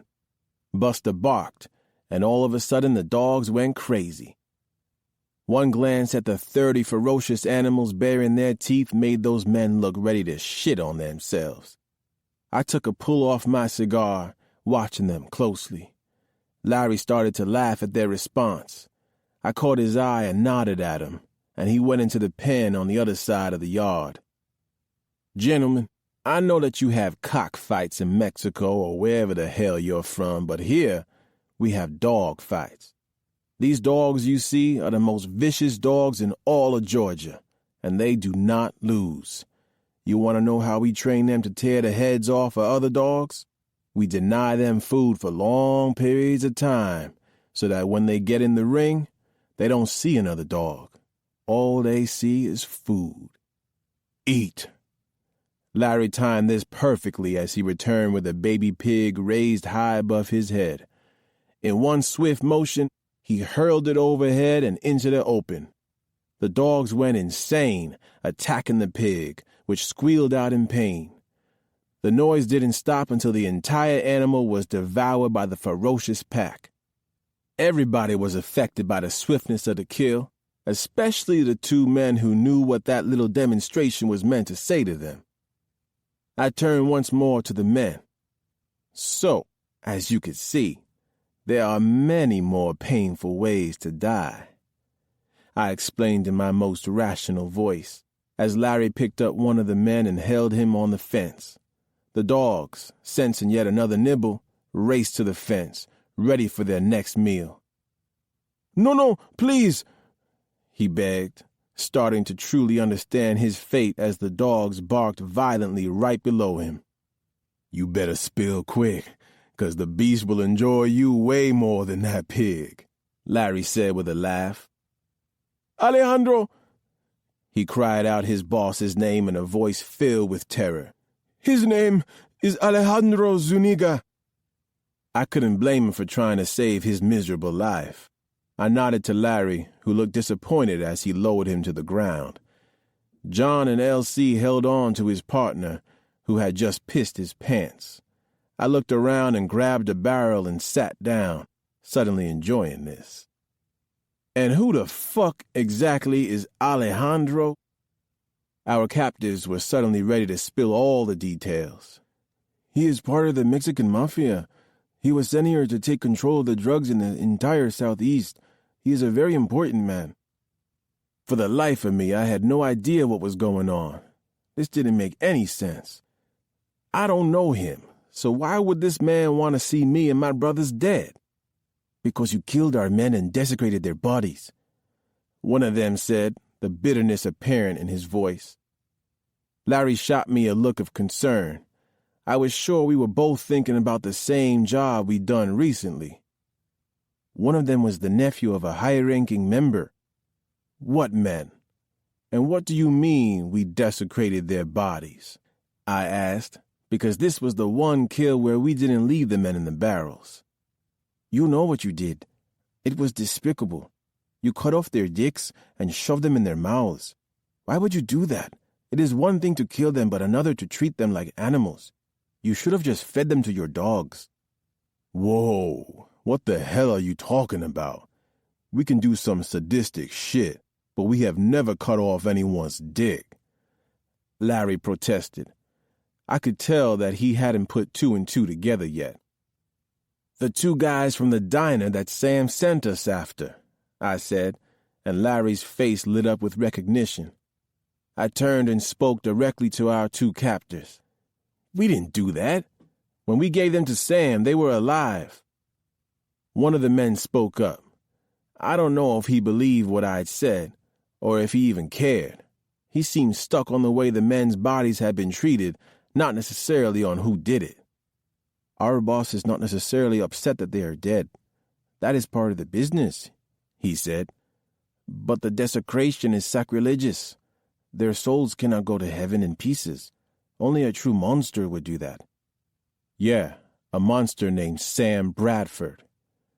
LC stated clearly, giving voice to the thoughts that we were all realizing at that exact moment. Chippy. Chapter 52. I slipped out of bed quietly, sliding into the silk robe I'd left folded on the nightstand. I made way across the room, opening the sliding glass door and taking in the warm, salty sea air, just as the sun was beginning to crest over the ocean's horizon. I'd never seen anything so beautiful in my entire life. The only thing that could have made it more special was if Elsie was there to see it with me. God, I hoped he was still alive. Even if I couldn't have him, I still wished him only the best. I let out a long sigh, then gasped when I felt two hands grab me from behind. I'd been so into my own thoughts that I had completely forgotten Alejandro was in the room until his hands were on my shoulders. He wrapped his arms around my waist, pulling me closer. Pretty, isn't it, mi amor? Alejandro whispered in my ear with that sexy Latin accent of his. He kissed my neck, tickling me with his thick mustache as I continued to gaze at the beautiful blue Atlantic shimmering below the balcony. Breathtaking. It's like a postcard. I could stare at it all day. I cooed, turning around in his arms. He stared down at me, smoothing the hair out of my face. I still couldn't believe how much he'd paid Sam for me to spend the weekend with him, only to bring me all the way down here to his new home in St. Augustine, Florida. Yes, you are breathtaking, he said. I giggled, unaccustomed to such compliments. As I turned back toward the water, I just didn't understand him. Not only was he completely gorgeous, but he also had money and knew how to treat a woman. Most men who paid for sex needed to be lord and master over a woman, or at least get her to do the freaky shit they would never expect from their wives. But he did none of that. There had only been one other man in my life to treat me in this way, and unfortunately, he was the person I spent most of my time trying to forget. Getting as far away from Waycross as possible should have helped heal my broken heart, but it didn't. I stared out at the shifting blue water, trying to keep my thoughts in the here and now. I felt a calm taking hold of me as I watched the waves, like 10 years of bad luck had finally fallen off of me. From the moment we'd arrived, Alejandro made sure that any and everything I asked for or wanted had magically appeared. Down in the kitchen, he had a woman whose job was to cook whatever I wanted, and she had talent. She didn't understand how to make soul food, though, so I'd started eating some of Alejandro's native dishes, and man, did I like Mexican food. This whole experience had certainly shifted something in me. The expensive clothing, shrimp and lobster meals, boat rides, and the overall comfort felt incredible, like I was finally living my real life. There was nothing for me to do except make him happy. which, if the smile on his face was any indication of my success, I'd done that well. I felt like this house, this life, this was exactly the way that I deserved to be living. Too bad it was only temporary. I didn't know how I'd deal being back at Big Sam's after having experienced how the other half lived. I started imagining my life growing as wide and deep as the water in front of me, and I thought, why the fuck not? There was so much more that I wanted out of life. I had been dealt a bad hand in life, up until this point, and I was just now realizing that I deserved much better than what had been offered to me thus far. My entire life, I've wanted to see what's on the other side of the ocean, I said, pointing across the horizon. Then why don't we do that? He responded calmly, his words surprising me. I laughed, refusing to be made a fool. Yeah, right. I'm very serious. Why do you laugh? Because I don't believe you're serious. What about Sam? What about Sam? He answered, almost like it was a challenge. Let me deal with him. I will pay him whatever it costs for him to leave you alone forever. Now I finally understood his game. I stepped back, facing him. So I would go from working for Sam to working for you? I asked, and I guess it made sense now that I'd said it out loud. Sam had roped me in with shopping sprees in a clean hotel room, and now it seemed that Alejandro had stepped up, using the same tactics. I guess I was supposed to go from hoe to high-class hoe. No, he shouted emphatically. I never once said anything about work, and I never will. I want you to be my woman.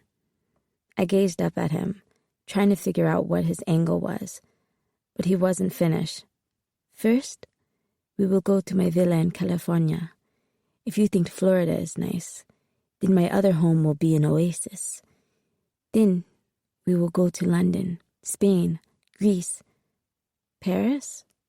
I asked, letting my guard down for a minute as I imagined myself finally in the city of love.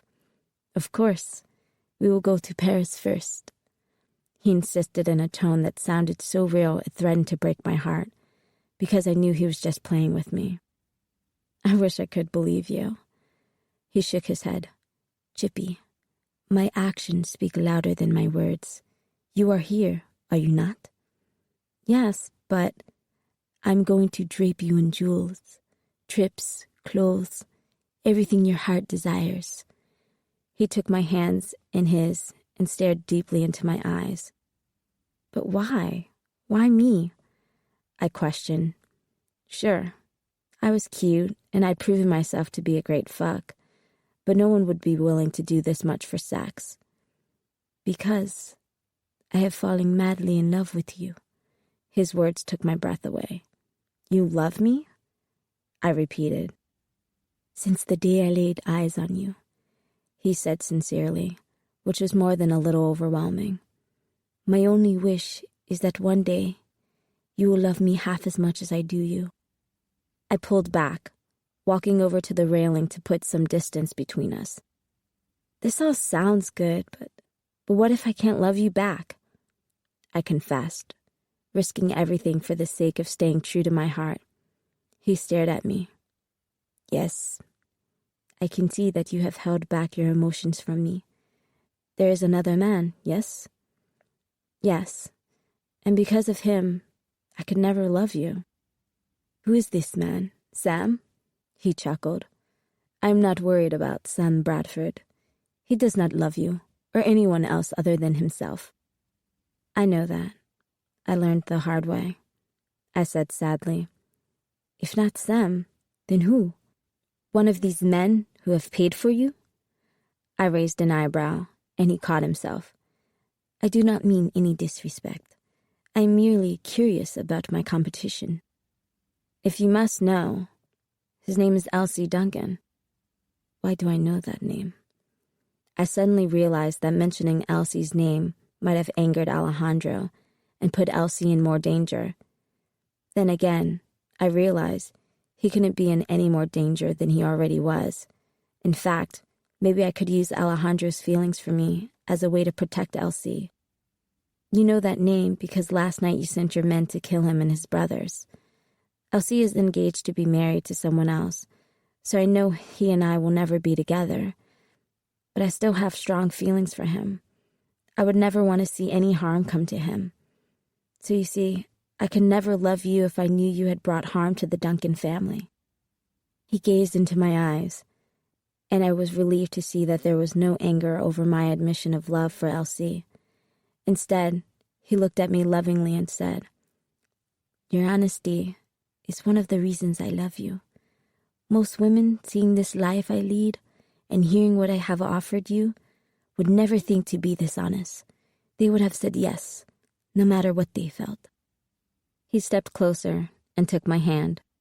"You will love me, Chippy, because I will stop my men from killing this Elsie Duncan."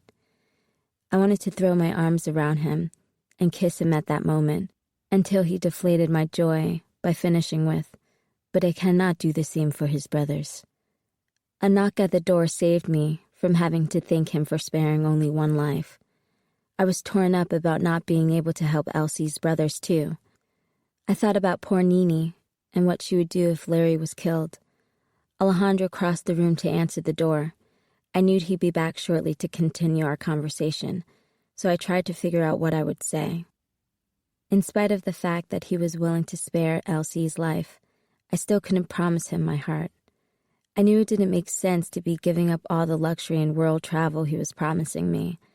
The girls back at Big Sam's would be cursing me out for being stupid if they knew what I was thinking. But giving him my heart would feel like a betrayal, and I just couldn't do it. I didn't know if I'd ever be able to love another man.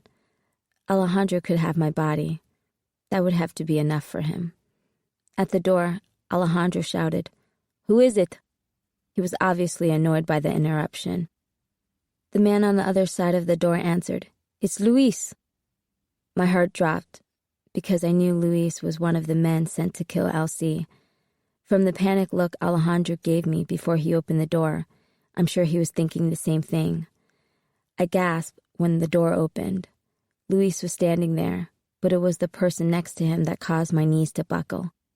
The man, standing next to Luis, holding a gun to his head, was Elsie. Lou, Chapter 53. Elsie and John shoved the two guys, handcuffed together, into the room with guns to their heads.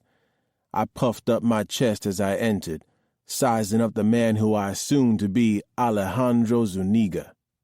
I was concerned when I saw that Chippy was there, wrapped in nothing but a bathrobe, wondering how her presence would affect Elsie and our chances of getting out of there alive.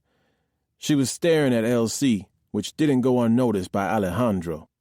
He looked at Elsie and smirked like he knew something we didn't.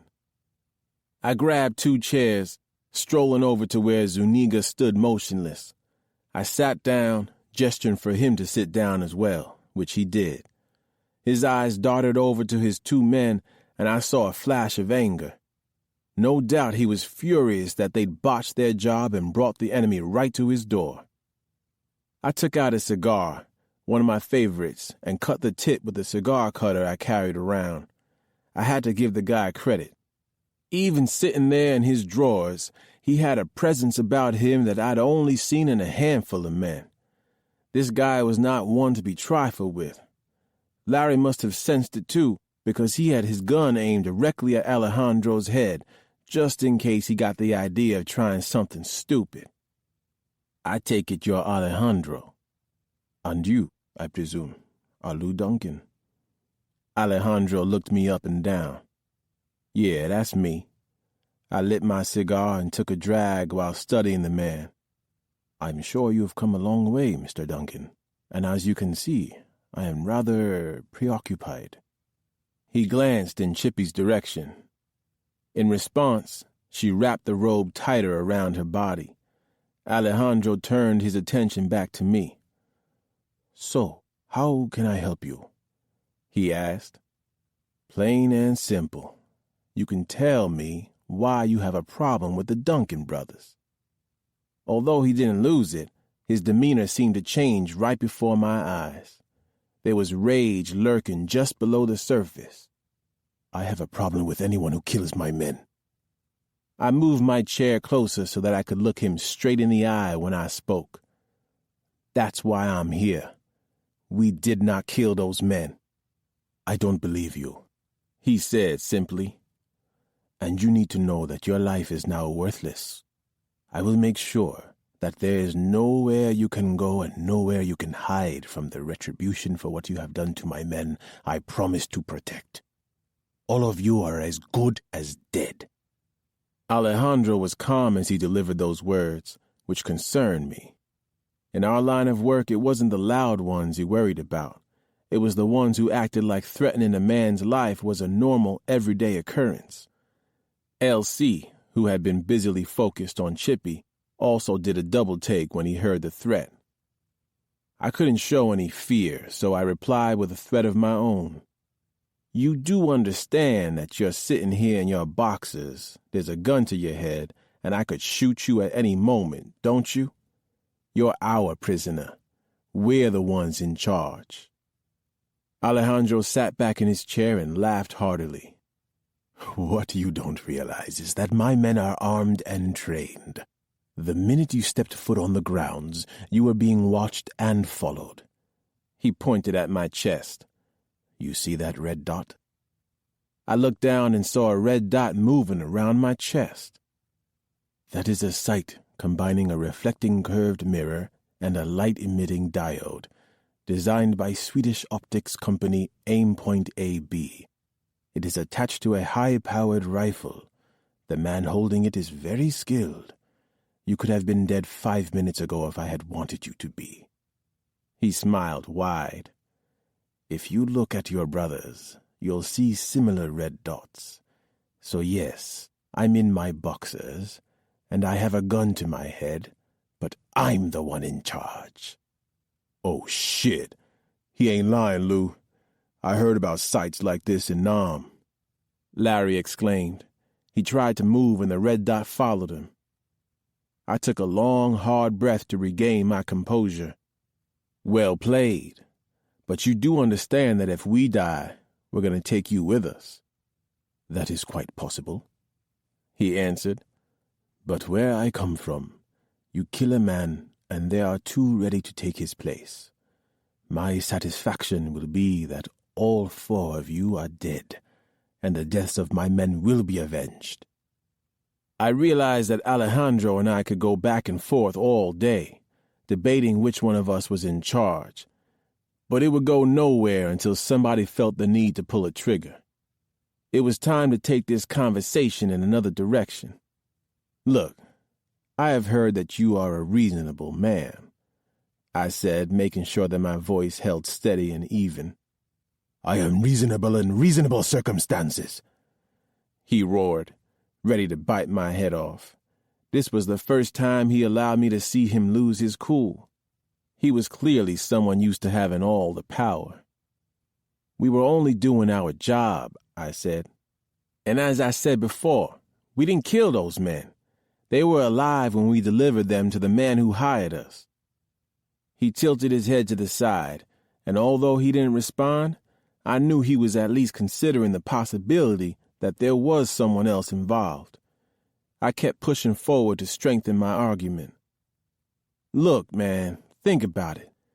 We ain't never crossed paths with you before today. We're small-time moneylenders who run a gas station, I said, purposely downplaying our rising status in the criminal circuit. What reason will we have to go after your men and risk pissing off someone as powerful as you? Again, he stayed quiet for a while, apparently considering what I said. Then he asked, And who is this person that you say hired you to kill my men? Someone I know very well, and so do you, considering the company you keep. I glanced at Chippy. Sam Bradford. His name dropped out of my mouth like a heavyweight crashing into the middle of the room. Alejandro glared angrily at me. That doesn't make sense. Sam was prepared to give those men 35... He stopped himself. as if coming to the realization that it was indeed possible for someone to want to get rid of two men coming to take a shitload of money from him. Alejandro turned to Chippy. "And what do you think of these men and what they have to say about your employer?" I was amazed that he was turning to a whore for advice of any kind, but in this case, I was relieved to know that she was on our side. "I know these men, and I believe them," she said. "That Sam's a snake that would cross his own fucking mother if the price was right." Alejandro must have put a lot of stock in her opinion, because he seemed to be accepting the fact that it was true, and he looked disappointed. "I see." He stared off into the corner, asking his next question to no one in particular. Why would Sam do this? He obviously didn't understand the person he'd gotten into business with. I wanted to help him understand. It might be the only way for us to get out of this situation alive. The way I see it, the whole reason he set this up was 'cause he wanted you to do his dirty work. He wants us dead so that he can control everything in Waycross. See, we have the numbers operation that he thinks should be his. We've gotten a little too big for our britches, and he's a man with a vendetta. Unfortunately, your men became pawns in his scheme. I see. You are starting to make some sense. Alejandro rubbed his face as he considered what he'd just been told. Sam Bradford. Elsie spoke to Alejandro, further detailing the scenario. It would explain why Sam was able to lead you to the exact location of the bodies. That's a whole lot of luck for someone who didn't have anything to do with it. Alejandro and Elsie locked eyes, and I could see Chippy's body tighten up. The tension in the room was sky high. None of us knew what would happen next. Did Alejandro finally believe that we hadn't killed his men? I breathed a sigh of relief when he announced, You men still owe me a debt for delivering my men to Sam. The families, I will have to comfort them and compensate them. I understand, I agreed, knowing that this job came with its own unique code of ethics that we had to abide by. But I will wipe that debt away as long as you bring me the head of Sam Bradford. He will not get away with killing my men, or with treating me like a fool. My face lit into a smile. That will be a pleasure. Hell, we were going to kill him anyway. In addition, you will also be responsible for his end of my drug business. 2 kilos a month. But we're not drug dealers, Elsie chimed in. I glanced at him and shook my head, ordering him to remain quiet. We were so close to walking out of there with no bloodshed, and I couldn't let my brother's mouth derail the progress we'd made. You are now, and that is non-negotiable, Alejandro said. Fine by me, I said, reaching out to shake his hand. We were two powerful men, suddenly aligned with a common enemy and a new business alliance. Big Shirley, Chapter 54. You gotta be shitting me, I complained when Miss Emma threw down her cards, displaying 16. She'd won the last 7 games of Tonk and taken about $15 from me. I tossed my cards down on the table, mad as hell, because I had 17. How the hell was this country bumpkin beating me at my own damn game? Where I came from, nobody ever won cards so long as they were playing against me. Hell, I was half the reason Sam banned the girls from playing in his private game. He couldn't stand losing to one of his whores. Emma reached out and palmed the $3 in the pot at the center of the table with a big-ass grin on her face. For a second, I was almost happy for her, knowing she had a gang of mouths to feed, but that didn't last long. Where you going? I know you ain't quitting with all that money you lost, Nene needled me. She knew I hated losing. Hell no! I'm going to get another deck of cards, 'cause this shit is incredible. Something's got to be wrong with these cards. That's the only way Emma been winning all night. Nah, she just that good. Matter of fact, I think I'll get out while the getting's good, Nene announced, picking up the few dollars she had left. Shit, I'll just have to win back all my money and yours then, Nee, I proclaimed, walking into the back bedroom. I shut the door behind me when I saw Levi lying on the bed, smiling. I walked over and gave him a kiss. He was alive. I was thankful for that. But Sam and his goons had broken all his ribs on the right side and fractured his arms in 2 places, along with his jaw. He was having a real hard time breathing. "Hey, baby, you okay? You want something to eat?" He shook his head, then looked down at his private parts. "Boy, you are one horny-ass man. I'm starting to wish I'd never gave you your first blowjob." I laughed, sliding my hands under the covers. Of course I was joking. I'd do anything for that man mountain of mine. I had started to slide my way down his privates when I heard a loud crash in the other room. What the fuck? I was about to run out front when I heard a very familiar voice that made me freeze right where I stood. "Well, well, well, what do we have here?" I swear, hearing Sam through that door almost made me pee myself. "Levi, hide! It's Sam!" I whispered, pointing to the closet. He shook his head. "Please, baby," I whispered, about 2 seconds from tears. "Please, if he finds you, he'll kill you, and I can't live without you, so please just go in the closet." Levi reluctantly did what I asked, moving slowly and wincing with each painful step as I listened and prayed that I get him in that closet before they decided to search the room. I just got him in the closet and jumped on the bed when the door burst open and one of the twins came in gun first.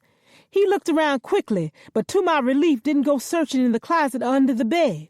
He pulled me off the bed and jerked me out of the room, slamming the door behind him. "Well, look what the cat dragged in," Sam said with a sinister grin when he saw me. "What do you want, Sam?" He ignored my question. "You know, Shirley, it took a lot of my resources to find you. Anybody that knows me knows how much I hate using my money for bullshit. 'Cause I fully expect to be compensated in one way or another for my troubles." "Don't you touch my kids," Miss Emma shouted, not giving a damn about Big Sam or his vendetta against the Duncans. He shot her an annoyed look like he'd just become aware of her presence and didn't like it one bit. "I don't care about you or your snot-nosed kids," he assured her, then motioned to the twin standing closest to him. "Take her in the back room and shut her up." No sooner had he spoken than the twin hustled her out of the room to where her kids were still sleeping soundly, strangely unaffected by the drama unfolding only feet away from them. "Don't you hurt her," I said, motioning to Nene, who was sitting on the couch with her hand over her stomach. He ignored me. Clearly he had other things on his mind. "Where are they?" he said. "Where are who?" "You know what the fuck I'm talking about. Where are the Duncans?" "I don't know," I said, scowling at him. Even if I did know, there was no way I would tell Sam and give him the chance to perform a sneak attack on them like the coward he was. Whack! Sam slapped me across the face, sending me shrinking away, because I suddenly felt overwhelmed by the memory of years being punished by Sam. Nene roared to my defense, pounding on Sam's chest. "Don't you hit her again!" she screeched. The other twin cocked his gun and aimed it at her, ready to shoot. I grabbed Nene away because I knew firsthand the kind of masochist Sam could be. The other twin, hearing Nene, flew into the room, his gun already raised to protect his boss. Big Sam's eyes narrowed as he barked his orders at them. "Put them in the car." "No!" I screamed as one of the twins picked me up and carried me out like a 5-pound sack of potatoes. The other did the same to Nene, who was not going easily. "Put me down! Put me the fuck down!" she hollered, kicking and clawing at him to no avail. When they got us outside, they put us down and tied our hands together before shoving us both into the trunk.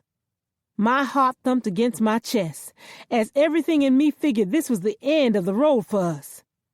My only regret was that I hadn't been able to spend the rest of my life loving Levi the way that he deserved. I spent so much of my life focused on the wrong kind of man. only recently understanding the kind of love Levi had in him. The car started moving, and we rode for a while before it stopped. When the trunk opened, there was Big Sam smiling down at us. They hauled us out of the trunk, and when I looked up, I saw that we were in the back of Big Sam's. "Say one word and I will shoot you both myself," Sam promised, and I had no doubt that he meant it.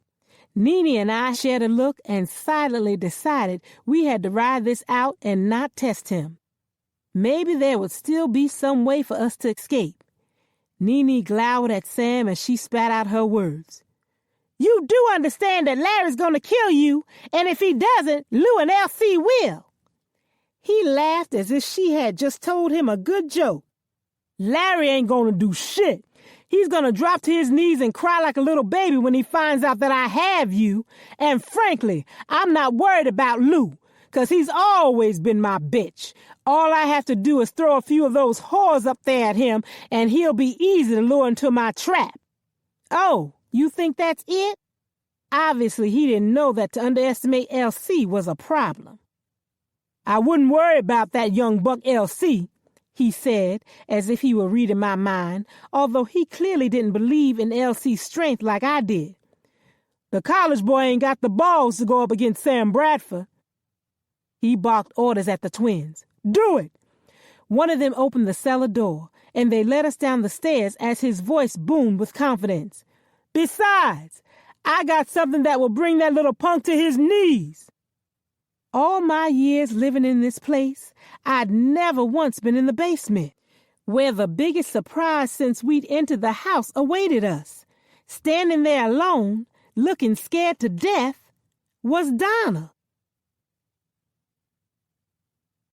Lou, Chapter 55.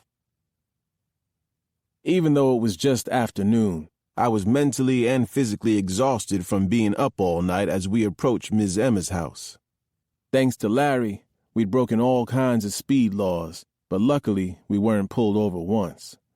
As much as I wanted to stop and get breakfast, Larry kept complaining that he didn't like to be away from Levi this long, especially since Ms. Emma had refused to get a phone installed, even after I offered to pay for it.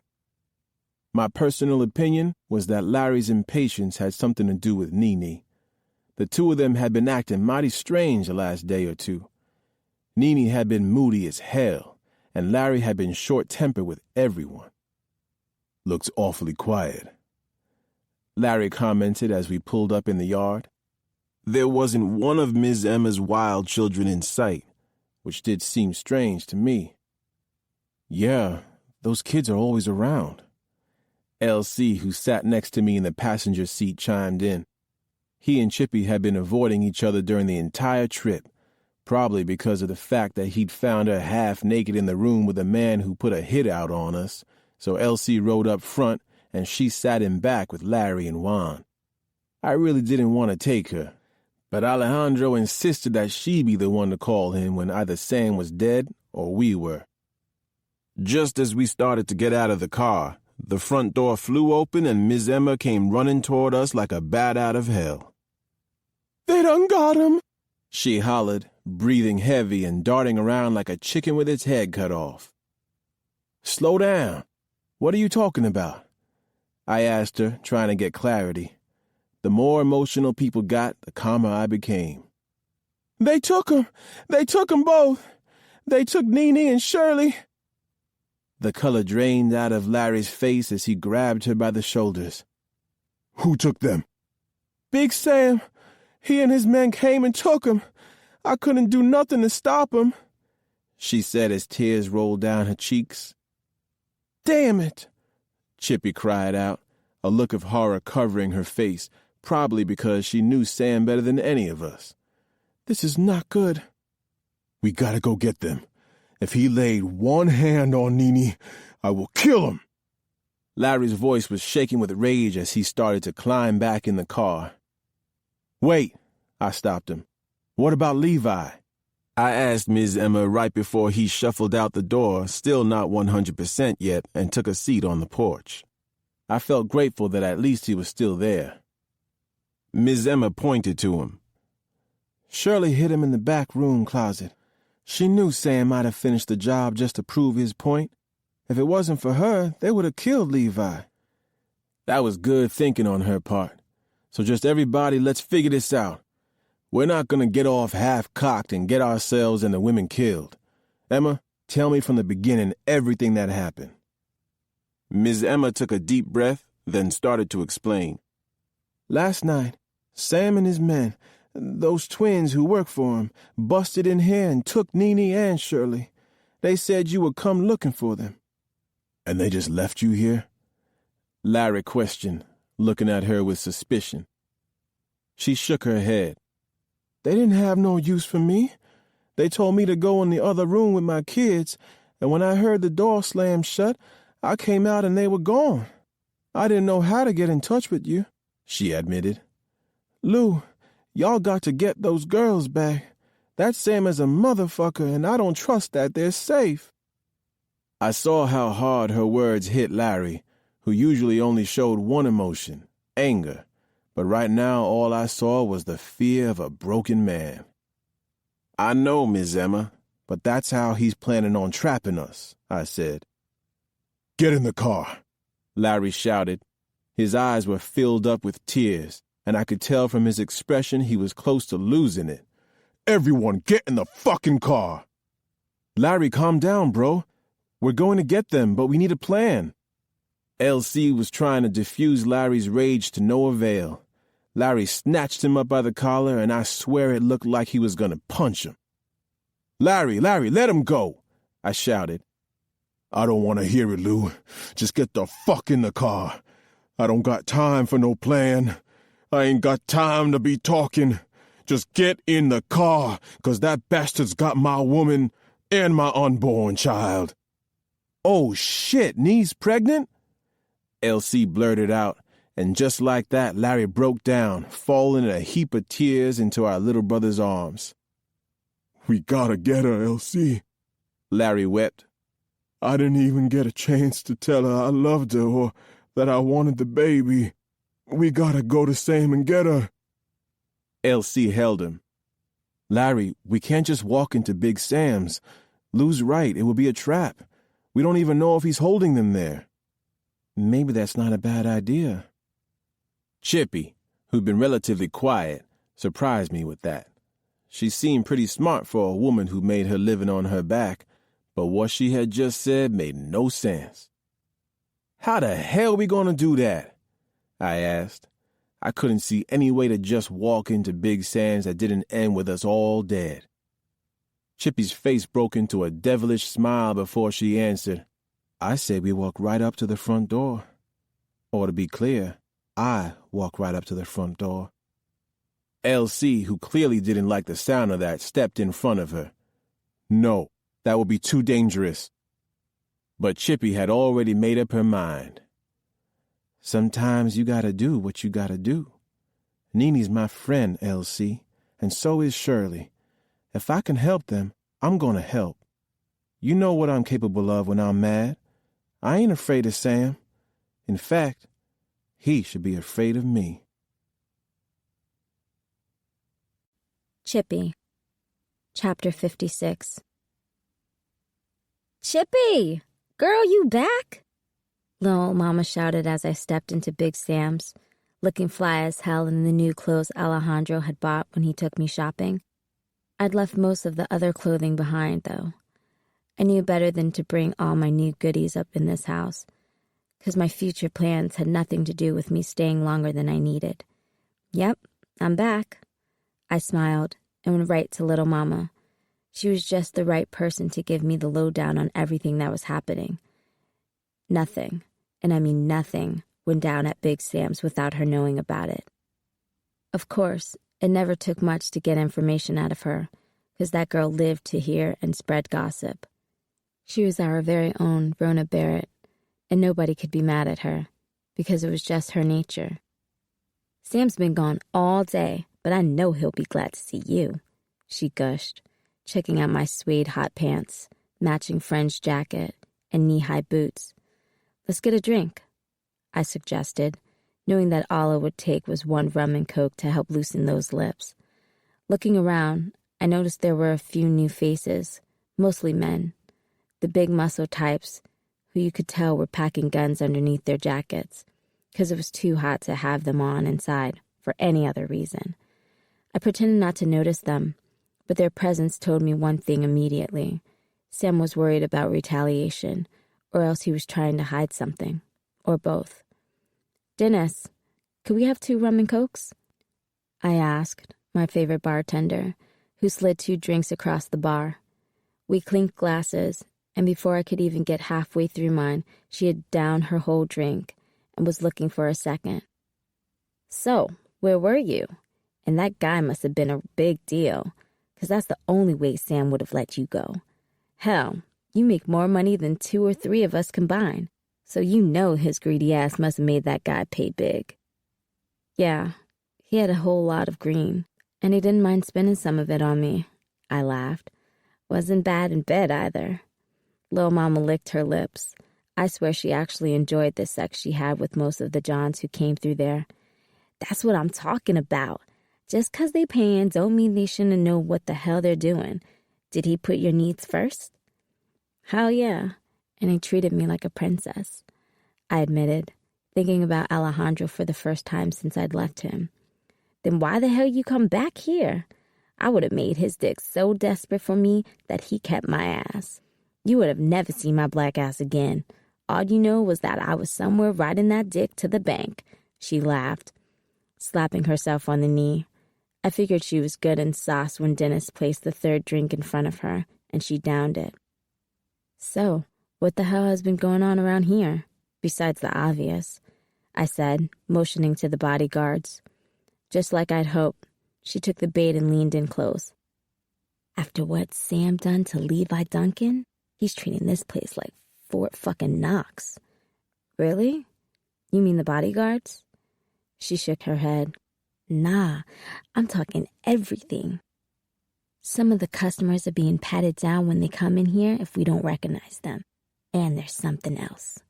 She glanced around, all suspicious, like she didn't want anybody to hear, then leaned in close to whisper to me. "There's something happening in that cellar." "Like what?" I asked, acting like this was just regular old gossip, but my reasons were way less pure.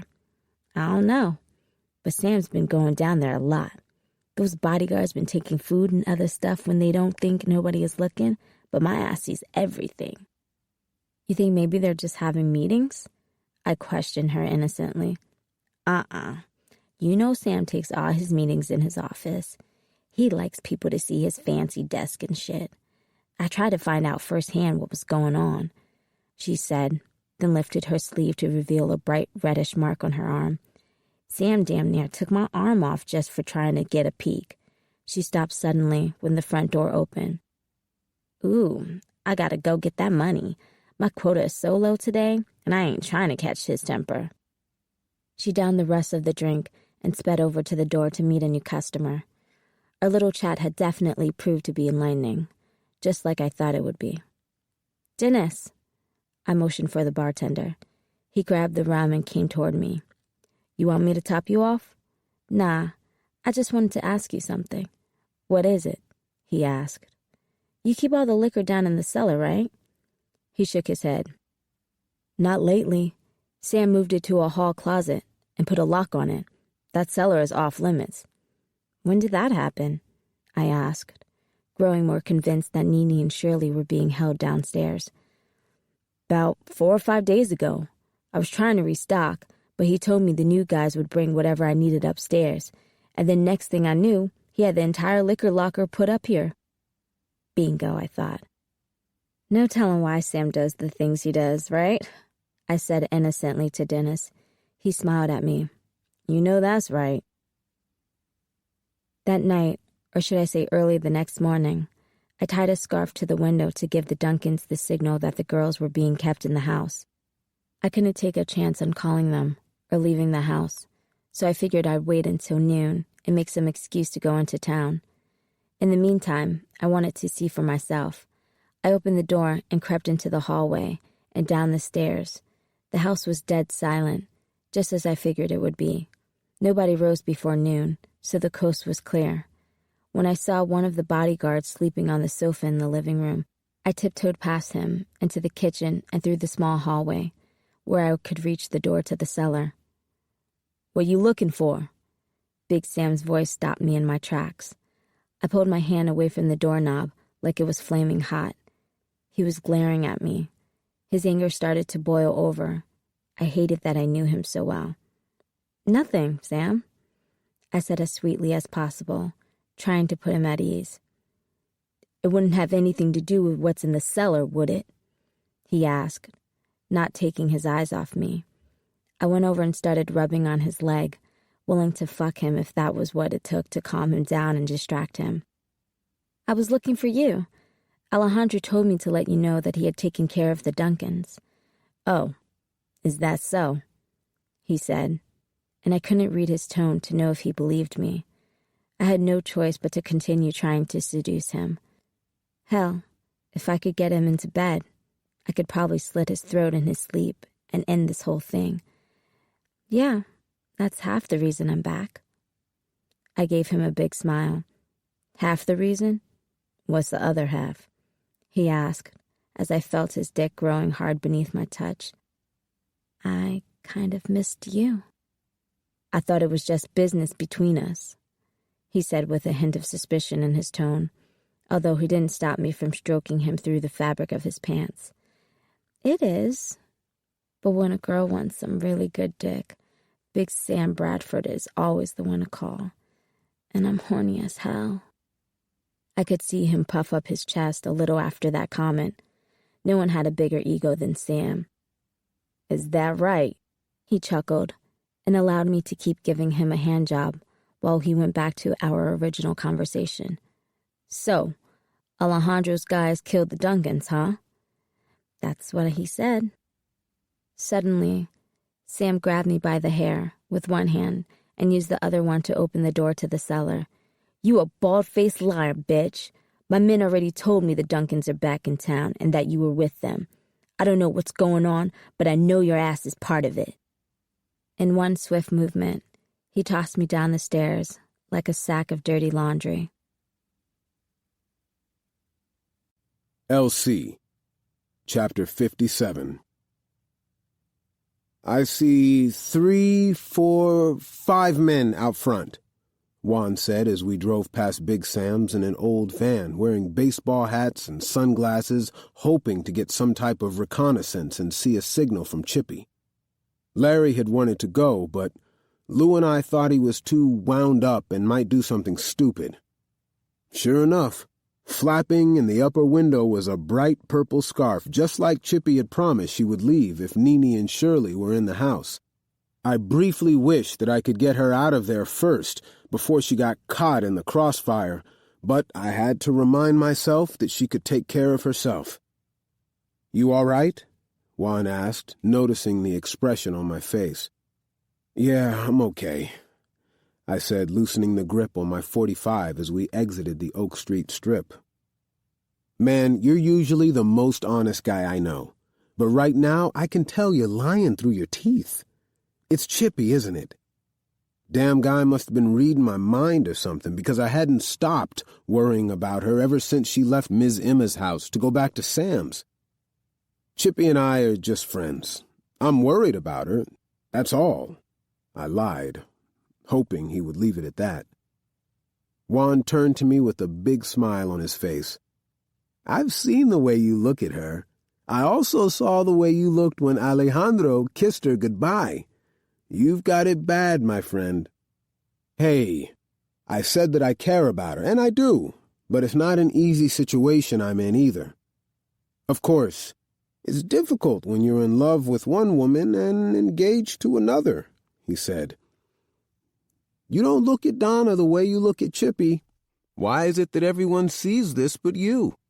"I see. I just don't know what to do about it." I shook my head to clear my thoughts. "Look, I can't concentrate on that right now. We got a real problem that needs to be solved, and it's bigger than my love life." I pulled up at the spot Lou had gotten these 2 girls he messed with to lend us for a day, so that we could get all locked and loaded. Larry had hired 3 of his military buddies who came strapped for battle and were ready when we walked in. "It's there," I announced as I entered the room. Larry was pacing the floor like a madman. "Come on, let's go!" he yelled. I shot a look to Lou. It was our job to calm him down before we did anything. "Relax, man. You got to relax, Larry," Lou ordered, but Larry was past being able to reel it back in. He just wanted his woman back. "Man, that motherfucker is dead. You hear me? You can take my money, my car, hell, even my life. But you take my woman? You fucking serious? You might as well rip my heart out with your bare hands. If he harmed one hair on her head, I will kill him and burn the place to the ground," Larry ranted, still pacing frantically. "If there wasn't so much good pussy in that place, I'd have to agree. Hoes need a roof over their heads, too." Lou, ever the protector of women, chimed in. We may have been going on a rescue mission, but I knew that if there was a way for Lou to wind up with his dick deep inside 1 or 2 of Sam's girls by the end of the night, that would happen. If Lou was one thing, it was consistent. Even at a time like this, when the pressure was sky high, he was still thinking with his little head. I could see that Larry wasn't feeling Lou's humor, so I stepped in to keep everyone's mind on the mission. "Larry, we need you to have your men ready. We stay ready." He looked to his men for their agreement, and everybody nodded, clutching their weapons and looking eager to go shoot somebody. Larry snatched up 2 guns with enough artillery to start a war, which was good, since that was what we were doing. Technically, Sam had thrown down the gauntlet when he took the women, but the Duncans were putting an end to his bullshit. "Then let's go." Lou stood up calmly, as if he were going to the diner to get a bite and not into battle. Larry faced his men. "Once Nene and Shirley are safe and out of there, you can do whatever the fuck you want to those motherfuckers, but until my lady is back with me, we need to be careful. You understand? As long as I get the second half of my 10 grand, I'll do anything you say," one of the men, a white guy with red hair, said. "Okay, then it's time to ride." Larry was the first one out the door, with the rest of us following, each loaded with at least 1 firearm. When we got into the van, my heart was pounding. Even though I knew we were going to rescue Nene and Shirley, I wasn't leaving the place without Chippy. Chippy. Chapter 58. "Oh my God, Chippy!" Through the fog and the pain of my fall, I heard Big Shirley's voice not far from me. "Is she dead?" Nene rushed over and grabbed me up in her arms. When I opened my eyes and blinked, it made her jump damn near across the room. Even with the physical pain and the messed up situation we were in, I couldn't help but burst out in laughter at her reaction. Guess she's alive." Donna spat the words out, sounding like the bitter, jealous bitch I knew she was. "How'd they get you?" I asked Donna, shocked to see her there along with Nene and Shirley as I sat up. Ouch. "Same way they got all of us, the element of surprise, unless you don't know what that is," she answered, all salty. I stared her down, ready to take her on. "Oh, I know what it is, and I use it when I want to whip somebody's ass without them expecting it coming." I almost laughed again when she took a few steps back, just in case. "How'd they get you?" Big Shirley asked. "Hell, I thought you had left this place. At least that's what the girls told me last week when they stopped by the shop." "Well, I came back with LC. I stopped there, just wanting to stick it to Donna. I was happy to see from her sour expression that it bothered her to hear that LC and I had been together. "And Lou, Larry, and Juan." "Who's Juan?" Shirley asked. "It's John. Now he's Juan," I answered. When she gave me a puzzled expression, I said, "I'll explain later." Nene jumped in, bringing the conversation back to the important details. "So they know we're here? Does Larry know that Sam took us? I swear Larry will kill him." Yeah, and believe me, when he found out that Big Sam had taken you, he was insane with rage. But we needed to be smart and not have them walk into a trap. They sent me in here to find out if you were in the house before they came in. So did you tell them? Donna snapped. She was getting on my last nerve. Or did you mess that up? I nodded, refusing to let that bitch make me feel like I was less than her. Yeah, I told them. We had a signal that if I found you, meaning Nene and Shirley, then I'd leave a scarf tied to my window. Of course, none of us knew that you were even here, I said, hoping it made her feel like the outsider I viewed her to be. Just to add salt to the wound, I said, so, I guess Elsie hasn't tried to go see you yet, 'cause otherwise he would have known you were missing. She rolled her eyes at me. He will. I know you got your eyes on my man, but you can forget it. He'd never leave me to be with anyone like you. Hey, Big Shirley interrupted. I'm too busy worrying if that Negro upstairs is going to kill us before we can get out of here alive, so I'm not that interested in you two arguing over a man. Besides, neither of you will be alive to ever see him again if we don't get out of here. She had a good point, so I would leave the bitch alone for now. I glanced around the cellar. There were no windows and just a tiny bathroom. So how come none of you try to get out? You ain't tied up, and if you bang on the door real hard, somebody's bound to find you, I said. Donna took a step toward me. We tried that, genius. But those twins came down here with guns and said the next time we knocked on the door or tried to alert anybody that we were here, they would blow our brains away. So, you can see how having a gun shoved in your mouth can stop any stupid plan. Yeah, and they were serious, Big Shirley added, ignoring Donna. You know they don't have any regard for human life. It's like they're waiting to kill somebody just for the hell of it. What they want is for all the Duncan brothers to come in here, gun blazing, to try to rescue us, so that they can kill them. I swear, if one of them hurts Larry, I will kill them with my bare hands. Nene promised, and I believed her. They won't get the chance, I said, trying to restore her hope. So, you seen him lately? Is he okay? Nene said, sounding anxious and worried, which was the female equivalent to a man who was angry and homicidal. He's good, I answered. He's worried about you and the baby. He said that? She looked like she was about to cry. Yeah, he did. He really loves you, Nene. But right now, let's concentrate on coming up with some kind of plan to get out of here. Yeah, before Sam runs out of patience, Big Shirley shuddered.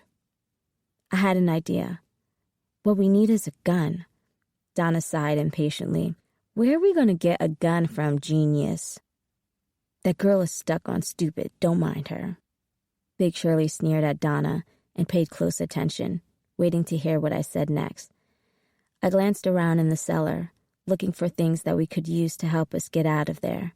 Unfortunately, all I saw were a couple of cots, chairs, a table, and a couple of lamps, which were our only source of light. I looked again, and suddenly a smile covered my face.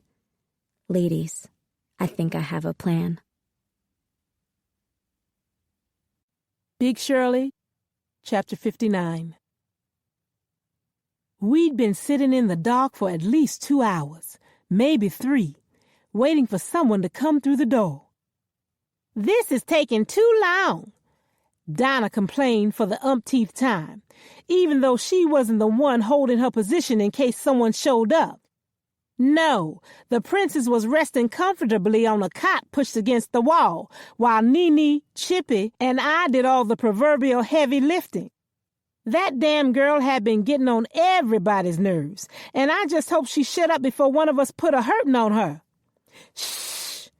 Chippy hissed as we finally heard the door unlocking. Then someone spoke. Fucking lights out! A male voice grunted, obviously annoyed at the inconvenience. Shit! Are they gone?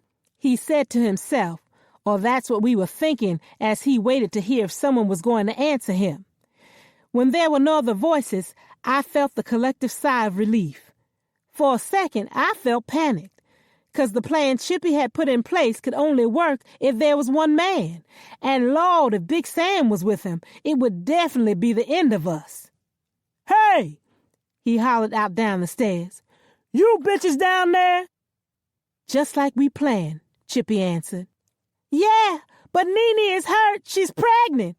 We need you to come quick. It's serious." "Let me get a flashlight first," he answered, saying the one thing that would torpedo our scheme. "Ooh, help me, please help me." Nene cried out dramatically, writhing like she was really hurting. That damn woman should have been an actress, because she had me about to help her, and I knew she was fine. "Damn it," he complained. "You whores better not try no funny business." "Who you calling a whore?" Donna snapped at him, forgetting that her dumb ass was supposed to stay quiet. That bitch was about to get us all killed. "Shut up," I hissed at her, soft enough so that the guard couldn't hear. What if her smart mouth made him change his mind and he ran to get a flashlight or get some backup? Luckily, Nene knew the score and cried out again, this time louder. "Help me! Please help me!" I had to give her props. She sounded desperate. That's when we heard him coming down the stairs, his heavy feet landing like bricks as he took each step. It gave us all the information we needed to put our plan into motion. Chippy and Nene were each standing on chairs on opposite sides of the stairway. Stretched across the stairs was the cord from the lamp, held taut in their hands. With every step, I could feel myself growing more terrified. In my head, I could hear Chippy's voice egging him forward. Just as he took the next step, they tightened that cord. He tripped over it and went flying forward until his ass hit the ground. "Let me get the light," I said, and raced over to turn on the one lamp we had left. It was one of those twins lying there. I swear, I hated them both for what they did to Levi and me. I picked up a 2x4 leaning against the wall and started whooping his ass the way he had done to my man. Thwack! Thwack! Thwack! I hit him as hard as I could, and I would have kept on doing it if it weren't for Chippy. "Shirley," Chippy whispered to me. "It's all right. It's all right." She took the 2x4 out of my hand and dropped it to the floor. "I need to get his gun." Then she reached down and removed the weapon from his hand. Nene came over and stood next to us, putting an arm around me to offer some comfort. "Okay, you got the gun. Now what we gonna do?" "You know there's like 20 men up there with guns. Now they gonna kill us for what you just did." Donna glared at Chippy accusingly. "Shut up, Donna," I snapped. "I'm about sick of you." I told her and gave her a look that dared her to try me. Nene sneaked up the stairs and held the door open. Then Chippy and I followed along with Donna, who kept her distance. "Close the door," Chippy whispered, because Nene had opened it wide enough for anybody walking past to spot us. Nene did as she was told, leaving it open just a tiny bit, so that no one would even know we were there. "I don't see anything," Donna whined. Chippy, Chapter 60. When I first heard all the shooting and carrying on going down on the first level, I thought Sam's security was shooting at us. After all, Nene had opened the damn door up wide enough for anyone to have spotted us. I was not sure I had told her to close it soon enough before we'd been spotted by someone. All I knew was that the sound of gunshots rang out and had our asses running back down those steps. "You hear that?" Big Shirley said. "Sounds like it's more than just somebody being shot. Sounds like an all-out war." I had mixed emotions. A part of me was excited. I knew my signal had worked, and that Elsie and his brothers had come to our rescue, at least Nene's and Big Shirley's rescue. I'd already established that Elsie had no idea that Donna had gone missing, and how would he have had any idea that I'd been thrown in the dungeon with them? So even though relief surged through my body, riding the waves of anticipation to get the hell out of this basement, I was afraid. Sam had a great deal of added security, men that the Duncans knew nothing about. I think this was that element of surprise shit Donna was tooting her horn about. The Duncans had a reputation as the baddest brothers in town. Definitely not to be fucked with. But Sam had upped the ante with the men he had secure in the place. Would the Duncans be prepared for this? If only I'd had a way of communicating with them. But it was too late for all that now. They would find out soon enough. "The hell with this," Nini finally said. "I'm not about to sit down here and wait until the dust settles." She headed for the steps. "My man is up there, and I'm going to see about him." "But wait," Big Shirley said, still trying to whisper. I guess she figured maybe if we stayed quiet, everybody upstairs would kill each other, and then the last man standing would go on about his business, leaving us alone. "How do you know Larry is up there? You know how many enemies Sam got? It could be anybody up there trying to take him out, and you think they gonna give a shit about you? Hell, you just gonna be another hoe to them." Nini turned around slowly, glaring at Big Shirley with the look of death. "I know my man, and my man ain't gonna leave me here to die. He'd die first before he ever let that happen. I know my man," she repeated, "and he's come for me." Nini paused, giving Big Shirley a chance to respond, although her eyes said that if she even thought about it, the other side of her face would get fucked up, along with the side that was still healing. Big Shirley turned to look at me. She bucked her eyes and then nodded her head toward Nini, as if I was supposed to say something to her, so I did. "You are a woman who knows your man," was all I could say.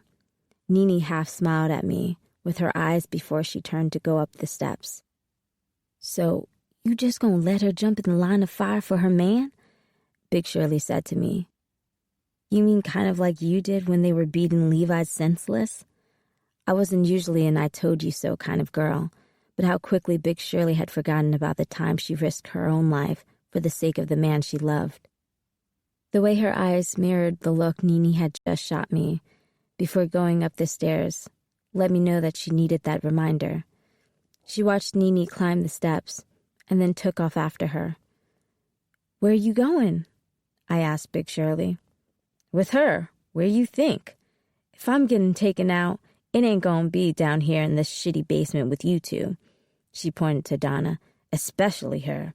I'm with Nini. If I'm going down fighting." Big Shirley turned around and resumed her climb. It was just Donna and me standing there. I knew that dog's bark was way worse than her bite, and that she wasn't going anywhere. But before the thought even left my mind, she was heading for the steps too. "Now where are you going?" I asked. She stopped and looked me up and down like I was a bag of trash. "With them? I sure as hell ain't going to be caught dead with you. Hell, I don't even want to be caught alive with you. I want to die with dignity, not with hoes." She turned her stuck-up nose in the air and then marched up the steps, where Nini had once again cracked the door to get a feel for what was going on upstairs. Big Shirley was hovering over her, trying to get a peek. If it weren't for the fact that I was busy worrying about whether I was going to get out of that place alive, I'd have snatched Donna's ass up and mopped the floor with her. I'd been wanting to be that highfalutin heifer's tail, but on the off chance that we made it out of there, I didn't want to get free, only to be turned over to the authorities for killing her ass. I'd already gotten away with murder before, and lightning doesn't strike twice. Who knows, though? If we did escape from this basement, I might consider myself lucky enough to tempt fate and commit another murder. Then I'd kill her dead and check it off my bucket list. "Bitch," I mumbled under my breath. "I heard that," she said, twitching her ass as she walked up the steps. "I meant for you to." I lied. Well, I actually didn't give a shit one way or the other. "This could be our last breathing moments, and you two want a cat fight?" Big Shirley shouted over her shoulder in a hard whisper. "Well, more power to you, but do you mind shutting the fuck up? At least until the two of us, who won our chance in hell of surviving, get out of here? Shh." Nini turned to all of us, with her index finger over her lips. All of a sudden, the rapid gunfire and thumping and bumping that had been taking place over our heads came to a halt. An eerie feeling rested in the air. No one spoke, but from the looks on our faces and the way our eyes darted back and forth, we were all thinking the same thing. If the Duncan boys had come for us, it didn't sound as though all of them had survived. But just then, we heard a loud thump, and we all instinctively ducked. If I had to guess, it sounded like a body dropping to the ground, and then the sound of doors being kicked in. There was more screaming that sounded like it was from both men and women. "I can't take this anymore," Nini said, placing her trembling hands on her temples. I imagined that not knowing whether Larry was a casualty of the violence we heard taking place above our heads had taken its toll on Nini. She grabbed the doorknob and pushed it open. I held my breath, waiting to see what would happen next. Big Shirley might have climbed those steps right behind Nini, but she didn't go out that door right behind her. She had good sense. She was going to wait for Nini to get shot dead at best. She sure wasn't going to run out there haphazardly amidst bullets with no names on them flying around. "What's going on? What do you see?" I asked Big Shirley as I walked up a few steps. Donna's scary ass had backpedaled a step or two. She almost backed right into me and knocked me down the steps. She didn't say a word, just shifted her head from left to right, as if she was trying to figure something out. "Well, blow me over, but I think..." Big Shirley peeked out a little further, and then her facial expression turned to excitement. "She was right. It's Larry." Big Shirley was next to dodge out the door. "Wait, I started, but her big tail had moved like a skinny chick. I was worried about her. Just because she saw Larry didn't mean it was safe to go running. I could still hear lots of commotion, but that hadn't stopped Big Shirley, as Donna and I stood there eating her dust. Next, Donna tiptoed to the top of the steps and decided to try her luck. She peeked and then ran out as well. And then there was one.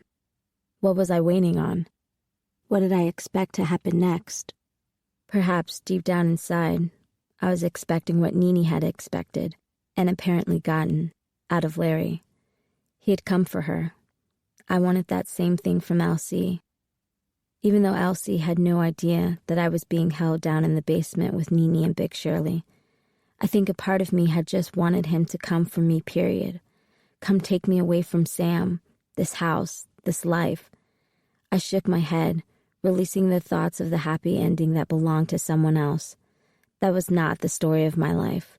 Things never ended up good for me. With that being said, what did I have to lose? The same way the other girls had gone up the steps and out the door to freedom, risking being hit by a bullet, I did the same. Without contemplating any further, I went up the steps and walked out the door. Around the room was mayhem, though. There was blood, and there were bodies, and there was still commotion going on overhead. I decided I needed to get while the getting was good. I took one step toward the door before I felt a strong hand grab my hair and pulled me back. When I looked up, there was Sam's angry face. "Where you think you going, bitch?"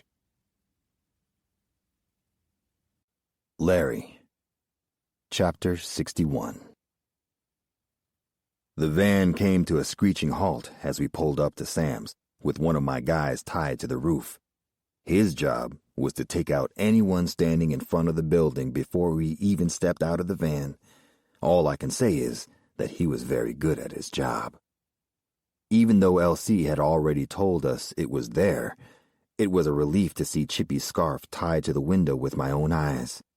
Knowing that my baby was inside that place somewhere, and I was there to rescue her, had me riled up even more than I had been.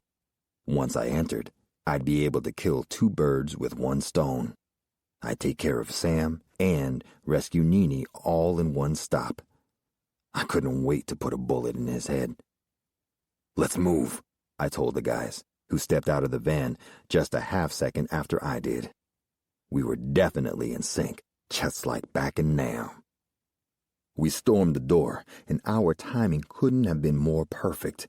I almost felt sorry for the poor bastard Sam had hired, because for 3 Army Rangers, this was like shooting fish in a barrel. Of course, the first to go was one of the twins, running at us with guns in both hands like it was the Wild, Wild West. I took him out personally. Once the room was cleared, Lou and Juan came through the door, while my buddy on the van's roof cut himself free to protect our rear at the door. "I'm going to find Sam," Lou said as he and Juan headed to my right, toward Sam's office.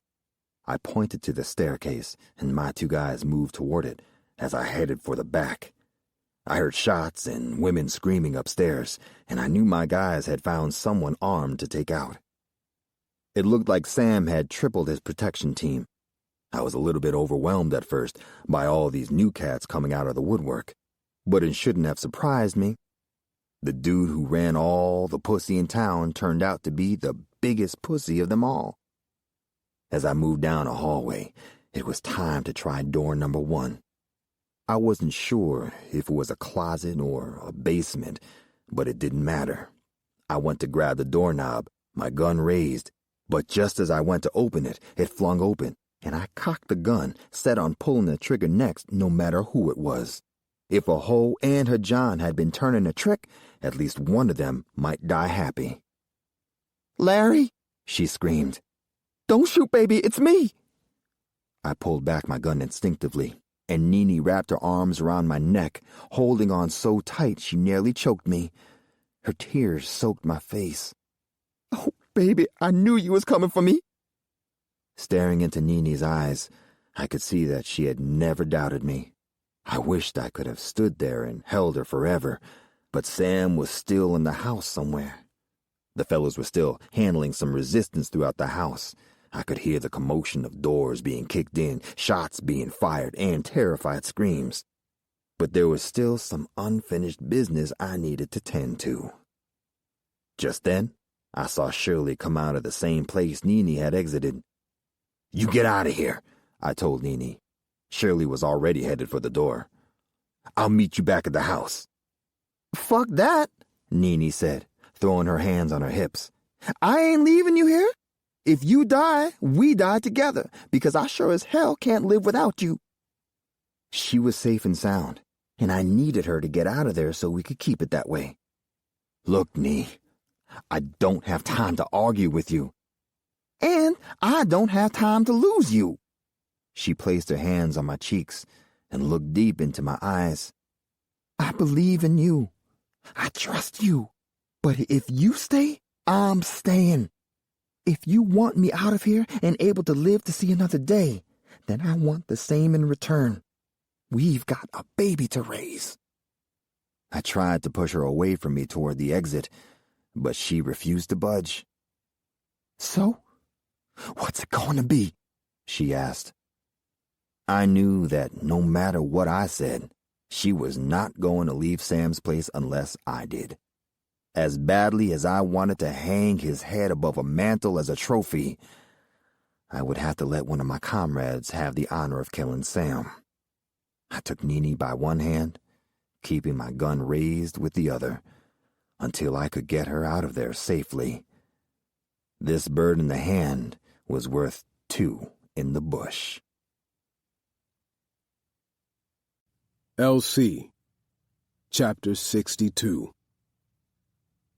I was the last one in Big Sam's because I was driving and had to help the guy on the roof cut himself down, which I was starting to think had been my brother's plan all along. As I entered, gun in hand, I saw that the floor was riddled with bodies, and I was just glad that none of them were my brothers or our men. "LC!" Larry shouted as he and Nene headed toward the door behind me. "It's pretty much over. All Sam's guys are dead or on the run." "Nene, girl, you are a sight for sore eyes." I gave her a quick hug. "Y'all seen Lou?" He and Juan were headed toward Sam's office. "What about Chippy?" "Last I saw her, she was still in the cellar." Nene pointed in the direction they had come from. Larry tugged on her arm. "Come on, I'm getting you out of here," he told her. "Y'all go ahead. I'm gonna find Lou and Chippy." Before they left, I grabbed Larry and looked him dead in his face. "What about Sam? Is he taken care of?" He turned and looked into Nene's eyes while he spoke to me. I'm gonna let Lou or the boys take care of him. I can't be getting all crazy like I used to. I got a family to look out for now." A huge grin covered Nini's face as they walked out of the building. I could tell right then and there that my brother was a changed man. Back in the day, hell, yesterday, Larry wouldn't have left until he split Sam's wig. As I stood inside the front room of Sam's place and surveyed the scene, it looked like Larry's boys had truly handled their business. Unfortunately, all those dead men meant nothing if, as I was soon to find out, the main reason for our surprise visit was still breathing.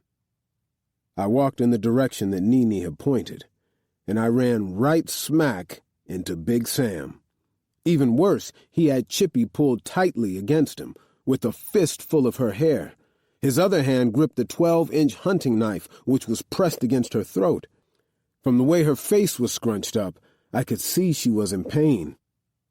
"Let her go, Sam," I demanded, aiming my gun right between his eyes. "Motherfucker, how you gonna tell me to let go of my own bitch?" Sam spat. I had to play this thing out right, so I tried to remain cool. As good a shot as I was when hitting cans and bottles, I wasn't sure if I could hit him without taking a chance of hitting her. "Sam, you don't want to do this," I said. "Look around. Does it look like you're going to make it out alive? Your friends down here didn't." Sam eyeballed the room, noticing his dead security details strewn about the place. No matter how much he had beefed it up, his guards had been no match for the Duncan brothers. Just then, two of Larry's ex-army buddies appeared from upstairs, their eyes gleaming with the pride of victory. "And it doesn't look like your friends upstairs fared any better." I shook my head. As it sank into Sam's consciousness that he was alone, no bodyguards, no twins, and his fate was pretty much sealed, anger rose in his eyes. "Ugh!" Chippy cried out as he twisted her hair tightly, probably pulling it from her scalp. He was taking out his anger on her. "Just let her go, and you and I can handle this like men," I said. "Why you keep trying to tell me what to do with my bitches?" Sam said, spittle flying from his mouth. He was trying his best not to show his fear. "Come on, tell me. What is it about this particular hoe that got you in here acting like some hostage negotiator?" He tried to laugh, but it was weak and hollow. I looked at Chippy, who was trying to pry Sam's hands off her hair. "Because I love her," were the words that escaped my mouth. For one hot second, it seemed as though my words had healed all of Chippy's pain. Not just the pain being inflicted on her by Sam, but a lifetime of pain. "Aw, you love her," Sam taunted. I ignored his menacing laugh and continued staring at Chippy. I spoke directly to her. "Because I love you. I realize that now." "Ain't that sweet? Now drop the fucking gun or I'll cut her fucking head off."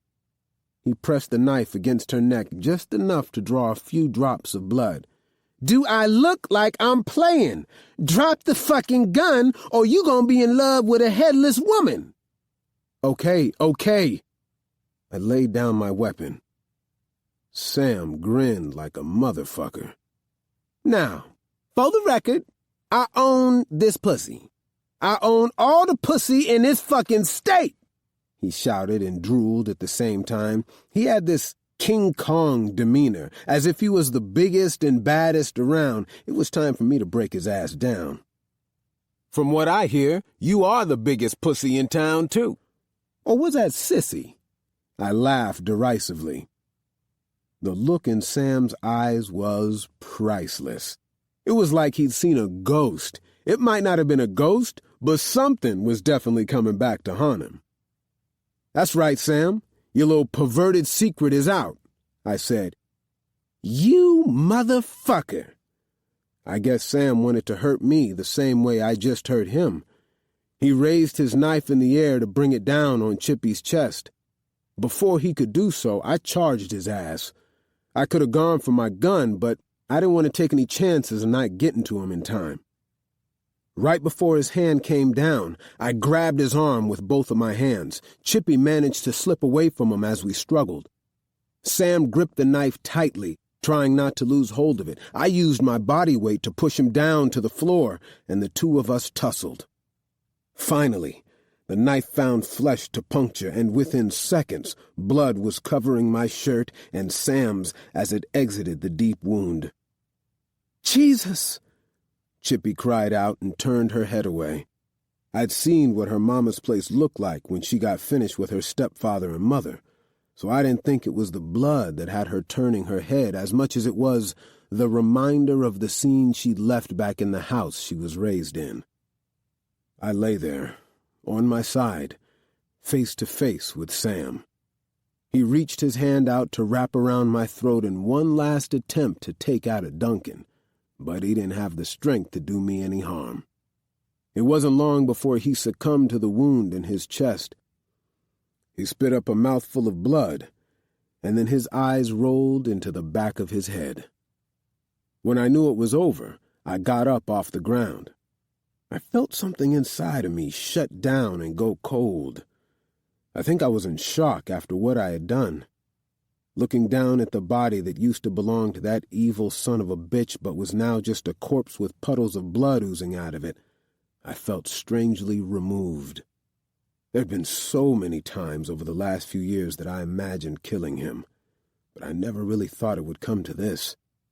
I would find a way to make peace with my actions, though, because after what he did to Levi and then to kidnap Nene, Shirley, and Chippy, I had more than enough reason to end his life. Hell, he deserved to be dead just for the way he had taken advantage of Chippy, the woman I loved, turning her into a prostitute with his lies. "Elsie!" I heard Lou calling me, but I couldn't get past the fog to get to him. Then I felt him grab my hand, trying to shake me out of it. Until he took the knife from me, I had forgotten that I was still holding it. "Relax," his calm voice advised me. I glanced up at Lou, and that's when I saw her moving toward me like a bright light in the storm. Since we'd sent her back into the house, I hadn't stopped worrying about her safety. I felt my entire body begin to relax as her eyes held mine. "Oh, baby, you're all right." Donna's voice jarred me, and suddenly her hands were on me, trying to pull me into an embrace. "Don't," I called out to Chippy, but she had already switched gears and was moving into the other room. I glanced over at the bar and saw her take a seat and pick up a bottle of liquor. I wanted so much to join her. "Oh, God, Elsie, I was so worried," Donna said, burying her head into my chest. "But I knew you were going to rescue us. I told him." "Yeah," I mumbled, still not getting my head around the last 10 minutes. Nor could I understand why this was the woman in my arms and not Chippy. But of course, she wouldn't understand that. That's when Larry and Nene walked in. "Give the man some room," he chastised Donna. "You all right? Bet you feel like a real Duncan now, bro." Donna shot Larry a dirty look. "I'm making sure he's all right. After all, LC is the real hero." "Go somewhere," Larry snapped back at her. "We need to check on our brother." He nodded to Nene. "Come on, girl, give the men a minute." Nene took Donna's arms and hustled her out of the room, even though I could tell Nene wanted to stay right there. "You okay?" Lou asked, and then he did the damnedest thing. He threw his arms around me and hugged me in a way he hadn't since Mom got carted off to prison. I swear I wanted to break down, but I knew that Larry would never let me live it down. Besides, that's not the way a Duncan behaved, and I was a Duncan. I pulled away, glaring down at the corpse. "He fucking deserved it." Larry laughed. "Damn if you didn't just earn your stripes, little brother. Guess all those years of teaching you how to use a knife finally paid off." "Leave him alone," Lou barked at him. "Hey, I'm good. I am," I insisted, finally starting to feel like myself, but different. That was the moment when I knew that I was going to be okay, eventually. At this moment, though, what I really wanted was to check on Chippy, but she was nowhere to be found. "You all right?" Donna had appeared at my side once again. I stared at her, feeling guilty that she wasn't the one I wanted by my side after having had this life-changing experience. And now there was absolutely no chance. "Yeah," I answered, allowing her to hug me. "I'm good." L.C. Chapter 63. Standing there with my heart in my throat, I glanced over at Lou and Larry, positioned next to me. They didn't look too comfortable either. It was one of those moments when I would have done anything to have my mother here to give me guidance. I suppose to anyone who knew us, today seemed inevitable, but I found it hard to believe that it had finally arrived. I was even more on edge once the music started and the ceremony was about to begin. There in the front pew was Levi, looking a whole lot better, sitting right next to Shirley. Seated next to him on his other side was Nene, who I'm sure wished it was her and Larry walking down the aisle. And then there was my friend Juan, who, believe it or not, was seated next to his mother and sister, thanks to Lou's connection in New York, who paid a handsome amount for the weed. The rest of my side, and a good portion of the bride's side, were filled with my friends and family, including most of the whores from Big Shirley's place. The back door of the church swung open, and there she stood. She held onto her uncle's arm, looking absolutely stunning, and I was humbled. I couldn't get over how beautiful she was and that she was doing me the honor of becoming my wife. I was certain that every man in the room envied me. She looked even more beautiful as she came closer.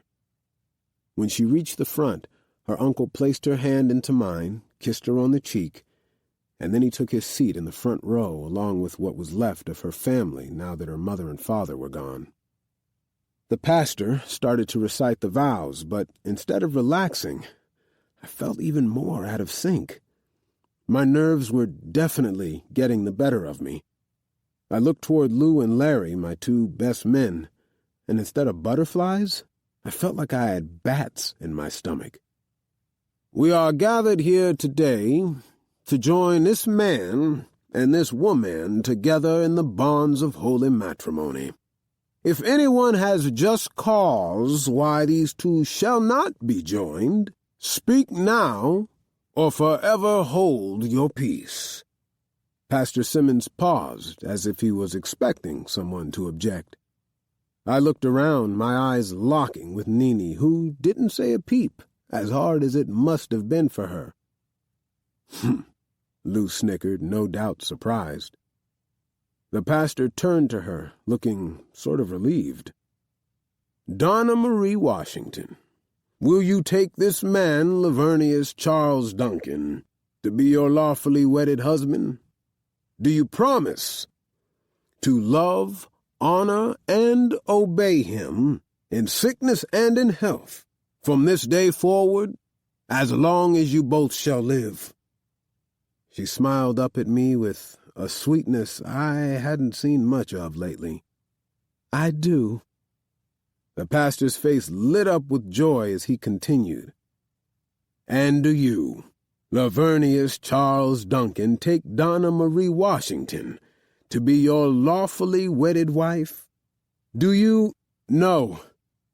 My voice erupted from deep within, surprising me. I took a step back. I can't do it." "Elsie, what are you doing?" Donna snapped, flabbergasted.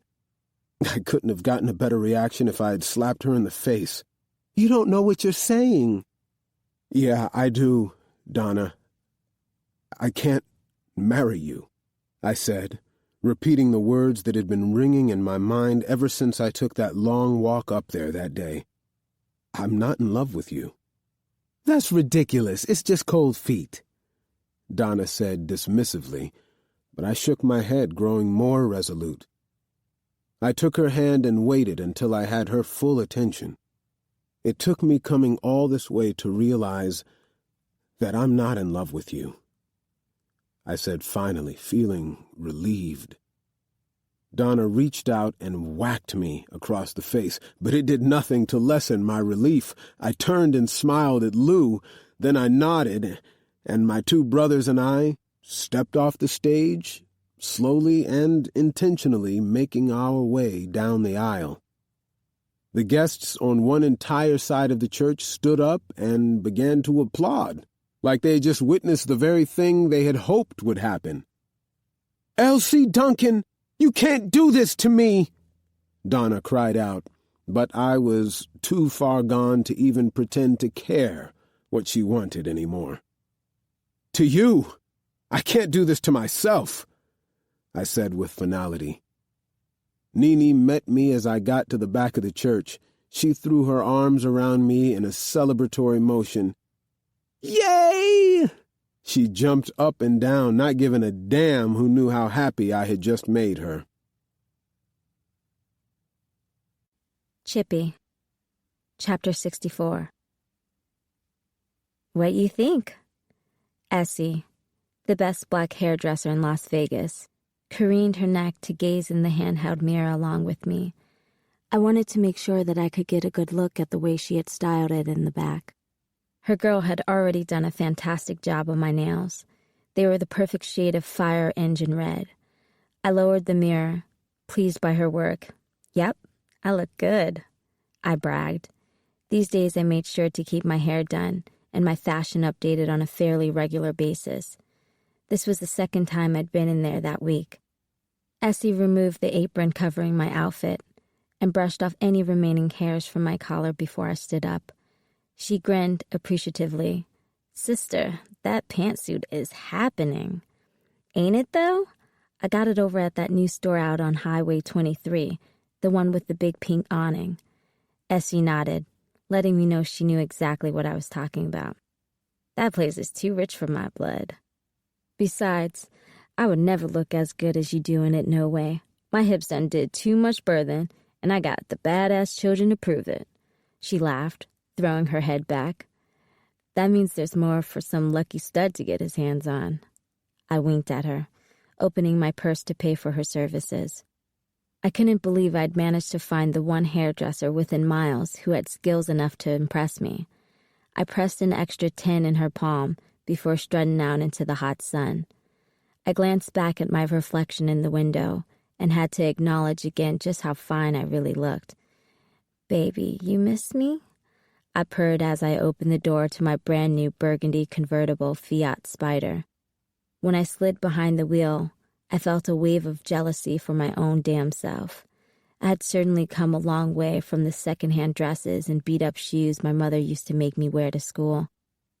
The car rode like a dream as I zipped down the road, turning off and stopping in front of the only structure for miles around.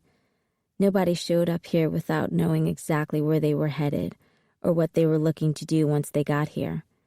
From the outside of the building, people had no idea how well maintained and impressed the place looked on the inside, or the number of beautiful women in there, anxious to fulfill your every need. "Hey, looking good," Cheryl, one of the new girls at the front desk, called out as I came through the heavy wooden door. I acknowledged her and then went straight into the bar area, where I sat in my regular seat and lit a cigarette. Luis, the bartender, brought over a whiskey sour. I'd seen the kind of artillery he kept behind the bar, so I always made sure to treat him right, in case I ever needed more than a drink. I took one sip. "You sure know how I like it. Thanks, Luis. I'll take care of you later."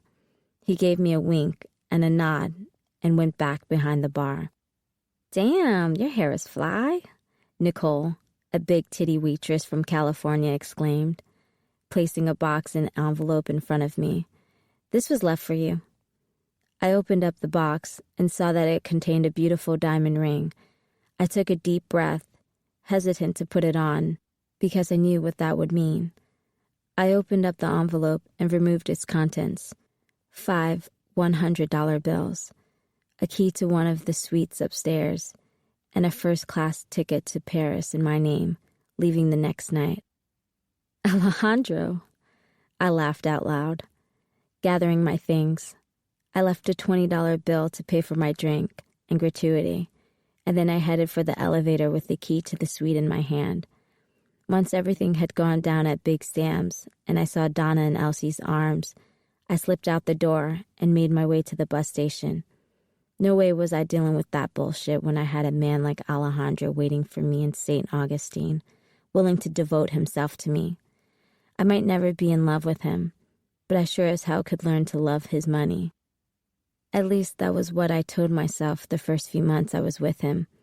Eventually, though, I realized that I couldn't shake my feelings for Elsie, which wasn't fair to Alejandro. So I told him, and then moved out to Vegas. I'd been working for a high-priced escort service run by the hotel's concierge, which was a lot less work and a hell of a lot more money than working at Sam's. I had a few regulars already, and I certainly knew how to keep them coming back once they got a taste. Alejandro still looked out for me, though, and actually visited every other week now that he was permanently living in L.A. Apparently, his little arrangement with the Duncans was even more lucrative than what he had had going with Sam. I took the elevator up, checking my makeup in a compact mirror as I looked for the suite. I found it at the end of the hall. When I opened the door, the man on the other side was not at all who I'd been expecting. I had to grab onto the door frame to keep myself from falling down on weak knees. My emotions got caught in my throat. "What are you doing here, Elsie? How did you find me?" I tried not to panic at the sight of him. Damn it, I wish I had some warning. He looked so good. He walked over to me and then moved past me to close the door. The whole time, his eyes were boring into me. "Alejandro, he said he wanted you to be happy, and he knew you'd never be happy with him." Then he moved so he was standing close enough to touch me. I felt my heart threatening to beat out of my chest, just from his proximity. Why had he come?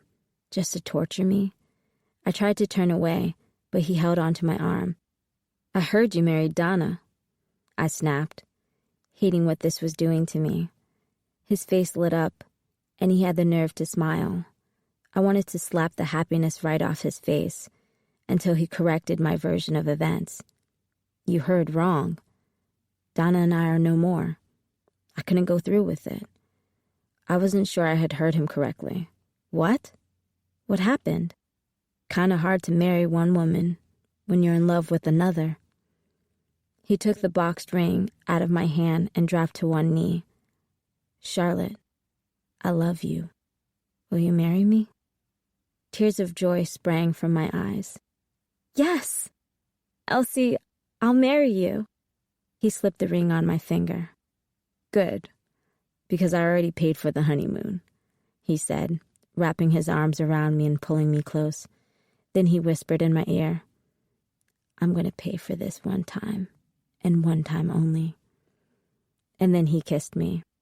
It was long, deep, and exactly the way I imagined it would be, before he lifted me up and carried me to the bed.